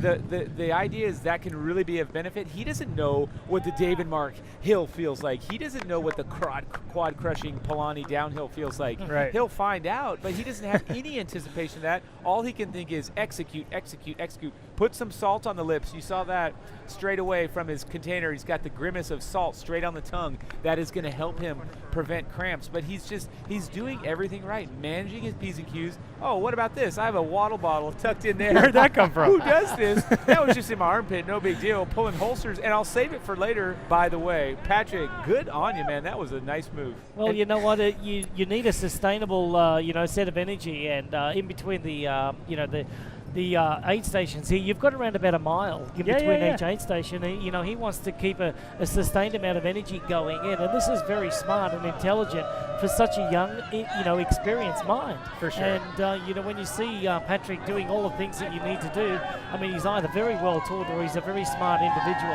And I think that we did learn something in Texas, that he is a smart guy. Yeah. And so anyway, we're learning to know that Patrick Lang, yes, he's in third place right now, but I just want to quickly switch subjects, guys. Meredith Kessler on the women's side is now catching Anja Berenek and also Heather Jackson. She's only 2 minutes and 30 seconds down from Heather Jackson, and a further another minute away from Anja Berenek with quite a few miles to run. So the women's race is getting interesting in between 2nd, 3rd, and 4th and 5th places right now out on the Energy Lab as Danielle Reif is just about to attack that section of the course. So Meredith Kessler is just about to attack on Heather Jackson and also Anja Berenek. Daniela Reif continues to lead. Jan Ferdino with just a couple of miles to run, guys. He's coming up the hill, the big hill. He's just gone through about 24 miles, and he's got those 2 miles to go. So this is an uphill grade we saw in 1989. This is when Dave Scott lost a step and Mark Allen took him home. But this is it, the final hill, and again, you'll see that labored stride of Jan Ferdino, and it is because running uphill at a grade like this at the end of a long 8-hour day is difficult. It's pretty hard. Give it to him. He's cranking, and this is him on the verge of being a 2-time Ironman world champion. Yeah, the Timex leaderboard car is approaching the corner of Palani Road and the Queen Ka'umano Highway. Once they hit the Palani Road, they have a half-mile downhill quad cracker before hitting Kuakini Highway, Hualalai Road, and then making that right onto the world-famous Ali'i Drive. Jan Ferdino with a mile and a half to run in the 2016 Ironman World Championship has the world at his feet. There's nothing he hasn't done in the sport of triathlon, and today he's almost set to take his 2nd consecutive Ironman world title. Patrick Lang, on the other hand, he is an upstart. He's a Kona rookie, and he's come in here. He's in 3rd place right now, and only thing that stands in between him and Jan Ferdino is another German, Sebastian Kienle, the 2014 world champion. That's right, and there is a very good chance that he might catch 2nd place, only because he's a light on his feet runner. He, again, doesn't know what it feels like to run down that hill. Again, by the way, when you finish turning left off of Palani, you still have a mile to go. You have to do a long stretch along the Kuakini before that Hualalai. It's not like Palani and you're done. Although you do hear the finish line, you're not done. And as you said, Michael, I think experience is an important thing on this race. But that hill that Ferdino is about to go up and then go down, Palani, if you've never done this race before, like Patrick Lang, you're like, oh man, here's a little hill. I'll try to use this to get some time back, not knowing that there's so much pain left in front of you. That run down Palani is brutal. And when you're in a tight race, as Patrick Lang and Sebastian Kienle are, you've still got Elite Drive. It's not a free ride. You don't jump on an escalator when you get on Elite Drive. You still got to run hard all the way in. You are dead right there, Matt. And let's give you an update on our top 11 runners as they are just about to head off to the finish line. Jan Ferdino leads with 1.5 miles to run. Sebastian Kienle in second place. Patrick Lang, that makes a German clean sweep in 1, 2, and 3. Ben Hoffman in 4th. Andy Bucherer in 5th. Tim O'Donnell in 6th. We've got Boris Stein, another German, in 7th. Frederik van Leerde from Belgium, followed by another Belgian athlete, Bart Arnott's in 9th. And then we've got Ivan Rania from Spain in 10th. And USA, Andy Potts, is in 11th place. So we've got 3 from the USA, and we have a ton of Germans in the top 10 right now. So we've got Stein, Lang, and Kienle Ferdino, 4 Germans, 3 from the USA, and 2 from Belgium. So that is absolutely amazing racing right now. Absolutely, in that 4th through 6th position, that's going to be some pretty tight racing too. You've got Bucherer, Hoffman, and Tim O'Donnell all within about 45 seconds of each other. That top 5 is a pretty elite finish here in the World Championships. This is a place where those athletes have finished. Tim O'Donnell has been 3rd and 5th, I believe. Hoffman a 2nd place. But right now we're looking at the 2 leaders. Jan Ferdino obviously up front with a fair gap on Sebastian Kienle. But Sebastian Kienle, looks like he's tiring. Obviously, he's very far into a marathon, but he's doing all the little things he has to do. He will be getting word most likely that Patrick Lang is coming. He probably, he's got to take people's word for it. If they tell you he's coming, he's really coming. But man, Sebastian looks really good. He looks really good. He's taken his ice in and his water. He's shaking it out. He knows what you need to do. You need to stay loose. His form looks perfect. Don't forget, guys, we wouldn't normally say Sebastian Kienle is someone who can necessarily close all that quickly if you weren't watching the last 2 years, but a 1:11 he ran with a sprint finish with Tim Reid just a few weeks ago at the 70.3 World Championships. If Patrick Lang gets up to him, he's going to do what he needs to do. At the press conference, somebody asked him a question, and Sebastian was referring to Twitter and how sometimes he gets likes from his other pros on Twitter. And he said, Tim Reid, whenever he likes my photos or my comments, I see his profile picture, and Tim Reid's profile picture has him finishing in front of Sebastian Kienle at 70.3 Worlds. And Sebastian said, if that happens again, it won't happen like that again. And I think if it comes down to a shoulder-to-shoulder race, Sebastian just had that experience. He knows what it feels like to be on the wrong side of it, and he's going to put up a really, really hard fight, guys. Well, the foot speed of Jan Ferdino is still quite high as he now runs down Palani Road for the very last time today. The Hoka One run course is coming to a close for Ferdino. He's just 1 mile away from the finish line right now, and as you were saying before, Matt, you've got to close this race out. It's not going to run it for you. When you get to the bottom of Palani Road, your quads are just absolutely on fire. You've ridden 112 miles, 180k. You've run 42 kilometers. You've 26 miles is absolutely insane. The enormity of the challenge that we give to ourselves as triathletes and Ironman triathletes. But Jan Ferdino now, look at this, just striding out, just not wanting to lose anything. No more seconds to anybody else in the field. The only person that's making up time on Jan Ferdino is Patrick Lang. From Jan Ferdino here with just over 1 mile to run is now heading toward the finish line. Well, we didn't have Patrick Lang at the pre-race press conference, but you know what? The goal is to be at the post-race press conference, as every athlete knows. And Patrick Lang, you'll be there today. You'll be there next year at the pre-race as well. So an incredible show from a guy that has very little experience, but well guided by Faris Al-Sultan, the 2005 Ironman World Champion, is his coach. So Jan Ferdino making it look easy. He had those couple of uphills where he showed us his mortality. He showed us that he is in fact human. But right now it's back to Super Jan as he rounds that left turn onto the Kuakini Highway, and just about a mile to go from this intersection. It is almost time to celebrate this world champion. And as he was saying, Michael, Jan Ferdino earlier, he said, if I have a good race, I will have a world championships. And he's had a good race. He knows that he's better than the rest of them if he's got a good day, no matter what special things they have up their sleeves, special equipment. If he has a good day and he puts his swim, bike, and run and transitions together, he's going to win a world championships. And we haven't often seen an athlete with the pedigree to win big championship races as Ferdino, and here he comes just adding another treat to his fireplace. A little treat to his fireplace. Yeah, a little, like that, a little sometimes. trophy for his mantle. Nicely There done. it is, trying. A palmaire, as you will, to his accolades. But Jan Ferdino, so, and we talked about this, you know, he wanted to go sub-8. It's 8 hour and 1 minute right now. So he didn't do that. He also is not going to take down Craig Alexander's record. That's 8:03:56. He's not going to round this 3/4 mile or 1,200 meters in that time. But he's going to be one of the top times ever. And guess what? I always feel like the most important thing for a true athlete, a competitor, is winning the race. If he had won this race in 8 hours 30, he still won the race. The time is a little bit less relevant. So right now, Jan Ferdino, if we want to just say he's getting the job done in style, overtaking age groupers that are only half a mile into their race on this Hoka One run course. Yeah, as we said, he's still got a little bit more to go, but Jan Ferdino, he's the one person on this course currently that can rest up a little bit, shake the arms out. He's got a gap. You know, he might have had that carrot as we were talking about of going sub-8 or breaking the course record.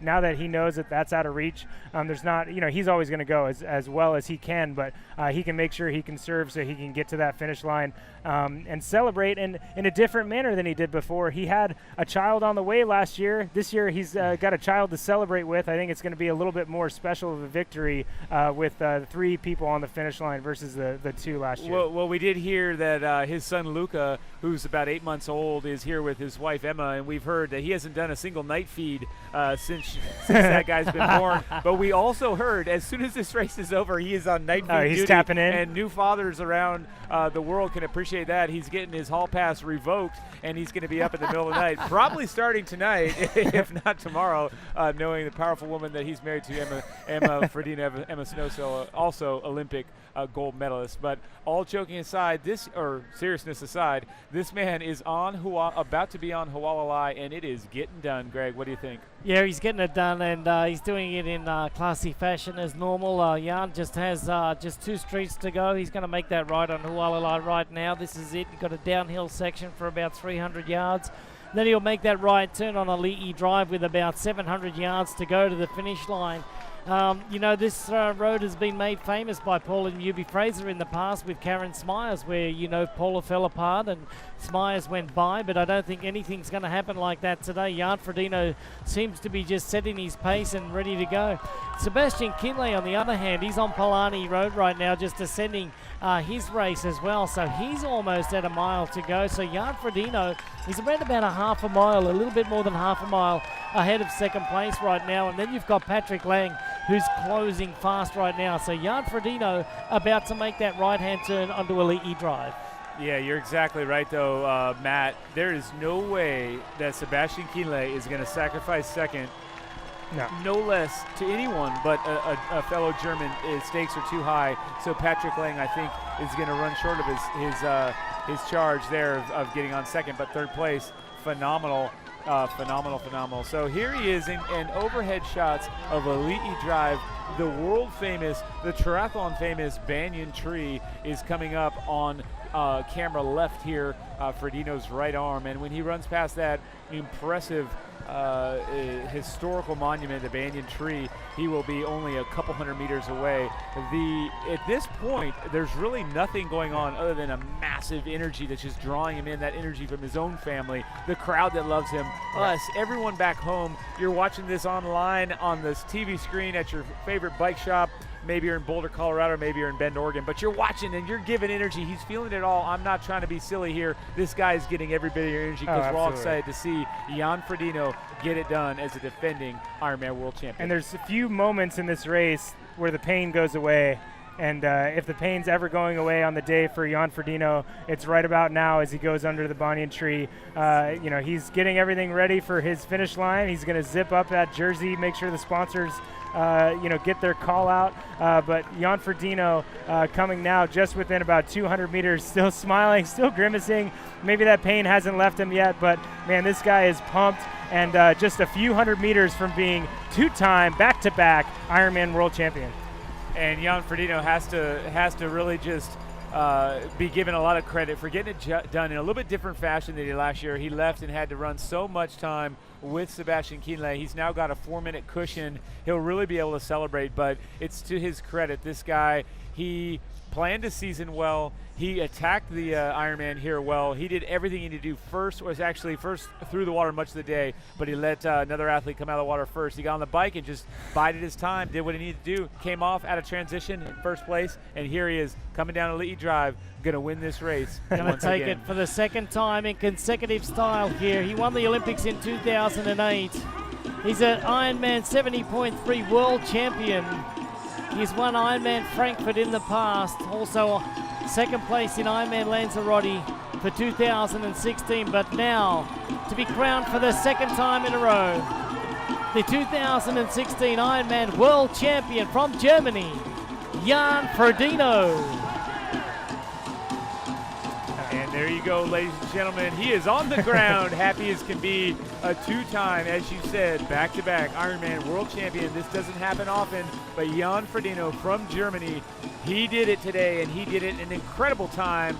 8 hours, 6 minutes. What a day. Yeah, and no doubt, he was never, he wasn't pushed the last 10 miles, but looking at him there, how out of energy he is, he pushed and paced himself as well as he could in between two absolute legends. There you go, 3 of the best that have ever been in this sport. Dave Scott, Jan Ferdino, Mark Allen, getting emotional for Jan Ferdino. No better way to get welcomed across the line at the World Championships than with the 2 best athletes that have ever been out here. And then legendary Mike Riley bringing him across the line in an embrace. But that's 6 times Ironman champion Dave Scott, Mark Allen, and then Jan Ferdino with 2 titles, hugging his wife, Emma Ferdino. He did 8 hours, 6 minutes, and 30 seconds. An incredible day today. And we have fellow Germans coming in second and third. Looks like at the last check, just under a mile, Patrick Lang was not closing. He still had just under 2 minutes back of Sebastian Kienle. But folks, here it is, overhead shots of our finishers as they're coming home. But yeah, as you said, it's still pretty tight here. Sebastian Kienle's got 1 mile and 1:40 to give.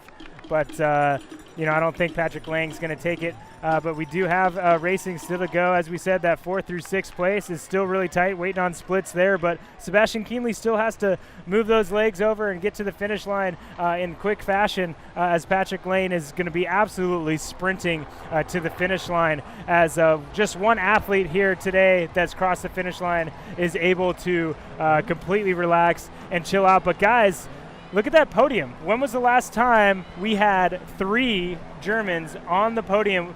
Michael? It was 1997, and it was Germany's Thomas Hellriegel, Jürgen Zach, and Lothar Leder. They did it in 1997. Let's listen. Creating your best and your worst day in one. Oh my God, I can't remember when I last suffered so much. And right now I'm just so happy to be here. Thank you so much for all your support. You guys are amazing. You guys make this race happen. Thank you to all the locals for giving us your space, sharing your roads. Mahalo, much appreciated. It is. The spirit of the island is within Jan Ferdino. Jan, you are an Ironman World Champion. That's right. He sure is, and he is that 2 times over. Jan Ferdino, incredible to repeat as a champion. Well, and one thing we're used to here in triathlon for the most part is great champions. He's a gracious champion, thanking the crowd and knowing that he needed the support of the volunteers and the crowd to get through it. Still looking great. Again, this isn't a man that necessarily got beat down. He just had someone cross the finish line in front of him, had a better day. Sebastian Kienle, one of the best we've seen in the last 5 years. Here we go, Sebastian Kienle, 2nd place at 2016 Ironman World Championship. And again, talking about gracious, amazing, awesome champions. Sebastian Kienle, a class act. He wanted to finish 1 spot higher. He'll take the 2nd place. This will keep him up at night a little bit. That 2nd place hurts. That's 2 2nd places at World Championships within just a few weeks' time. He doesn't look happy. He's a good dude, though. He knows that one of his best competitors, Jan Ferdino, is an athlete that pushes Sebastian Kienle to be his best, and they both got the best out of each other today. Well, you know what? And there's such a thing as being happy and disappointed at the same time. And he's got to be happy anytime he can get across the line with a great race. You know, he was able to do an improvement upon last year's 7th place or 8th place finish. But, you know, you can still be disappointed. Champions don't always win, and this guy knows that. Certainly a happy performance, but not the best, not what he looked for. So it's going to be a little disappointing. But here's Patrick Lang out of Germany. This young man is absolutely ecstatic, and you can tell right now he surprised a lot of folks. Obviously, his true believers and fans knew he could be done, putting the German lei around his neck, grabbing the German flag, and running in with a smile, because this could very well be the future of our sport. He's there now in 3rd place, ecstatic. Can't believe it. He can't believe it. Michael, this is similar to what we saw Texas at the Woodlands. This kid is amazing. It just is such a genuine guy. He can't believe it. He can't believe it. I don't speak German, but I'll tell you what, he's saying, I can't believe it. I did it. 3rd place. He's going to be in a lot of pain here in the next couple minutes, Michael. He just went to the absolute well. But, I mean, this is not one. I had a couple buddies that called him in the top 5, but this is not one that a lot called on the podium. But to have a legendary athlete like Jan Ferdino and Sebastian Kienle and now Patrick Lang, 3 Germans across the finish line, all in under 8 and 11. You know, we might see a new era of German racing. There is going to be no happier man here than Patrick Lang. Even Jan Ferdino, I don't think, is going to be buzzing as much tonight as Patrick Lang will be once he finally sits down and that pain settles in. But Michael, we're looking at Patrick Lang right now at the finish. We still have racing out on course right now, or at 25.2. Ben Hoffman was in 4th place, 7:12 back. Andy Boscher 7:22 back from our leader, 10 seconds with 1 mile to go. And Ben Hoffman looks like he's still in the front, but Andy Boscher was within 10 seconds with 1 mile to go. Ben Hoffman's not the type of athlete to let that gap go, but I wouldn't want to see Boscher up on my shoulder as Ben Hoffman's got right now, but Boscher is giving it his all, trying to close that gap. He just settled in for 5th place. 5th place ain't so bad once you realize you can't get 4th. No reason to kill yourself, right, Michael? Well, 4 to 5 out of Germany. Ben collapsing across the line. That is giving it everything you had. Congratulations to Ben Hoffman from USA. He was running on fumes to get across that line in front of Andy Boscher. Andy Boscher getting there with a smile, walking across the line, and medical attention being delivered right up to Mr. Ben Hoffman. 8 hours 13, and he took everything he had and threw it on the line. Congratulations to the top American, sandwiched between 4 Germans in that top 5. Germany is celebrating. A shout out to our friends 12 hours later across the sea. It's 2:30 in the morning, and they're up watching this race unfold. Germany on top. We might want to tell 3 and 5. We want to tell Boscher to get across the finish line just to make sure he gets his best time. He was walking pretty slow there for a little bit over the finish line, but this is a guy who he knew he could do it. But you always have self-doubt, and this is a guy who now knows, and he's gotten back up there in 5th place, as you said, 4 out of 5 Germans. But Andy Boscher had great performance today, was up there in the swim, pushed that bike ride, and pushed it as hard as he could at the end, just with 60 meters to go, finally giving it, so to speak, to Ben Hoffman that you would have had to drag him away on a cart to take it away from him, and you might have had to do that anyways. Ben's being wheeled out, but Ben looks okay. But Andy Boscher, 5th place. This top 5, unbelievable result from these guys. Great performance. And according to our splits, Boris Stein, Tim O'Donnell are the next 2 guys we should see down the chute. Both of those guys representing Germany and USA. So let's see who comes next. I'll have to echo the words of Sebastian Kienle. He said them at the press conference down in Mooloolaba, Australia. He said, I think it's time for a German domination. And the German domination may not have taken place at 70.3 Worlds, but we definitely have it here at the Ironman World Championship. Incredible, and the day is not over, but 5 guys across the line, 4 Germans and a U.S. contender. Let's see who comes next. These guys really got it done in style. Patrick Lang off the bike in 25th place. He ran through 22 guys. Have we ever? I don't know when we've ever seen that. I mean, Andreas Rehlert's had similar, but I don't think to that extent coming that far back. I mean, unreal performance from him. And Michael, Dave Scott did it in 1996. From that far back? He went from 25th place to 5th But there you go. He didn't get to third. He got to fifth. But he did that and crowned that as one of his best achievements. But imagine now Patrick Lang coming into the World Championships with confidence next year, knowing he was third with a hiccup, getting a penalty. This is a guy that, he's going to be riding high. He's got absolutely amazing future ahead of him. 2 Ironmans, 1 championship win, and 1 World Championships podium finish. Unbelievable results from a newbie to the sport, a newbie to this distance, and here we go. That's right, and the honest truth is there's Tim O'Donnell coming home in 6th place. He's rolling through the line. This guy obviously content but disappointed as well. He came here trying to better his 3rd place finish from last year. He didn't slip too much. 6th place and a time under 8:16 is going to be an incredible step forward. Still, it's not a step back. It's a step forward, a lateral move, because the guy has a tool bag now of back-to-back great races here in Kona. Absolutely. A 6th place after a 3rd is a great performance. Often we've been talking about it all day and all week, you see a big drop when you get to that podium, kind of not out of nowhere, but when you get led away and you have a breakthrough performance, it's usually a big drop back for a year, 2 years. 2 athletes that came back from that, Tim O'Donnell the year after, Ben Hoffman 2 years removed, gets his 4th place finish back on Boris Stein here coming across in 7th place. But look at that time, 2:39.45 for Patrick Lang, 2:39.45. That's a course record.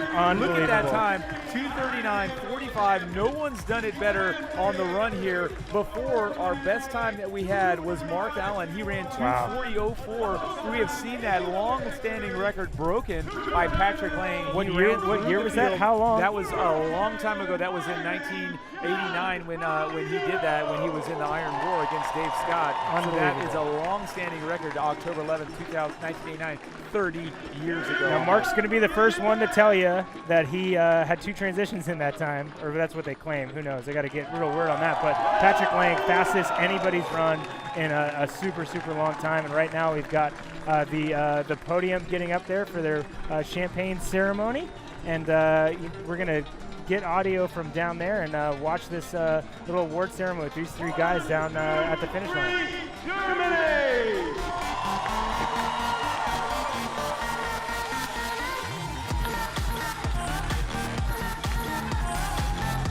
Mark Allen, Dave Scott giving him their Reid. Whoa! He's going to open it up right away. There we go. I think Patrick Lang might lose this competition. Too more experience at this. Doing pretty good with himself.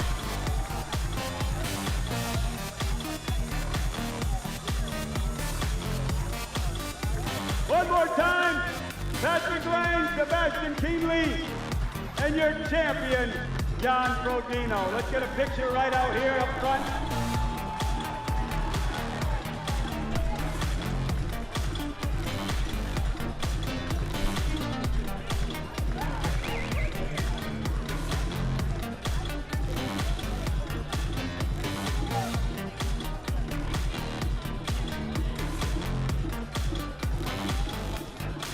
Michael, I think, when we see an athlete that has run away with it, so to speak, from the rest of his field today, we think maybe it's easy to a certain extent. Looking at Jan Ferdino's face and how he's holding himself, doesn't look that easy, does it? There's not an easy part of that.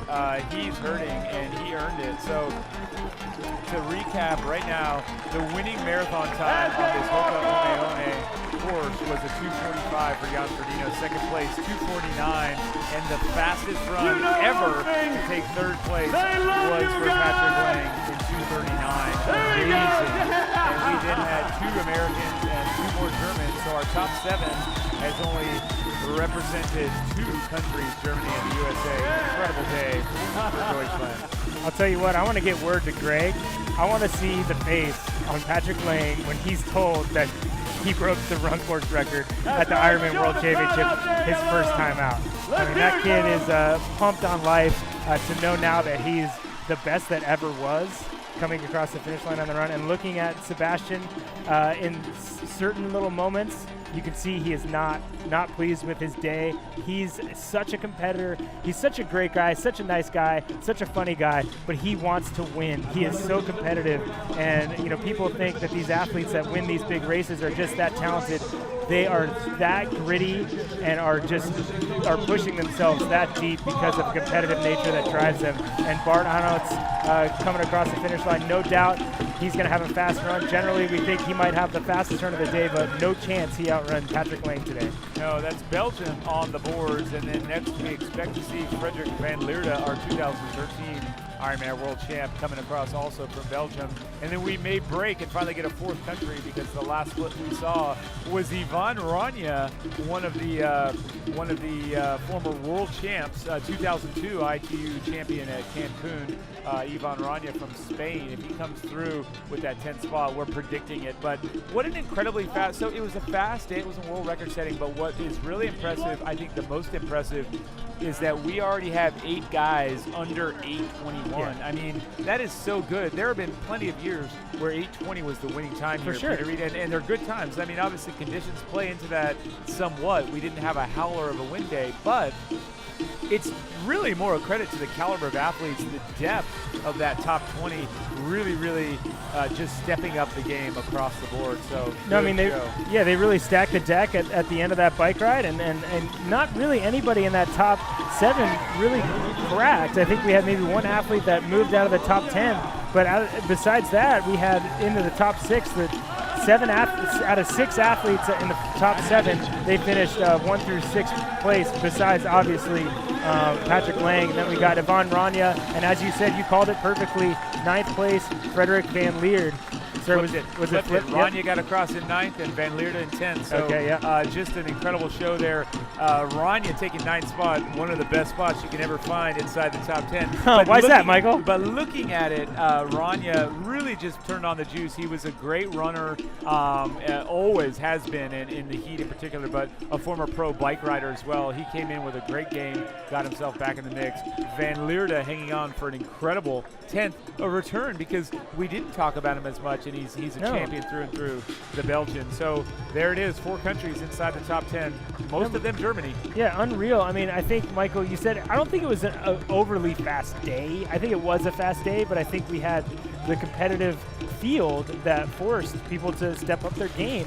And can you imagine being one of those athletes on a good day? You're looking at your watch, you've looked at all the results the last 10 years, and you're thinking, man, I'm on track for 8:30, 8:35. Top 10 finished 10 minutes ago. Unreal. We have not seen it that tight. I've never seen it that tight actually at the finish line here. No, you're exactly right. And then even just to take it a step further, I would be willing to bet that, probably 8 of these guys in the top 10 are sitting on their way to the medical tent right now to get a little assistance. Obviously, we have drug testing and doping control they have to run in there. Yeah. But I think that what happens is they really drain the tank. You saw the effects of Ben Hoffman. A lot of those athletes will be buoyed by the excitement and emotion of finishing well. But I'm thinking we have a high majority of people that'll come off that, and they'll be inside the medical tent trying to get IV assistance and get yourself back to par. But we know that we have our top finishers down at the finish line with our very own Greg Welch, and we cannot wait to hear what they have to say.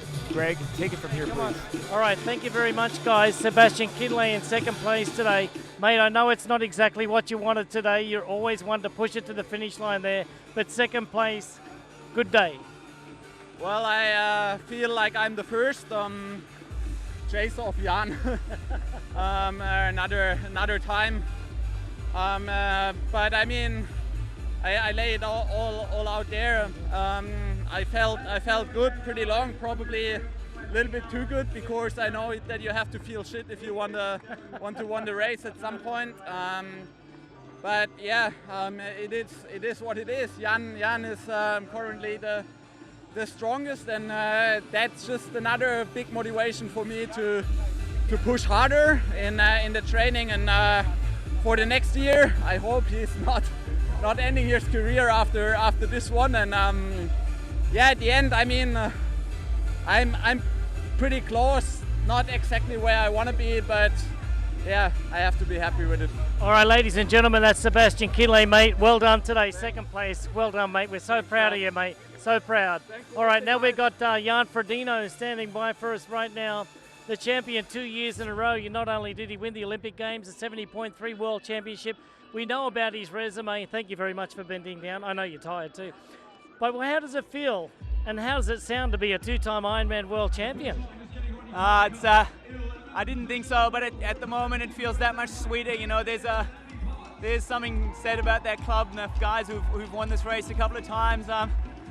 It was also a good time, which obviously as an athlete is always important. You know, you always try and compare yourself to the greats out there, and you know, it's been a long year, lots of sacrifices by my family, and I'm just so grateful to be here again. And to have Luca and Emma here by your side, absolutely amazing. Now, Jan, let me know this. On the run today, you had pressure from Sebastian Kinley as you both ran out there along Elite Drive. You guys were running sub 6 minute miles early on there. Was that the goal? And was it your decision to push up Palani Road to get rid of Sebastian? To be honest, I mean, what a dream constellation, you know. We got talked up so much before the race. The two of us, especially in Germany, you know, they always talk about the two of us battling it out. And I think for the triathlon fans out there, for us to go the half marathon side by side was pretty epic. I have to say Sebastian was pushing all the time. And up Palani, I was just trying to go my own pace, and I didn't really realize he was stronger on the hills before, so I was surprised he dropped back, and I obviously tried not to get too excited, which is a bit hard when you're, you know, leading a world championship. All right, mate. Well, congratulations, and we'll let you get on with the rest of your day. We know you got a busy day. Congratulations on being a repeat champion, something that doesn't happen a lot in the men's race. Well done. Well, Shea, thanks so much for all your support. Thanks, guys. All right, a very humble Jan Ferdino, absolutely amazing. And then in third place today, Patrick Lang had to run a marathon record to get himself into third place, 2:39 and change, taking down Mark Allen's record that has stood since 1989, a 26-year record. We're going to send it back to you guys in the studio. Yeah, thanks very much, Greg. That is great to hear straight from the source. Now we're looking at a great shot here of Daniela Reif. She's on the Hoka One One course. She's got a lead of 21 minutes and 26 seconds over second place Heather Jackson. We do understand that Mirinda Carfrae is closing on Jackson. We don't know how close she's gotten, but she's closing. We'll know soon as they cross that 19.2 mile transition mat.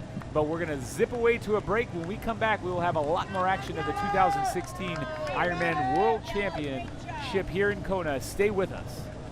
Welcome back to the 2016 Ironman World Championship right here, Kailua, Kona, Matt Lieto, Michael Avato. We're bringing you some live action of our race leader, Daniela Reif out of Switzerland. She won this race last year, and she's running for the win again. Just to give you a few splits off of the women that are chasing her, we know on the road that Reif has a giant lead over second place, 21 minutes, 26 seconds at the last time check. She's got that's Heather Jackson in second. She's got 22:42 over Mirinda Carfrae and a full 22:43 over Anya Baranek. So what we know by those breakdowns is pace-wise, Reif is running 7:10s to Rinnie's 7:16s, to Jackson's 7:34s, and to Baranek's 8:07. So it's a fast pace, still late in the day. We've run some numbers. I personally believe that the split I wrote down, the guess that we're going to see Reif come through at 8:50.52 is possible. Yeah. If they're going to keep running 7-minute miles, they're going to get it done. But right now, it does not look likely that Reif will sacrifice the lead, almost very unlikely. However, Matt, we're not sure if we're going to see a change in order second to third. There's a very good chance that Heather Jackson will find herself shoulder to shoulder with Mirinda Carfrae. Those two athletes, they've fought each other out at Ironman 70.3 Oceanside before in California. They've done a lot of battle before. We'll see who has the upper hand. But we're going to have to take a little step back and say there's still 4 or 5 miles to race until they get to the finish line. Yeah, and I mean, I think that race from second to fourth place obviously is so tight right now, with Heather Jackson only having a minute and with 30 seconds on Anja Baranek, with Mirinda Carfrae in between, and probably since that gap, Mirinda Carfrae's pulled back a little bit. So it's going to be a battle those last 6 miles, last thing you really want to do the last 6 miles of this race is have to race somebody shoulder to shoulder. And if one of those people is Miranda Carfrae, that's definitely not somebody you'd pick to have to race against. So it's going to be a really tough run for Heather Jackson the last 10K in, but it's going to be a fight. And Michael, I think both surprised, Anya Baranek is hanging tough. I mean, she is not letting those ladies go past her or drop her straight away right now, at 19 miles. She's just 1 second behind Miranda Carfrae. Exactly. And as we sit here and watch this women's race unfold, we are fortunate enough to be joined by Sam Renouf. He's the general manager of the Active Network, and I'm going to make sure, Sam, thanks for joining us, and please let me know also if I pronounce your name correctly. No, that's right. Very good. Awesome. Thanks for being here, and we're happy to have you on here. Active has long since been a partner of Ironman, and you've long since been involved in the Endurance World Triathlon. It's great to have you here. How's your experience here today with the World Championships here in Kona? Well, it's great to be here. I mean, this is the pinnacle of endurance sport, of course. We've been involved with Ironman for 18 years now. This is my third time I've got to come to Kona to see it in person, and what an amazing day's racing. Yeah, absolutely. Did you think when it came, when you showed up, did you think it was going to be 4 to 5 athletes on the top 5 from Germany? Did you know that's what happened? I did. I was out there watching. In fact, I got my bike and rode out in the Queen K and watched it out there. So, yeah, amazing performance. Phenomenal to see. As you can probably tell from the accent, I'm British, so a little disappointed to not see some of the Brits higher up the field this time. In fact, William Clark, a good friend of mine, I know he's struggled a bit. He's still out on the course, but it's his first time in Kona, so hopefully he's getting one in the legs for next time. For sure, and the Brits have a rich history of doing well here on the women's side. Very recent results on the British side, women's field. But some of the guys as well. I mean, if you look back, the men have done well from Great Britain. Right now, we're looking at the women's race. This is Switzerland up front, and that is Anya Baranek from Germany behind in third place, because we do know, in fact, she's actually bounced to 4th according to our last time split. But either way, you said 18 years of history with Ironman. That takes us back to about 1999 when Active got involved? That's correct, yeah. I mean, Ironman has pretty much been the pioneer when it comes to technology in races in the endurance space, and so one of the first events to really adopt online registration with us many years ago. Fast forward to now, you guys doing an amazing job here with the webcast and showing spectator engagement all day long. It really is the pinnacle for the sport. Yeah, thanks so much. Yeah, obviously, you've got an experience to watch these amazing athletes out here on course. Can you tell us a little bit about your history as an athlete? Yeah, sure. I was a member of the British team for a few years, 5 or 6 years, hence knowing a lot of the athletes. Wasn't very good, so at the age of 21 realized I should get a real job, and went and joined Active, and we've grown that around the world. We now support races in 55 countries around the world, so that's been my job the last few years. So Sam, can you talk to us about some of the changes in the athlete experience over the years with regard to Active's involvement in Ironman? Sure, yeah, I mean, the best way to describe it is Ironman, like I said, it's the pinnacle. It's led the market, and what you guys have been doing for the last 8.5 hours for the last 10 or 12 years is now becoming a bit more scalable, so other races can do spectator engagement. So having things like an event day app when spectators that are out there watching all day long can find out when their friends and family are doing or how they're doing. We're used to seeing it at Ironman Hawaii. We're not generally used to seeing that at all the other races, and that's really how technology's changed the last few years. That's wonderful. Awesome, great stuff. And we're going to see that continue through the spectator experience throughout more events as we go? That's right. So it's now becoming relatively commonplace that even a small marathon or a small 5K or a 10K can have an event app, and you can see how participants are doing. It certainly makes the experience a lot better for the spectators, because if you're out there watching for 15 hours and you only see your loved one twice, or you missed them on the bike because you didn't know where they were, it's not a great experience. So we're working hard with Ironman and other organizers around the world to sort of get that information in the hands of the spectators. Oh, that's great. I mean, it's a hard sport to spectate in general. We do our best, and Active is certainly bringing that info to the age group athletes and the fans back home. So a huge thanks to Sam Renouf for being here, and a great thanks to Active for the partnership that they've maintained with Ironman over the last 18 years. Super, and we appreciate you being here. As we look at this women's race, it is still cracking out just like we thought. Daniela Reif is leading, going towards her second back-to-back Ironman World Championship title. We also know behind her, Mirinda Carfrae, our course record holder, Heather Jackson, a relative newbie on the scene, and Anya Baranek, someone who's only finished in Ironman Hawaii twice before, only started twice before with DNFs. We have these women in our top 4, Matt. Yeah, Michael, and we have kind of the mover at the moment in 5th place, moving up, not too far behind 4th, Anja Baranek, is Kasa Lehtinen. She won our race down south, the championships in South Africa, and she had a great race down there. It was kind of a surprise to some, but she's not surprised now that she's up in 5th place. Jody Swallow still hanging tough. Maybe lost a little bit of her momentum, but she's in 7th place at the moment. But yeah, that women's race is super tight. But right now we've got Heather Jackson and Mirinda Carfrae, and Heather looks over and there is no response, people. No response on the way back into town. The last person you want to see pass you to try to stay with is Mirinda Carfrae in this women's race. But Heather Jackson, she gets what she needs to out of that transition and buckles down and tries to stay close. But that is going to be a big ask. Guys, she's doing it again. Mirinda Carfrae just rolling through this women's field. She sure is, but I would say there was a response. Her feet quickened, the turnover came. Heather Jackson did not roll over. Often when Mirinda Carfrae goes by, it is a knife in the back, it is a kick to the shins, it is a punch to the groin. But that didn't happen today. Heather Jackson, she hasn't just deflated. She quickened the turnover and she's hanging on. She's trying to throw that elastic lasso around to get pulled through. It's a great move. It may not get her back into second, but it certainly should keep her on the podium. Run with Carfrae, that's what I say. Well, that's the thing, Michael, is I think she knows how close Anja Baranek is, and she needs to use Mirinda Carfrae's momentum. Do your best to stay as close to Mirinda Carfrae if you're Heather Jackson, because Anja Baranek is not giving up. We didn't necessarily expect a super fast run out of her necessarily here, but she looks lean, she looks ready to fight, and she is really close to Heather Jackson and Mirinda Carfrae at this moment. So Heather Jackson does not have the luxury to be able to, wallow in the sadness of getting past for second place. She needs to get back on form, get in the game, and maintain as close a gap as she can to Mirinda Carfrae if she wants to be on the podium, because she was 5th place last year. 4th would be an improvement, but 3rd place would be great for her. But right now, it's all Mirinda Carfrae behind Daniela Reef, who's running away with it. Mirinda Carfrae absolutely smoking this running course right now. And we've got Greg Welch back in studio, and I'll just say, Greg, what do you have to say about your fellow Aussie, the one you called the Pocket Rocket pint size, not unlike yourself in your day? Yeah, well, there you go, the pint-sized Pocket Rocket there, Michael. But let me just say one thing first, 2:39.45. I've heard that number before. It sounds like the new course record, Greg, and you got to see the man up close and see what kind of wear and tear. He was smiling. I mean, he might have been crying a bit, but 2:39.45, we knew there were going to be records in jeopardy today. We didn't know it was going to be Mark Allen's record of 38 years, right? Sorry, I think it's quite years, that almost long, 30 years. yeah. So 1989. Yeah. But either way, we didn't expect that record to fall, but 2:39.45, incredible. He ran from 25th place all the way to 3rd.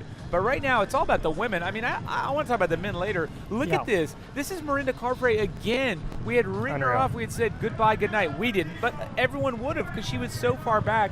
And now she's in 2nd place on the road. So 2nd place on the road. Mirinda Carfrae right behind Daniela Reef. Daniela Reef at the top of Palani Road, running downhill right now. But yeah, you know what? I would have to go out and say this. I don't even know if Mirinda on her best day could have beaten Daniela Reef today. I just have to look at that bike split that Daniela Reef laid down, and the only person that was able to get anywhere close was Anja Baranek. And, Mirinda on her best day, I think a few years ago, was about 6 to 8 minutes down on our leaders, getting off the bike. And now, today what she has done is just incredible. Daniela's had I think she's had the best Ironman of her life right here today.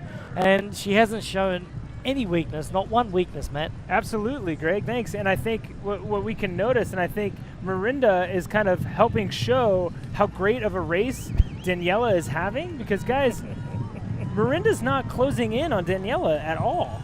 If she's run any faster than her from the beginning of this race, it's been seconds over 20 miles. She came off the bike about 22 minutes down, and at the moment she's around 21, mid-21, 22 minutes down. So with the effect of Mirinda absolutely running through this entire field, but the reality is she's not closing on Daniela. So Daniela is absolutely having a cracker of a day, and is not showing any weakness. Sorry to take. You're not allowed to say cracker unless you're Australian. But nice try. I will say I still love your commentary. That was a good point. The thing for us and viewers back home, everyone knew Mirinda Carfrae was unbelievable. We talked about 10 minutes she could give up. We talked about 12 minutes. Liz Blatchford had a great line in and said, you know what, if Randy runs 250 run, Reef will run 3:01. And you know what, all that stuff was great speculation. But right now, all we know is Mirinda Carfrae and her beautiful run form has rolled right into second place. She was absolutely determined, and at the press conference, you knew she was hungry to find her way back in the podium. Of all her runs here, 8 times, all her attempts, I should say, at this race, 8 of them, she's always been on the podium except last year when she failed to make the finish line. So, Rini, back where she belongs, Mirinda Carfrae. Yeah, exactly. And, Reef right now with just a mile to go. She's just gone by the hot corner on the bike there, Palani Road and Kuakini Highway. Flat section, it's all downhill to the finish line right now, down Hualalai Road, and then, just make that last right-hand turn on a Li'i Drive, and she's got plenty of time to enjoy it this year, fellas. Yeah, she does, unless she wants that course record, because, Greg, check this out. She's going to get it, I think. She's inside a mile. She's 8:41.52. She has until 8 hours, 50 minutes, and 8:52.14. So she's got, right now, Greg, she has 10 minutes to get to the finish line. She's taken home that Ironman Hawaii World Championship course record. That's coming right now. Yeah, you know what? That's going to happen. There's actually no question about that. 8:52, and I think it's 14 seconds right up here. So 8:52.14. Mirinda Carfrae in 2013, she swam a 58.50, rode a 4:58.20, and a 2:50.38. You know what? Daniela today, she absolutely smashed it on the swim. It was just about 52 minutes on the swim there, and an incredible sub-5-hour bike ride. And today, let's see what she runs, because they've been saying it all along. Her and Sato have been saying they want to break that 3 hours. Let's see if it's possible today, and if it is, what a great way, to take the record down. I mean, 2:59 is what, when we were looking at that, that's what I thought. She's going to go 2:59 because it's a reasonable jump from last year. It's a reasonable progression, and I think one of the beautiful things that happened with Daniela Reef's season is that, she started out on that undefeated continuation from last year and the year before, but then she hit a speed bump when she went to the Ironman European Championships in Frankfurt. When she got there, she didn't finish. That's a blow. I mean, it interrupts the undefeated streak because she didn't get to the finish line. But then she rallied. She did 2 great Ironmans back-to-back. Yeah. And then she had to say, all right, step back and recover. I think that recovery period cost her 70.3 World Championships, but what a great cost to pay, because now she's back on 100% form, and she is going for a course record today. Incredible job, well navigated through this season. Yeah, exactly, and the Hoka One run course here, 26 miles in length. She's at about 25 and almost half miles into this course, and looking every bit of when she ran down this strip for the very first time, just a couple of hours ago. She looks awesome out there. She got up on her toes, straight away on the run course today, and went out on a Li'i Drive with, showing a little bit of, an express feel to it. And now you can see that she's just about to hit a Li'i Drive for the very last time. Yeah, absolutely. And as we said, she finally looks up and shows maybe a little bit of emotion. There's a smile on her face, absolutely. And, that's a woman that, honestly, guys, this whole day, she hasn't shown that she's tired or that she's gone through a struggle or she's had a moment where she hasn't felt 100%. And that goes into, speaking to her preparation and the way that she kind of turned her head around after having an off race. And, it's not someone who has an off race very often. At the World Championships just a few weeks ago, she was still, in the top 5 of that race. But, today she has shown, people thought that maybe she wasn't going to bring her full game, or maybe she'd lost it a little bit. But I mean, I don't know. There were people, I heard, but she now has 7 minutes to run down a Li'i Drive. to break the course record here at the World Championships. Guys, I think she's going to get it by 4 minutes. Oh yeah, it's broken. I mean, she's only 8:45. She has 7 minutes. She's half a mile to go. There's incredible movement of those legs. The same perfect form. She's actually accelerating down Elite Drive. Guys, this is looking like an ITU race. This is looking like she just competed in Rio at the Olympics, Mike. She's up on her toes. She really wants to get after it and smash it. She wants to take it down by as far as she can. Then she can challenge it next time. Today it's going to go down by a long way. That's history. That's history that's making her run that fast and push that pace. You know, this is the moment where you want to hold back a little bit and absorb it and be happy with the day's performance. But man, she is absolutely sprinting to the finish line, guys. And yeah, she's going to go 8:47, maybe 8:48, probably more in 8:47, and an absolute smashing of a record that Miranda Carfrae, when she said it, was a huge performance. So, I mean, this woman is going to be around for a long time. She's still young. She's 22 minutes in front of second place right now. I think she's going to go under that 8:47 mark right there, Matt. She's just going by the banyan tree right now with 100 yards to run in the 2016 Ironman World Championship. There she's going by the wall of champions there as she makes her way into the finish line up on the toes. She wants this record in big fashion today. She's gone out there and absolutely smashed it. Daniela Reid, the 2016 Ironman World Champion, taking it out in great fashion today. A back-to-back champion from Switzerland, the first time since Natasha Bardman. And there she goes, and the record falls 8:46 and change. Wow. What a great day, guys. You're done, Daniela. And she didn't stop running down the slope on the other side. This was not a I gave everything. This was I had some left. Wow. Incredible show. I have no doubt that is one of the best Ironman performances we have ever seen. Incredible. Second straight Ironman World Championship. To her credit, amazing. And still enough energy to be jumping around down there at the finish line there. The Red Bull athlete has done it the second year in a row. Daniela Reid takes it out again. What an incredible day. There she gets an embrace from the crowd. Oh man, what a great day for Reid. She swam 52, she rode a 4:52, and what is she gonna run? Let's look at the splits. As soon as they come through, we'll give you a good idea on just exactly what it's gonna be. Yeah, that is not a woman that put it all out there. She still had more to go, and she's over 20 minutes in front of her next competitor. Again, this is someone who's going to be at the front of this race and this sport for a long time. The energy that she had left, Michael, I think you made a great point that she certainly didn't go all the way to the well. She had more to give. And, you know, that's a scary thing to think when you've broken a course record by nearly 6 minutes at a World Championship. Again, in good conditions, but not easy conditions by any means. So unbelievable race by Daniela. Yeah, she just went away. I mean, we talked about it. Last year she wasn't pressed and she ran 3:07. This year she wasn't pressed and she probably broke 3 hours. Incredible course record. We'll hear from what Mike Riley has to say, I'm assuming. Walk out there in just a second. To defend your title is so difficult. You put it together on the swim, bike, and the run. You've got to be so proud. Oh my God, I think that was my best race ever. I have to thank so much to my team, to my supporters. I couldn't have asked for a better support before the race. You cannot imagine that you can actually doubt. I doubted the whole week if I'm strong enough on the bike after Mooloolaba. And now I'm crashing the world record. Not the world record, but the record in Kona. So I'm just overwhelmed. Thanks so much to the crowd. You're incredible. I didn't even feel any pain. And just behind you, fellow Swissman, this is Mauro Berch. Way to go, Mauro. Come here, let's say hi to the crowd. She wants to say hello and thank you to you all, Kona. Danny Reif, your women's champion.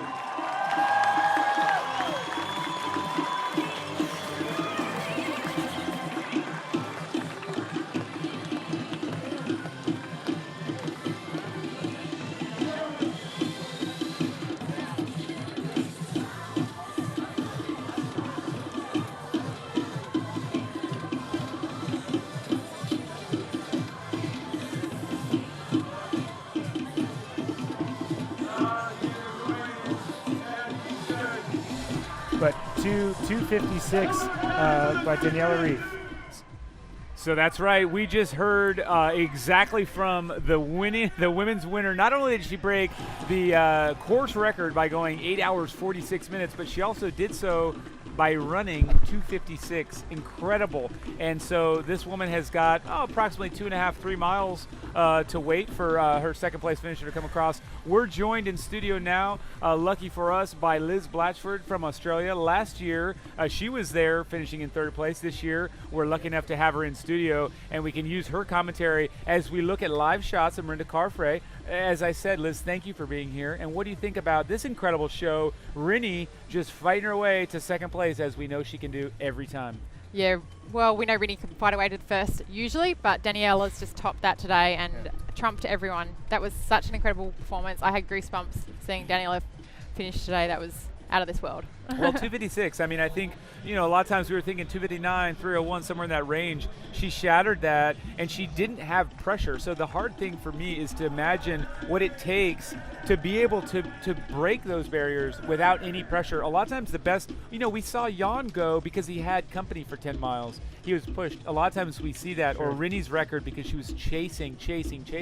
In this situation, Daniela Reif was away all day, and she still kept pushing. Yeah, like what's the motivation, right? Yeah.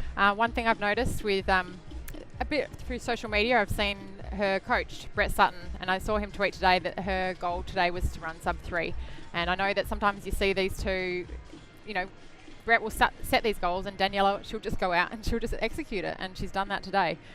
To go out there and show she's not just a swim biker, she's absolutely one of the best runners out there too. And what does it tell you when you see that athlete running down Elite E Drive? She's met that goal to win the race. She's met the goal to run sub 3 hours, but she's sprinting down Elite E Drive. What does that tell you about the personality of that athlete? Yeah, look, I think sky's the limit, and Daniela just wants to show everyone she's that level above. We actually saw it with Rinny a few years ago when she was going for that course record. You don't let up. You're obviously feeling good, so I think you just want to go out there and show exactly what you can do. What do you think about this young lady here? This is Anya Baranek, and she's holding strong. Last check, she was in 4th place. Heather Jackson just ahead of her, but she's a surprise not having finished Kona and only won 2 Ironmans in her past. What's your take here? Yeah, look, Anya's a fantastic cyclist. We all know that. All of us girls that race her know that she's a weapon on the bike, and she's one of the women that can change a race. And she went out there and she hung with Daniela longer than I think nearly anyone has in this race when Daniela's been on form. So she went out there and did that, and she's hanging tough. Like, obviously she's hurting. Everyone's hurting at this point, but she's doing fantastic, hanging on for 4th. Everyone except Daniela Reif, because we still, even when we saw Jan do an incredible show to win his second title, he still looked a little labored going uphill. When we saw Daniela, it was just a tiny bit shorter stride. She didn't ever look labored. But also, as we look across this women's field, we see Casey Latonen from Finland, our African champion from this year. She's rolled into the top 5. Any other surprises that you're not seeing? Some women you hope to see or expected to see? This race always has so many casualties, and every year you think it's going to be the strongest ever field. And as the race goes on, you just see women and men, some of the best in the world, drop like flies. And yeah, today we've seen some of our best women fall victim to the conditions here. And one of those that I'm noticing not on that last split through 21.5 is Jody Swallow. She's out of the top 8. Sarah Piampiano has moved into the top 8, right behind Asa Lundstrom in 7th place. So that's one of your big movers right now is Sarah Pompiano. I believe she was 10th or 11th before that. So she's in 8th and running strong, just about 45 seconds behind Asa. And then Michelle Yesterby another 5 minutes up. But having Jody Swallow was a mover early and was holding quite strong, but she seems to now be fading back to back this race. Yeah, look, Jody's had some issues here in this race in the past. She's had 2 DNFs, and maybe the heat and this race is a bit of her Achilles heel. So I'm sure that stuff's not lost on her. It's in her mind. But it's good to see her hanging tough and getting through the race. One woman who we did expect big things from here was Mel Hauschild. Yeah. When I saw her coming off the bike in T2, she did not look in good condition. And yeah, I think she suffered early on the marathon. We did hear that she stepped off and was walking, not entirely sure if she's dropped out, but knowing that she sort of pulled the pin on high-level competitive racing. Looking at Meredith Kessler, who is leading this group, she was, at last check, 22 2 minutes behind. And then let's just factor out Daniela Reid because she's won it. She's set the record. She's on another planet right now. But if we look at Miranda Carfrae in second, all the way back to Sarah Piampiano in eighth, 22 to 35, that's a 13-minute spread. That's a couple miles. That's pretty tight. That's a close boundary. We've got Carfrae, Jackson, Baranek, Latonen, Visterby, Lundstrom, and then Piampiano. That's a tight race still.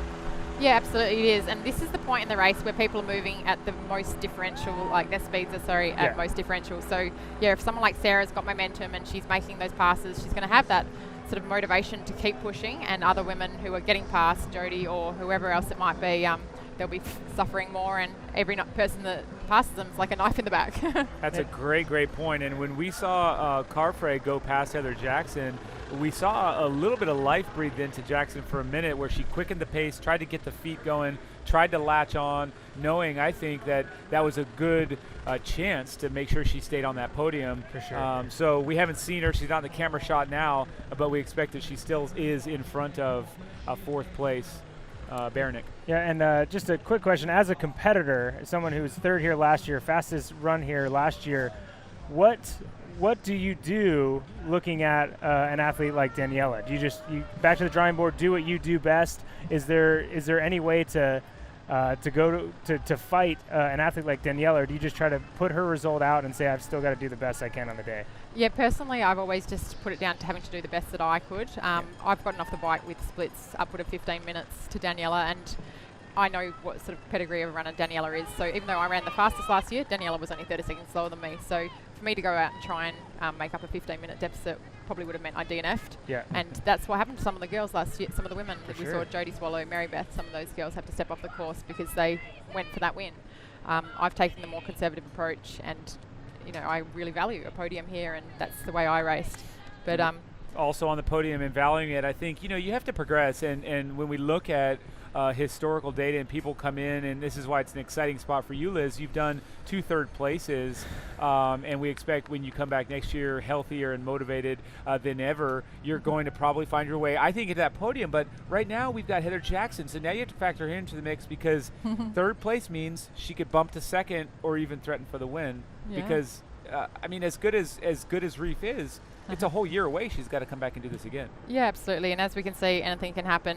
We all expected Daniela to go to 70.3 Worlds, brain it like she has nearly every other race for the last year and a half, and she had an off day. So anything can happen. Daniela did those 2 Ironmans back-to-back in July and potentially paid for that at 70.3 Worlds. But she's come out here and just shown everyone who's boss. For sure. And then as we look at second place, Miranda Carfrae, she is just climbing up the Dave Scott Mark Allen Hill. It'll be named that forever, but it's also just as you approach mile 24, you hit mile 24, you summit, turn right, down Plani. So she's inside still about 12 and a half, 13 minutes of running, depending on her effort. But that's Miranda Carfrae, second place, and not too far behind. You can see Heather Jackson just by the way of the road. Yeah, look, Heather looks fantastic. She's one that I actually picked for the podium here today, and she's held really strong. Obviously, we've seen Daniela and Rini both running sub-3s, and I would say Heather's run pace is probably not going to be much over 3 hours, so that's a fantastic run here.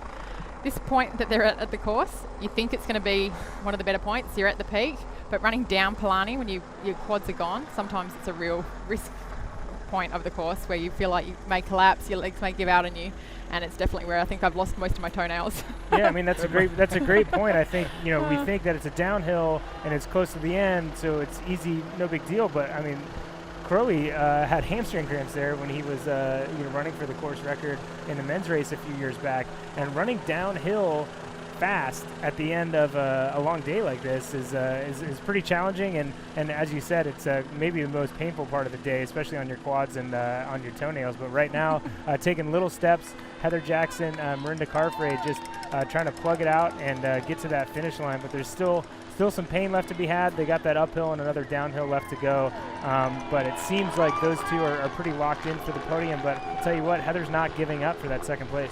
It seems to me that when you're rolling down Palani, all you want to do is take a little break. I don't want to run anymore. What I want to do now is take a break. We'll be back with more action from the 2016 Ironman World Championship after this message.